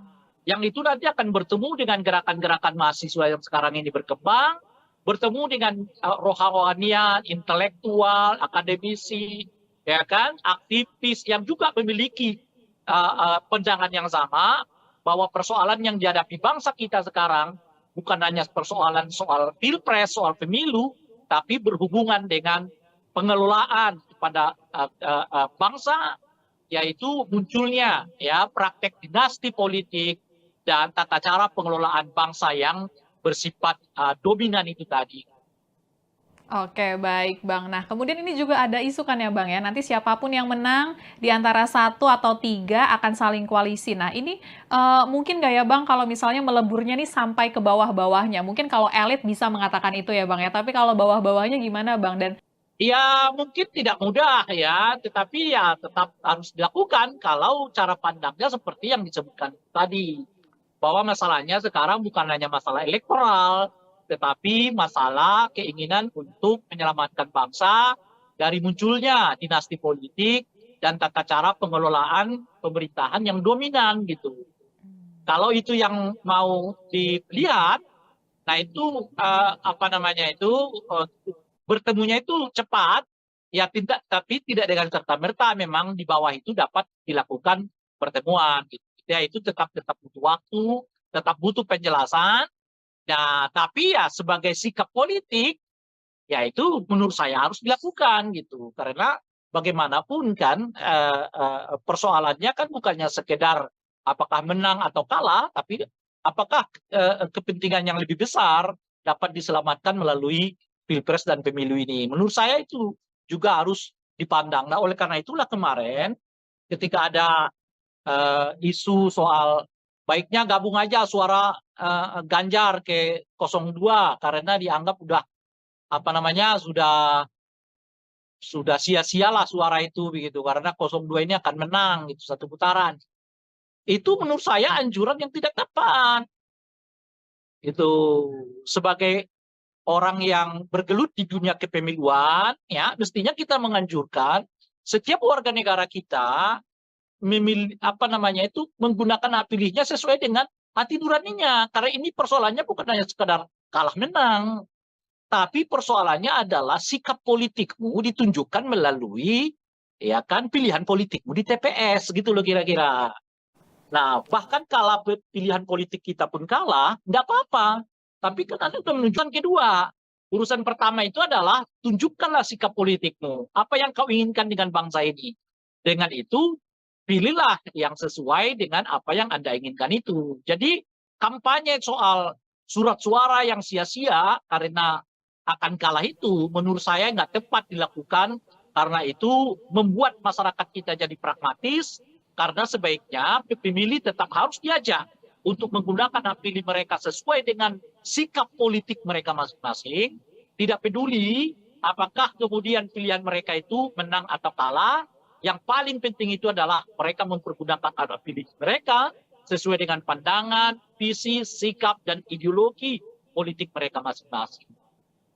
Oke, baik Bang.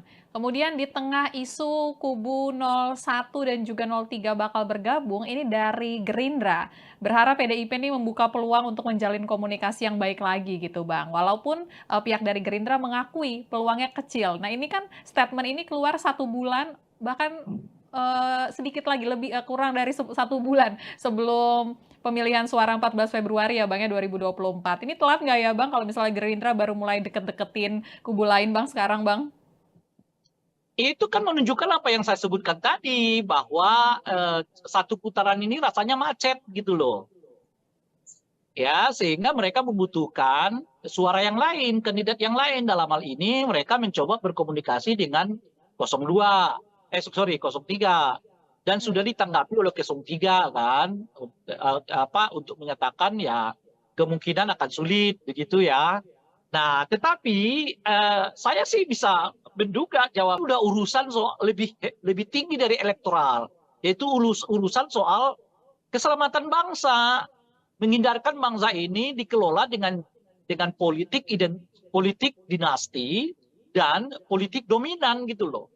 Nah, jadi kalau pertemuan mereka semata-mata hanya karena urusan elektoral, saya kira akan sangat sulit untuk dipertemukan ya 02 dan 03 ini, karena di 03 bacaan saya mereka udah meningkatkan isunya bukan lagi soal elektoral, tapi ini urusan soal keselamatan bangsa, keselamatan demokrasi, ya keselamatan reformasi, yaitu menolak ya praktek-praktek dinasti politik begitu ya, dan juga menolak praktek-praktek dominasi politik itu. Nah itu yang pertama. Nah yang kedua, saya juga melihat kemungkinan ini kecil karena 03 ini sudah terlanjur sangat sakit hati gitu. Perlakuan Pak Jokowi dan keluarga Pak Jokowi kepada Ibu Mega dan PDI khususnya, saya kira siapapun akan sulit menerima itu gitu loh. Sepragmatis apapun politik, tetapi perlakuan keluarga Pak Jokowi, perlakuan ya terhadap Ibu Mega dan keluarga besar PDI, ya saya kira orang tetap berpikir untuk bisa menerima ya penyatuan politik itu. Ya sederhana aja lah. Ya, kita coba tarik peristiwa itu pada diri kita sendiri. Ini ada orang kita besarin, minta ini kita kasih, minta ini kita kasih, nggak cukup, minta anaknya juga dilibatkan, oke, minta menantunya kita libatkan, oke. Jangankan mengucapkan terima kasih gitu. Bahkan ketika dia mau keluar sekalipun, dia masih mencoba untuk membuat kita malu gitu loh. Bisa nggak kita membayangkan perasaan, bisa merasakan itu gitu menurut saya. Nah oleh karena itu ajakan 02 membuka komunikasi itu sulit. Karena mereka nggak merasakan seperti yang dialami oleh Ibu Mega dan keluarga besar PDI. Bahwa ada yang calon yang meninggalkan mereka begitu saja, lalu calon presiden. Tapi kan cuma 5 tahun itu gitu loh. Ibu Mega 10 tahun, 5 tahun, 10 tahun jadi presiden, anaknya 3 tahun, menantunya 5 tahun. Semuanya. Nggak bisa Anda bandingkan pengalaman yang dialami oleh 02 dengan pengalaman yang dialami oleh PDI Perjuangan. Itu loh kira-kira. Ketika itu pun dialami oleh 02, kenyataannya 02 dalam ini Pak Prabowo sudah beberapa kali menyatakan ada orang yang kita temanin, tapi nyerang kita, ya kan? Itu aja ya. Padahal cuma 5 tahun aja begitu, itu aja udah diomongkan oleh Pak Prabowo. Apalagi seperti yang dilakukan oleh keluarga Pak Jokowi kepada Ibu Mega dan keluarga PDI Perjuangan. Bagi saya itu sangat sulit ya menyatukan kedua pasangan ini gitu.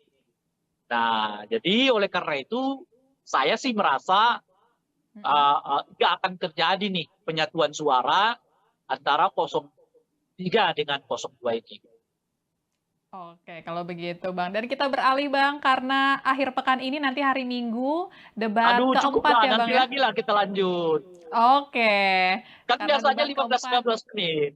Siap. Bang kira-kira. Saya kira 02 dalam hal ini Gibran akan mengeluarkan seluruh kemampuannya untuk menjadikan forum debat keempat atau forum debat kedua untuk calon wakil presiden itu sebagai tanda kutip ya pembalasan begitu ya. Karena kemarin 02 ya diperlakukan apa namanya itu seperti tidak berdaya ya oleh 01, mungkin nanti di debat keempat ya 02 akan mencoba membalasnya tanda kutip ya khususnya kepada paslon 01. Jadi debat keempat itu saya kira akan penuh dengan aroma balas dendam begitu. Oke, kalau gitu Bang. Kita sama-sama menanti debat keempat nanti Ya, ya Bang ya, 21 ya. Januari 2024. Kalau begitu makasih Bang Ray Rangkuti waktunya malam ini Bang, udah ngobrol-ngobrol bareng kita ya Bang ya. Nanti kita ketemu lagi Sama-sama. ya Bang ya. Siap. Ya, sama-sama. Ya, itu dia Tribuners pembahasan kita mengenai isu-isu politik terkini dengan pengamat politik yang juga Direktur Lingkar Madani 5 Indonesia, Bang Ray Rangkuti. Sekalian mengingatkan Tribuners kalau nanti tanggal 21 Januari 2024 akan berlangsung debat keempat peserta Pilpres 2024. Nanti gilirannya calon wakil presidennya lagi yang untuk naik ke podium, untuk saling beradu gagasan, untuk menyampaikan visi misi dan temanya untuk debat keempat nanti, yakni terkait dengan pembangunan berkelanjutan, sumber daya alam, lingkungan hidup, energi, pangan, agraria, masyarakat adat, dan juga desa. Dan mengingatkan juga kalau misalnya nanti 14 Februari 2024 ya Tribuners ya, waktunya kita untuk memberikan suara bagi para peserta pemilu 2024. Kalau begitu saya Fia Tio Konibili pamit undur diri. Jangan lupa untuk terus menyaksikan berita terupdate hanya di YouTube Tribun News. Selamat malam dan selamat beristirahat.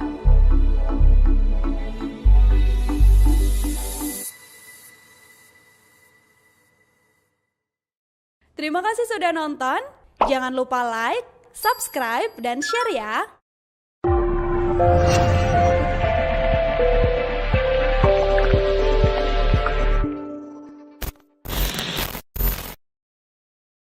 Download Tribun X sekarang. Menghadirkan lokal menjadi Indonesia. Ini pemilu paling runyam, paling ribet, dan paling menakutkan. Agak menakutkan itu tadi menurut saya di situ, karena kelihatan ada ambisi politik yang terlalu bersemangat ya untuk mendorong satu putaran ini. Iya, saya tidak terlalu yakin ini akan terjadi satu putaran. Saya kira setidaknya 3 faktor ini yang mengakibatkan kelihatan ya elektabilitas dari 02 ini sekarang macet gitu ya. Nah, dari tingkat kepuasan kepada Pak Jokowi yang mulai menurun, ya, model kampanye yang monoton, ya, kemampuan 03 untuk meningkatkan komparasi setelah mereka mampu melakukan asosiasi, 02 menurut saya punya perhitungan-perhitungan kalau sampai masuk ke putaran kedua. Mereka bisa berdikdaya kalau satu putaran, tapi belum tentu bisa dikdaya kalau sampai 2 putaran gitu. 03 ini sudah terlanjur sangat sakit hati gitu. Perlakuan Pak Jokowi dan keluarga Pak Jokowi kepada Ibu Mega dan PDI khususnya, saya kira siapapun akan sulit menerima itu gitu loh.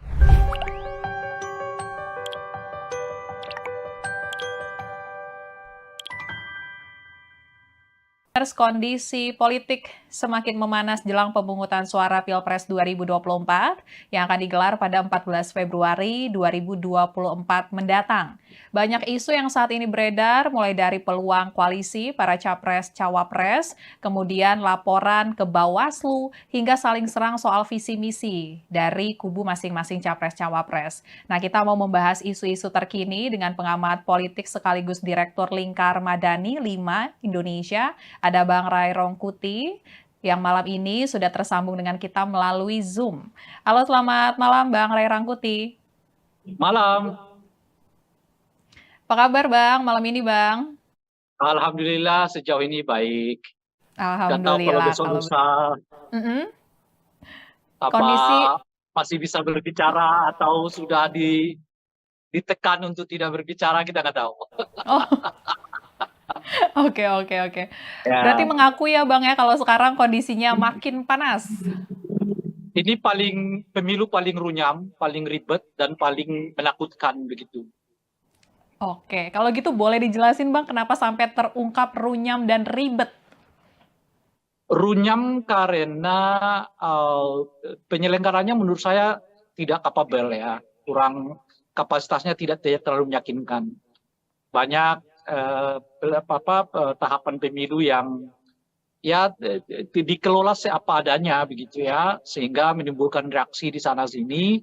Ya untungnya bangsa kita ini bangsa yang nggak mau ribut-ribut lah sebenarnya gitu. Padahal kalau elemen-elemen teknisnya sebetulnya banyak hal yang dipersoalkan. Kinerja Bawaslu, kinerja KPU, kinerja DKPP ya sami mawon lah. Ya menurut saya kalau dibuat nilai menurut saya nggak lebih dari 5 nilainya ini kerja-kerja KPU, Bawaslu maupun DKPP. Tentu sejauh ini ya kita nggak tahu nanti seperti apa. Gitu. Nah menakutkan itu karena ini kali pertama menurut saya pemilu yang apa namanya itu ya di tengah-tengahnya di awal-awalnya sudah mulai dengan kekerasan gitu. Ada peristiwa Boyolali, ya kan? Ada peristiwa rekaman yang ya sekarang masih dibantah ya, tapi kita nggak tahu apa itu benar apa enggak. Ya. Dan laporan-laporan, ya, gerakan mahasiswa dilaporkan, ini dilaporkan, itu dilaporkan. Nah, jadi kesannya jadi menyeramkan karena saling lapor-melapor untuk hal-hal yang sebenarnya debatable kan. Ya, ucapan capres dilaporkan ya. Padahal itu di forum resmi namanya di forum debat ya kan. Itu pun dilaporkan ke Bawaslu dan sebagainya. Jadi ya agak menakutkan itu tadi menurut saya di situ karena eh, kelihatan ada ambisi politik yang terlalu bersemangat ya untuk mendorong satu putaran ini sehingga berbagai apa namanya itu ya berbagai langkah dilakukan dalam rangka mendorong dan mencapai satu putaran itu gitu. Nah mungkin efek dari itulah yang mengakibatkan situasinya menurut saya ada perasaan tidak nyaman, ada perasaan takut ya. Dan sebetulnya perasaan-perasaan takut yang seperti ini tidak bagus bagi peningkatan kualitas demokrasi. Sebab hal yang seperti ini nanti akan berujung kepada objektivitas pemilih untuk menggunakan hak pilih mereka. Apakah akan mereka mempergunakan tentu saja itu tidak elok ya kalau sampai orang memilih berdasarkan rasa takut yang muncul ya.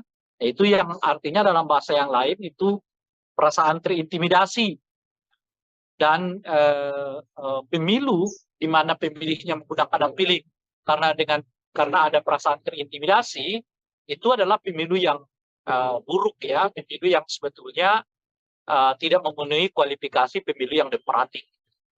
Itu kira-kira.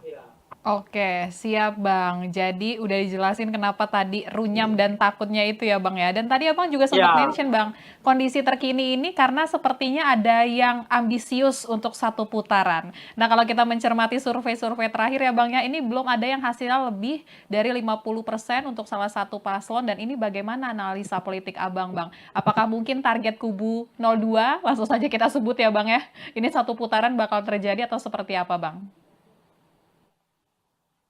iya, saya tidak terlalu yakin ini akan terjadi satu putaran. Ya, berbagai gejala memperlihatkan arus yang sebaliknya.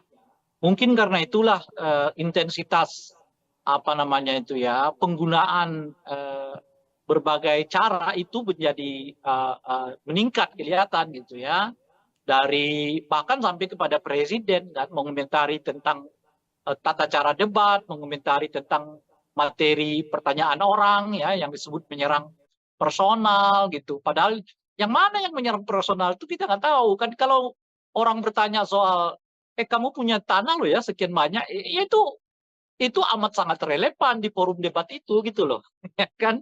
Kalau orang bertanya kenapa kamu beli pesawat bekas, ya itu amat sangat relevan di dalam forum saya itu macetnya satu putaran ini yang mengakibatkan kelihatan ya bahkan presiden pun membuat komentar ya padahal yang sangat teknis di dalam pelaksanaan pemilu maupun ya berkomentar terhadap model pertanyaan orang gitu.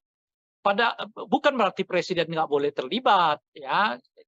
Saya sendiri dari awal mengatakan kalau presiden mau terlibat monggo silakan ya, tetapi ya lepas dulu ya sementara jabatannya sebagai presiden menjadi warga biasa gitu. Nah, di dalam pemilu jabatan presiden dengan warga biasa itu sangat mudah untuk dibedakan. Kalau yang bersangkutan menyatakan cuti, ya saat itulah beliau sebagai warga negara biasa dan oleh karena itu berhak untuk mendukung, mengkampanyekan, ya menyatakan dukungan kepada salah satu calon presiden gitu. Nggak apa-apa gitu. Tapi kalau dalam kapasitas sebagai presiden mengomentari tata cara debat, mengomentari tentang pertanyaan orang, menyebut pertanyaan itu bersifat personal, ya itu nggak patut gitu loh, itu nggak tepat dilakukan seorang presiden gitu. Tetapi kalau presiden mau menjelaskan pokok-pokok pertanyaan orang di dalam forum debat itu yang berhubungan dengan kewenangan dirinya, kebijakan dirinya, ya monggo saja. Misalnya kenapa presiden terus melanjutkan program food estate, padahal di sana sini dinyatakan itu dianggap gagal gitu ya. Kenapa dilakukan pembelian pesawat terbang yang dianggap tidak tepat dan sebagainya. Itu silakan saja presiden komentar itu, tidak apa-apa gitu sebenarnya gitu. Nah, itu satu. Nah, kalau kita lihat trennya akhir-akhir ini, tren ini kelihatan agak macet gitu. Ya, dari mana kita lihat trennya? Ya, tentu dari banyak lembaga survei yang mengkonfirmasi surveinya ya masih sekitar 45%. Padahal tinggal 1 bulan lagi kan ke depan gitu. Nah, saya melihat setidaknya ada 3 aspek mengapa ada kemacetan elektabilitas dari 02 ya. Pertama menurut saya tingkat kepuasan kepada Presiden Jokowi yang mulai juga stagnan ya. Jadi tingkat kepuasan itu dengan sendirinya berimbas kepada macetnya elektabilitas dari 02 ya. Nah, yang kedua, tata cara kampanye 02 ini menurut saya yang monoton, kan begitu-begitu aja ya kan, nggak ada apa namanya itu ya, nggak ada variasinya gitu ya kan, berbeda dengan 01, 03 ya yang membuka channelnya sendiri, melayani masyarakat melalui berbagai laman media sosial ya, sehingga memang kedekatan mereka dengan pemilih juga meningkat gitu. Karena perlu kita ketahui ya, pemilih kita ini salah satu faktor yang paling utama mereka memilih seseorang itu karena dirinya merasa dekat gitu. Jadi kalau apa namanya ini calon ini sekalipun misalnya begitu populer, tapi kalau merasa masyarakatnya nggak merasa dekat, ya belum tentu mereka mau pilih gitu ya. Nah, salah satu cara mendekatkan itu ya tentu menyapa warga, menyapa masyarakat dan sebagainya gitu ya. Nah, ini saya kira faktor kedua ya, faktor apa namanya itu monotonnya ya tata cara berkampanye dari 02 gitu ya. Nah, saat yang bersamaan ada peningkatan apa namanya itu ya, komparasi yang dilakukan oleh khususnya 03 gitu. Nah, 03 ini kan kelihatan skenarionya setelah mereka melakukan konsolidasi, lalu mereka melakukan apa namanya itu ya, asosiasi bahwa mereka sebetulnya bagian dari seluruh capaian-capaian Pak Jokowi itu gitu. Nah, sekarang mereka maju ke tahap ketiga ya, dimulai dari awal Januari menurut saya sampai nanti ya hari pencoblosan Februari. Nah, mereka sedang melakukan apa yang saya sebut sebagai upaya komparasi, yaitu mengkomparasi antara 03 dengan 02. Siapa kira-kira yang layak di antara 03 dengan 02 ini yang untuk melanjutkan berbagai pembangunan yang dicapai oleh Presiden Jokowi sebelumnya. Karena secara visioner, ya tentu keduanya mempunyai hak klaim. Ya, baik 02 maupun 03 memiliki hak klaim untuk menyatakan bahwa mereka berada di dalam barisan pencapaian-pencapaian kita rasakan saat ini gitu ya. Karena ya presiden ya partainya bukan Gerindra kan, partainya adalah PDI kan, dan sebagainya itu. Jadi upaya untuk meningkatkan apa namanya komparasi ini makin kuat di tengah-tengah masyarakat, sehingga sekarang menurut saya posisi masyarakatnya mulai 50-50 melihat ya antara 02 dengan 03 sebagai tanda kutip pelanjut dari kebijakan-kebijakan Pak Jokowi. Jadi 02 tentu seperti kita ketahui dengan kuat mengklaim dirinya sebagai pelanjut. Sekarang 03 juga sudah mulai mendapatkan semacam apa namanya itu ya, pengakuan dari masyarakat bahwa mereka juga menjadi bagian dari pelanjut kebijakan Pak Jokowi gitu. Jadi saya kira setidaknya 3 faktor ini yang mengakibatkan kelihatan ya elektabilitas dari 02 ini sekarang macet gitu ya. Nah, dari tingkat kepuasan kepada Pak Jokowi yang mulai menurun ya, model kampanye yang monoton, ya kemampuan 03 untuk meningkatkan komparasi setelah mereka mampu melakukan asosiasi dengan semua kebijakan-kebijakan Pak Jokowi. Nah, itu yang kita lihat sekarang kelihatan macet ya. Apa namanya ini elektabilitas dari 02 ini yang membuat saya secara personal nggak terlalu yakin bahwa ini akan berlangsung satu putaran. Satu putaran. Oke Bang, nah kalau misalnya obsesi untuk satu putaran ini apakah semakin memanas Bang karena ada isu soal putaran kedua nanti kubu 1 dan kubu 03 bakal bergabung Bang, kalau menurut Abang seperti apa Bang? Iya, dengan sendirinya meningkatkan eskalasi kan, karena bagaimanapun kan 02 menurut saya punya perhitungan-perhitungan kalau sampai masuk ke putaran kedua, situasinya bisa berubah gitu. Nah, jadi mereka bisa berdikdaya kalau satu putaran, tapi belum tentu bisa dikdaya kalau sampai 2 putaran gitu. Nah, oleh karena itulah kelihatan mereka mencegah betul jangan sampai terjadi 2 putaran gitu ya. Kenapa saya katakan kalau satu putaran mereka dikdaya? Ya karena apa namanya suara mereka boleh disebut ya tidak apa terkonsolidasi gitu, yang tentu bersumber dari Pak Jokowi begitu ya secara umum gitu.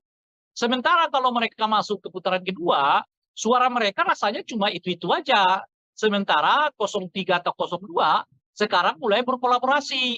Ya, kalau siapapun di antara 2 pasangan ini nanti yang masuk di putaran kedua, mereka punya potensi untuk kerjasama. Itu artinya limpahan suara bisa akan lebih banyak kepada apa namanya itu ya 01 atau 03 kalau mereka lolos dari putaran kedua gitu.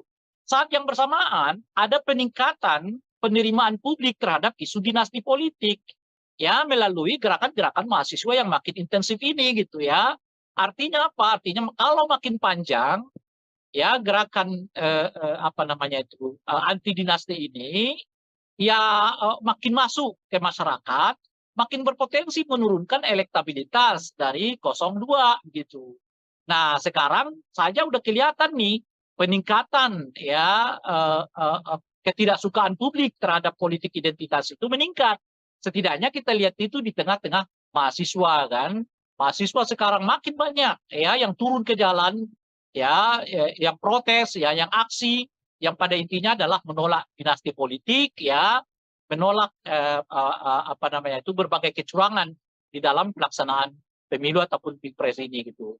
Nah, kalau ini makin panjang, artinya makin panjang gerakan mahasiswa untuk melakukan sosialisasi, menolak menolak dinasti politik ini gitu. Alih-alih naik, yang ada mungkin suara 02 akan stagnan, sementara limpahan suara akan pindah. Ya, kalau tidak ke 01 ataupun ke 03. Kalau mereka salah satu di antara mereka itu nanti lolos di putaran ketiga. Artinya apa? Artinya kalau ada 2 putaran, itu justru makin menyulitkan 02 karena situasinya sekarang bukan lagi sekedar elektoral kelihatan, tetapi orang mulai menemukan apa namanya itu ya titik temu perlawanan terhadap satu rezim yang dianggap terlalu ingin dominan dalam semua hal gitu. Itulah yang memudahkan mengapa 01, 03 ketemu gitu. Karena mereka udah merasa persoalannya lebih dari sekedar pemilu. Persoalannya lebih dari sekedar pilpres. Persoalannya ini persoalan menyelamatkan bangsa dari munculnya dinasti politik dan pengelolaan pemerintahan yang katakanlah ingin dominan begitu. Nah, jadi gerakan apa namanya elektoral ini sekarang mulai mewujud menjadi gerakan-gerakan mahasiswa yang sekarang ini berkembang, bertemu dengan rohanian, intelektual, akademisi, ya kan, aktivis yang juga memiliki pandangan yang sama bahwa persoalan yang dihadapi bangsa kita sekarang bukan hanya persoalan soal pilpres, soal pemilu, tapi berhubungan dengan pengelolaan kepada bangsa, yaitu munculnya ya praktek dinasti politik dan tata cara pengelolaan bangsa yang bersifat dominan itu tadi. Oke, baik Bang. Nah, kemudian ini juga ada isu kan ya Bang ya, nanti siapapun yang menang di antara 1 atau 3 akan saling koalisi. Nah, ini mungkin nggak ya Bang kalau misalnya meleburnya nih sampai ke bawah-bawahnya? Mungkin kalau elit bisa mengatakan itu ya Bang ya, tapi kalau bawah-bawahnya gimana Bang? Dan menurut Abang kepentingan apa nih Bang yang bisa membuat antara kubu 03 dan juga kubu 01 bersatu Bang? Ya mungkin tidak mudah ya, tetapi ya tetap harus dilakukan kalau cara pandangnya seperti yang disebutkan tadi. Bahwa masalahnya sekarang bukan hanya masalah elektoral, tetapi masalah keinginan untuk menyelamatkan bangsa dari munculnya dinasti politik dan tata cara pengelolaan pemerintahan yang dominan gitu. Kalau itu yang mau dilihat, nah itu apa namanya itu bertemunya itu cepat, ya tidak, tapi tidak dengan serta merta memang di bawah itu dapat dilakukan pertemuan. Gitu. Ya itu tetap butuh waktu, tetap butuh penjelasan.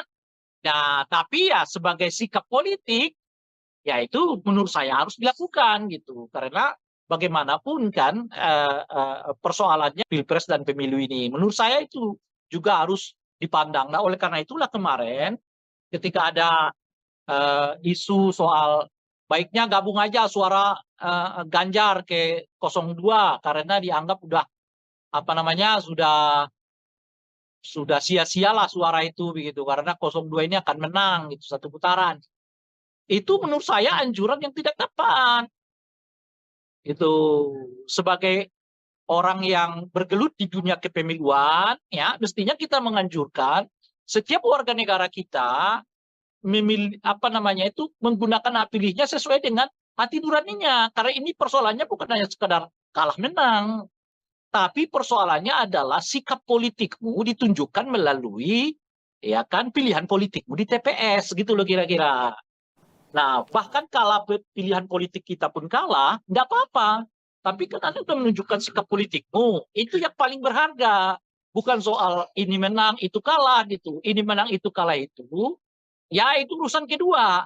Urusan pertama itu adalah tunjukkanlah sikap politikmu. Apa yang kau inginkan dengan bangsa ini.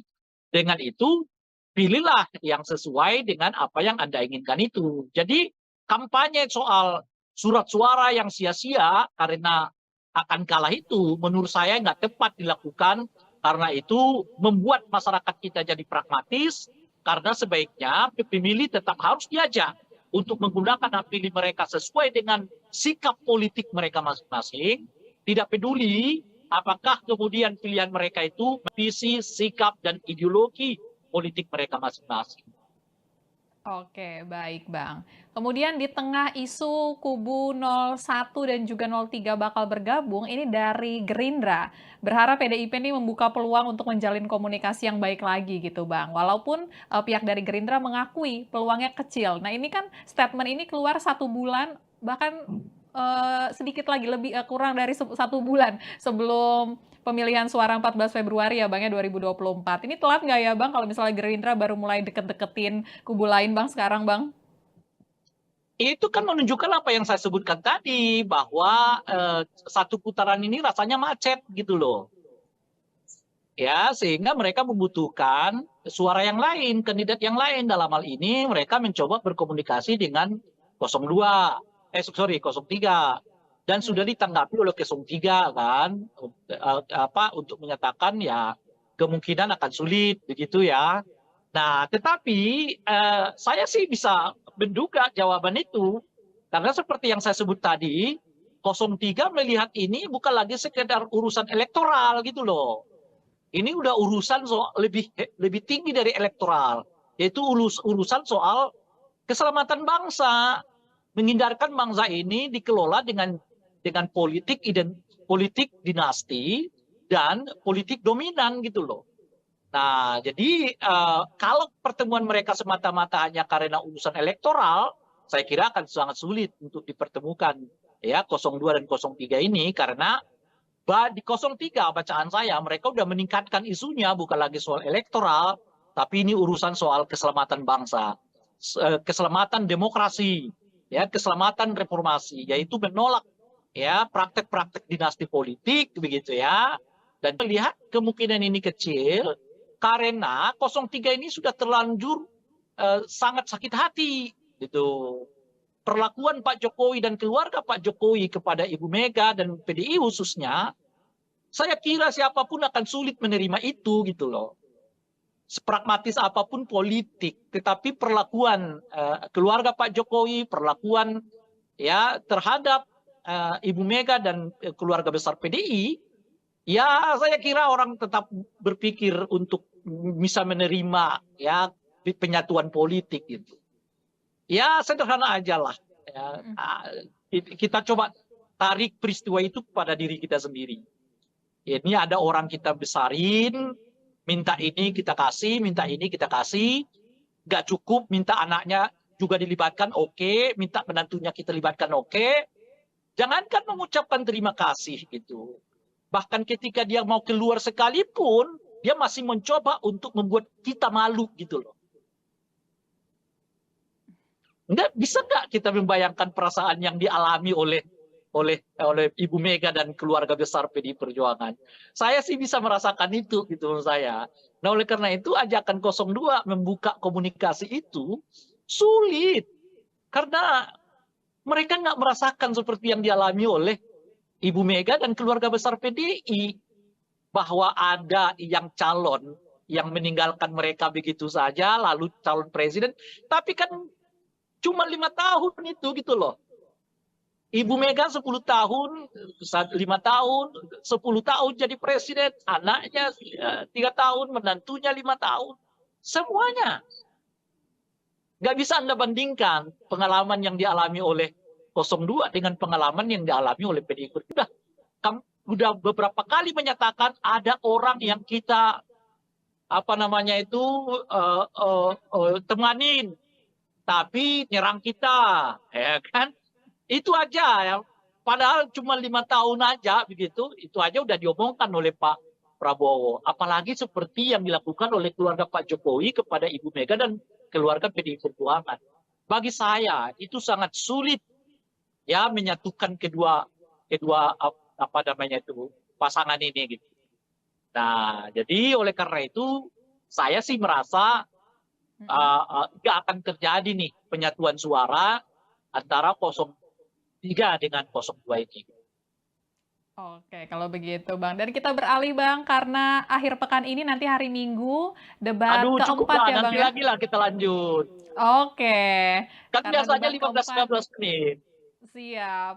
Kalau gitu enggak, closingannya gini aja Bang, karena debat keempat hari Minggu posisinya sekarang makin panas. Oke. Kalau menurut Abang, tensi debat akan seperti apa Bang kira-kira? Saya kira 02 dalam hal ini Gibran akan mengeluarkan seluruh kemampuannya untuk menjadikan forum debat keempat atau forum debat kedua untuk calon wakil presiden itu sebagai tanda kutip ya pembalasan begitu ya.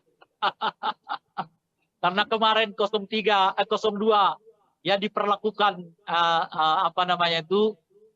seperti tidak berdaya ya oleh 01. Mungkin nanti di debat keempat ya 02 akan mencoba membalasnya tanda kutip ya khususnya kepada paslon 01.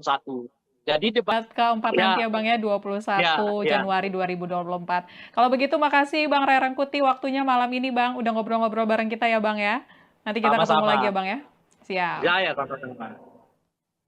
Ya, itu dia Tribuners pembahasan kita mengenai isu-isu politik terkini dengan pengamat politik yang juga Direktur Lingkar Madani 5 Indonesia, Bang Ray Rangkuti. Sekalian mengingatkan Tribuners kalau nanti tanggal 21 Januari 2024 akan berlangsung debat keempat peserta Pilpres 2024. Nanti gilirannya calon wakil presidennya lagi yang untuk naik ke podium, untuk saling beradu gagasan, untuk menyampaikan visi misi dan temanya untuk debat keempat nanti, yakni terkait dengan pembangunan berkelanjutan, sumber daya alam, lingkungan hidup, energi, pangan, agraria, masyarakat adat, dan juga desa.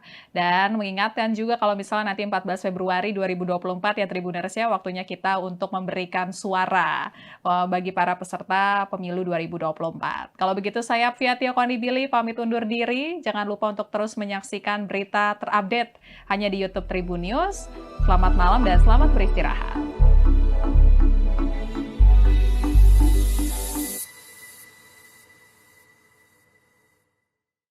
Terima kasih sudah nonton. Jangan lupa like, subscribe, dan share ya.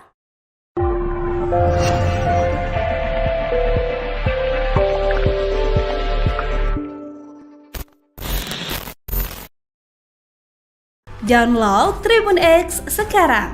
Menghadirkan lokal menjadi Indonesia.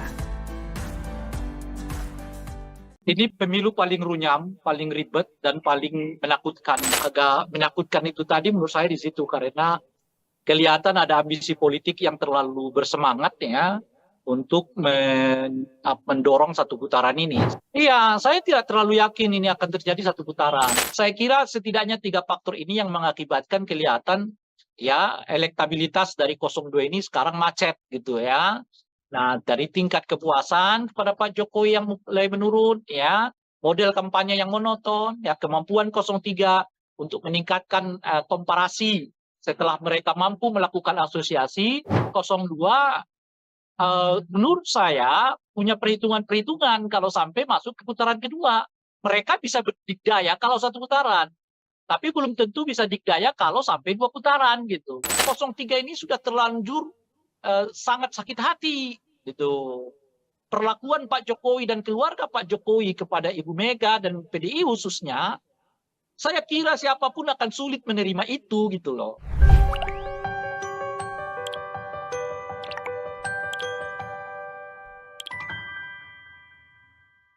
Halo, selamat malam Tribuners, kembali dengan On Focus Tribun News bersama saya via Tio Konibili.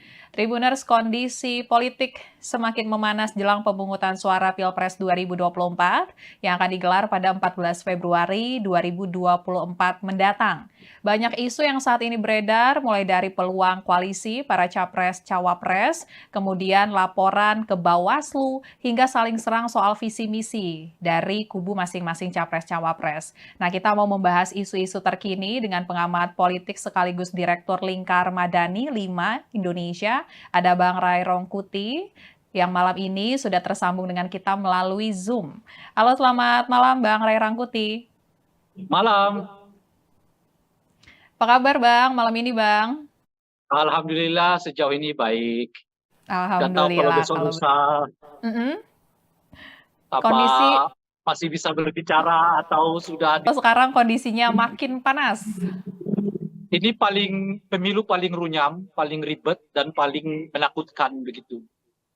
Oke, kalau gitu boleh dijelasin Bang kenapa sampai terungkap runyam dan ribet? Runyam karena penyelenggaranya menurut saya tidak kapabel ya, kurang kapasitasnya tidak terlalu meyakinkan. Banyak tahapan pemilu yang ya dikelola seapa adanya begitu ya, sehingga menimbulkan reaksi di sana sini. Ya untungnya bangsa kita ini bangsa yang nggak mau ribut-ribut lah sebenarnya gitu. Padahal kalau elemen-elemen teknisnya sebetulnya banyak hal yang dipersoalkan. Kinerja Bawaslu, kinerja KPU, kinerja DKPP ya sami mawon lah. Ya menurut saya kalau dibuat nilai menurut saya nggak lebih dari 5 nilainya ini kerja-kerja KPU, Bawaslu maupun DKPP. Tentu sejauh ini ya kita nggak tahu nanti seperti apa. Gitu. Nah menakutkan itu karena ini kali pertama menurut saya pemilu yang di tengah-tengahnya di awal-awalnya sudah mulai dengan kekerasan gitu. Ada peristiwa Boyolali, ya kan? Ada peristiwa rekaman yang ya sekarang masih dibantah ya, tapi kita nggak tahu apa itu benar apa enggak. Ya. Dan laporan-laporan, ya, gerakan mahasiswa dilaporkan, ini dilaporkan, itu dilaporkan.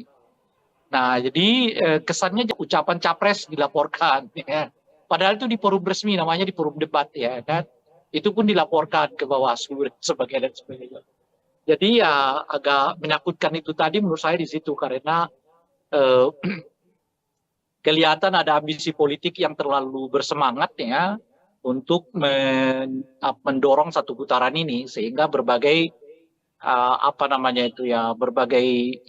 berbagai langkah dilakukan dalam rangka mendorong dan mencapai satu putaran itu gitu. Nah mungkin efek dari itulah yang mengakibatkan situasinya menurut saya ada perasaan tidak nyaman, ada perasaan takut ya.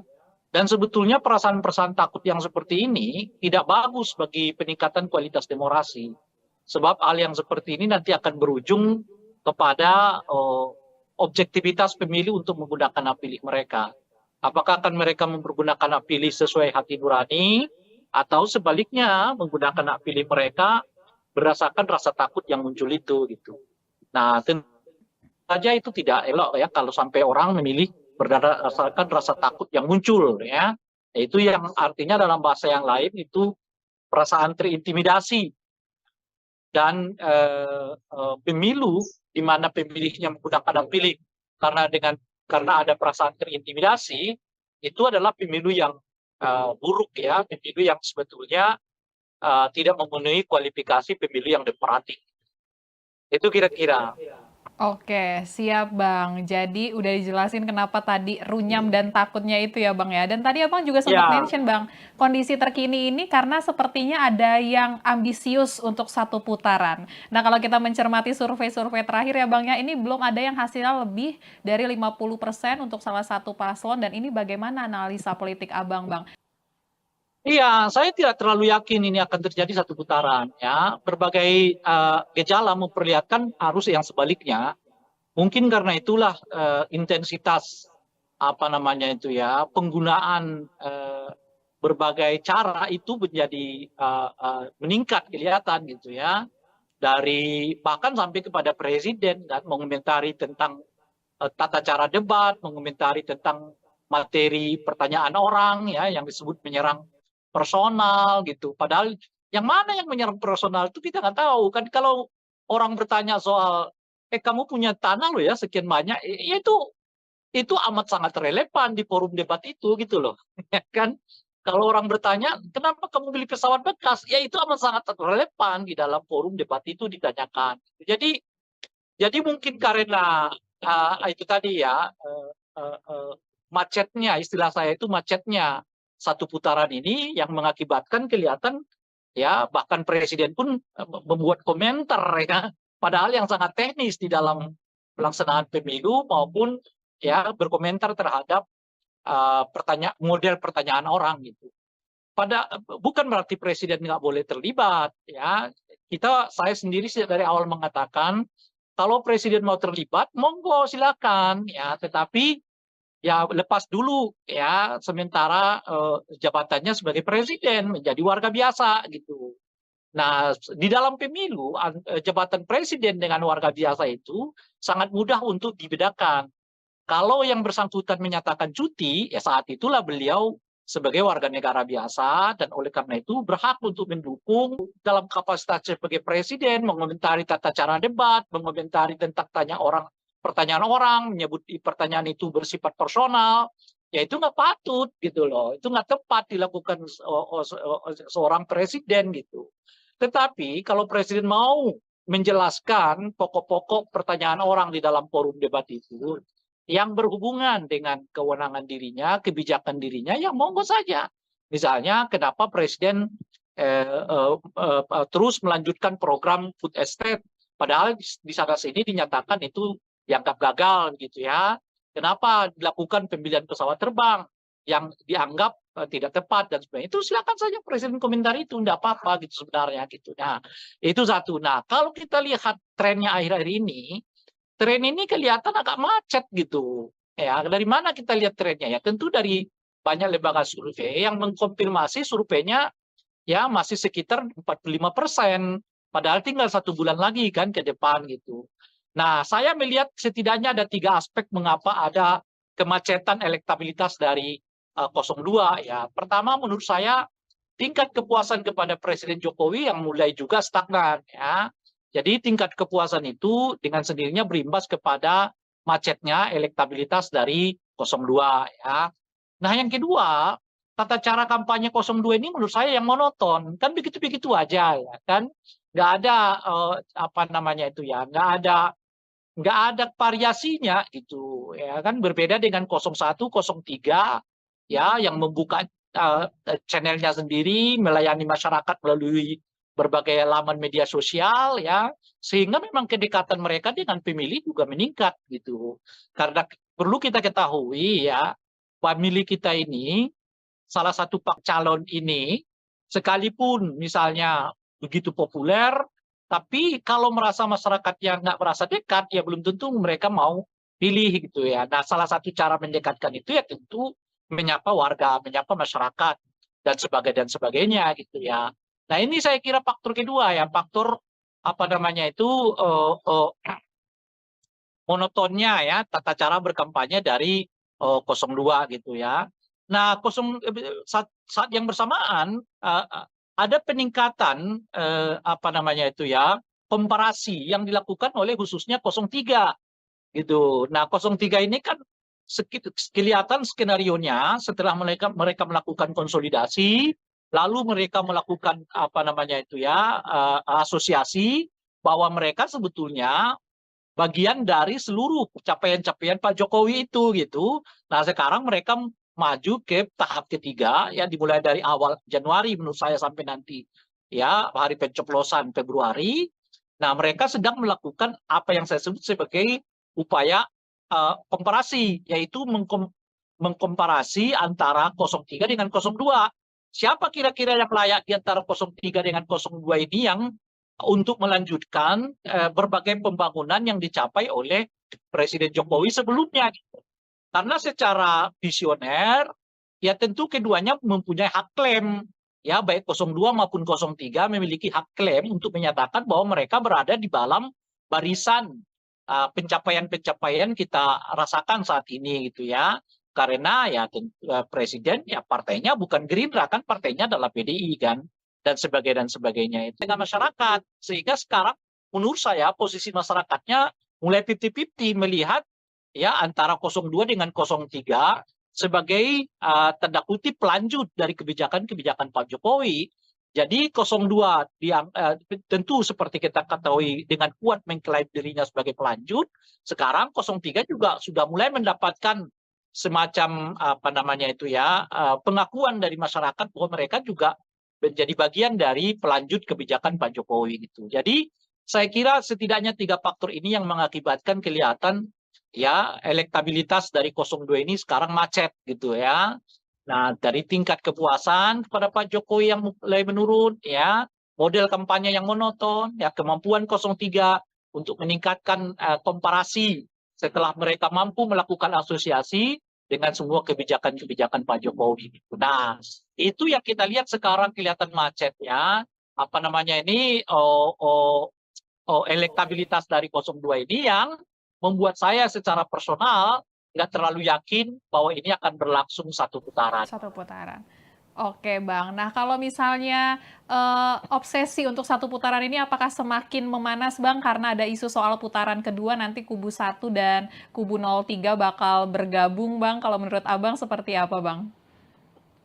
Iya, dengan sendirinya meningkatkan eskalasi kan, karena bagaimanapun kan 02 menurut saya punya perhitungan-perhitungan kalau sampai masuk ke putaran kedua, situasinya bisa berputaran gitu. Nah, oleh karena itulah kelihatan mereka mencegah betul jangan sampai terjadi 2 putaran gitu ya.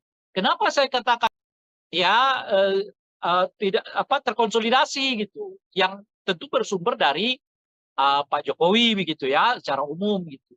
Sementara kalau mereka masuk ke putaran kedua, suara mereka rasanya cuma itu-itu aja. Sementara 03 atau 02 sekarang mulai berkolaborasi.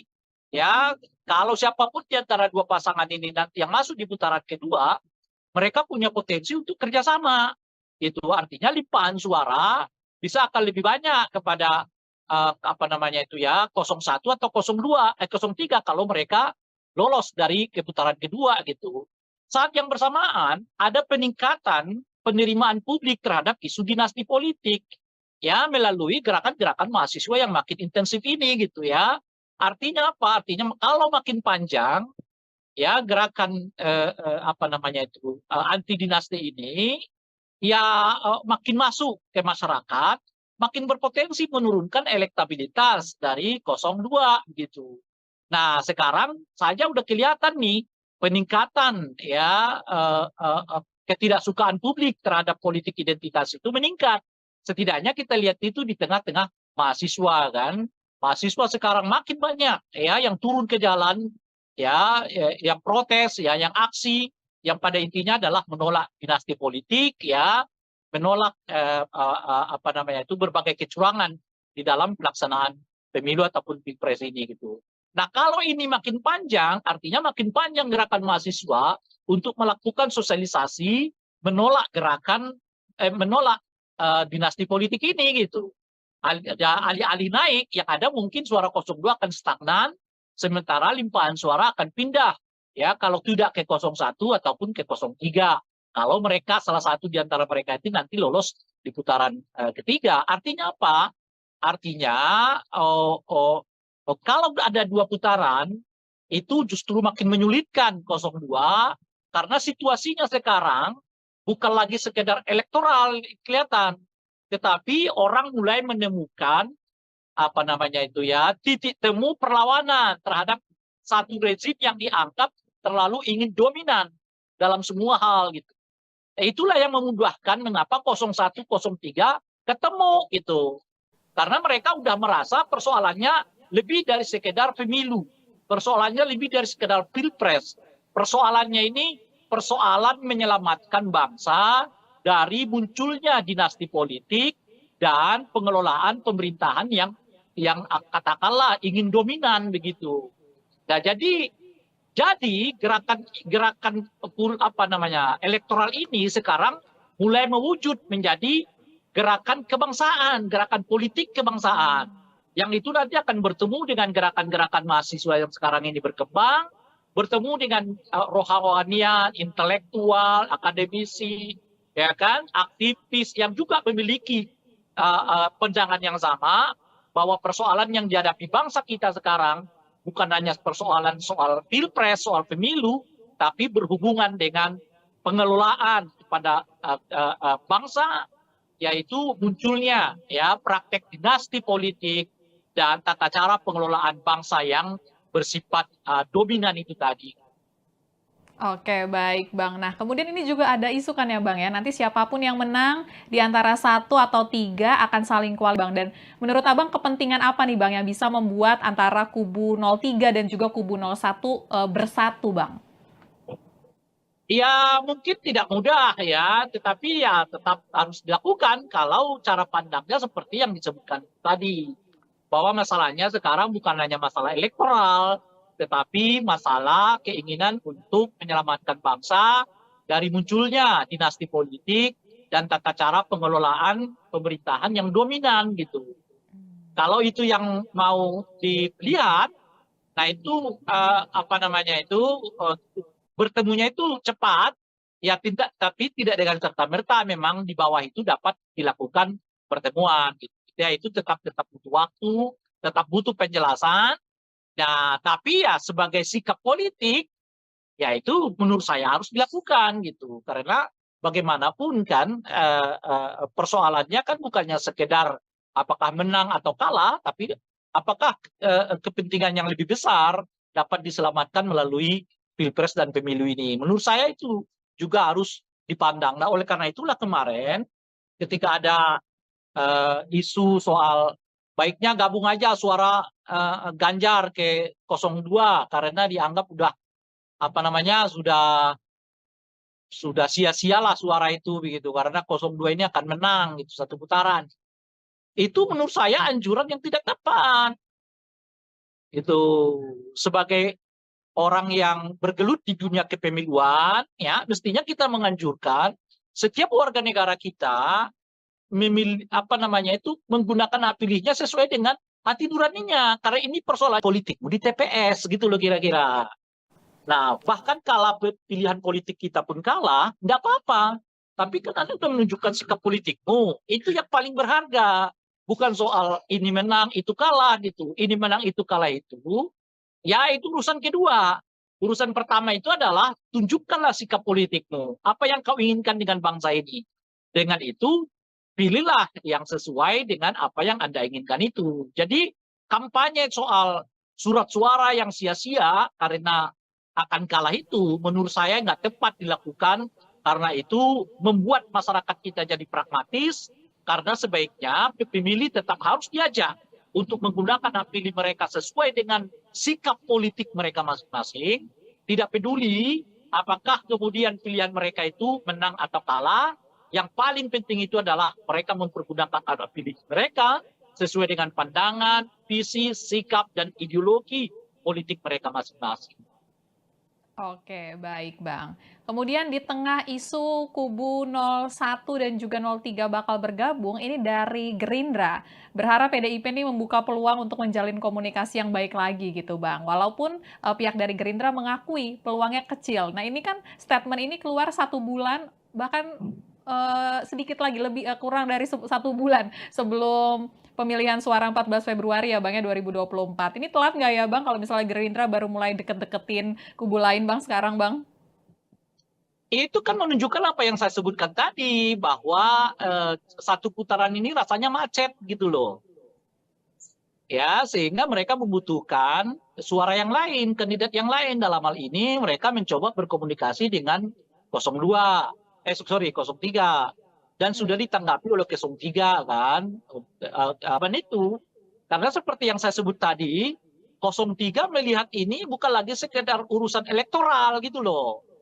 Ini udah urusan soal lebih tinggi dari elektoral, yaitu urusan soal keselamatan bangsa, menghindarkan bangsa ini dikelola dengan politik dinasti dan politik dominan gitu loh.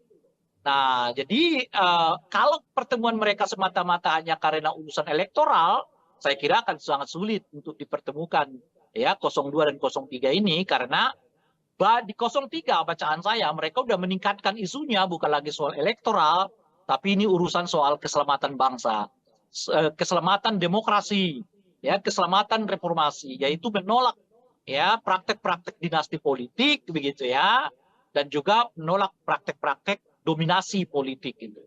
Nah itu yang pertama. Nah yang kedua, saya juga melihat kemungkinan ini kecil karena 03 ini sudah terlanjur sangat sakit hati gitu.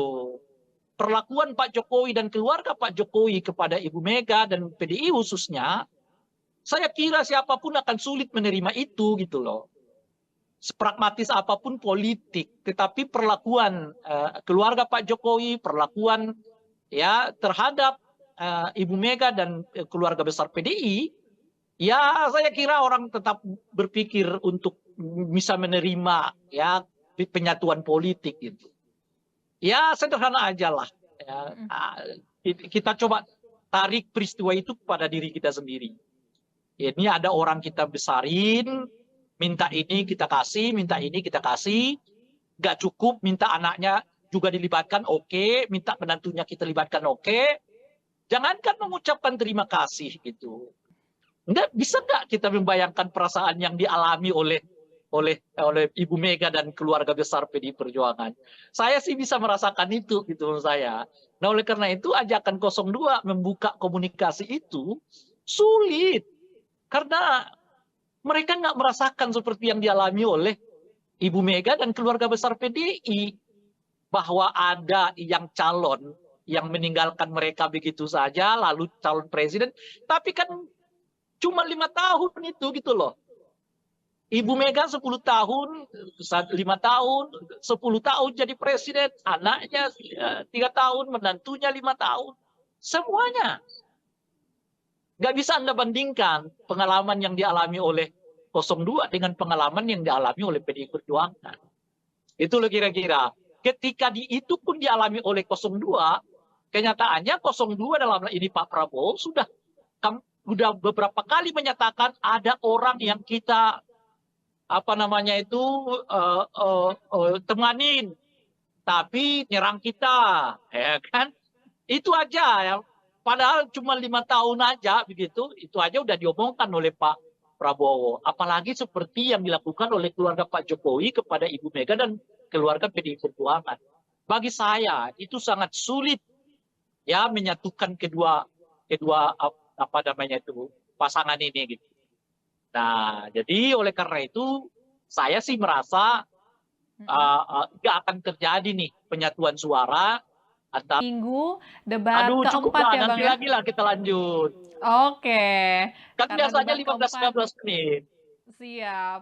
Kalau gitu enggak, closing-annya gini aja Bang, karena debat keempat hari Minggu posisinya sekarang makin panas, Oke. kalau menurut Abang tensi debat akan seperti apa Bang kira-kira? Saya kira 02 dalam hal ini Gibran akan mengeluarkan seluruh kemampuannya untuk menjadikan forum debat keempat atau forum debat kedua untuk calon wakil presiden itu sebagai tanda kutip ya Mhm. pembalasan begitu ya. Karena kemarin 02 ya diperlakukan apa namanya itu seperti tidak berdaya ya oleh 01, mungkin nanti di debat keempat ya 02 akan mencoba membalasnya tanda kutip ya khususnya kepada paslon 01. Jadi debat keempat itu saya kira akan penuh dengan aroma balas dendam begitu. Oke, kalau gitu Bang. Kita sama-sama menanti debat keempat nanti Ya, ya Bang ya, ya, 21 ya. Januari 2024. Kalau begitu makasih Bang Ray Rangkuti waktunya malam ini Bang, udah ngobrol-ngobrol bareng kita ya Bang ya. Nanti kita ketemu lagi Sama-sama. ya Bang ya. Siap. Ya, ya, sama-sama. Ya, itu dia Tribuners pembahasan kita mengenai isu-isu politik terkini dengan pengamat politik yang juga Direktur Lingkar Madani 5 Indonesia, Bang Ray Rangkuti. Sekalian mengingatkan Tribuners kalau nanti tanggal 21 Januari 2024 akan berlangsung debat keempat peserta Pilpres 2024. Nanti gilirannya calon wakil presidennya lagi yang untuk naik ke podium, untuk saling beradu gagasan, untuk menyampaikan visi misi dan temanya untuk debat keempat nanti, yakni terkait dengan pembangunan berkelanjutan, sumber daya alam, desa. Dan mengingatkan juga kalau misalnya nanti 14 Februari 2024 ya Tribuners ya, waktunya kita untuk memberikan suara bagi para peserta pemilu 2024. Kalau begitu saya Fiatio Konibili pamit undur diri. Jangan lupa untuk terus menyaksikan berita terupdate hanya di YouTube Tribun News. Selamat malam dan selamat beristirahat.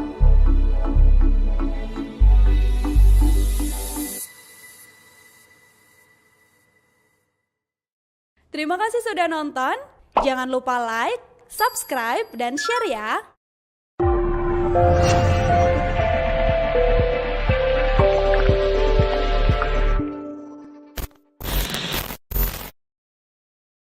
Download Tribun X sekarang. Menghadirkan lokal menjadi Indonesia. Ini pemilu paling runyam, paling ribet, dan paling menakutkan. Agak menakutkan itu tadi menurut saya di situ, karena kelihatan ada ambisi politik yang terlalu bersemangat ya untuk mendorong satu putaran ini. Iya, saya tidak terlalu yakin ini akan terjadi satu putaran. Saya kira setidaknya 3 faktor ini yang mengakibatkan kelihatan ya elektabilitas dari 02 ini sekarang macet gitu ya. Nah, dari tingkat kepuasan kepada Pak Jokowi yang mulai menurun, ya, model kampanye yang monoton, ya, kemampuan 03 untuk meningkatkan komparasi setelah mereka mampu melakukan asosiasi, 02 menurut saya punya perhitungan-perhitungan kalau sampai masuk ke putaran kedua.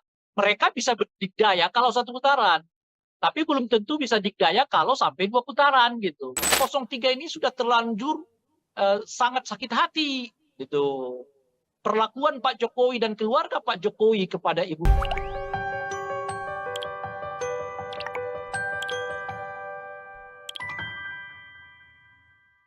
Halo, selamat malam Tribuners kembali dengan On Focus Tribun News bersama saya Fiatio Konibili. Tribuners, kondisi politik semakin memanas jelang pemungutan suara Pilpres 2024 yang akan digelar pada 14 Februari 2024 mendatang.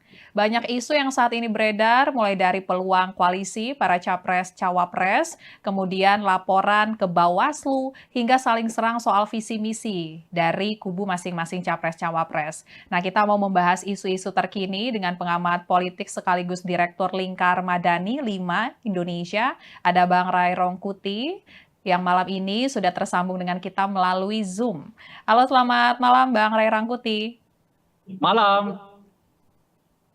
Apa kabar Bang, malam ini Bang? Alhamdulillah sejauh ini baik. Nggak tahu kalau Alhamdulillah. besok lusa Kondisi apa masih bisa berbicara atau sudah ditekan untuk tidak berbicara, kita nggak tahu. Oh, oke. Berarti Ya, mengakui ya Bang ya kalau sekarang kondisinya makin panas. ini pemilu paling runyam, paling ribet dan paling menakutkan begitu. Oke, kalau gitu boleh dijelasin Bang kenapa sampai terungkap runyam dan ribet? Runyam karena penyelenggaranya menurut saya tidak kapabel ya, kurang kapasitasnya tidak terlalu meyakinkan. Banyak tahapan pemilu yang ya dikelola seapa adanya begitu ya, sehingga misal kalau elemen-elemen teknisnya sebetulnya banyak hal yang dipersoalkan. Kinerja Bawaslu, kinerja KPU, kinerja DKPP ya sami mawon lah. Ya menurut saya kalau dibuat nilai, menurut saya nggak lebih dari 5 nilainya ini, kerja-kerja KPU, Bawaslu maupun DKPP. Tentu sejauh ini ya, kita nggak tahu nanti seperti apa. Gitu. Nah, menakutkan tuh karena ini kali pertama menurut saya pemilu yang apa namanya itu ya, di tengah-tengahnya di awal-awalnya sudah mulai dengan kekerasan gitu. Ada peristiwa Boyolali, ya kan? Ada peristiwa rekaman yang ya sekarang masih dibantah ya, tapi kita nggak tahu apa itu benar apa enggak. Ya. Dan laporan-laporan, ya, gerakan mahasiswa dilaporkan, ini dilaporkan, itu dilaporkan. Nah, jadi kesannya jadi menyeramkan karena saling lapor-melapor untuk hal-hal yang sebenarnya debatable kan. Ya, ucapan capres dilaporkan. Ya. Padahal itu di forum resmi, namanya di forum debat ya kan. Itu pun dilaporkan ke Bawaslu sebagai dan sebagainya.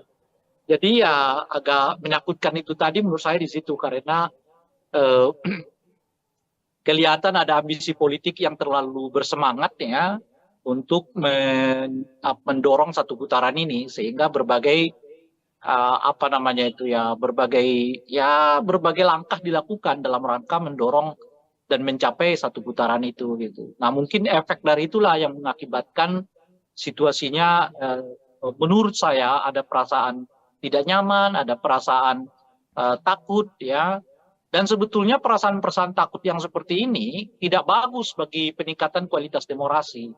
Sebab hal yang seperti ini nanti akan berujung kepada objektivitas pemilih untuk menggunakan hak pilih mereka.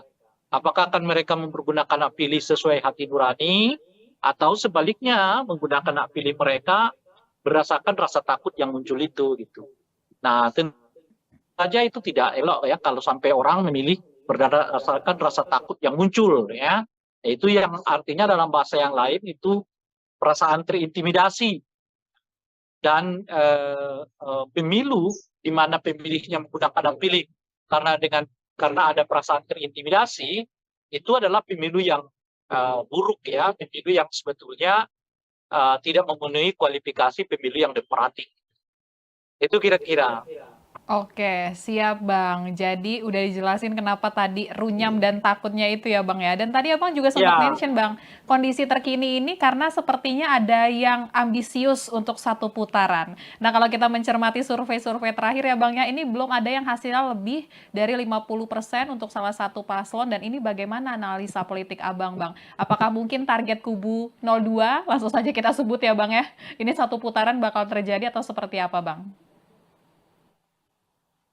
iya, saya tidak terlalu yakin ini akan terjadi satu putaran. Ya, berbagai gejala memperlihatkan arus yang sebaliknya.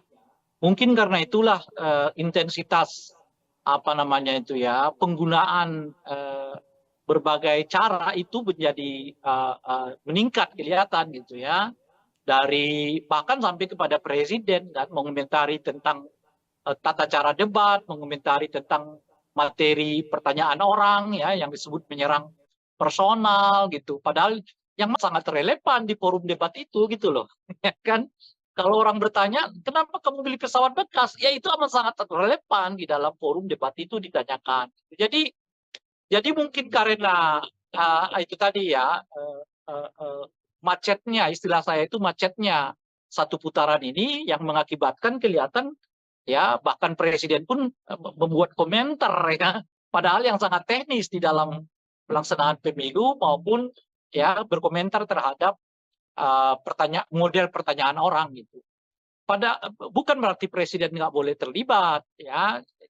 Saya sendiri dari awal mengatakan kalau presiden mau terlibat, monggo silakan, ya. Tetapi ya lepas dulu, ya, sementara jabatannya sebagai presiden menjadi warga biasa gitu. Nah, di dalam pemilu jabatan presiden dengan warga biasa itu sangat mudah untuk dibedakan. Kalau yang bersangkutan menyatakan cuti, ya saat itulah beliau sebagai warga negara biasa dan oleh karena itu berhak untuk mendukung, mengkampanyekan, ya, menyatakan dukungan kepada salah satu calon presiden gitu. Nggak apa-apa gitu. Tapi kalau dalam kapasitas sebagai presiden mengomentari tata cara debat, mengomentari tentang pertanyaan orang, menyebut pertanyaan itu bersifat personal, ya itu nggak patut gitu loh, itu nggak tepat dilakukan seorang presiden gitu. Tetapi kalau presiden mau menjelaskan pokok-pokok pertanyaan orang di dalam forum debat itu yang berhubungan dengan kewenangan dirinya, kebijakan dirinya, ya monggo saja. Misalnya kenapa presiden terus melanjutkan program food estate, padahal di sana sini dinyatakan itu dianggap gagal gitu ya. Kenapa dilakukan pembelian pesawat terbang yang dianggap tidak tepat dan sebagainya. Itu silakan saja presiden komentar itu, tidak apa-apa gitu sebenarnya gitu. Nah, itu satu. Nah, kalau kita lihat trennya akhir-akhir ini, tren ini kelihatan agak macet gitu. Ya, dari mana kita lihat trennya? Ya, tentu dari banyak lembaga survei yang mengkonfirmasi surveinya ya masih sekitar 45%. Padahal tinggal 1 bulan lagi kan ke depan gitu. Nah, saya melihat setidaknya ada 3 aspek mengapa ada kemacetan elektabilitas dari 02 ya. Pertama, menurut saya tingkat kepuasan kepada Presiden Jokowi yang mulai juga stagnan ya. Jadi tingkat kepuasan itu dengan sendirinya berimbas kepada macetnya elektabilitas dari 02 ya. Nah, yang kedua, tata cara kampanye 02 ini menurut saya yang monoton, kan begitu-begitu aja ya kan. Nggak ada nggak ada variasinya gitu ya kan, berbeda dengan 01, 03 ya yang membuka channelnya sendiri, melayani masyarakat melalui berbagai laman media sosial ya, sehingga memang kedekatan mereka dengan pemilih juga meningkat gitu. Karena perlu kita ketahui ya, pemilih kita ini salah satu faktor yang paling utama mereka memilih seseorang itu karena dirinya merasa dekat gitu. Jadi kalau calon ini sekalipun misalnya begitu populer, tapi kalau merasa masyarakatnya nggak merasa dekat, ya belum tentu mereka mau pilih gitu ya. Nah, salah satu cara mendekatkan itu ya tentu menyapa warga, menyapa masyarakat dan sebagainya gitu ya. Nah, ini saya kira faktor kedua ya, faktor monotonnya ya tata cara berkampanye dari 02 gitu ya. Nah, saat yang bersamaan ada peningkatan kelihatan skenarionya setelah mereka melakukan konsolidasi, lalu mereka melakukan asosiasi bahwa mereka sebetulnya bagian dari seluruh capaian-capaian Pak Jokowi itu gitu. Nah, sekarang mereka maju ke tahap ketiga ya, dimulai dari awal Januari menurut saya sampai nanti ya hari pencoblosan Februari. Nah, mereka sedang melakukan apa yang saya sebut sebagai upaya komparasi, yaitu mengkomparasi antara 03 dengan 02. Siapa kira-kira yang layak di antara 03 dengan 02 ini yang untuk melanjutkan berbagai pembangunan yang dicapai oleh Presiden Jokowi sebelumnya. Karena secara visioner, ya tentu keduanya mempunyai hak klaim. Ya, baik 02 maupun 03 memiliki hak klaim untuk menyatakan bahwa mereka berada di dalam barisan pencapaian-pencapaian kita rasakan saat ini gitu ya. Karena ya presiden ya partainya bukan Gerindra kan, partainya adalah PDI kan, dan sebagainya itu. Jadi upaya untuk meningkatkan komparasi ini makin kuat di tengah-tengah masyarakat, sehingga sekarang menurut saya posisi masyarakatnya mulai 50-50 melihat ya antara 02 dengan 03 sebagai tanda kutip pelanjut dari kebijakan-kebijakan Pak Jokowi. Jadi 02 tentu seperti kita ketahui dengan kuat mengklaim dirinya sebagai pelanjut, sekarang 03 juga sudah mulai mendapatkan semacam apa namanya itu ya, pengakuan dari masyarakat bahwa mereka juga menjadi bagian dari pelanjut kebijakan Pak Jokowi gitu. Jadi saya kira setidaknya 3 pekan kepada Pak Jokowi yang mulai menurun ya, model kampanye yang monoton, ya kemampuan 03 untuk meningkatkan komparasi setelah mereka mampu melakukan asosiasi dengan semua kebijakan-kebijakan Pak Jokowi. Nah, itu yang kita lihat sekarang kelihatan macet ya. Apa namanya ini elektabilitas dari 02 ini yang membuat saya secara personal nggak terlalu yakin bahwa ini akan berlangsung 1 putaran. 1 putaran. Oke Bang, nah kalau misalnya obsesi untuk 1 putaran ini apakah semakin memanas Bang karena ada isu soal putaran kedua nanti kubu 1 dan kubu 03 bakal bergabung Bang, kalau menurut Abang seperti apa Bang? Iya, dengan sendirinya meningkatkan eskalasi kan, karena bagaimanapun kan 02 menurut saya punya perhitungan-perhitungan kalau sampai masuk ke putaran kedua, situasinya bisa berubah gitu. Nah, jadi mereka bisa berdikdaya kalau 1 putaran, tapi belum tentu bisa dikdaya kalau sampai 2 putaran gitu. Nah, oleh karena itulah kelihatan mereka mencegah betul jangan sampai terjadi 2 putaran gitu ya. Kenapa saya katakan kalau 1 putaran mereka dikdaya? Ya karena apa namanya suara mereka boleh disebut ya tidak apa terkonsolidasi gitu, yang tentu bersumber dari Pak Jokowi begitu ya secara umum gitu. Sementara kalau mereka masuk ke putaran kedua, suara mereka rasanya cuma itu-itu aja. Sementara 03 atau 02 sekarang mulai berkolaborasi. Ya, kalau siapapun di antara 2 pasangan ini nanti yang masuk di putaran kedua, mereka punya potensi untuk kerjasama. Itu artinya limpahan suara bisa akan lebih banyak kepada apa namanya itu ya 01 atau 03 kalau mereka lolos dari putaran kedua gitu. Saat yang bersamaan ada peningkatan yang kalau makin panjang ya gerakan apa namanya itu anti dinasti ini ya makin masuk ke masyarakat, makin berpotensi menurunkan elektabilitas dari 02 gitu. Nah, sekarang saja udah kelihatan nih peningkatan ya ketidaksukaan publik terhadap politik identitas itu meningkat. Setidaknya kita lihat itu di tengah-tengah mahasiswa kan. Mahasiswa sekarang makin banyak ya yang turun ke jalan ya, yang protes ya, yang aksi yang pada intinya adalah menolak dinasti politik ya, menolak apa namanya itu berbagai kecurangan di dalam pelaksanaan pemilu ataupun pilpres ini gitu. Nah, kalau ini makin panjang, artinya makin panjang gerakan mahasiswa untuk melakukan sosialisasi menolak menolak dinasti politik ini gitu. Alih-alih naik, yang ada mungkin suara 02 akan stagnan, sementara limpahan suara akan pindah ya kalau tidak ke 01 ataupun ke 03. Kalau mereka salah satu di antara mereka itu nanti lolos di putaran ketiga. Artinya apa? Artinya kalau ada 2 putaran itu justru makin menyulitkan 02 karena situasinya sekarang bukan lagi sekedar elektoral kelihatan, tetapi orang mulai menemukan apa namanya itu ya titik temu perlawanan terhadap satu rezim yang dianggap terlalu ingin dominan dalam semua hal gitu. Itulah yang memudahkan mengapa 01, 03 ketemu gitu. Karena mereka udah merasa persoalannya lebih dari sekedar pemilu. Persoalannya lebih dari sekedar pilpres. Persoalannya ini yang katakanlah ingin dominan begitu. Nah, jadi gerakan apa namanya elektoral ini sekarang mulai mewujud menjadi gerakan kebangsaan, gerakan politik kebangsaan.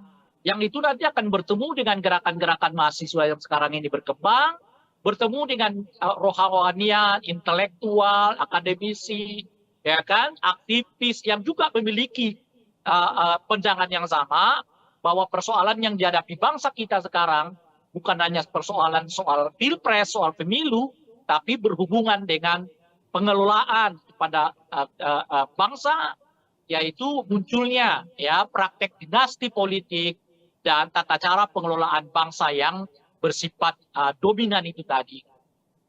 Oke, baik Bang. Nah, kemudian ini juga ada isu kan ya Bang ya, nanti siapapun yang menang di antara 1 atau 3 akan saling koalisi. Nah, ini mungkin nggak ya Bang kalau misalnya meleburnya nih sampai ke bawah-bawahnya? Mungkin kalau elit bisa mengatakan itu ya Bang ya, tapi kalau bawah-bawahnya gimana Bang? Dan menurut Abang kepentingan apa nih Bang yang bisa membuat antara kubu 03 dan juga kubu 01 bersatu Bang? Ya mungkin tidak mudah ya, tetapi ya tetap harus dilakukan kalau cara pandangnya seperti yang disebutkan tadi. Bahwa masalahnya sekarang bukan hanya masalah elektoral, tetapi masalah keinginan untuk menyelamatkan bangsa dari munculnya dinasti politik dan tata cara pengelolaan pemerintahan yang dominan gitu.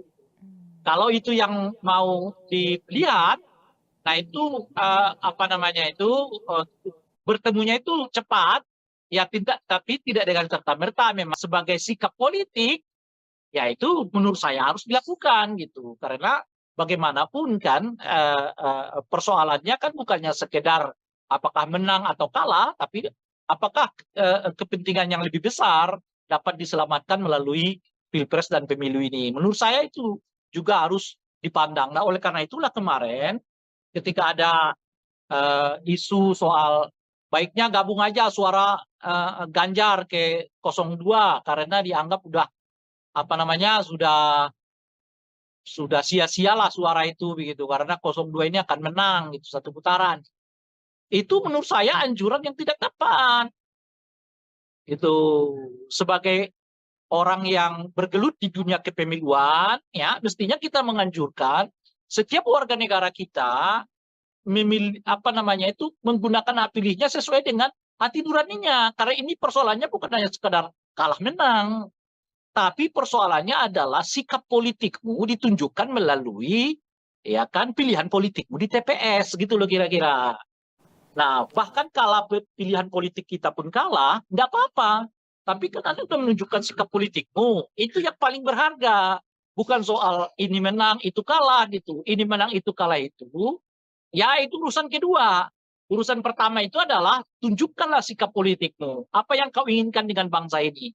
Dengan itu, pilihlah yang sesuai dengan apa yang Anda inginkan itu. Jadi, kampanye soal surat suara yang sia-sia karena akan kalah itu menurut saya nggak tepat dilakukan karena itu membuat masyarakat kita jadi pragmatis karena sebaiknya pemilih kemudian pilihan mereka itu menang atau kalah yang paling penting itu adalah mereka mempergunakan hak pilih mereka sesuai dengan pandangan, visi, sikap dan ideologi politik mereka masing-masing. Oke, baik Bang. Kemudian di tengah isu kubu 01 dan juga 03 bakal bergabung, ini dari Gerindra. Berharap PDIP ini membuka peluang untuk menjalin komunikasi yang baik lagi gitu Bang. Walaupun pihak dari Gerindra mengakui peluangnya kecil. Nah ini kan statement ini keluar 1 bulan, bahkan sedikit lagi, lebih kurang dari 1 bulan sebelum pemilihan suara 14 Februari ya Bang ya 2024. Ini telat nggak ya Bang kalau misalnya Gerindra baru mulai deket-deketin kubu lain Bang sekarang Bang? Itu kan menunjukkan apa yang saya sebutkan tadi bahwa 1 putaran ini rasanya macet gitu loh. Ya, sehingga mereka membutuhkan suara yang lain, kandidat yang lain. Dalam hal ini mereka mencoba berkomunikasi dengan 02, 03. Dan sudah ditanggapi oleh 03 kan, untuk menyatakan ya kemungkinan akan sulit begitu ya. Nah, tetapi saya sih bisa menduga jawaban itu. Karena seperti yang saya sebut tadi, 03 melihat ini bukan lagi sekedar urusan elektoral gitu loh. Ini udah urusan soal lebih tinggi dari elektoral, yaitu urusan soal keselamatan bangsa, menghindarkan bangsa ini dikelola dengan politik dinasti dan politik dominan gitu loh.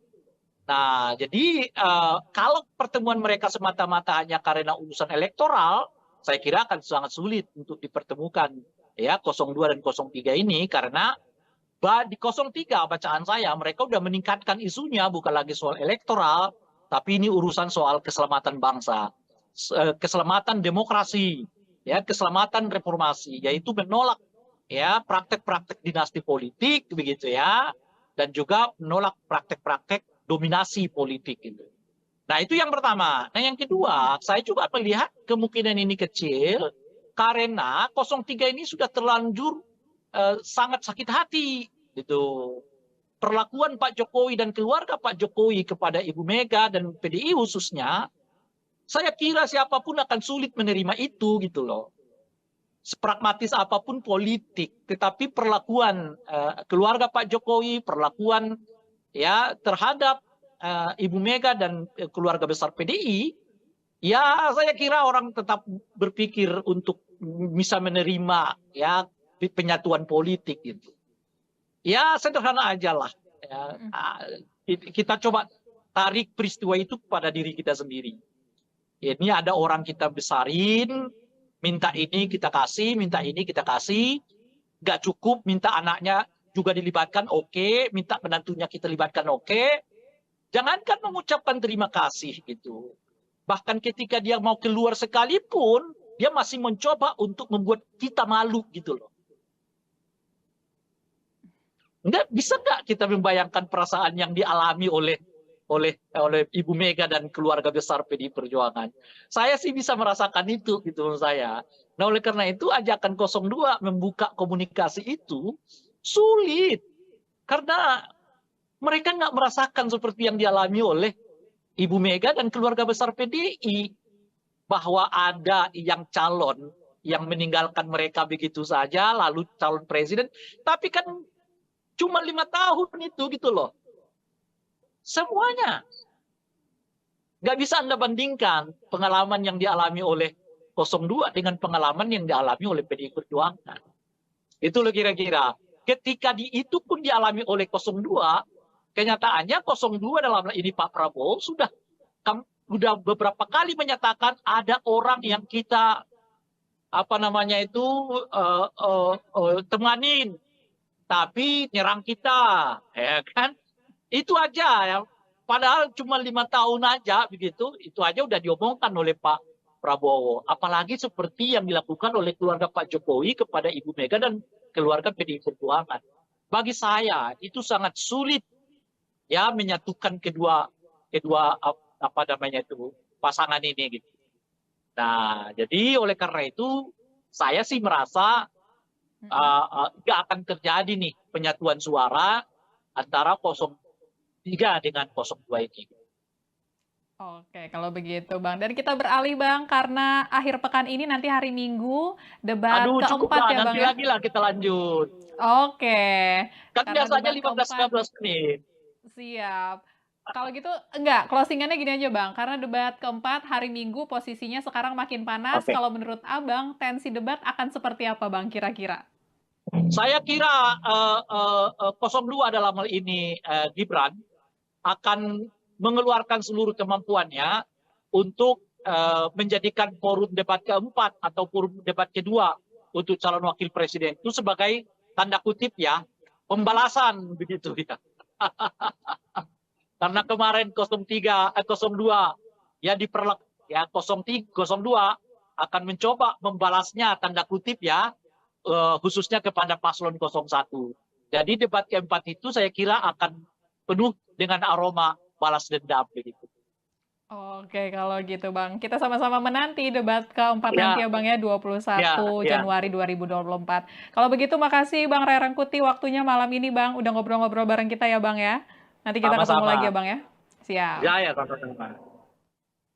Ya, itu dia Tribuners pembahasan kita mengenai isu-isu politik terkini dengan pengamat politik yang juga Direktur Lingkar Madani 5 Indonesia, Bang Ray Rangkuti. Sekalian mengingatkan Tribuners kalau nanti tanggal 21 Januari 2024 akan berlangsung debat keempat peserta Pilpres 2024. Nanti gilirannya calon wakil presidennya lagi yang untuk naik ke podium, untuk saling beradu gagasan, untuk menyampaikan visi misi dan temanya untuk debat keempat nanti nanti, yakni terkait dengan pembangunan berkelanjutan, sumber daya alam, lingkungan hidup, energi, pangan, agraria, masyarakat adat, dan juga desa.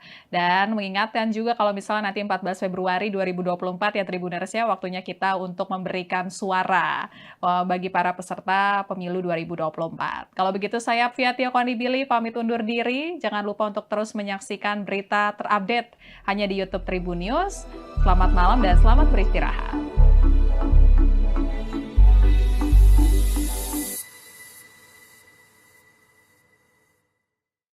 Terima kasih sudah nonton. Jangan lupa like, subscribe, dan share ya.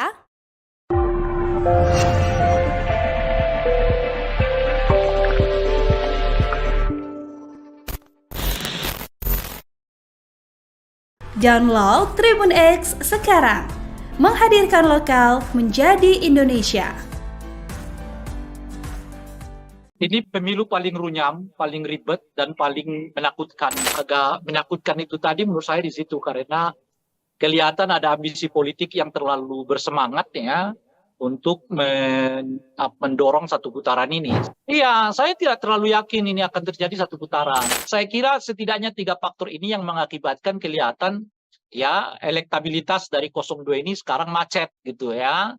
Nah, dari tingkat kepuasan kepada Pak Jokowi yang mulai menurun ya, model kampanye yang monoton, ya kemampuan 03 untuk meningkatkan komparasi setelah mereka mampu melakukan asosiasi.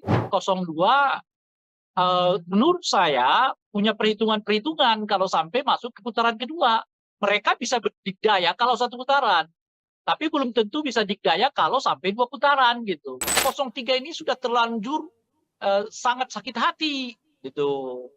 Perlakuan Pak Jokowi dan keluarga Pak Jokowi kepada Ibu Mega dan PDI khususnya, saya kira siapapun akan sulit menerima itu gitu loh.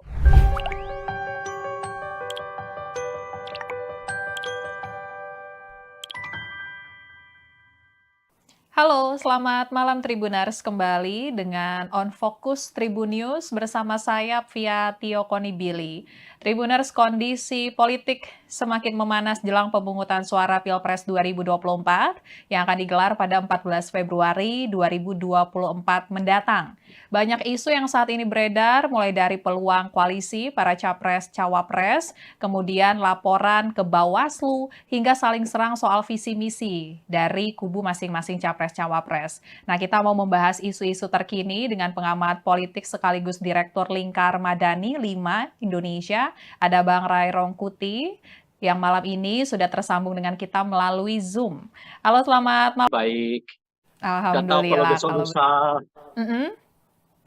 Kondisi masih bisa berbicara atau sudah ditekan untuk tidak berbicara, kita nggak tahu. Oh. Oke. Ya. Berarti mengakui ya Bang ya kalau sekarang kondisinya makin panas. Ini pemilu paling runyam, paling ribet, dan paling menakutkan begitu. Oke, kalau gitu boleh dijelasin Bang kenapa sampai terungkap runyam dan ribet? Runyam karena penyelenggaranya menurut saya tidak kapabel ya, kurang kapasitasnya tidak terlalu meyakinkan. Banyak tahapan pemilu yang ya dikelola seapa adanya begitu ya, sehingga menimbulkan reaksi di sana sini. Ya untungnya bangsa kita ini bangsa yang nggak mau ribut-ribut lah sebenarnya gitu. Padahal kalau elemen-elemen teknisnya sebetulnya banyak hal yang dipersoalkan. Kinerja Bawaslu, kinerja KPU, kinerja DKPP ya sami mawon lah. Ya menurut saya kalau dibuat nilai, menurut saya nggak lebih dari 5 nilainya ini kerja-kerja KPU, Bawaslu maupun DKPP. Tentu sejauh ini ya, kita nggak tahu nanti seperti apa. Gitu. Nah, menakutkan itu karena ini kali pertama menurut saya pemilu yang di tengah-tengahnya di awal-awalnya sudah mulai dengan kekerasan gitu. Ada peristiwa Boyolali, ya kan? Ada peristiwa rekaman yang ya sekarang masih dibantah ya, tapi kita nggak tahu apa itu benar apa enggak. Ya. Dan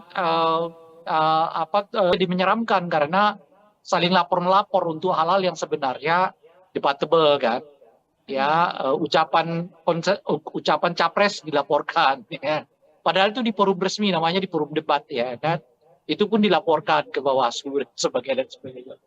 Jadi ya agak menakutkan itu tadi menurut saya di situ, karena eh, kelihatan ada ambisi politik yang terlalu bersemangat ya untuk mendorong satu putaran ini, sehingga berbagai apa namanya itu ya berbagai langkah dilakukan dalam rangka mendorong dan mencapai satu putaran itu gitu. Nah, mungkin efek dari itulah yang mengakibatkan situasinya menurut saya ada perasaan tidak nyaman, ada perasaan takut ya. Dan sebetulnya perasaan-perasaan takut yang seperti ini tidak bagus bagi peningkatan kualitas demokrasi. Sebab hal yang seperti ini nanti akan berujung kepada objektivitas pemilih untuk menggunakan hak pilih mereka. Apakah akan mereka mempergunakan hak pilih sesuai hati nurani, atau sebaliknya menggunakan hak pilih mereka berdasarkan rasa takut yang muncul itu gitu. Nah, tentu saja itu tidak elok ya kalau sampai orang memilih berdasarkan rasa takut yang muncul ya. Itu yang artinya dalam bahasa yang lain itu perasaan terintimidasi, dan pemilu di mana pemilihnya menggunakan hak pilih karena ada perasaan terintimidasi, itu adalah pemilu yang buruk ya, pemilu yang sebetulnya tidak memenuhi kualifikasi pemilu yang demokratik. Itu kira-kira. Oke, siap Bang. Jadi udah dijelasin kenapa tadi runyam dan takutnya itu ya Bang ya. Dan tadi Abang juga sempat Ya, mention Bang, kondisi terkini ini karena sepertinya ada yang ambisius untuk satu putaran. Nah kalau kita apakah mungkin target kubu 02, langsung saja kita sebut ya Bang ya, ini satu putaran bakal terjadi atau seperti apa Bang? iya, saya tidak terlalu yakin ini akan terjadi satu putaran ya. Berbagai gejala memperlihatkan arus yang sebaliknya. Mungkin karena itulah intensitas apa namanya itu ya, penggunaan berbagai cara itu menjadi meningkat kelihatan gitu ya. Dari bahkan sampai kepada presiden kan mengomentari tentang tata cara debat, mengomentari tentang materi pertanyaan orang ya yang disebut menyerang personal gitu. Padahal yang mana yang menyerang personal itu kita nggak tahu kan. Kalau orang bertanya soal kamu punya tanah loh ya sekian banyak, ya itu amat sangat relevan di forum debat itu gitu loh. Ya kan? Kalau orang bertanya, kenapa kamu beli pesawat bekas? Ya itu amat sangat relevan di dalam forum debat itu ditanyakan. Jadi mungkin karena itu tadi ya macetnya, istilah saya itu macetnya satu putaran ini yang mengakibatkan kelihatan ya bahkan presiden pun membuat komentar ya, padahal yang sangat teknis di dalam pelaksanaan pemilu maupun ya berkomentar terhadap model pertanyaan orang gitu. Bukan berarti presiden nggak boleh terlibat ya. Saya sendiri dari awal mengatakan kalau presiden mau terlibat, monggo silakan ya. Tetapi ya lepas dulu ya sementara jabatannya sebagai presiden menjadi warga biasa gitu. Nah, di dalam pemilu jabatan presiden dengan warga biasa itu sangat mudah untuk dibedakan. Kalau yang bersangkutan menyatakan cuti, ya saat itulah beliau sebagai warga negara biasa dan oleh karena itu berhak untuk mendukung, mengkampanyekan, ya menyatakan dukungan kepada salah satu calon presiden gitu. Nggak apa-apa gitu. Tapi kalau dalam kapasitas sebagai presiden mengomentari tata cara debat, mengomentari tentang pertanyaan orang, menyebut pertanyaan itu bersifat personal, ya itu nggak patut gitu loh, itu nggak tepat dilakukan seorang presiden gitu. Tetapi kalau presiden mau menjelaskan pokok-pokok pertanyaan orang di dalam forum debat itu yang berhubungan dengan kewenangan dirinya, kebijakan dirinya, ya monggo saja. Misalnya kenapa presiden terus melanjutkan program food estate, padahal di sana sini dinyatakan itu dianggap gagal gitu ya. Kenapa dilakukan pembelian pesawat terbang yang dianggap tidak tepat dan sebagainya. Itu silakan saja presiden komentar itu, tidak apa-apa gitu sebenarnya gitu. Nah, itu satu. Nah, kalau kita lihat trennya akhir-akhir ini, tren ini kelihatan agak macet gitu. Ya, dari mana kita lihat trennya? Ya, tentu dari banyak lembaga survei yang mengkonfirmasi surveinya ya masih sekitar 45%. Padahal tinggal 1 bulan lagi kan ke depan gitu.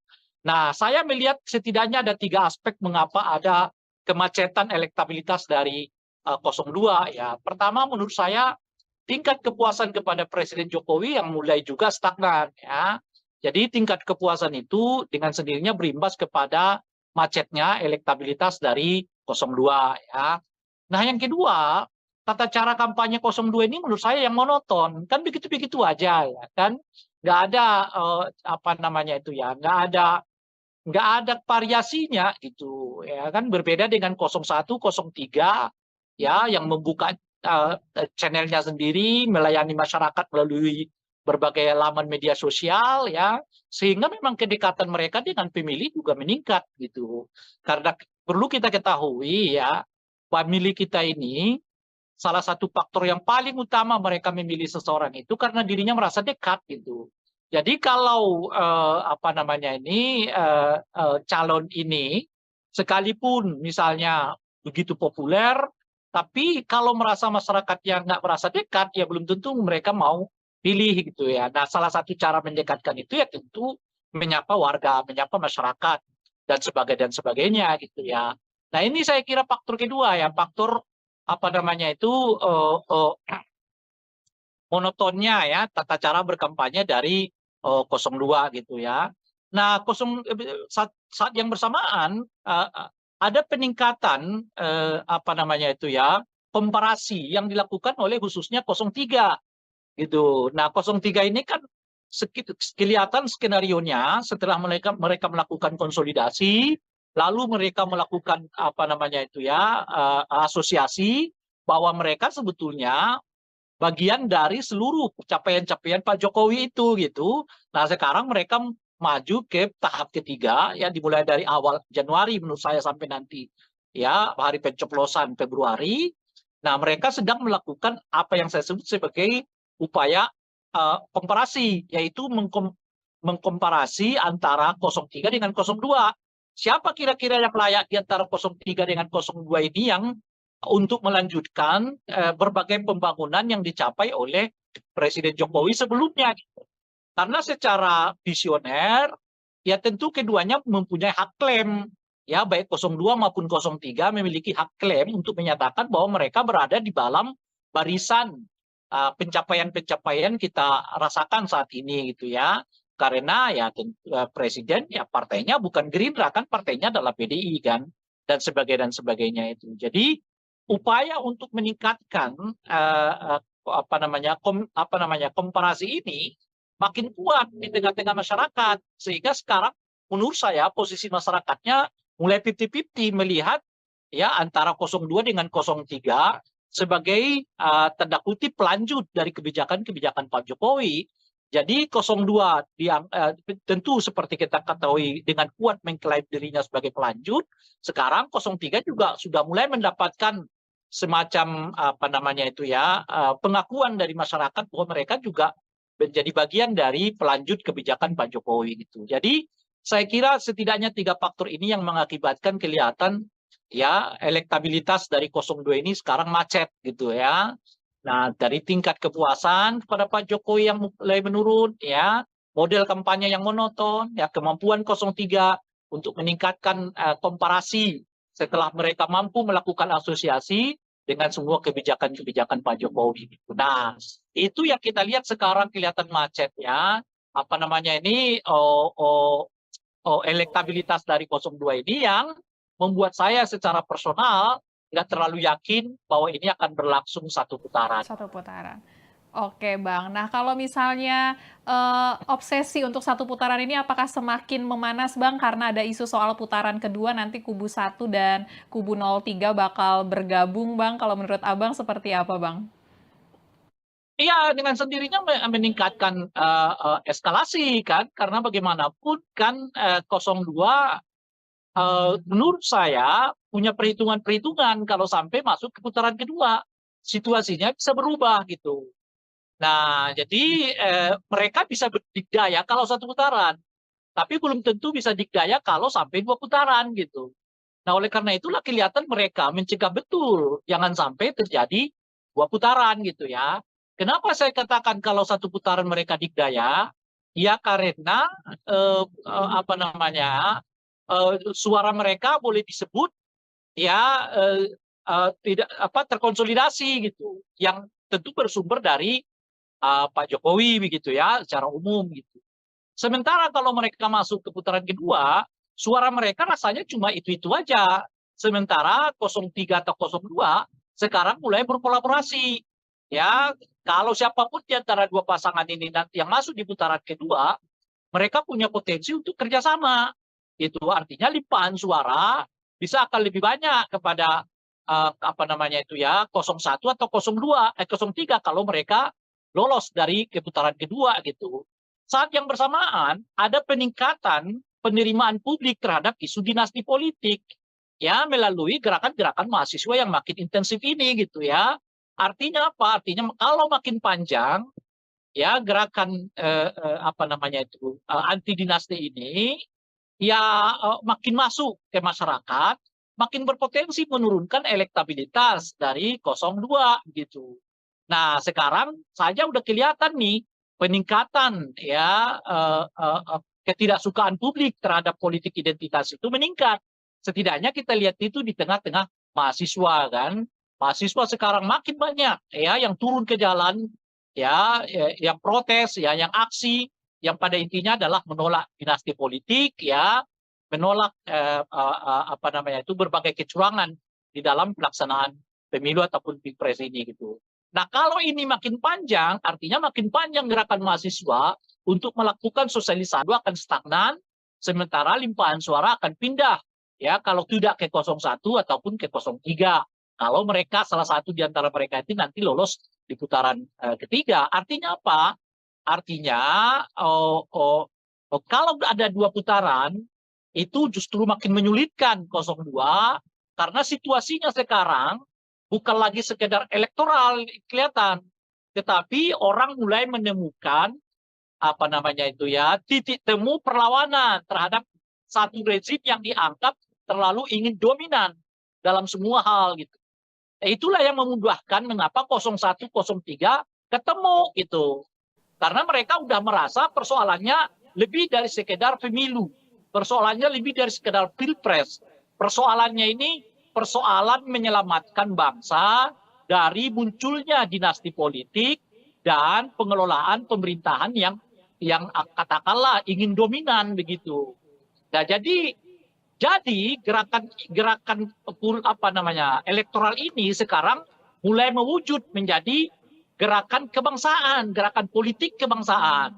Yang itu nanti akan bertemu dengan gerakan-gerakan mahasiswa yang sekarang ini berkembang, bertemu dengan rohanian, intelektual, akademisi, ya kan, aktivis yang juga memiliki pandangan yang sama bahwa persoalan yang dihadapi bangsa kita sekarang bukan hanya persoalan soal pilpres, soal pemilu, tapi berhubungan dengan pengelolaan kepada bangsa, yaitu munculnya ya praktek dinasti politik dan tata cara pengelolaan bangsa yang bersifat dominan itu tadi. Oke, baik Bang. Nah, kemudian ini juga ada isu kan ya Bang ya, nanti siapapun yang menang di antara 1 atau 3 akan saling koalisi. Nah, ini mungkin nggak ya Bang kalau misalnya meleburnya nih sampai ke bawah-bawahnya? Mungkin kalau elit bisa mengatakan itu ya Bang ya, tapi kalau bawah-bawahnya gimana Bang? Dan menurut Abang kepentingan apa nih Bang yang bisa membuat antara kubu 03 dan juga kubu 01 bersatu Bang? Ya mungkin tidak mudah ya, tetapi ya tetap harus dilakukan kalau cara pandangnya seperti yang disebutkan tadi. Bahwa masalahnya sekarang bukan hanya masalah elektoral, tetapi masalah keinginan untuk menyelamatkan bangsa dari munculnya dinasti politik dan tata cara pengelolaan pemerintahan yang dominan gitu. Kalau itu yang mau dilihat, nah itu apa namanya itu bertemunya itu cepat, ya tidak, tapi tidak dengan serta-merta memang di bawah itu dapat dilakukan pertemuan. Gitu. Ya itu tetap butuh waktu, tetap butuh penjelasan. Nah, tapi ya sebagai sikap politik, ya itu menurut saya harus dilakukan gitu. Karena bagaimanapun kan persoalannya kan bukannya sekedar apakah menang atau kalah, tapi apakah kepentingan yang lebih besar dapat diselamatkan melalui Pilpres dan Pemilu ini. Menurut saya itu juga harus dipandang. Nah, oleh karena itulah kemarin ketika ada isu soal baiknya gabung aja suara Ganjar ke 02 karena dianggap udah apa namanya sudah sia-sialah suara itu begitu karena 02 ini akan menang itu satu putaran. Itu menurut saya anjuran yang tidak tepat.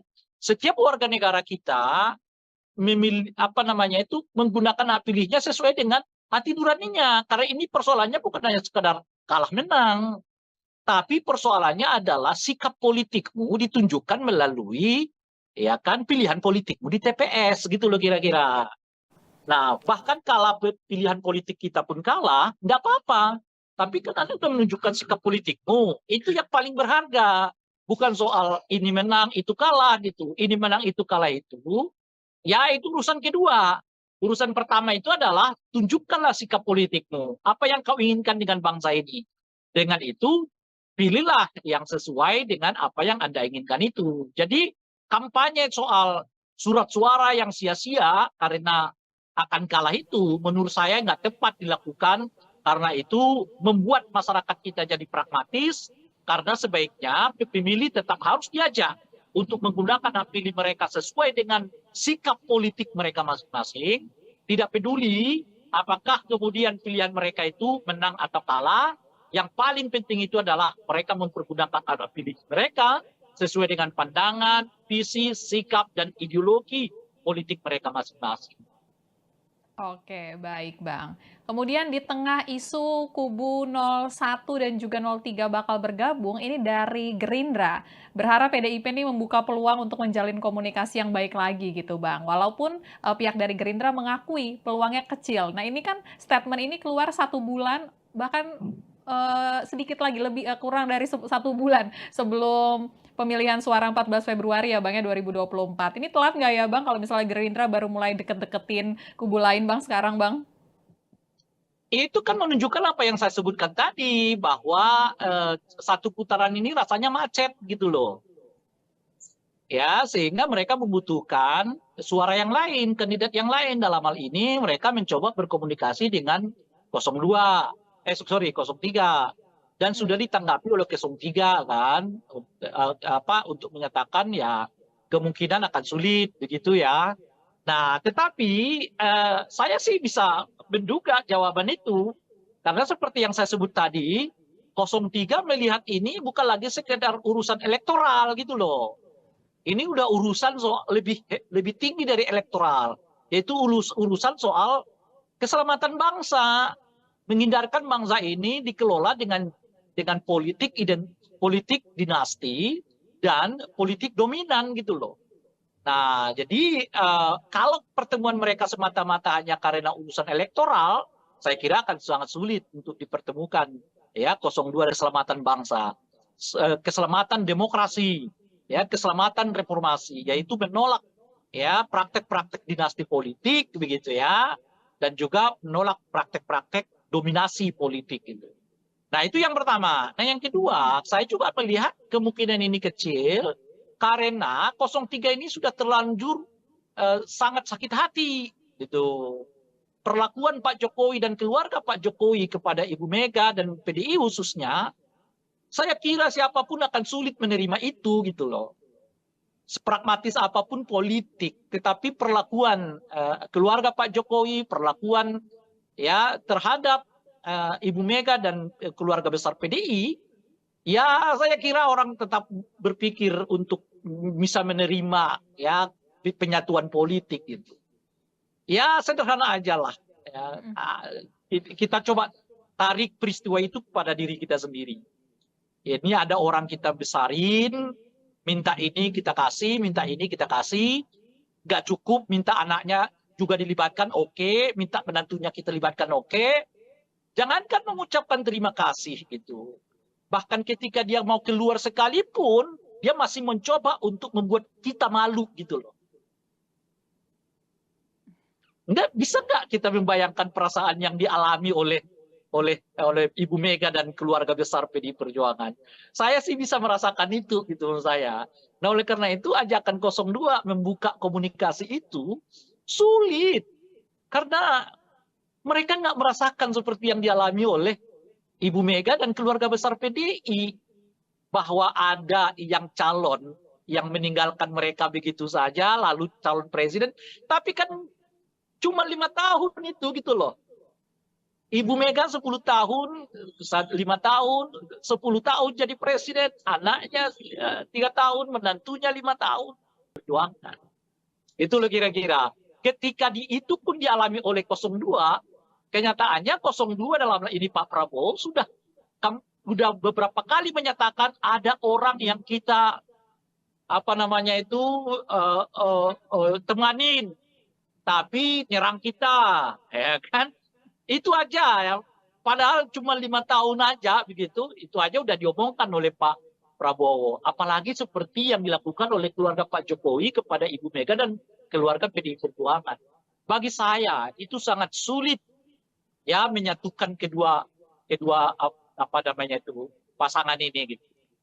Nah, jadi oleh karena itu saya sih merasa nggak akan terjadi nih penyatuan suara antara 03 dengan 02 ini. Oke, kalau begitu Bang. Dan kita beralih Bang, karena akhir pekan ini nanti hari Minggu debat Aduh, cukup keempat lah, ya Bang nanti ya? lagi lah kita lanjut. Oke, Kan karena biasanya debat 15-19 menit. siap. Kalau gitu, enggak, closingannya gini aja Bang, karena debat keempat hari Minggu posisinya sekarang makin panas. Oke. Kalau menurut Abang, tensi debat akan seperti apa Bang kira-kira? Saya kira 02 dalam hal ini Gibran akan mengeluarkan seluruh kemampuannya untuk menjadikan forum debat keempat atau forum debat kedua untuk calon wakil presiden itu sebagai tanda kutip ya pembalasan begitu ya. Karena kemarin 02 ya diperlakukan seperti tidak berdaya ya oleh 01. Mungkin nanti di debat keempat ya 02 akan mencoba membalasnya tanda kutip ya khususnya kepada paslon 01. Jadi debat keempat itu saya kira akan penuh dengan aroma balas dendam begitu. Oke, kalau gitu Bang. Kita sama-sama menanti debat keempat Ya. nanti ya Bang ya, 21 Ya. Januari 2024. Kalau begitu makasih Bang Ray Rangkuti waktunya malam ini Bang, udah ngobrol-ngobrol bareng kita ya Bang ya. Nanti kita ketemu Sama-sama. lagi ya Bang ya. Siap. Ya, sama-sama. Ya, itu Tik yang juga Direktur Lingkar Madani 5 akan berlangsung debat keempat peserta Pilpres 2024. Nanti gilirannya calon wakil presidennya lagi yang untuk naik ke podium untuk saling beradu gagasan, untuk menyampaikan visi misi dan temanya untuk debat keempat nanti yakni terkait dengan pembangunan berkelanjutan, sumber daya alam, desa. Dan mengingatkan juga kalau misalnya nanti 14 Februari 2024 ya Tribuners ya, waktunya kita untuk memberikan suara bagi para peserta pemilu 2024. Kalau begitu saya Fia Tio Konibili pamit undur diri. Jangan lupa untuk terus menyaksikan berita terupdate hanya di YouTube Tribun News. Selamat malam dan selamat beristirahat.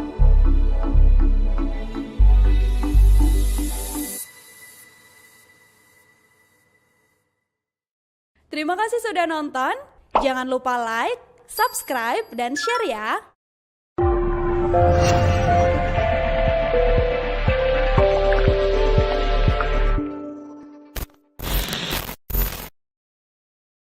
Download.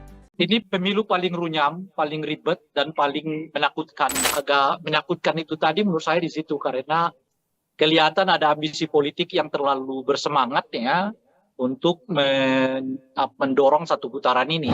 Iya, saya tidak terlalu yakin ini akan terjadi satu putaran. Saya kira setidaknya 3 faktor ini yang mengakibatkan kelihatan ya elektabilitas dari 02 ini sekarang macet gitu ya.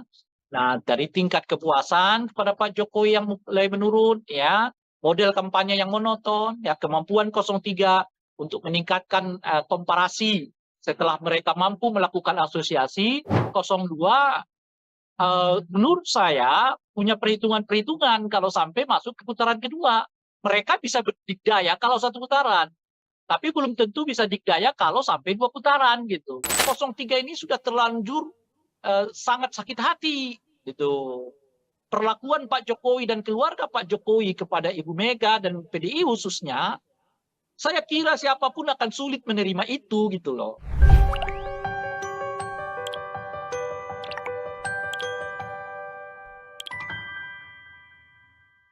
Halo, selamat malam Tribuners kembali dengan On Focus Tribun News bersama saya via Tio Konibili.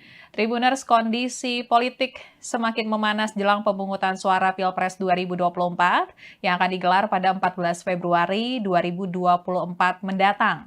Banyak isu yang saat ini beredar, mulai dari peluang koalisi para capres-cawapres, kemudian laporan ke Bawaslu, hingga saling serang soal visi misi dari kubu masing-masing capres-cawapres. Nah, kita mau membahas isu-isu terkini dengan pengamat politik sekaligus Direktur Lingkar Madani 5 Indonesia, ada Bang Ray Rongkuti, yang malam ini sudah tersambung dengan kita melalui Zoom. Halo, selamat malam Bang Ray Rangkuti. Malam, Apa kabar Bang, malam ini Bang? alhamdulillah sejauh ini baik. Nggak tahu kalau Alhamdulillah. besok lusa Mm-mm. apa Kondisi, masih bisa berbicara atau sudah ditekan untuk tidak berbicara, kita nggak tahu. oh oke. Berarti Ya, mengaku ya Bang ya kalau sekarang kondisinya makin panas. ini pemilu paling runyam, paling ribet dan paling menakutkan begitu. Oke, kalau gitu boleh dijelasin Bang kenapa sampai terungkap runyam dan ribet? Runyam karena penyelenggaranya menurut saya tidak kapabel ya, kurang kapasitasnya tidak terlalu meyakinkan. Banyak tahapan pemilu yang ya dikelola seapa adanya begitu ya, sehingga menimbulkan reaksi di sana sini. Ya untungnya bangsa kita ini bangsa yang nggak mau ribut-ribut lah sebenarnya gitu. Padahal kalau elemen-elemen teknisnya sebetulnya banyak hal yang dipersoalkan. Kinerja Bawaslu, kinerja KPU, kinerja DKPP ya sami mawon lah. Ya menurut saya kalau dibuat nilai, menurut saya nggak lebih dari 5 nilainya ini, kerja-kerja KPU, Bawaslu maupun DKPP. Tentu sejauh ini ya, kita nggak tahu nanti seperti apa gitu. Nah, menakutkan tuh karena ini kali pertama menurut saya pemilu yang apa namanya itu ya, di tengah-tengahnya di awal-awalnya sudah mulai dengan kekerasan gitu. Ada peristiwa Boyolali, ya kan? Ada peristiwa rekaman yang ya sekarang masih dibantah ya, tapi kita nggak tahu apa itu benar apa enggak. Ya. Dan apa jadi menyeramkan karena saling lapor-melapor untuk hal-hal yang sebenarnya debatable kan. Ya, ucapan capres dilaporkan. Ya. Padahal itu di forum resmi, namanya di forum debat ya kan. Itu pun dilaporkan ke Bawaslu sebagai dan sebagainya. Jadi ya agak menakutkan itu tadi menurut saya di situ karena eh, kelihatan ada ambisi politik yang terlalu bersemangat ya untuk mendorong satu putaran ini sehingga berbagai apa namanya itu ya berbagai langkah dilakukan dalam rangka mendorong dan mencapai satu putaran itu gitu. Nah mungkin efek dari itulah yang mengakibatkan situasinya menurut saya ada perasaan tidak nyaman, ada perasaan takut ya. Dan sebetulnya perasaan-perasaan takut yang seperti ini tidak bagus bagi peningkatan kualitas demokrasi. Sebab hal yang seperti ini nanti akan berujung kepada objektivitas pemilih untuk menggunakan hak pilih mereka.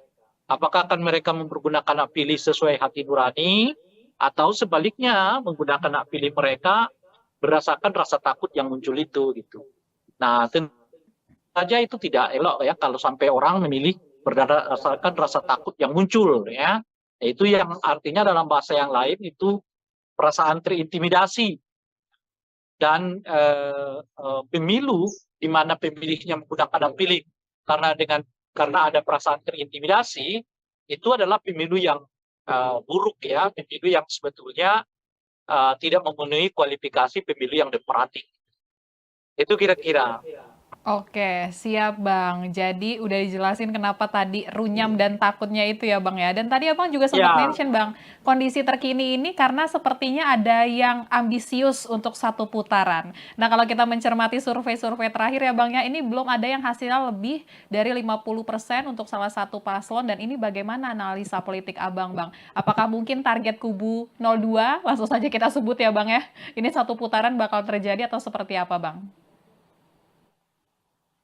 Iya, saya tidak terlalu yakin ini akan terjadi satu putaran ya. Berbagai gejala memperlihatkan arus yang sebaliknya. Mungkin karena itulah intensitas apa namanya itu ya, penggunaan berbagai cara itu menjadi meningkat kelihatan gitu ya. Dari bahkan sampai kepada presiden kan mengomentari tentang tata cara debat, mengomentari tentang materi pertanyaan orang ya yang disebut menyerang personal gitu. Padahal yang mana yang menyerang personal itu kita nggak tahu kan. Kalau orang bertanya soal kamu punya tanah loh ya sekian banyak, ya itu amat sangat relevan di forum debat itu gitu loh. Ya kan? Kalau orang bertanya, kenapa kamu beli pesawat bekas? Ya itu amat sangat relevan di dalam forum debat itu ditanyakan. Jadi mungkin karena itu tadi ya macetnya, istilah saya itu macetnya satu putaran ini yang mengakibatkan kelihatan ya bahkan presiden pun membuat komentar ya, padahal yang sangat teknis di dalam pelaksanaan pemilu maupun ya berkomentar terhadap model pertanyaan orang gitu. Bukan berarti presiden nggak boleh terlibat ya. Saya sendiri dari awal mengatakan kalau presiden mau jadi warga biasa gitu. Nah, di dalam pemilu jabatan presiden dengan warga biasa itu sangat mudah untuk dibedakan. Kalau yang bersangkutan menyatakan cuti, ya saat itulah beliau sebagai warga negara biasa dan oleh karena itu berhak untuk mendukung, mengkampanyekan, ya menyatakan dukungan kepada salah satu calon presiden gitu. Nggak apa-apa gitu. Tapi kalau dalam kapasitas sebagai presiden mengomentari tata cara debat, mengomentari tentang pertanyaan orang, menyebut pertanyaan itu bersifat personal, ya itu nggak patut gitu loh. Itu nggak tepat dilakukan seorang presiden gitu. Tetapi kalau presiden mau menjelaskan pokok-pokok pertanyaan orang di dalam forum debat itu yang berhubungan dengan kewenangan dirinya, kebijakan dirinya, ya monggo saja. Misalnya kenapa presiden terus melanjutkan program food estate, padahal di sana sini dinyatakan itu dianggap gagal gitu ya. Kenapa dilakukan pembelian pesawat terbang yang dianggap tidak tepat dan sebagainya. Itu silakan saja presiden komentar itu, tidak apa-apa gitu sebenarnya gitu. Nah, itu satu. Nah, kalau kita lihat trennya akhir-akhir ini, tren ini kelihatan agak macet gitu. Ya, dari mana kita lihat trennya? Ya, tentu dari banyak lembaga survei yang mengkonfirmasi surveinya ya masih sekitar 45%. Padahal tinggal 1 bulan lagi kan ke depan gitu. Nah, saya melihat setidaknya ada 3 aspek mengapa ada kemacetan elektabilitas dari 02 ya. Pertama menurut saya tingkat kepuasan kepada Presiden Jokowi yang mulai juga stagnan ya. Jadi tingkat kepuasan itu dengan sendirinya berimbas kepada macetnya elektabilitas dari 02 ya. Nah, yang kedua, tata cara kampanye 02 ini menurut saya yang monoton. Kan begitu-begitu aja ya kan. Nggak ada ya yang membuka channelnya sendiri, melayani masyarakat melalui berbagai laman media sosial ya. Sehingga memang kedekatan mereka dengan pemilih juga meningkat gitu. Karena perlu kita ketahui ya, pemilih kita ini salah satu faktor yang paling utama mereka memilih seseorang itu karena dirinya merasa dekat gitu. Jadi kalau apa namanya ini calon ini sekalipun misalnya begitu populer, tapi kalau merasa masyarakat yang nggak merasa dekat, ya belum tentu mereka mau pilih gitu ya. Nah, salah satu cara mendekatkan itu ya tentu menyapa warga, menyapa masyarakat dan sebagainya gitu ya. Nah, ini saya kira faktor kedua ya, faktor apa namanya itu monotonnya ya tata cara berkampanye dari 02 gitu ya. Nah, saat yang bersamaan ada peningkatan apa namanya itu ya komparasi yang dilakukan oleh khususnya 03 gitu. Nah, 03 ini kan kelihatan skenarionya setelah mereka melakukan konsolidasi, lalu mereka melakukan apa namanya itu ya asosiasi bahwa mereka sebetulnya bagian dari seluruh capaian-capaian Pak Jokowi itu gitu. Nah, sekarang mereka maju ke tahap ketiga ya dimulai dari awal Januari menurut saya sampai nanti ya hari pencoblosan Februari. Nah, mereka sedang melakukan apa yang saya sebut sebagai upaya komparasi, yaitu mengkomparasi antara 03 dengan 02. siapa kira-kira yang layak di antara 03 dengan 02 ini yang untuk melanjutkan berbagai pembangunan yang dicapai oleh Presiden Jokowi sebelumnya. Karena secara visioner, ya tentu keduanya mempunyai hak klaim. Ya, baik 02 maupun 03 memiliki hak klaim untuk menyatakan bahwa mereka berada di dalam barisan pencapaian-pencapaian kita rasakan saat ini gitu ya. Karena ya presiden ya partainya bukan Gerindra kan, partainya adalah PDI kan, dan sebagainya itu. Jadi upaya untuk meningkatkan komparasi ini makin kuat di tengah-tengah masyarakat, sehingga sekarang menurut saya posisi masyarakatnya mulai 50-50 melihat ya antara 02 dengan 03 sebagai tanda kutip pelanjut dari kebijakan-kebijakan Pak Jokowi. Jadi 02 tentu seperti kita ketahui dengan kuat mengklaim dirinya sebagai pelanjut. Sekarang 03 juga sudah mulai mendapatkan semacam pengakuan dari masyarakat bahwa mereka juga menjadi bagian dari pelanjut kebijakan Pak Jokowi gitu. Jadi saya kira setidaknya 3 faktor ini yang mengakibatkan kelihatan ya elektabilitas dari 02 ini sekarang macet gitu ya. Nah, dari tingkat kepuasan kepada Pak Jokowi yang mulai menurun, ya, model kampanye yang monoton, ya, kemampuan 03 untuk meningkatkan komparasi setelah mereka mampu melakukan asosiasi dengan semua kebijakan-kebijakan Pak Jokowi. Nah, itu yang kita lihat sekarang kelihatan macet ya. Elektabilitas dari 02 ini yang membuat saya secara personal nggak terlalu yakin bahwa ini akan berlangsung satu putaran. Satu putaran.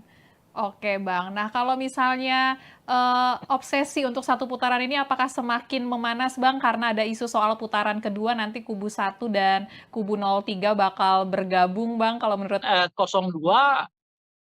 menurut saya punya perhitungan-perhitungan kalau sampai masuk ke putaran kedua situasinya bisa berubah gitu. Nah, jadi mereka bisa berdikdaya kalau satu putaran, tapi belum tentu bisa dikdaya kalau sampai 2 putaran gitu. Nah, oleh karena itulah kelihatan mereka mencegah betul jangan sampai terjadi 2 putaran gitu ya. Kenapa saya katakan kalau satu putaran mereka dikdaya? Ya karena suara mereka boleh disebut ya tidak terkonsolidasi gitu, yang tentu bersumber dari Pak Jokowi begitu ya secara umum gitu. Sementara kalau mereka masuk ke putaran kedua, suara mereka rasanya cuma itu-itu aja. Sementara 03 atau 02 sekarang mulai berkolaborasi. Ya, kalau siapapun di antara 2 pasangan ini nanti yang masuk di putaran kedua, mereka punya potensi untuk kerjasama. Itu artinya limpahan suara bisa akan lebih banyak kepada 01 atau 03 kalau mereka lolos dari putaran kedua gitu. Saat yang bersamaan ada peningkatan penerimaan publik terhadap isu dinasti politik ya melalui gerakan-gerakan mahasiswa yang makin intensif ini gitu ya. Artinya apa? Artinya kalau makin panjang ya gerakan anti dinasti ini ya makin masuk ke masyarakat, makin berpotensi menurunkan elektabilitas dari 02 gitu. Nah, sekarang saja udah kelihatan nih peningkatan ya ketidaksukaan publik terhadap politik identitas itu meningkat. Setidaknya kita lihat itu di tengah-tengah mahasiswa kan. Mahasiswa sekarang makin banyak ya yang turun ke jalan ya, yang protes ya, yang aksi yang pada intinya adalah menolak dinasti politik ya, menolak berbagai kecurangan di dalam pilpres, menolak menolak dinasti politik ini gitu. Alih-alih naik, yang ada mungkin suara 02 akan stagnan, sementara limpahan suara akan pindah ya kalau tidak ke 01 ataupun ke 03. Kalau mereka salah satu di antara mereka itu nanti lolos di putaran ketiga. Artinya apa? Artinya kalau ada 2 putaran itu justru makin menyulitkan 02 karena situasinya sekarang bukan lagi sekedar elektoral kelihatan, tetapi orang mulai menemukan titik temu perlawanan terhadap satu rezim yang dianggap terlalu ingin dominan dalam semua hal gitu. Itulah yang memudahkan mengapa 01, 03 ketemu gitu. Karena mereka udah merasa persoalannya lebih dari sekedar pemilu. Persoalannya lebih dari sekedar pilpres. Persoalannya ini persoalan menyelamatkan bangsa dari munculnya dinasti politik dan pengelolaan pemerintahan yang katakanlah ingin dominan begitu. Nah, jadi gerakan apa namanya elektoral ini sekarang mulai mewujud menjadi gerakan kebangsaan, gerakan politik kebangsaan. Yang itu nanti akan bertemu dengan gerakan-gerakan mahasiswa yang sekarang ini berkembang, bertemu dengan rohanian, intelektual, akademisi, ya kan, aktivis yang juga memiliki pandangan yang sama bahwa persoalan yang dihadapi bangsa kita sekarang bukan hanya persoalan soal pilpres, soal pemilu, tapi berhubungan dengan pengelolaan kepada Oke, baik Bang. Nah, kemudian ini juga ada isu kan ya Bang ya, nanti siapapun yang menang di antara 1 atau 3 akan saling koalisi. Nah, ini mungkin nggak ya Bang kalau misalnya meleburnya nih sampai ke bawah-bawahnya? Mungkin kalau elit bisa mengatakan itu ya Bang ya, tapi kalau bawah-bawahnya gimana Bang? Dan menurut Abang kepentingan apa nih Bang yang bisa membuat antara kubu 03 dan juga kubu 01 bersatu Bang? ya mungkin tidak mudah ya, tetapi ya tetap harus dilakukan kalau cara pandangnya seperti yang disebutkan tadi. Bahwa masalahnya sekarang bukan hanya masalah elektoral, tetapi masalah keinginan untuk menyelamatkan bangsa dari munculnya dinasti politik dan tata cara pengelolaan pemerintahan yang dominan gitu. Kalau itu yang mau dilihat, nah itu apa namanya itu bertemunya itu cepat, ya tidak, tapi tidak dengan serta-merta memang di bawah itu dapat dilakukan pertemuan. Gitu. Ya itu tetap butuh waktu, tetap butuh penjelasan. Nah, tapi ya sebagai sikap politik, ya itu menurut saya harus dilakukan gitu. Karena bagaimanapun kan persoalannya pilpres dan pemilu ini, menurut saya itu juga harus dipandang. Nah, oleh karena itulah kemarin ketika ada isu soal baiknya gabung aja suara Ganjar ke 02 karena dianggap udah apa namanya sudah sia-sialah suara itu begitu karena 02 ini akan menang gitu satu putaran. Itu menurut saya anjuran yang tidak tepat. Itu sebagai orang yang bergelut di dunia kepemiluan ya mestinya kita menganjurkan setiap warga negara kita memilih apa namanya itu menggunakan hak pilihnya sesuai dengan hati nuraninya karena ini persoalannya bukan hanya sekadar kalah menang tapi persoalannya adalah sikap politikmu ditunjukkan melalui ya kan pilihan politikmu di TPS gitu loh kira-kira. Nah bahkan kalau pilihan politik kita pun kalah nggak apa-apa tapi kan Anda sudah menunjukkan sikap politikmu itu yang paling berharga bukan soal ini menang itu kalah gitu ini menang itu kalah itu. Ya itu urusan kedua. Urusan pertama itu adalah tunjukkanlah sikap politikmu. Apa yang kau inginkan dengan bangsa ini. Dengan itu pilihlah yang sesuai dengan apa yang Anda inginkan itu. Jadi kampanye soal surat suara yang sia-sia karena akan kalah itu menurut saya nggak tepat dilakukan karena itu membuat masyarakat kita jadi pragmatis karena sebaiknya pemilih tetap harus diajak untuk menggunakan hak pilih mereka sesuai dengan sikap politik mereka masing-masing, tidak peduli apakah kemudian pilihan mereka itu menang atau kalah, yang paling penting itu adalah mereka mempergunakan hak pilih mereka sesuai dengan pandangan, visi, sikap, dan ideologi politik mereka masing-masing. Oke, baik Bang. Kemudian di tengah isu kubu 01 dan juga 03 bakal bergabung, ini dari Gerindra. Berharap PDIP ini membuka peluang untuk menjalin komunikasi yang baik lagi gitu Bang. Walaupun pihak dari Gerindra mengakui peluangnya kecil. Nah ini kan statement ini keluar 1 bulan, bahkan sedikit lagi, lebih kurang dari 1 bulan sebelum pemilihan suara 14 Februari ya Bang ya 2024. Ini telat nggak ya Bang kalau misalnya Gerindra baru mulai deket-deketin kubu lain Bang sekarang Bang? Itu kan menunjukkan apa yang saya sebutkan tadi, bahwa satu putaran ini rasanya macet gitu loh. Ya, sehingga mereka membutuhkan suara yang lain, kandidat yang lain. Dalam hal ini mereka mencoba berkomunikasi dengan 02, 03. dan sudah ditanggapi oleh 03 kan, untuk menyatakan ya kemungkinan akan sulit begitu ya. Nah, tetapi saya sih bisa menduga jawaban itu karena seperti yang saya sebut tadi, 03 melihat ini bukan lagi sekedar urusan elektoral gitu loh. Ini udah urusan soal lebih tinggi dari elektoral, yaitu urusan soal keselamatan bangsa, menghindarkan bangsa ini dikelola dengan politik dinasti dan politik dominan gitu loh. Nah, jadi kalau pertemuan mereka semata-mata hanya karena urusan elektoral, saya kira akan sangat sulit untuk dipertemukan ya 02 dan 03 ini karena di 03 bacaan saya mereka udah meningkatkan isunya bukan lagi soal elektoral, tapi ini urusan soal keselamatan bangsa, keselamatan demokrasi, ya keselamatan reformasi, yaitu menolak ya praktek-praktek dinasti politik begitu ya, dan juga menolak praktek-praktek dominasi politik gitu. Nah itu yang pertama. Nah yang kedua, saya juga melihat kemungkinan ini kecil karena 03 ini sudah terlanjur sangat sakit hati gitu. Perlakuan Pak Jokowi dan keluarga Pak Jokowi kepada Ibu Mega dan PDI khususnya, saya kira siapapun akan sulit menerima itu gitu loh.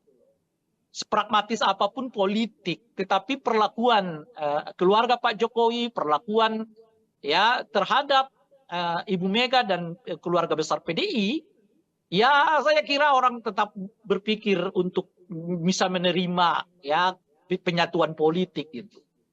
Ya sederhana aja lah. Ya, kita coba tarik peristiwa itu pada diri kita sendiri. Ini ada orang kita besarin, minta ini kita kasih, minta ini kita kasih, nggak cukup, minta anaknya juga dilibatkan, oke, minta menantunya kita libatkan, oke. Jangankan mengucapkan terima kasih gitu. Bahkan ketika dia mau keluar sekalipun, dia masih mencoba untuk membuat kita malu gitu loh. Bisa nggak kita membayangkan perasaan yang dialami oleh Ibu Mega dan keluarga besar PDI Perjuangan? Saya sih bisa merasakan itu gitu menurut saya. Nah oleh karena itu ajakan 02 membuka komunikasi itu sulit karena mereka nggak merasakan seperti yang dialami oleh Ibu Mega dan keluarga besar PDI, bahwa ada yang calon yang meninggalkan mereka begitu saja lalu calon presiden, tapi kan cuma 5 tahun itu gitu loh.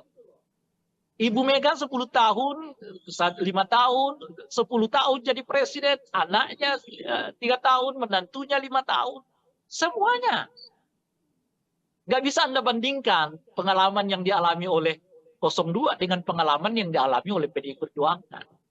Itu loh kira-kira. Ketika itu pun dialami oleh 02, kenyataannya 02 dalam ini Pak Prabowo sudah beberapa kali menyatakan ada orang yang kita temanin, tapi nyerang kita, ya kan? Itu aja ya. Padahal cuma 5 tahun aja begitu, itu aja udah diomongkan oleh Pak Prabowo. Apalagi seperti yang dilakukan oleh keluarga Pak Jokowi kepada Ibu Mega dan keluarga PDI Perjuangan. Bagi saya itu sangat sulit ya menyatukan kedua pasangan ini gitu. Nah, jadi oleh karena itu saya sih merasa nggak akan terjadi nih penyatuan suara antara 03 dengan 02 ini. Oke, kalau begitu Bang. Dan kita beralih Bang, karena akhir pekan ini nanti hari Minggu debat Cukup keempat lah, ya Bang nanti ya? lagi lah kita lanjut. Oke. Kan Karena biasanya debat 15-19 menit. Siap. Kalau gitu, enggak, closingannya gini aja Bang, karena debat keempat hari Minggu posisinya sekarang makin panas. Oke. Kalau menurut Abang, tensi debat akan seperti apa Bang kira-kira? Saya kira 02 dalam hal ini Gibran akan mengeluarkan seluruh kemampuannya untuk menjadikan forum debat keempat atau forum debat kedua untuk calon wakil presiden itu sebagai tanda kutip ya pembalasan begitu ya. Karena kemarin 02 ya diperlakukan seperti tidak berdaya ya oleh 01, mungkin nanti di debat keempat ya 02 akan mencoba membalasnya tanda kutip ya, khususnya kepada paslon 01. Jadi debat keempat itu saya kira akan penuh dengan aroma balas dendam begitu. Oke, kalau gitu Bang. Kita sama-sama menanti debat keempat nanti Ya, ya Bang ya, 21 ya. Januari 2024. Kalau begitu makasih Bang Ray Rangkuti waktunya malam ini Bang, udah ngobrol-ngobrol bareng kita ya Bang ya. Nanti kita ketemu lagi ya Sama-sama. Bang ya. Siap. Ya, sama-sama. Ya, itu dia Tribuners pembahasan kita mengenai isu-isu politik terkini dengan pengamat politik yang juga Direktur Lingkar Madani 5 Indonesia, Bang Ray Rangkuti. Sekalian mengingatkan Tribuners kalau nanti tanggal 21 Januari 2020 yang untuk naik ke podium, untuk saling beradu gagasan, untuk menyampaikan visi misi dan temanya untuk debat keempat nanti, yakni terkait dengan pembangunan berkelanjutan, sumber daya alam, lingkungan hidup, energi, pangan, agraria, masyarakat adat, dan juga desa. Dan mengingatkan juga kalau misalnya nanti 14 Februari 2024 ya Tribuners ya, waktunya kita untuk memberikan suara bagi para peserta pemilu 2024. Kalau begitu saya Via Tio Konibili pamit undur diri. Jangan lupa untuk terus menyaksikan berita terupdate hanya di YouTube Tribun News. Selamat malam dan selamat beristirahat.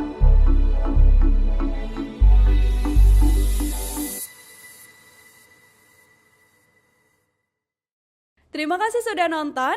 Jangan lupa like, subscribe, dan share ya.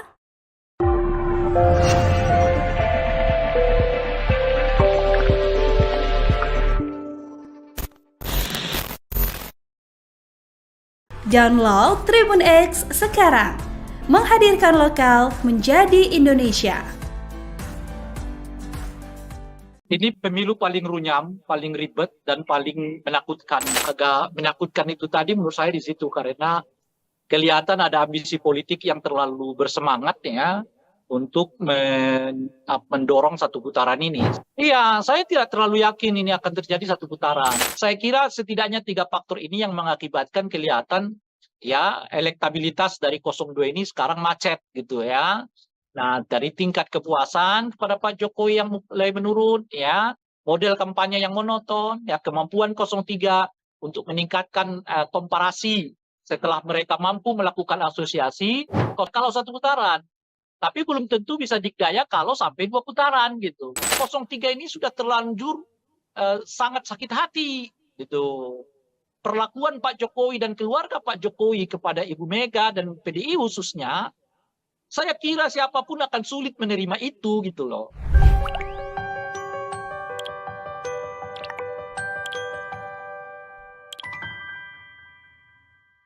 Halo, selamat malam Tribuners, kembali dengan On Focus Tribun News bersama saya Via Tio Konibili. Tribuners, kondisi politik semakin memanas jelang pemungutan suara Pilpres 2024 yang akan digelar pada 14 Februari 2024 mendatang. Banyak isu yang saat ini beredar, mulai dari peluang koalisi para capres-cawapres, kemudian laporan ke Bawaslu, hingga saling serang soal visi misi dari kubu masing-masing capres-cawapres. Nah, kita mau membahas isu-isu terkini dengan pengamat politik sekaligus Direktur Lingkar Madani 5 Indonesia, ada Bang Ray Rangkuti, yang malam ini sudah tersambung dengan kita melalui Zoom. Halo, selamat malam Bang Ray Rangkuti. Malam. Apa kabar Bang, malam ini Bang? Alhamdulillah sejauh ini baik. Alhamdulillah. Kalau lusa Kondisi masih bisa berbicara atau sudah ditekan untuk tidak berbicara, kita nggak tahu. Oh. Oke. Ya. Berarti mengakui ya Bang ya kalau sekarang kondisinya makin panas. Ini pemilu paling runyam, paling ribet, dan paling menakutkan begitu. Oke, kalau gitu boleh dijelasin Bang kenapa sampai terungkap runyam dan ribet? Runyam karena penyelenggaranya menurut saya tidak kapabel ya, kurang kapasitasnya tidak terlalu meyakinkan. Banyak tahapan pemilu yang ya dikelola seapa adanya begitu ya, sehingga menimbulkan reaksi di sana sini. Ya untungnya bangsa kita ini bangsa yang nggak mau ribut-ribut lah sebenarnya gitu. Padahal kalau elemen-elemen teknisnya sebetulnya banyak hal yang dipersoalkan. Kinerja Bawaslu, kinerja KPU, kinerja DKPP ya Sami Mawon lah. Ya menurut saya kalau dibuat nilai, menurut saya nggak lebih dari 5 nilainya ini kerja-kerja KPU, Bawaslu maupun DKPP. Tentu sejauh ini ya, kita nggak tahu nanti seperti apa. Gitu. Nah, menakutkan itu karena ini kali pertama menurut saya pemilu yang apa namanya itu ya, di tengah-tengahnya di awal-awalnya sudah mulai dengan kekerasan gitu. Ada peristiwa Boyolali, ya kan? Ada peristiwa rekaman yang ya sekarang masih dibantah ya, tapi kita nggak tahu apa itu benar apa enggak. Ya. Dan laporan-laporan, ya, gerakan mahasiswa dilaporkan, ini dilaporkan, itu dilaporkan. Nah, jadi kesannya jadi menyeramkan karena saling lapor-melapor untuk hal-hal yang sebenarnya debatable kan. Ya, ucapan capres dilaporkan. Ya. Padahal itu di forum resmi, namanya di forum debat ya kan. Itu pun dilaporkan ke Bawaslu dan sebagainya. Jadi ya agak menakutkan itu tadi menurut saya di situ karena eh, kelihatan ada ambisi politik yang terlalu bersemangat ya untuk mendorong satu putaran ini sehingga berbagai apa namanya itu ya berbagai langkah dilakukan dalam rangka mendorong dan mencapai satu putaran itu gitu. Nah mungkin efek dari itulah yang mengakibatkan situasinya menurut saya ada perasaan tidak nyaman, ada perasaan takut ini nanti akan berujung kepada objektivitas pemilih untuk menggunakan hak pilih mereka. Apakah akan mereka mempergunakan hak pilih sesuai hati nurani atau sebaliknya menggunakan hak pilih mereka berdasarkan rasa takut yang muncul itu gitu. Nah, tentu saja itu tidak elok ya kalau sampai orang memilih berdasarkan rasa takut yang muncul ya. Itu yang artinya dalam bahasa yang lain itu perasaan terintimidasi dan pemilu di mana pemilihnya menggunakan hak pilih karena ada perasaan terintimidasi itu adalah pemilu yang buruk ya, pemilu yang sebetulnya tidak memenuhi kualifikasi pemilu yang demokratik. Itu kira-kira. Oke, siap Bang. Jadi udah dijelasin kenapa tadi runyam dan takutnya itu ya Bang ya. Dan tadi Abang juga sempat Ya, mention Bang, kondisi terkini ini karena sepertinya ada yang ambisius untuk satu putaran. Nah kalau kita mencermati survei-survei terakhir ya Bang ya, ini belum ada yang hasilnya lebih dari 50% untuk salah satu paslon. Dan ini bagaimana analisa politik Abang Bang? Apakah mungkin target kubu 02, langsung saja kita sebut ya Bang ya, ini satu putaran bakal terjadi atau seperti apa Bang? iya, saya tidak terlalu yakin ini akan terjadi satu putaran. Ya, berbagai gejala memperlihatkan arus yang sebaliknya. Mungkin karena itulah intensitas apa namanya itu ya penggunaan berbagai cara itu menjadi meningkat kelihatan gitu ya dari bahkan sampai kepada presiden dan mengomentari tentang tata cara debat, mengomentari tentang materi pertanyaan orang ya yang disebut menyerang personal gitu. Padahal yang mana yang menyerang personal itu kita nggak tahu kan kalau orang bertanya soal kamu punya tanah loh ya sekian banyak, ya itu amat sangat relevan di forum debat itu gitu loh, ya kan?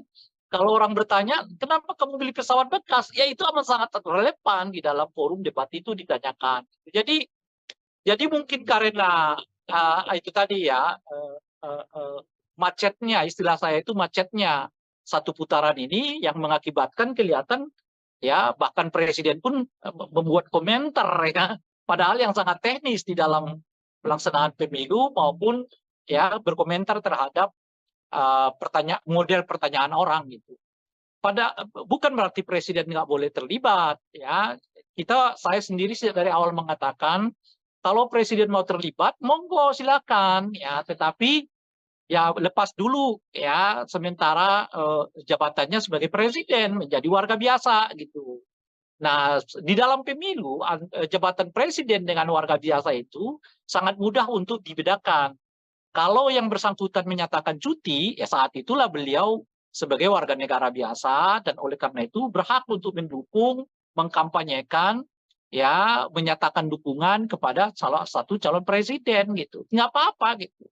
Tapi kalau dalam kapasitas sebagai presiden mengomentari tata cara debat, mengomentari tentang tanya orang pertanyaan orang, menyebut pertanyaan itu bersifat personal, ya itu nggak patut gitu loh. Itu nggak tepat dilakukan seorang presiden gitu.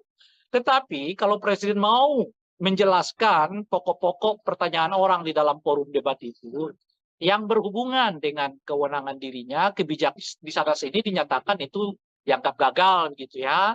Kenapa dilakukan pembelian pesawat terbang yang dianggap tidak tepat dan sebagainya. Itu silakan saja presiden komentar itu, tidak apa-apa gitu sebenarnya gitu. Nah, itu satu. Nah, kalau kita lihat trennya akhir-akhir ini, tren ini kelihatan agak macet gitu. Ya, dari mana kita lihat trennya? Ya, tentu dari banyak lembaga survei yang mengkonfirmasi surveinya ya masih sekitar 45%. Padahal tinggal 1 bulan lagi kan ke depan gitu. Nah, saya melihat setidaknya ada 3 aspek mengapa ada kemacetan elektabilitas dari 02 ya. Pertama menurut saya tingkat kepuasan kepada Presiden Jokowi yang mulai juga stagnan ya. Jadi tingkat kepuasan itu dengan sendirinya berimbas kepada macetnya elektabilitas dari 02 ya. Nah, yang kedua, tata cara kampanye 02 ini menurut saya yang monoton. Kan begitu-begitu aja ya kan. Nggak ada apa namanya itu ya, nggak ada variasinya gitu ya kan, berbeda dengan 01, 03 ya yang membuka channelnya sendiri, melayani masyarakat melalui berbagai laman media sosial ya, sehingga memang kedekatan mereka dengan pemilih juga meningkat gitu. Karena perlu kita ketahui ya, pemilih kita ini salah satu faktor yang paling utama mereka memilih seseorang itu karena dirinya merasa dekat gitu. Jadi kalau apa namanya ini calon ini sekalipun misalnya begitu populer, tapi kalau merasa masyarakatnya nggak merasa dekat, ya belum tentu mereka mau pilih gitu ya. Nah, salah satu cara mendekatkan itu ya tentu menyapa warga, menyapa masyarakat dan sebagainya gitu ya. Nah, ini saya kira faktor kedua ya, faktor apa namanya itu monotonnya ya tata cara berkampanye dari 02 gitu ya. Nah, saat yang bersamaan ada peningkatan apa namanya itu ya, komparasi yang dilakukan oleh khususnya 03 gitu. Nah, 03 ini kan kelihatan skenarionya setelah mereka melakukan konsolidasi, lalu mereka melakukan apa namanya itu ya, asosiasi bahwa mereka sebetulnya bagian dari seluruh capaian-capaian Pak Jokowi itu gitu. Nah, sekarang mereka maju ke tahap ketiga ya, dimulai dari awal Januari menurut saya sampai nanti ya hari pencoblosan Februari. Nah, mereka sedang melakukan apa yang saya sebut sebagai upaya komparasi, yaitu mengkomparasi antara 03 dengan 02. Siapa kira-kira yang layak di antara 03 dengan 02 ini yang untuk melanjutkan berbagai pembangunan yang dicapai oleh Presiden Jokowi sebelumnya. Karena secara visioner, ya tentu keduanya mempunyai hak klaim. Ya, baik 02 maupun 03 memiliki hak klaim untuk menyatakan bahwa mereka berada di dalam barisan pencapaian-pencapaian kita rasakan saat ini gitu ya. Karena ya presiden ya partainya bukan Gerindra kan, partainya adalah PDI kan, dan sebagainya itu. Jadi upaya untuk meningkatkan apa namanya komparasi ini makin kuat di tengah-tengah masyarakat, sehingga sekarang menurut saya posisi masyarakatnya mulai 50-50 melihat ya antara 02 dengan 03 sebagai tanda kutip pelanjut dari kebijakan-kebijakan Pak Jokowi. Jadi 02 tentu seperti kita ketahui dengan kuat mengklaim dirinya sebagai pelanjut. Sekarang 03 juga sudah mulai mendapatkan semacam apa namanya itu ya, pengakuan dari masyarakat bahwa mereka juga menjadi bagian dari pelanjut kebijakan Pak Jokowi gitu. Jadi saya kira setidaknya 3 faktor ini yang mengakibatkan kelihatan ya elektabilitas dari 02 ini sekarang macet gitu ya. Nah, dari tingkat kepuasan kepada Pak Jokowi yang mulai menurun, ya, model kampanye yang monoton, ya, kemampuan 03 untuk meningkatkan komparasi setelah mereka mampu melakukan asosiasi dengan semua kebijakan-kebijakan Pak Jokowi. Nah, itu yang kita lihat sekarang kelihatan macet ya. Apa namanya ini, elektabilitas dari 02 ini yang membuat saya secara personal nggak terlalu yakin bahwa ini akan berlangsung 1 putaran. 1 putaran. Oke Bang, nah kalau misalnya obsesi untuk satu putaran ini apakah semakin memanas Bang karena ada isu soal putaran kedua nanti kubu 1 dan kubu 03 bakal bergabung Bang, kalau menurut Abang seperti apa Bang? Iya, dengan sendirinya meningkatkan eskalasi kan, karena bagaimanapun kan 02 menurut saya punya perhitungan-perhitungan kalau sampai masuk ke putaran kedua, situasinya bisa berubah gitu. Nah, jadi mereka bisa berdikdaya kalau satu putaran, tapi belum tentu bisa dikdaya kalau sampai dua putaran gitu. Nah, oleh karena itulah kelihatan mereka mencegah betul jangan sampai terjadi dua putaran gitu ya. Kenapa saya katakan kalau satu putaran mereka dikdaya? Ya karena apa namanya suara mereka boleh disebut ya tidak apa terkonsolidasi gitu, yang tentu bersumber dari Pak Jokowi begitu ya secara umum gitu. Sementara kalau mereka masuk ke putaran kedua, suara mereka rasanya cuma itu-itu aja. Sementara 03 mereka punya potensi untuk kerjasama. Itu artinya limpahan suara bisa akan lebih banyak kepada apa namanya itu ya 01 atau 02 03 kalau mereka lolos dari ke putaran kedua gitu. Saat yang bersamaan ada peningkatan penerimaan publik terhadap isu dinasti politik ya melalui gerakan-gerakan mahasiswa yang makin intensif ini gitu ya. Artinya apa? Artinya kalau makin panjang ya gerakan apa namanya itu anti dinasti ini ya makin masuk ke masyarakat, makin berpotensi menurunkan elektabilitas dari 02 gitu. Nah, sekarang saja udah kelihatan nih peningkatan ya ketidaksukaan publik terhadap politik identitas itu meningkat. Setidaknya kita lihat itu di tengah-tengah mahasiswa kan. Mahasiswa sekarang makin banyak ya yang turun ke jalan ya, yang protes ya, yang aksi yang pada intinya adalah menolak dinasti politik ya, menolak apa namanya itu berbagai kecurangan di dalam pelaksanaan pemilu ataupun pilpres ini gitu. Nah, kalau ini makin panjang, artinya makin panjang gerakan mahasiswa untuk melakukan sosialisasi menolak gerakan menolak dinasti politik ini gitu. Alih-alih naik, yang ada mungkin suara 02 akan stagnan, sementara limpahan suara akan pindah ya kalau tidak ke 01 ataupun ke 03. Kalau mereka salah satu di antara mereka itu nanti lolos di putaran ketiga, artinya apa? Artinya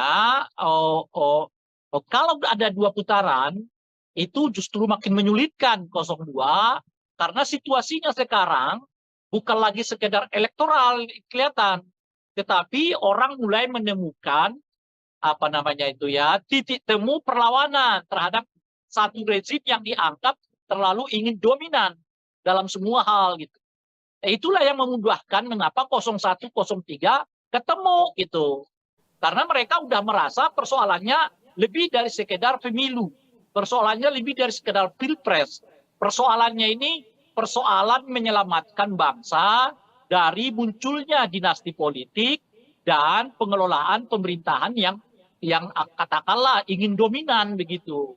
Nah, jadi gerakan apa namanya elektoral ini sekarang mulai mewujud menjadi gerakan kebangsaan, gerakan politik kebangsaan.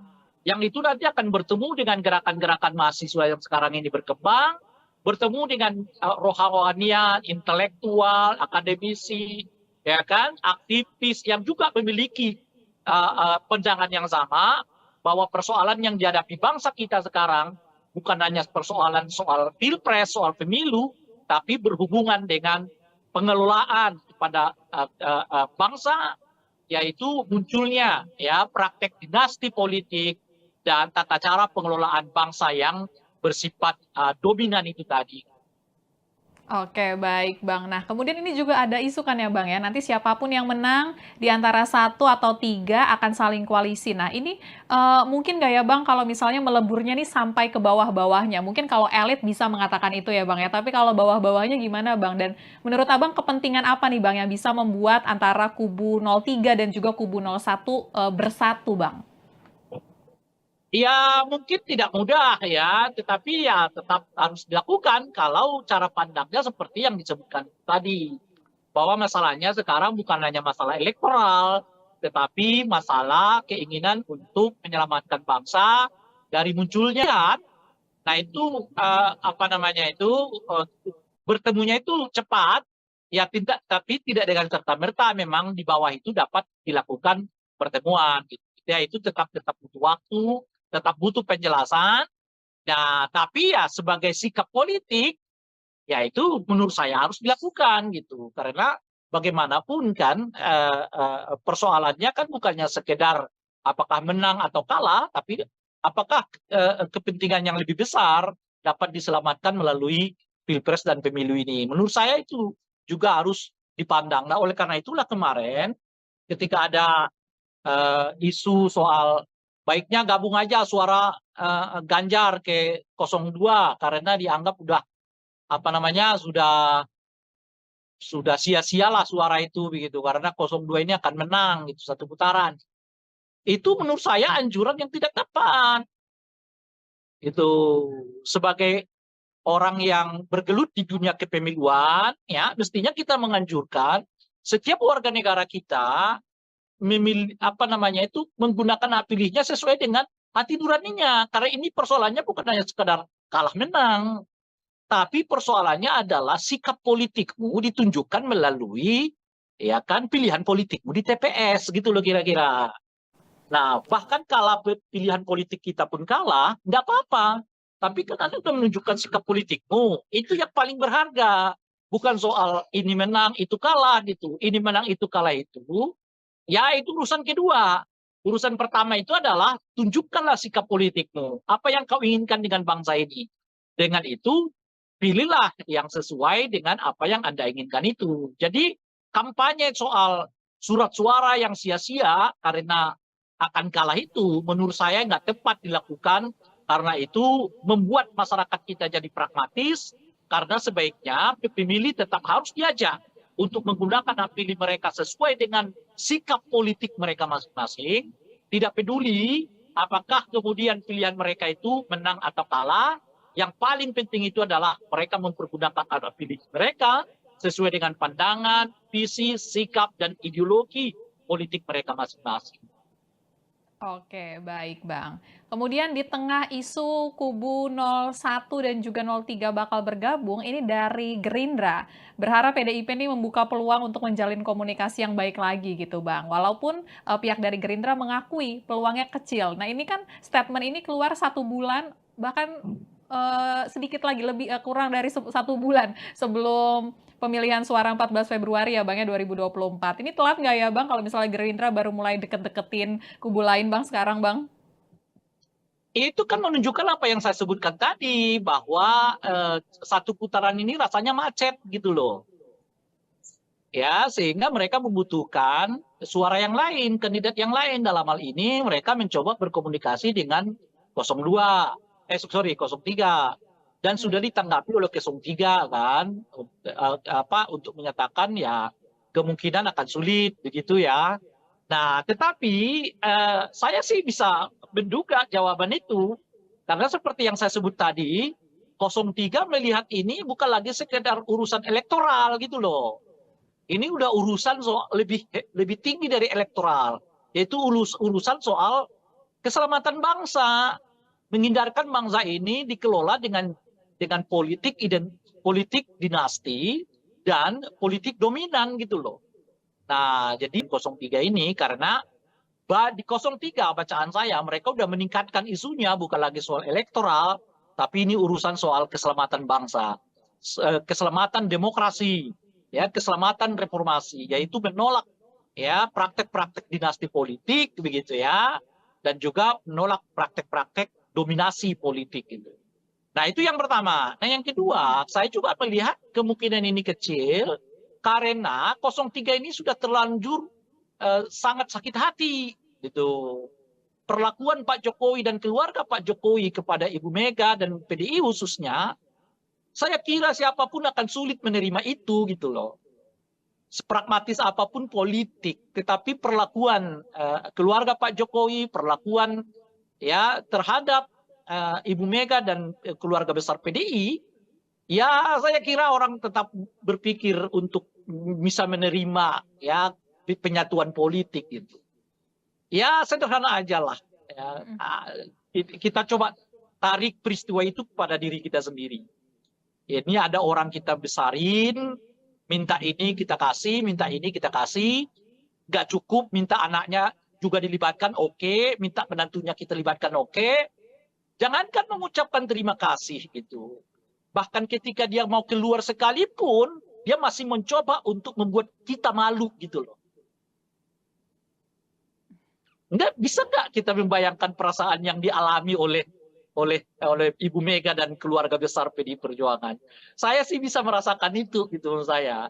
Nah oleh karena itu ajakan 02 membuka komunikasi itu sulit karena mereka nggak merasakan seperti yang dialami oleh Ibu Mega dan keluarga besar PDI. Bahwa ada yang calon. Ibu Mega 10 tahun, 5 tahun, 10 tahun jadi presiden, anaknya 3 tahun, menantunya 5 tahun. Semuanya. Nggak bisa Anda bandingkan pengalaman yang dialami oleh 02 dengan pengalaman yang dialami oleh PDI Perjuangan. Itu loh kira-kira. Ketika itu pun dialami oleh 02, kenyataannya 02 dalam ini Pak Prabowo sudah beberapa kali menyatakan ada orang yang kita temanin tapi nyerang kita, ya kan? Itu aja ya. Padahal cuma 5 tahun aja begitu, itu aja udah diomongkan oleh Pak Prabowo. Apalagi seperti yang dilakukan oleh keluarga Pak Jokowi kepada Ibu Mega dan keluarga PDI Perjuangan. Bagi saya itu sangat sulit ya menyatukan kedua pasangan ini gitu. Nah, jadi oleh karena itu saya sih merasa nggak akan terjadi nih penyatuan suara antara 03 dengan 02 ini. Oke, kalau begitu Bang. Dan kita beralih Bang, karena akhir pekan ini nanti hari Minggu debat Aduh, cukup keempat lah, ya Bang nanti ya? lagi lah kita lanjut. Oke, Kan karena biasanya debat 15-19 menit. siap.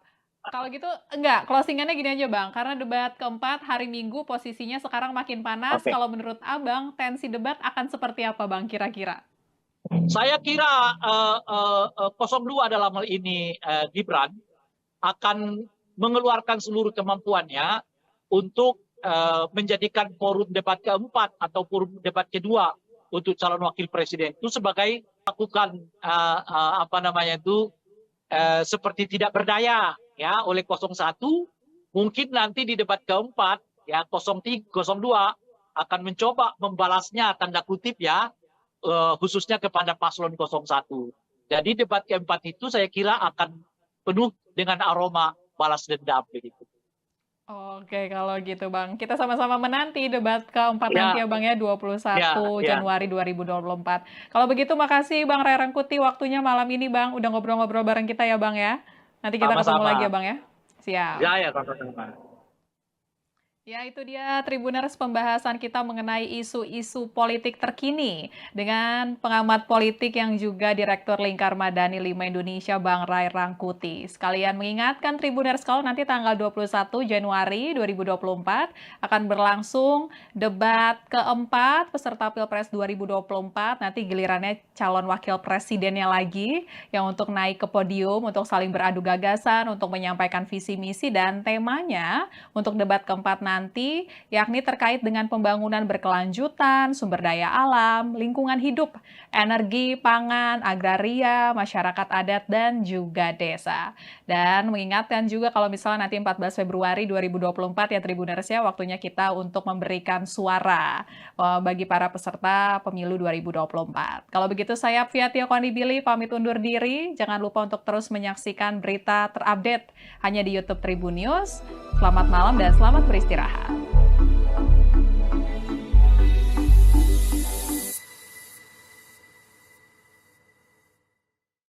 Terima kasih sudah nonton. Jangan lupa like, subscribe, dan share ya.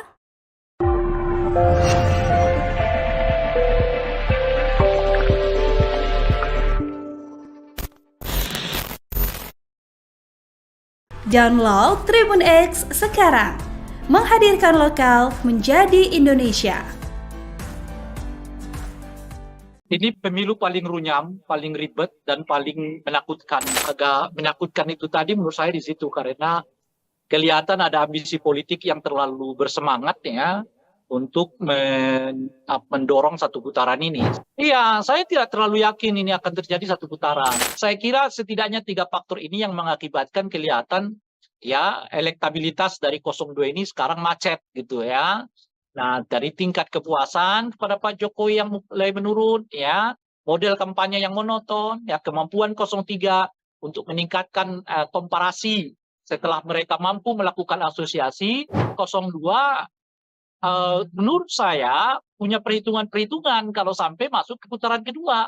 Mereka bisa berdikdaya kalau satu putaran, tapi belum tentu bisa dikdaya kalau sampai dua putaran gitu. 03 ini sudah terlanjur sangat sakit hati gitu. Perlakuan Pak Jokowi dan keluarga Pak Jokowi kepada Ibu Mega dan PDI khususnya, saya kira siapapun akan sulit menerima itu gitu loh.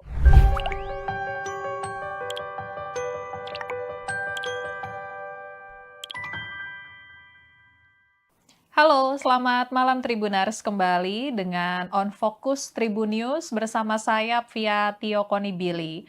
Tribuners, kondisi politik semakin memanas jelang pemungutan suara Pilpres 2024 yang akan digelar pada 14 Februari 2024 mendatang.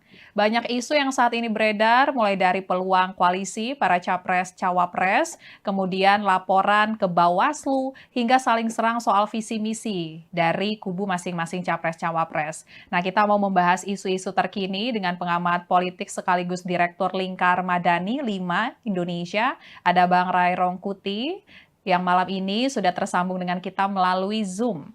Halo, selamat malam Bang Ray Rangkuti. Malam. Apa kabar Bang, malam ini Bang? Alhamdulillah sejauh ini baik. Dan tahu kalau Alhamdulillah. besok lusa Kondisi masih bisa berbicara atau sudah ditekan untuk tidak berbicara, kita nggak tahu. Oh. Oke. Ya. Berarti mengakui ya Bang ya kalau sekarang kondisinya makin panas.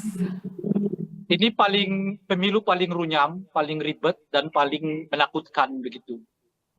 Oke, kalau gitu boleh dijelasin Bang kenapa sampai terungkap runyam dan ribet? Runyam karena penyelenggaranya menurut saya tidak kapabel ya, kurang kapasitasnya tidak terlalu meyakinkan. Banyak tahapan pemilu yang ya dikelola seapa adanya begitu ya, sehingga menimbulkan reaksi di sana sini. Ya untungnya bangsa kita ini bangsa yang nggak mau ribut-ribut lah sebenarnya gitu. Padahal kalau elemen-elemen teknisnya sebetulnya banyak hal yang dipersoalkan. Kinerja Bawaslu, kinerja KPU, kinerja DKPP ya sami mawon lah. Ya menurut saya kalau dibuat nilai menurut saya nggak lebih dari 5 nilainya ini kerja-kerja KPU, Bawaslu maupun DKPP. Tentu sejauh ini ya kita nggak tahu nanti seperti apa. Gitu. Nah, menakutkan itu karena ini kali pertama menurut saya pemilu yang di tengah-tengahnya di awal-awalnya sudah mulai dengan kekerasan gitu. Ada peristiwa Boyolali, ya kan? Ada peristiwa rekaman yang ya sekarang masih dibantah ya, tapi kita nggak tahu apa itu benar apa enggak. Ya. Dan laporan-laporan, ya. Gerakan mahasiswa dilaporkan, ini dilaporkan, itu dilaporkan.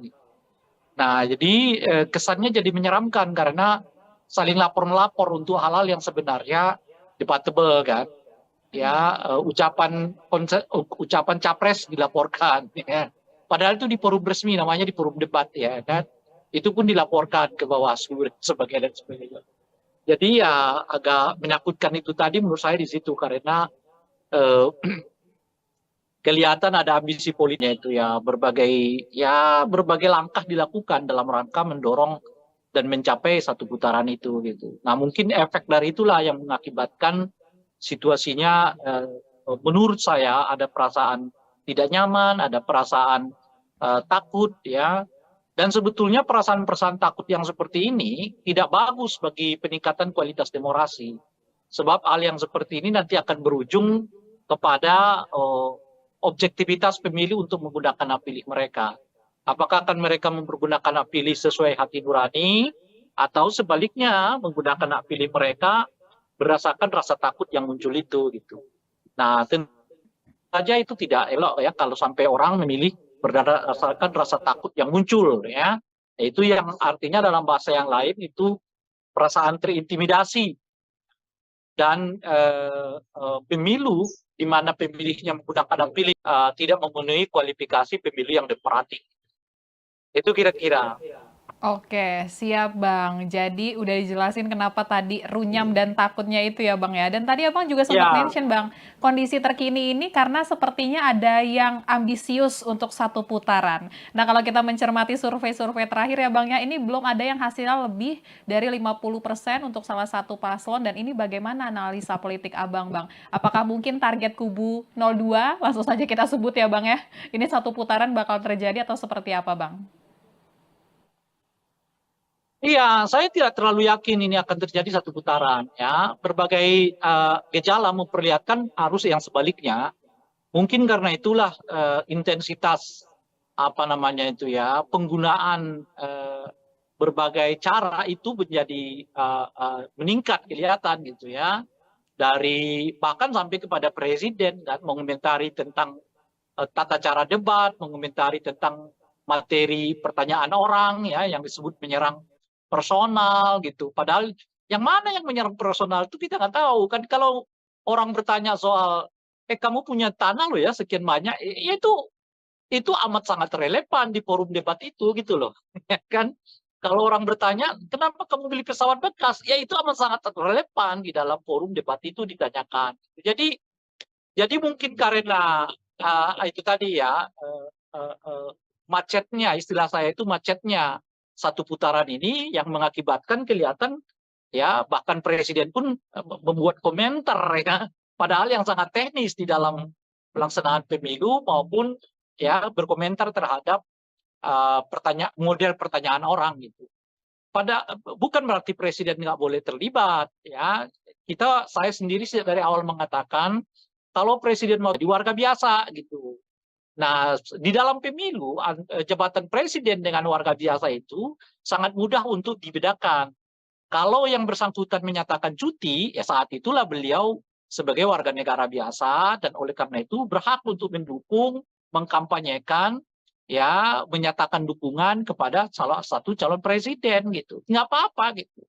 Tapi kalau dalam kapasitas sebagai presiden mengomentari tata cara debat, mengomentari tentang pertanyaan orang, menyebut pertanyaan itu bersifat personal, ya itu nggak patut gitu loh. Itu nggak tepat dilakukan seorang presiden gitu. Tetapi kalau presiden mau menjelaskan pokok-pokok pertanyaan orang di dalam forum debat itu, yang berhubungan dengan kewenangan dirinya, kebijakan dirinya, ya monggo saja. Misalnya kenapa presiden terus melanjutkan program food estate, padahal di sana sini dinyatakan itu dianggap gagal gitu ya. Kenapa dilakukan pembelian pesawat terbang yang dianggap tidak tepat dan sebagainya. Itu silakan saja presiden komentar itu, tidak apa-apa gitu sebenarnya gitu. Nah, itu satu. Nah, kalau kita lihat trennya akhir-akhir ini, tren ini kelihatan agak macet gitu. Ya, dari mana kita lihat trennya? Ya, tentu dari banyak lembaga survei yang mengkonfirmasi surveinya ya masih sekitar 45%. Padahal tinggal 1 bulan lagi kan ke depan gitu.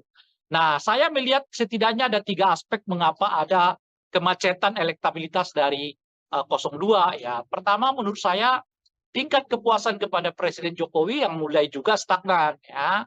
Jadi tingkat kepuasan itu dengan sendirinya berimbas kepada macetnya elektabilitas dari 02 ya. Nah, yang kedua, tata cara kampanye 02 ini menurut saya yang monoton. Kan begitu-begitu aja ya kan. Nggak ada apa namanya itu ya, nggak ada variasinya gitu ya kan, berbeda dengan 01, 03 ya yang membuka channelnya sendiri, melayani masyarakat melalui berbagai laman media sosial ya, sehingga memang kedekatan mereka dengan pemilih juga meningkat gitu. Karena perlu kita ketahui ya, pemilih kita ini salah satu faktor yang paling utama mereka memilih seseorang itu karena dirinya merasa dekat gitu.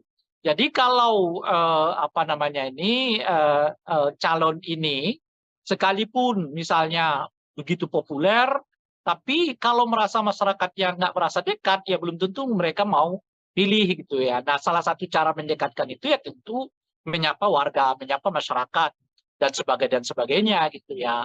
Nah, ini saya kira faktor kedua ya, faktor apa namanya itu monotonnya ya tata cara berkampanye dari 02 gitu ya.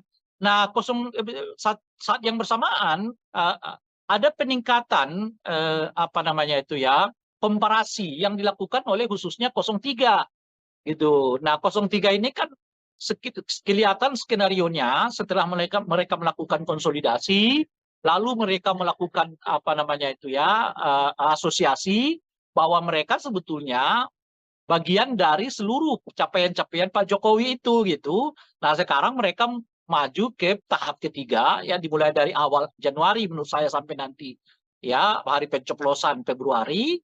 Nah, mereka sedang melakukan apa yang saya sebut sebagai upaya komparasi, yaitu mengkomparasi antara 03 dengan 02. Siapa kira-kira yang layak di antara 03 dengan 02 ini yang untuk melanjutkan berbagai pembangunan yang dicapai oleh Presiden Jokowi sebelumnya. Karena secara visioner, ya tentu keduanya mempunyai hak klaim. Ya, baik 02 maupun 03 memiliki hak klaim untuk menyatakan bahwa mereka berada di dalam barisan pencapaian-pencapaian kita rasakan saat ini gitu ya. Karena ya presiden ya partainya bukan Gerindra kan, partainya adalah PDI kan, dan sebagainya itu. Jadi upaya untuk meningkatkan apa namanya komparasi ini makin kuat di tengah-tengah masyarakat, sehingga sekarang menurut saya posisi masyarakatnya mulai 50-50 melihat ya antara 02 dengan 03 sebagai tanda kutip pelanjut dari kebijakan-kebijakan Pak Jokowi.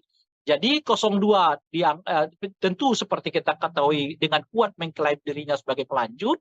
Sekarang 03 juga sudah mulai mendapatkan semacam apa namanya itu ya, pengakuan dari masyarakat bahwa mereka juga menjadi bagian dari pelanjut kebijakan Pak Jokowi gitu. Jadi saya kira setidaknya 3 faktor ini yang mengakibatkan kelihatan ya elektabilitas dari 02 ini sekarang macet gitu ya. Nah, dari tingkat kepuasan kepada Pak Jokowi yang mulai menurun ya, model kampanye yang monoton, ya kemampuan 03 untuk meningkatkan komparasi setelah mereka mampu melakukan asosiasi dengan semua kebijakan-kebijakan Pak Jokowi. Nah, itu yang kita lihat sekarang kelihatan macet ya.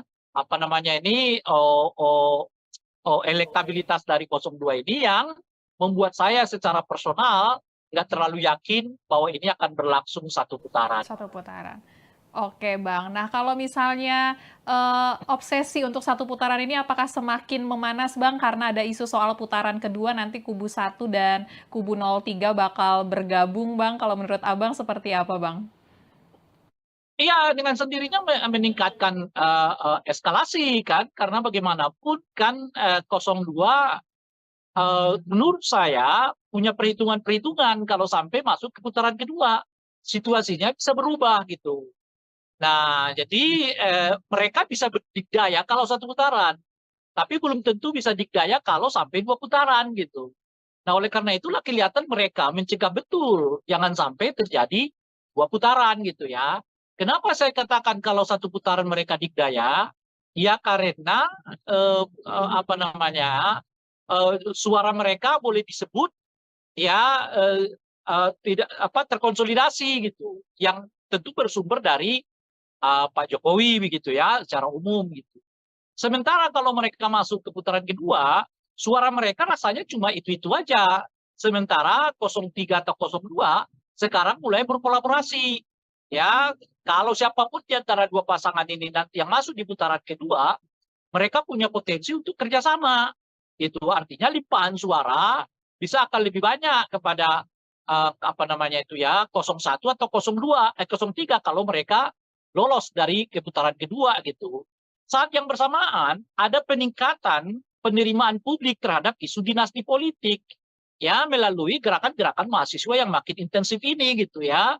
Artinya apa? Artinya kalau makin panjang ya gerakan apa namanya itu anti dinasti ini ya makin masuk ke masyarakat, makin berpotensi menurunkan elektabilitas dari 02 gitu.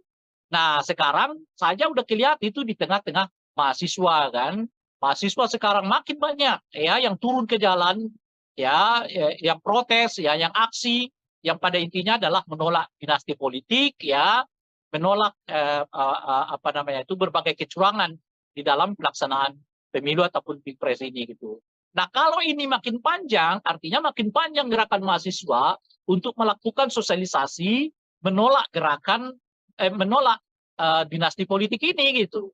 Alih-alih naik, yang ada mungkin suara 02 akan stagnan, sementara limpahan suara akan pindah. Ya, kalau tidak ke 01 ataupun ke 03. Kalau mereka, salah satu di antara mereka itu nanti lolos di putaran ketiga. Artinya apa? Artinya, kalau ada 2 putaran, itu justru makin menyulitkan 02, karena situasinya sekarang bukan lagi sekedar elektoral kelihatan, tetapi orang mulai menemukan apa namanya itu ya, titik temu perlawanan terhadap satu rezim yang dianggap terlalu ingin dominan dalam semua hal gitu. Itulah yang memudahkan mengapa 01, 03 ketemu gitu. Karena mereka udah merasa persoalannya lebih dari sekedar pemilu. Persoalannya lebih dari sekedar pilpres. Persoalannya ini persoalan menyelamatkan bangsa dari munculnya dinasti politik dan pengelolaan pemerintahan yang katakanlah ingin dominan begitu. Nah, jadi gerakan apa namanya elektoral ini sekarang mulai mewujud menjadi gerakan kebangsaan, gerakan politik kebangsaan. Yang itu nanti akan bertemu dengan gerakan-gerakan mahasiswa yang sekarang ini berkembang, bertemu dengan rohanian, intelektual, akademisi, ya kan, soal pilpres, soal pemilu, tapi berhubungan dengan pengelolaan kepada bangsa, yaitu. Oke, baik Bang. Nah, kemudian ini juga ada isu kan ya Bang ya, nanti siapapun yang menang di antara 1 atau 3 akan saling koalisi. Nah, ini mungkin nggak ya Bang kalau misalnya meleburnya nih sampai ke bawah-bawahnya? Mungkin kalau elit bisa mengatakan itu ya Bang ya, tapi kalau bawah-bawahnya gimana Bang? Dan menurut Abang kepentingan apa nih Bang yang bisa membuat antara kubu 03 dan juga kubu 01 bersatu Bang? Ya mungkin tidak mudah ya, tetapi ya tetap harus dilakukan kalau cara pandangnya seperti yang disebutkan tadi. Bahwa masalahnya sekarang bukan hanya masalah elektoral, tetapi masalah keinginan untuk menyelamatkan bangsa dari munculnya dinasti politik dan tata cara pengelolaan pemerintahan yang dominan gitu. Kalau itu yang mau dilihat, nah itu apa namanya itu bertemunya itu cepat, ya tidak, tapi tidak dengan serta-merta memang di bawah itu dapat dilakukan pertemuan. Gitu. Ya itu tetap butuh waktu, tetap butuh penjelasan.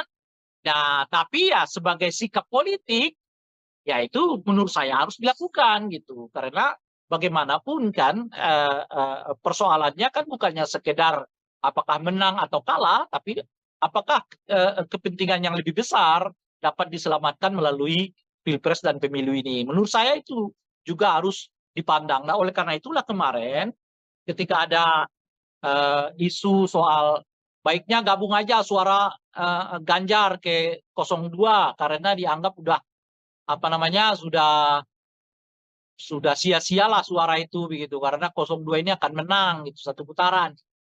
Itu menurut saya anjuran yang tidak tepat. Itu sebagai orang yang bergelut di dunia kepemiluan, ya mestinya kita menganjurkan setiap warga negara kita memilih apa namanya itu menggunakan hak pilihnya sesuai dengan hati nuraninya. Karena ini persoalannya bukan hanya sekadar kalah menang, tapi persoalannya adalah sikap politikmu ditunjukkan melalui ya kan pilihan politikmu di TPS gitu loh kira-kira. Nah, bahkan kalau pilihan politik kita pun kalah, nggak apa-apa. Tapi kan Anda sudah menunjukkan sikap politikmu. Itu yang paling berharga. Bukan soal ini menang, itu kalah gitu. Ini menang, itu kalah itu. Ya itu urusan kedua. Urusan pertama itu adalah tunjukkanlah sikap politikmu. Apa yang kau inginkan dengan bangsa ini. Dengan itu pilihlah yang sesuai dengan apa yang Anda inginkan itu. Jadi kampanye soal surat suara yang sia-sia karena akan kalah itu menurut saya nggak tepat dilakukan, karena itu membuat masyarakat kita jadi pragmatis, karena sebaiknya pemilih tetap harus diajak untuk menggunakan hak pilih mereka sesuai dengan sikap politik mereka masing-masing, tidak peduli apakah kemudian pilihan mereka itu menang atau kalah. Yang paling penting itu adalah mereka mempergunakan hak pilih mereka sesuai dengan pandangan, visi, sikap, dan ideologi politik mereka masing-masing.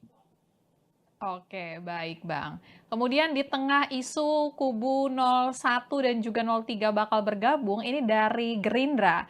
Berharap PDIP ini membuka peluang untuk menjalin komunikasi yang baik lagi. Sedikit lagi, lebih kurang dari 1 bulan sebelum pemilihan suara 14 Februari ya Bang ya 2024. Ini telat nggak ya Bang kalau misalnya Gerindra baru mulai? Ini rasanya macet gitu loh. Ya, sehingga mereka membutuhkan suara yang lain, kandidat yang lain. Dalam hal ini mereka mencoba berkomunikasi dengan 02, 03. Dan sudah ditanggapi oleh 03 kan, untuk menyatakan ya kemungkinan akan sulit begitu ya. Nah, tetapi saya sih bisa menduga jawaban itu, karena seperti yang saya sebut tadi, 03 melihat ini bukan lagi sekedar urusan elektoral gitu loh. Ini udah urusan soal lebih tinggi dari elektoral, yaitu urusan soal keselamatan bangsa, menghindarkan bangsa ini dikelola dengan politik dinasti dan politik dominan gitu loh.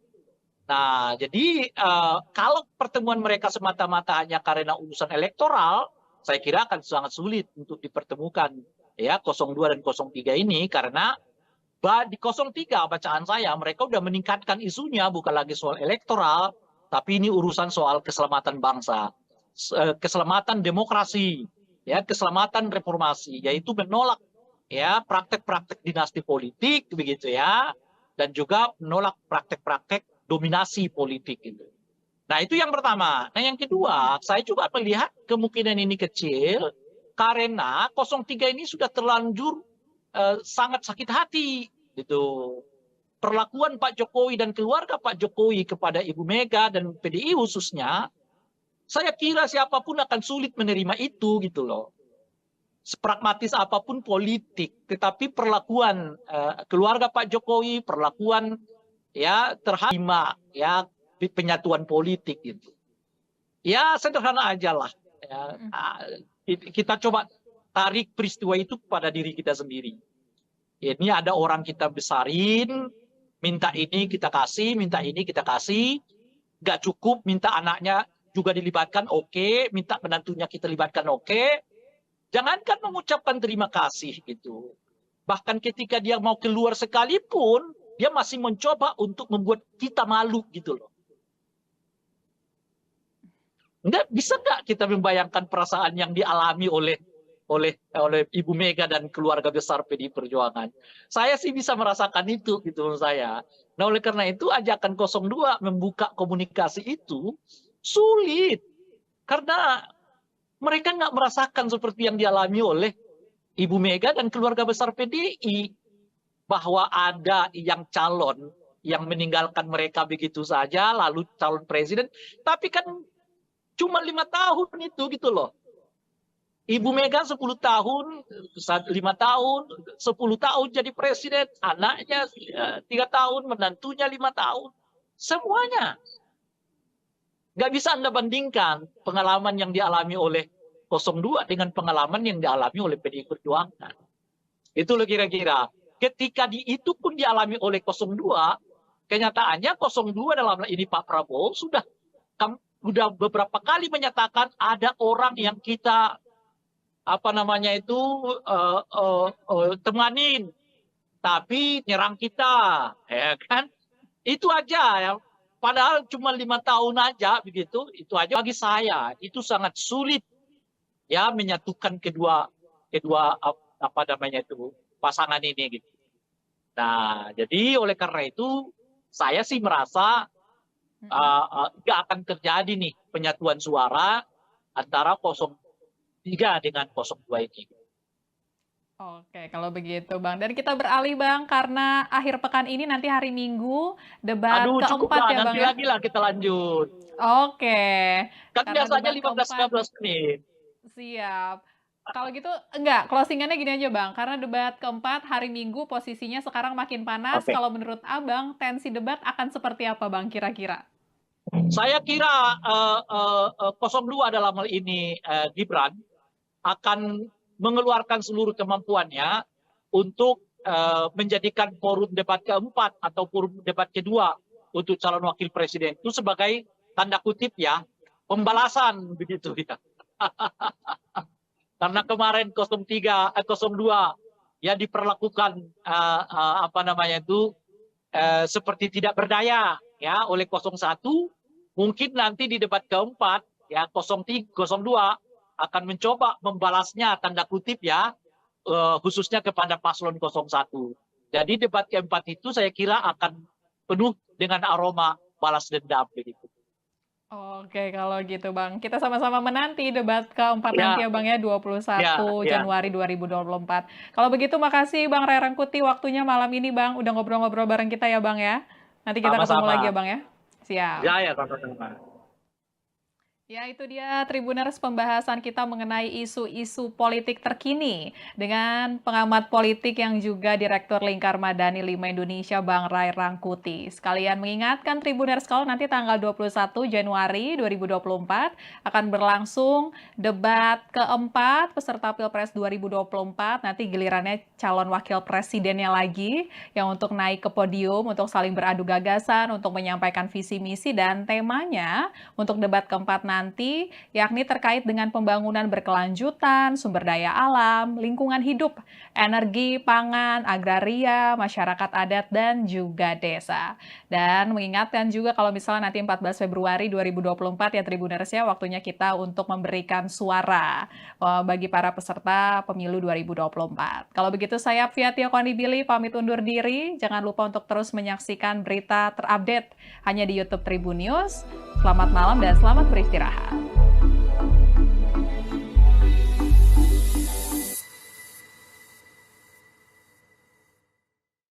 Terima kasih sudah nonton. Jangan lupa like, subscribe, dan share ya.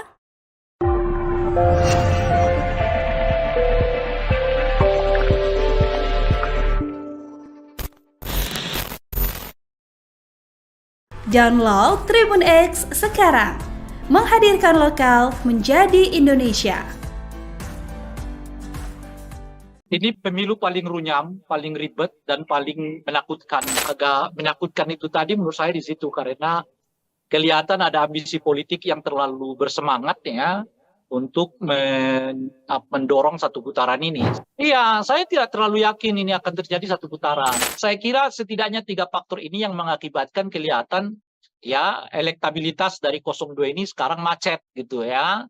Nah, dari tingkat kepuasan kepada Pak Jokowi yang mulai menurun, ya, model kampanye yang monoton, ya, kemampuan 03 untuk meningkatkan komparasi setelah mereka mampu melakukan asosiasi, 02 menurut saya punya perhitungan-perhitungan kalau sampai masuk ke putaran kedua. Mereka bisa berdikdaya kalau satu putaran, tapi belum tentu bisa dikdaya kalau sampai 2 putaran gitu. 03 ini sudah terlanjur sangat sakit hati gitu. Perlakuan Pak Jokowi dan keluarga Pak Jokowi kepada Ibu Mega dan PDI khususnya, saya kira siapapun akan sulit menerima itu gitu loh.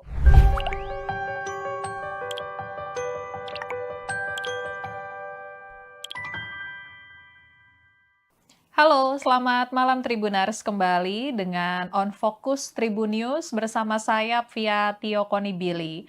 Tribuners, kondisi politik semakin memanas jelang pemungutan suara Pilpres 2024 yang akan digelar pada 14 Februari 2024 mendatang.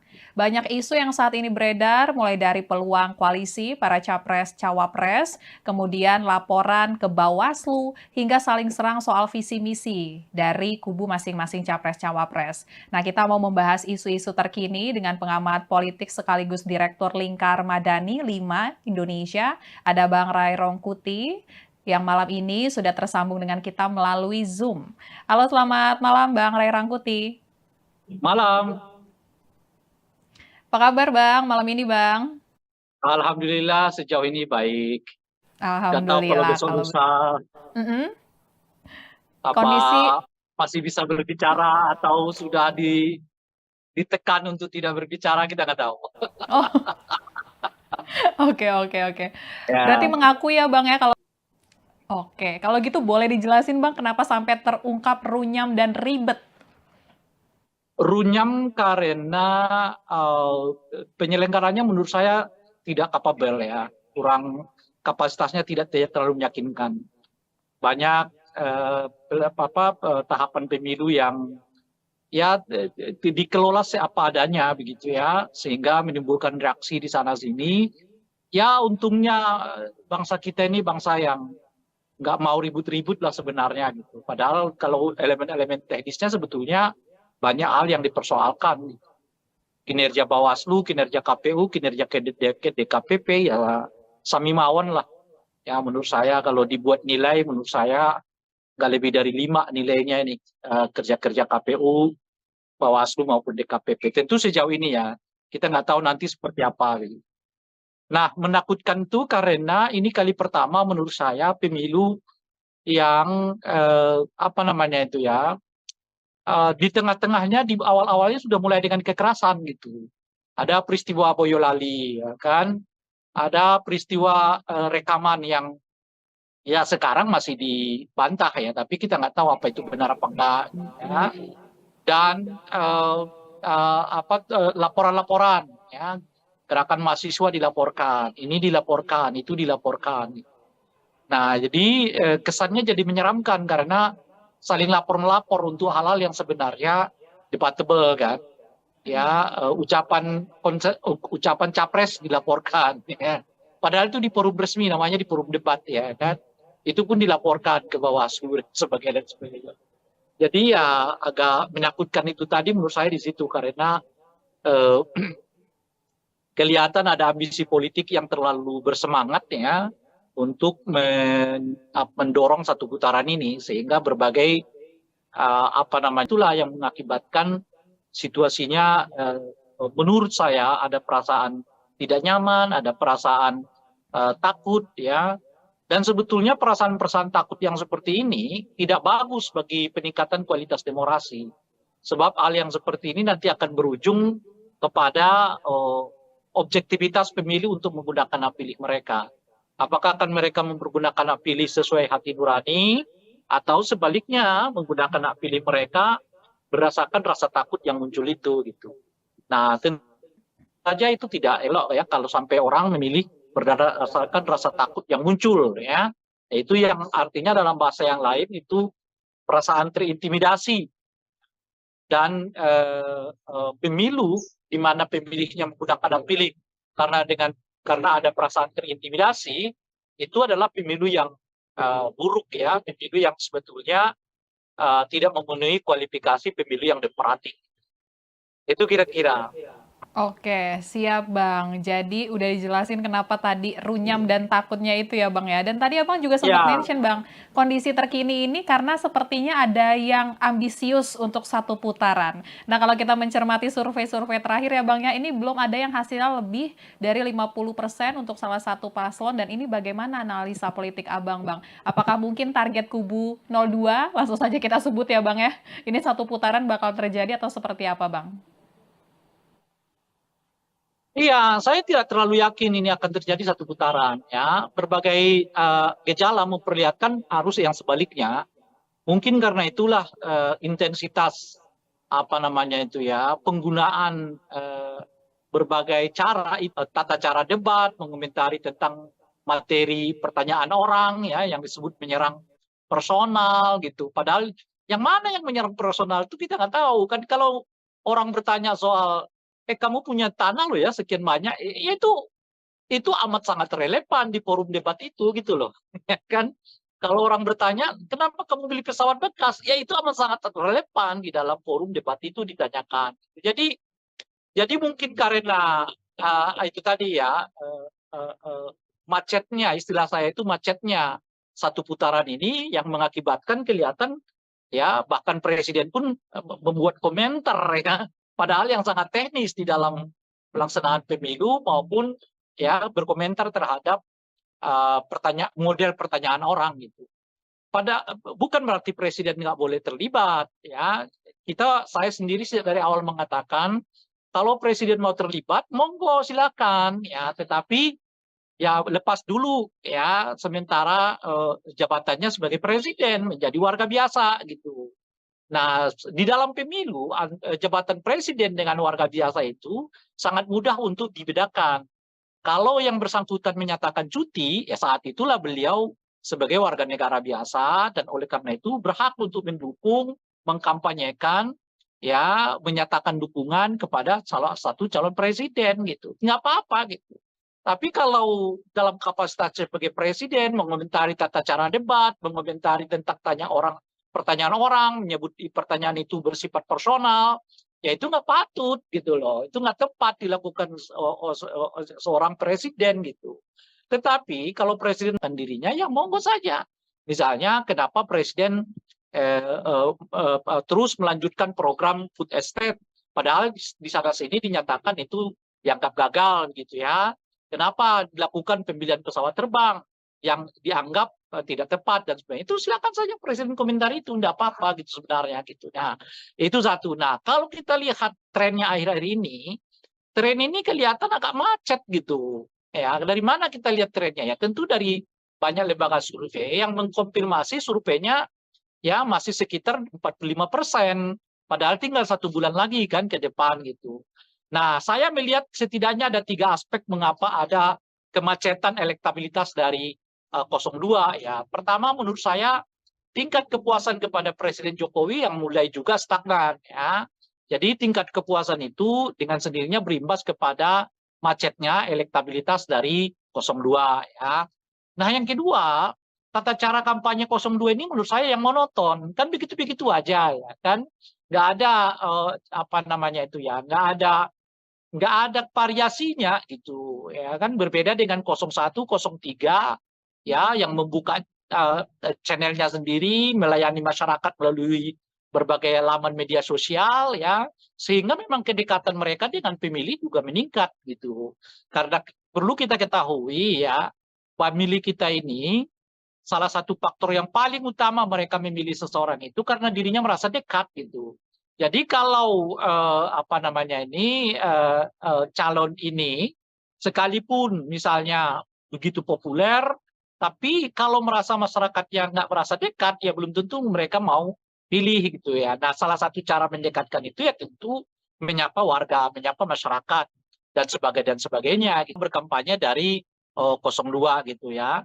Nah, saat yang bersamaan ada peningkatan apa namanya itu ya, kelihatan skenarionya setelah mereka melakukan konsolidasi, lalu mereka melakukan apa namanya itu ya asosiasi bahwa mereka sebetulnya bagian dari seluruh capaian-capaian Pak Jokowi itu gitu. Nah, sekarang mereka maju ke tahap ketiga ya, dimulai dari awal Januari menurut saya sampai nanti ya hari pencoblosan Februari.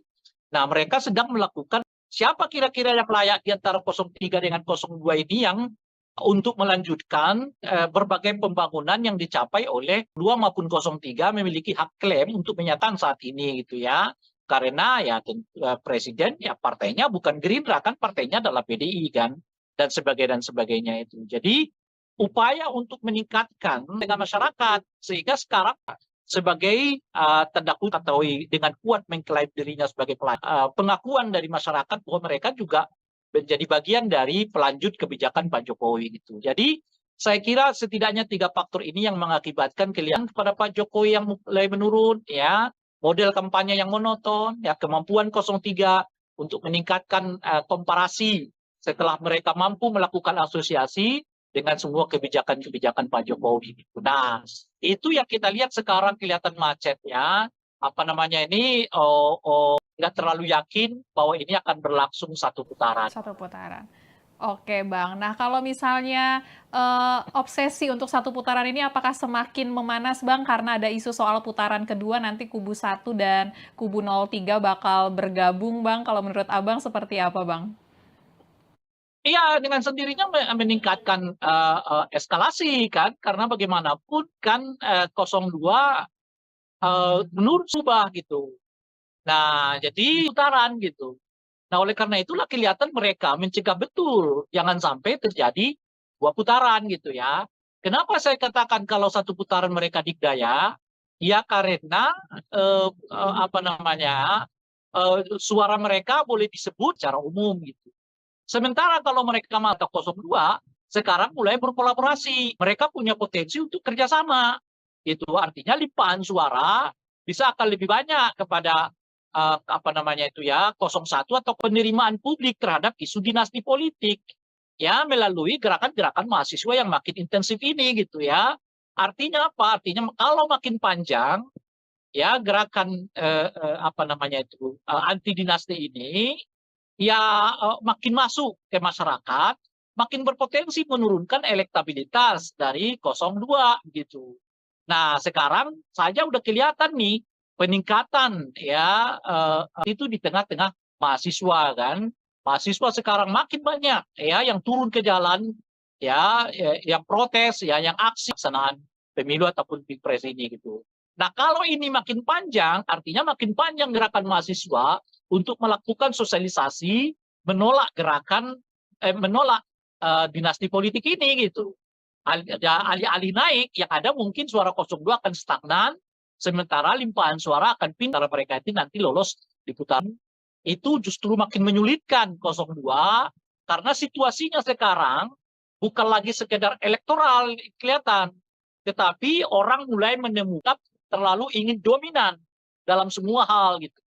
Itulah yang memudahkan mengapa 01, 03 ketemu gitu.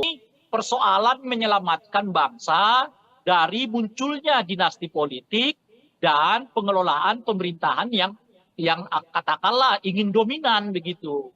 Nah, jadi gerakan apa namanya elektoral ini sekarang mulai mewujud menjadi gerakan kebangsaan, gerakan politik kebangsaan.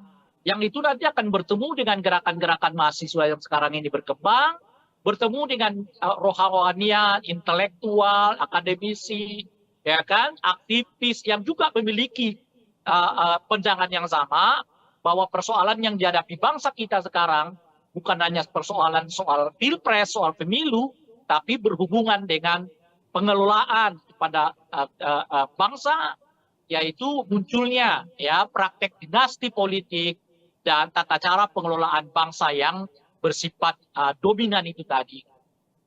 Oke, baik Bang. Nah, kemudian ini juga ada isu kan ya Bang ya, nanti siapapun yang menang di antara 1 atau 3 akan saling koalisi. Nah, ini mungkin nggak ya Bang kalau misalnya meleburnya nih sampai ke bawah-bawahnya? Mungkin kalau elit bisa mengatakan itu ya Bang ya, tapi kalau bawah-bawahnya gimana Bang? Dan menurut Abang kepentingan apa nih Bang yang bisa membuat antara kubu 03 dan juga kubu 01 bersatu Bang? Ya mungkin tidak mudah ya, tetapi ya tetap harus dilakukan kalau cara pandangnya seperti yang disebutkan tadi. Bahwa masalahnya sekarang bukan hanya masalah elektoral, tetapi masalah keinginan untuk menyelamatkan bangsa dari munculnya dinasti politik dan tata cara pengelolaan pemerintahan yang dominan gitu. Kalau itu yang mau dilihat, nah itu apa namanya itu bertemunya itu cepat, ya tidak, tapi tidak dengan serta merta memang di bawah itu dapat dilakukan pertemuan. Gitu. Ya itu tetap butuh waktu, tetap butuh penjelasan. Nah, tapi ya sebagai sikap politik, ya itu menurut saya harus dilakukan gitu. Karena bagaimanapun kan persoalannya kan bukannya sekedar apakah menang atau kalah, tapi apakah kepentingan yang lebih besar dapat diselamatkan melalui pilpres dan pemilu ini. Menurut saya itu juga harus dipandang. Nah, oleh karena itulah kemarin ketika ada isu soal baiknya gabung aja suara Ganjar ke 02 karena dianggap udah apa namanya sudah sia-sialah suara itu begitu karena 02 ini akan menang itu satu putaran. Itu menurut saya anjuran yang tidak tepat. Itu sebagai orang yang bergelut di dunia kepemiluan, ya mestinya kita menganjurkan setiap warga negara kita memilih menggunakan hak pilihnya sesuai dengan hati nuraninya. Karena ini persoalannya bukan hanya sekedar kalah menang, tapi persoalannya adalah sikap politikmu ditunjukkan melalui ya kan pilihan politikmu di TPS gitu loh kira-kira. Nah, bahkan kalau pilihan politik kita pun kalah, nggak apa-apa. Tapi kan Anda sudah menunjukkan sikap politikmu. Itu yang paling berharga. Bukan soal ini menang, itu kalah gitu. Ini menang, itu kalah itu. Ya, itu urusan kedua. Urusan pertama itu adalah tunjukkanlah sikap politikmu. Apa yang kau inginkan dengan bangsa ini. Dengan itu, pilihlah lah itu. Menurut saya nggak tepat dilakukan. Karena itu membuat masyarakat kita jadi pragmatis. Karena sebaiknya pemilih tetap harus diajak untuk menggunakan hak pilih mereka sesuai dengan sikap politik mereka masing-masing. Tidak peduli apakah kemudian pilihan mereka itu menang atau kalah. Yang paling penting itu adalah mereka mempergunakan hak pilih mereka sesuai dengan pandangan, visi, sikap, dan ideologi politik mereka masing-masing. Oke, baik Bang. Kemudian di tengah isu kubu 01 dan juga 03 bakal bergabung, ini dari Gerindra. Berharap PDIP ini membuka peluang untuk menjalin komunikasi yang baik lagi gitu Bang. Walaupun pihak dari Gerindra mengakui peluangnya kecil. Nah ini kan statement ini keluar 1 bulan, bahkan sedikit lagi, kurang dari 1 bulan sebelum pemilihan suara 14 Februari ya Bang ya 2024. Ini telat nggak ya Bang kalau misalnya Gerindra baru mulai deket-deketin kubu lain Bang sekarang Bang? Itu kan menunjukkan apa yang saya sebutkan tadi, bahwa satu putaran ini rasanya macet gitu loh. Ya, sehingga mereka membutuhkan suara yang lain, kandidat yang lain. Dalam hal ini mereka mencoba berkomunikasi dengan 02, 03. Dan sudah ditanggapi oleh 03 kan, untuk menyatakan ya kemungkinan akan sulit begitu ya. Nah, tetapi saya sih bisa menduga jawaban itu. Karena seperti yang saya sebut tadi, 03 melihat ini bukan lagi sekedar urusan elektoral gitu loh. Ini udah urusan soal lebih tinggi dari elektoral, yaitu urusan soal keselamatan bangsa. Menghindarkan bangsa ini, kalau pertemuan mereka semata-mata hanya karena urusan elektoral, saya kira akan sangat sulit untuk dipertemukan ya 02 dan 03 ini, karena di 03 bacaan saya mereka udah meningkatkan isunya bukan lagi soal elektoral, tapi ini urusan soal keselamatan bangsa, keselamatan demokrasi, ya keselamatan reformasi, yaitu menolak ya praktek-praktek dinasti politik begitu ya, dan juga menolak praktek-praktek dominasi politik itu. Nah itu yang pertama. Nah yang kedua, saya juga melihat kemungkinan ini kecil karena 03 ini sudah terlanjur sangat sakit hati gitu. Perlakuan Pak Jokowi dan keluarga Pak Jokowi kepada Ibu Mega dan PDI khususnya, saya kira siapapun akan sulit menerima itu gitu loh. Sepragmatis apapun politik, tetapi perlakuan keluarga Pak Jokowi, perlakuan ya terhadap Ibu Mega dan keluarga besar PDI, ya saya kira orang tetap berpikir untuk bisa menerima ya penyatuan politik itu. Ya sederhana aja lah. Ya, kita coba tarik peristiwa itu pada diri kita sendiri. Ini ada orang kita besarin, minta ini kita kasih, minta ini kita kasih, nggak cukup, minta anaknya juga dilibatkan, oke, minta menantunya kita libatkan, oke. Jangankan mengucapkan terima kasih gitu. Bahkan ketika dia mau keluar sekalipun, dia masih mencoba untuk membuat kita malu gitu loh. Bisa merasakan itu gitu menurut saya. Nah oleh karena itu ajakan 02 membuka komunikasi itu sulit. Karena mereka nggak merasakan seperti yang dialami oleh Ibu Mega dan keluarga besar PDI.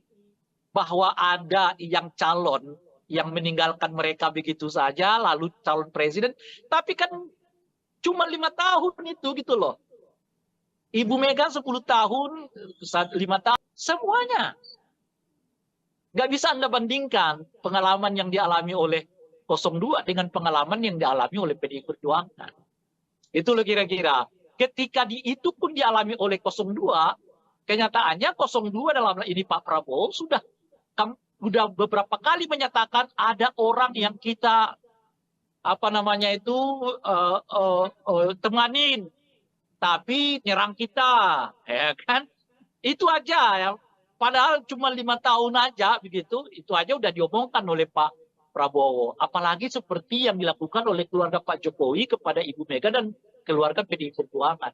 Bagi saya itu sangat sulit ya menyatukan kedua kedua apa namanya itu pasangan ini gitu. Nah, jadi oleh karena itu saya sih merasa nggak akan terjadi nih penyatuan suara antara 03 dengan 02 ini. Oke, kalau begitu Bang. Dan kita beralih Bang, karena akhir pekan ini nanti hari Minggu, debat Aduh, keempat cukuplah ya Bang nanti ya? lagi lah kita lanjut. Oke, Kan karena biasanya debat 15 keempat, 15 menit. siap. Kalau gitu, enggak, closingannya gini aja Bang, karena debat keempat hari Minggu posisinya sekarang makin panas, Oke. kalau menurut Abang, tensi debat akan seperti apa Bang kira-kira? Saya kira 02 dalam hal ini Gibran akan mengeluarkan seluruh kemampuannya untuk menjadikan forum debat keempat atau forum debat kedua untuk calon wakil presiden itu sebagai tanda kutip ya pembalasan begitu ya. Karena kemarin 02 ya diperlakukan apa namanya itu seperti tidak berdaya ya oleh 01, mungkin nanti di debat keempat ya 02 akan mencoba membalasnya tanda kutip ya khususnya kepada paslon 01. Jadi debat keempat itu saya kira akan penuh dengan aroma balas dendam begitu. Oke, kalau gitu Bang. Kita sama-sama menanti debat keempat nanti Ya, ya Bang ya, 21 ya, ya. Januari 2024. Kalau begitu makasih Bang Ray Rangkuti waktunya malam ini Bang, udah ngobrol-ngobrol bareng kita ya Bang ya. Nanti kita ketemu lagi ya Sama-sama. Bang ya. Siap. Ya, ya, sama-sama.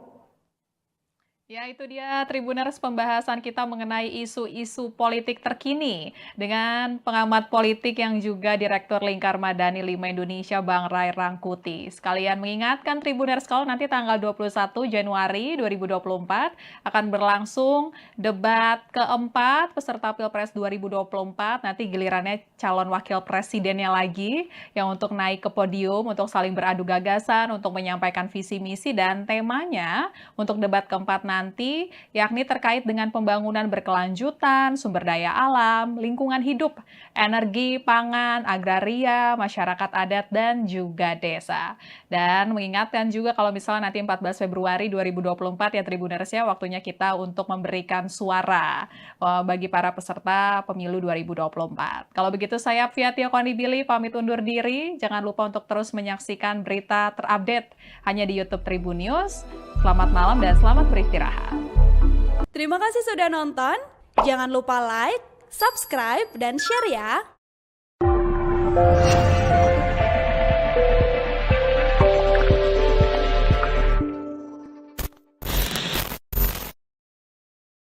Download Tribun X sekarang. Menghadirkan lokal menjadi Indonesia. Ini pemilu paling runyam, paling ribet, dan paling menakutkan. Agak menakutkan itu tadi menurut saya di situ, karena kelihatan ada ambisi politik yang terlalu bersemangat ya untuk mendorong satu putaran ini. Iya, saya tidak terlalu yakin ini akan terjadi satu putaran. Saya kira setidaknya 3 faktor ini yang mengakibatkan kelihatan ya elektabilitas dari 02 ini sekarang macet gitu ya. Nah, dari tingkat kepuasan kepada Pak Jokowi yang mulai menurun, ya, model kampanye yang monoton, ya, kemampuan 03 untuk meningkatkan komparasi setelah mereka mampu melakukan asosiasi, 02 menurut saya punya perhitungan-perhitungan kalau sampai masuk ke putaran kedua. Mereka bisa berdikdaya kalau satu putaran, tapi belum tentu bisa dikdaya kalau sampai 2 putaran gitu. 03 ini sudah terlanjur sangat sakit hati gitu. Perlakuan Pak Jokowi dan keluarga Pak Jokowi kepada Ibu Mega dan PDI khususnya, saya kira siapapun akan sulit menerima itu gitu loh.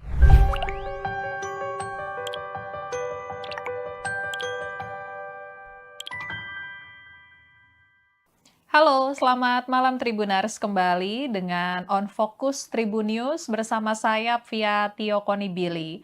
Tribuners, kondisi politik semakin memanas jelang pemungutan suara Pilpres 2024 yang akan digelar pada 14 Februari 2024 mendatang.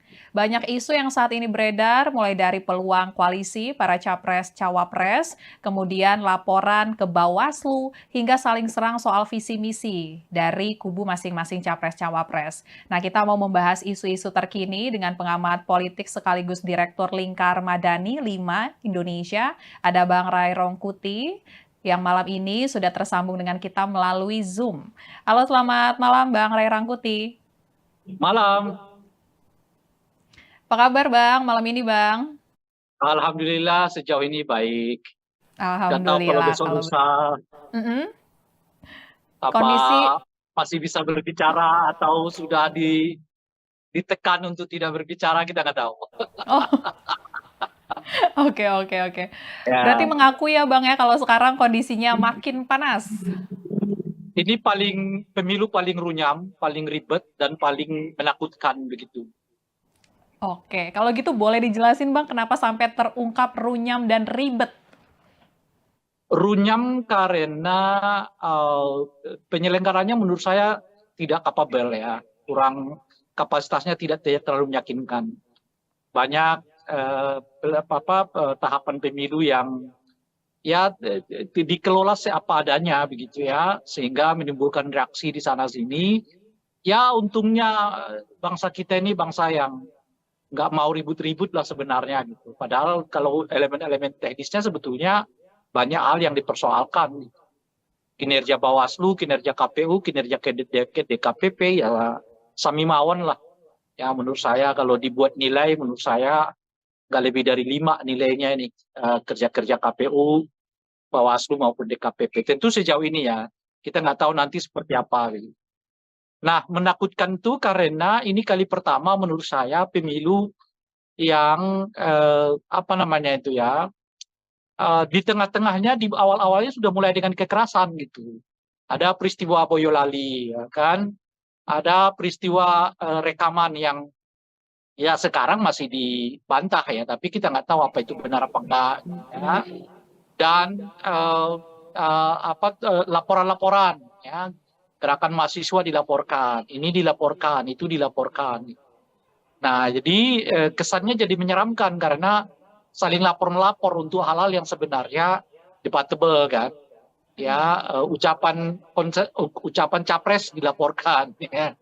Padahal itu di forum resmi, namanya di forum debat ya kan. Itu pun dilaporkan ke Bawaslu dan sebagainya.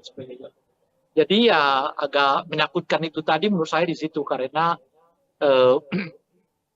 kelihatan ada ambisi politik yang terlalu bersemangat ya untuk mendorong satu putaran ini sehingga berbagai berbagai langkah dilakukan dalam rangka mendorong dan mencapai satu putaran itu gitu. Nah mungkin efek dari itulah yang mengakibatkan situasinya menurut saya ada perasaan tidak nyaman, ada perasaan takut ya.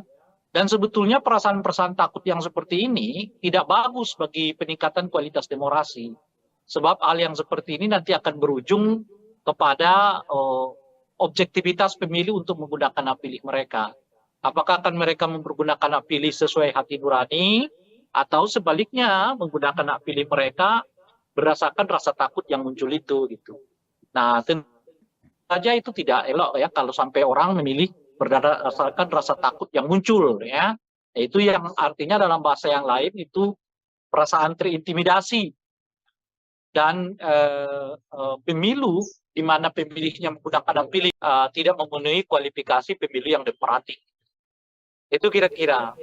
Oke, siap Bang. Jadi udah dijelasin kenapa tadi runyam dan takutnya itu ya Bang ya. Dan tadi Abang juga sempat Ya, mention Bang, kondisi terkini ini karena sepertinya ada yang ambisius untuk satu putaran. Nah kalau kita mencermati survei-survei terakhir ya Bang ya, ini belum ada yang hasilnya lebih dari 50% untuk salah satu paslon. Dan ini bagaimana analisa politik Abang Bang? Apakah mungkin target kubu 02, langsung saja kita sebut ya Bang ya, ini satu putaran bakal terjadi atau seperti apa Bang? iya, saya tidak terlalu yakin ini akan terjadi satu putaran. Ya, berbagai gejala memperlihatkan arus yang sebaliknya. Mungkin karena itulah intensitas apa namanya itu ya, penggunaan berbagai cara itu menjadi meningkat kelihatan gitu ya, dari bahkan sampai kepada presiden dan mengomentari tentang tata cara debat, mengomentari tentang materi pertanyaan orang ya yang disebut menyerang personal gitu. Padahal yang mana yang menyerang personal itu kita nggak tahu kan. Kalau orang bertanya soal kamu punya tanah loh ya sekian banyak, ya itu amat sangat relevan di forum debat itu gitu loh. Ya kan? Kalau orang bertanya, kenapa kamu beli pesawat bekas? Ya itu amat sangat relevan di dalam forum debat itu ditanyakan. Jadi mungkin karena itu tadi ya, macetnya, istilah saya itu macetnya satu putaran ini yang mengakibatkan kelihatan ya bahkan presiden pun membuat komentar ya. Bukan berarti presiden nggak boleh terlibat ya. Saya sendiri dari awal mengatakan kalau presiden mau terlibat monggo silakan ya, tetapi ya lepas dulu ya sementara jabatannya sebagai presiden menjadi warga biasa gitu. Nah, di dalam pemilu jabatan presiden dengan warga biasa itu sangat mudah untuk dibedakan. Kalau yang bersangkutan menyatakan cuti, ya saat itulah beliau sebagai warga negara biasa dan oleh karena itu berhak untuk mendukung, mengkampanyekan, ya menyatakan dukungan kepada salah satu calon presiden gitu. Nggak apa-apa gitu.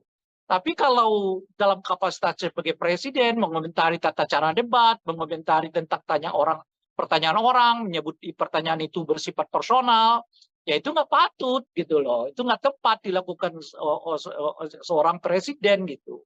Tetapi kalau presiden mau menjelaskan pokok-pokok pertanyaan orang di dalam forum debat itu yang berhubungan dengan kewenangan dirinya, kebijakan dirinya, ya monggo saja. Misalnya kenapa presiden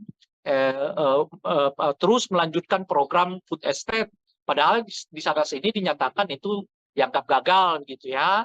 Kenapa dilakukan pembelian pesawat terbang yang dianggap tidak tepat dan sebagainya. Itu silakan saja presiden komentar itu, tidak apa-apa gitu sebenarnya gitu. Nah, itu satu. Nah, kalau kita lihat trennya akhir-akhir ini, tren ini kelihatan agak macet gitu. Ya, dari mana kita lihat trennya? Ya, tentu dari banyak lembaga survei yang mengkonfirmasi surveinya ya masih sekitar 45%.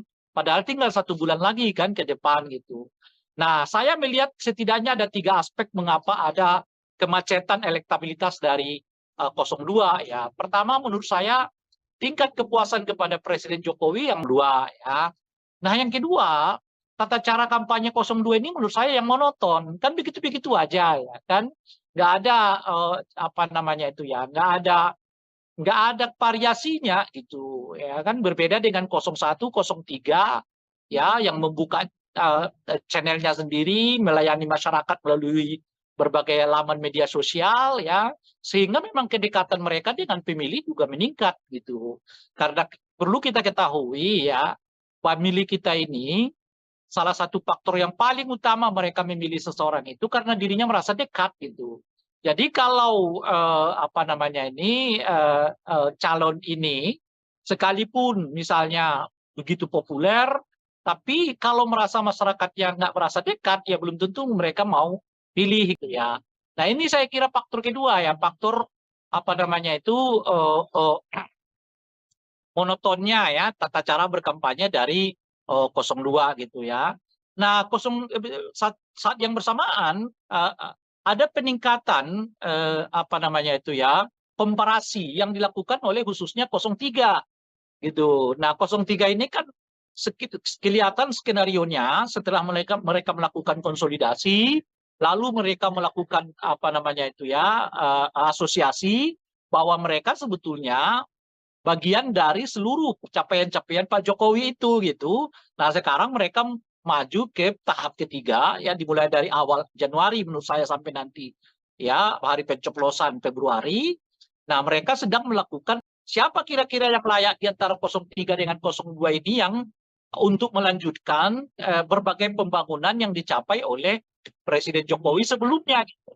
Karena secara visioner ya tentu keduanya mempunyai hak klaim. Ya, baik 02 maupun 03 memiliki hak klaim untuk menyatakan bahwa mereka berada di dalam barisan pencapaian-pencapaian kita rasakan saat ini gitu ya. Karena ya presiden ya partainya bukan Gerindra kan, partainya adalah PDI kan, dan sebagainya itu. Jadi upaya untuk meningkatkan komparasi ini makin kuat di tengah-tengah masyarakat, sehingga sekarang menurut saya posisi masyarakatnya mulai 50-50 melihat ya antara 02 dengan 03 sebagai tanda kutip pelanjut dari kebijakan-kebijakan Pak Jokowi. Jadi 02 tentu seperti kita ketahui dengan kuat mengklaim dirinya sebagai pelanjut.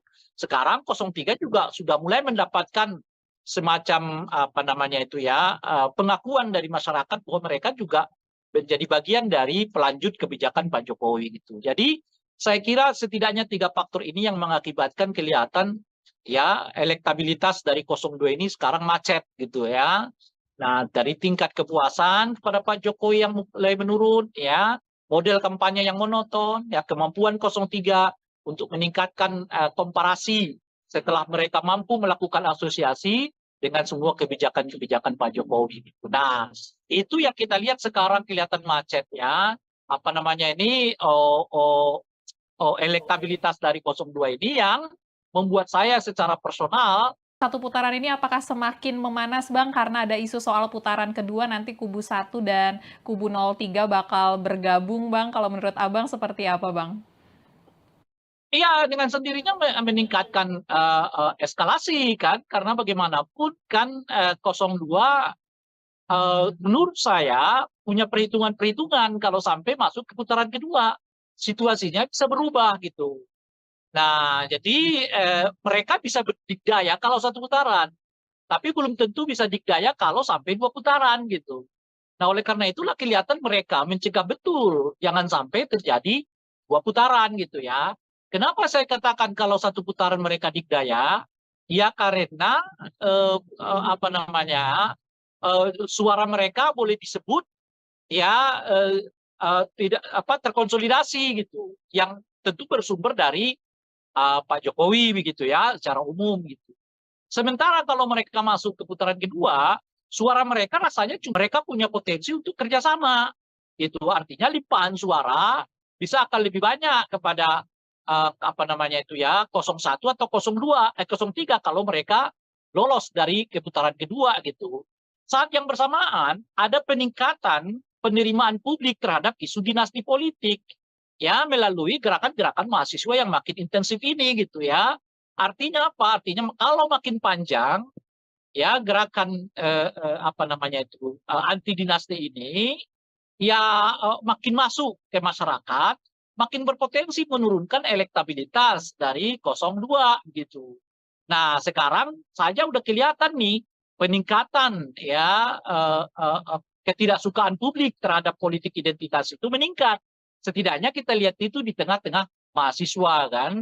Mahasiswa sekarang makin banyak ya yang turun ke jalan ya, yang protes ya, yang aksi yang pada intinya adalah menolak dinasti politik ya, menolak berbagai kecurangan di dalam pelaksanaan pemilu ataupun pilpres ini gitu. Nah, kalau ini makin panjang, artinya makin panjang gerakan mahasiswa untuk melakukan sosialisasi menolak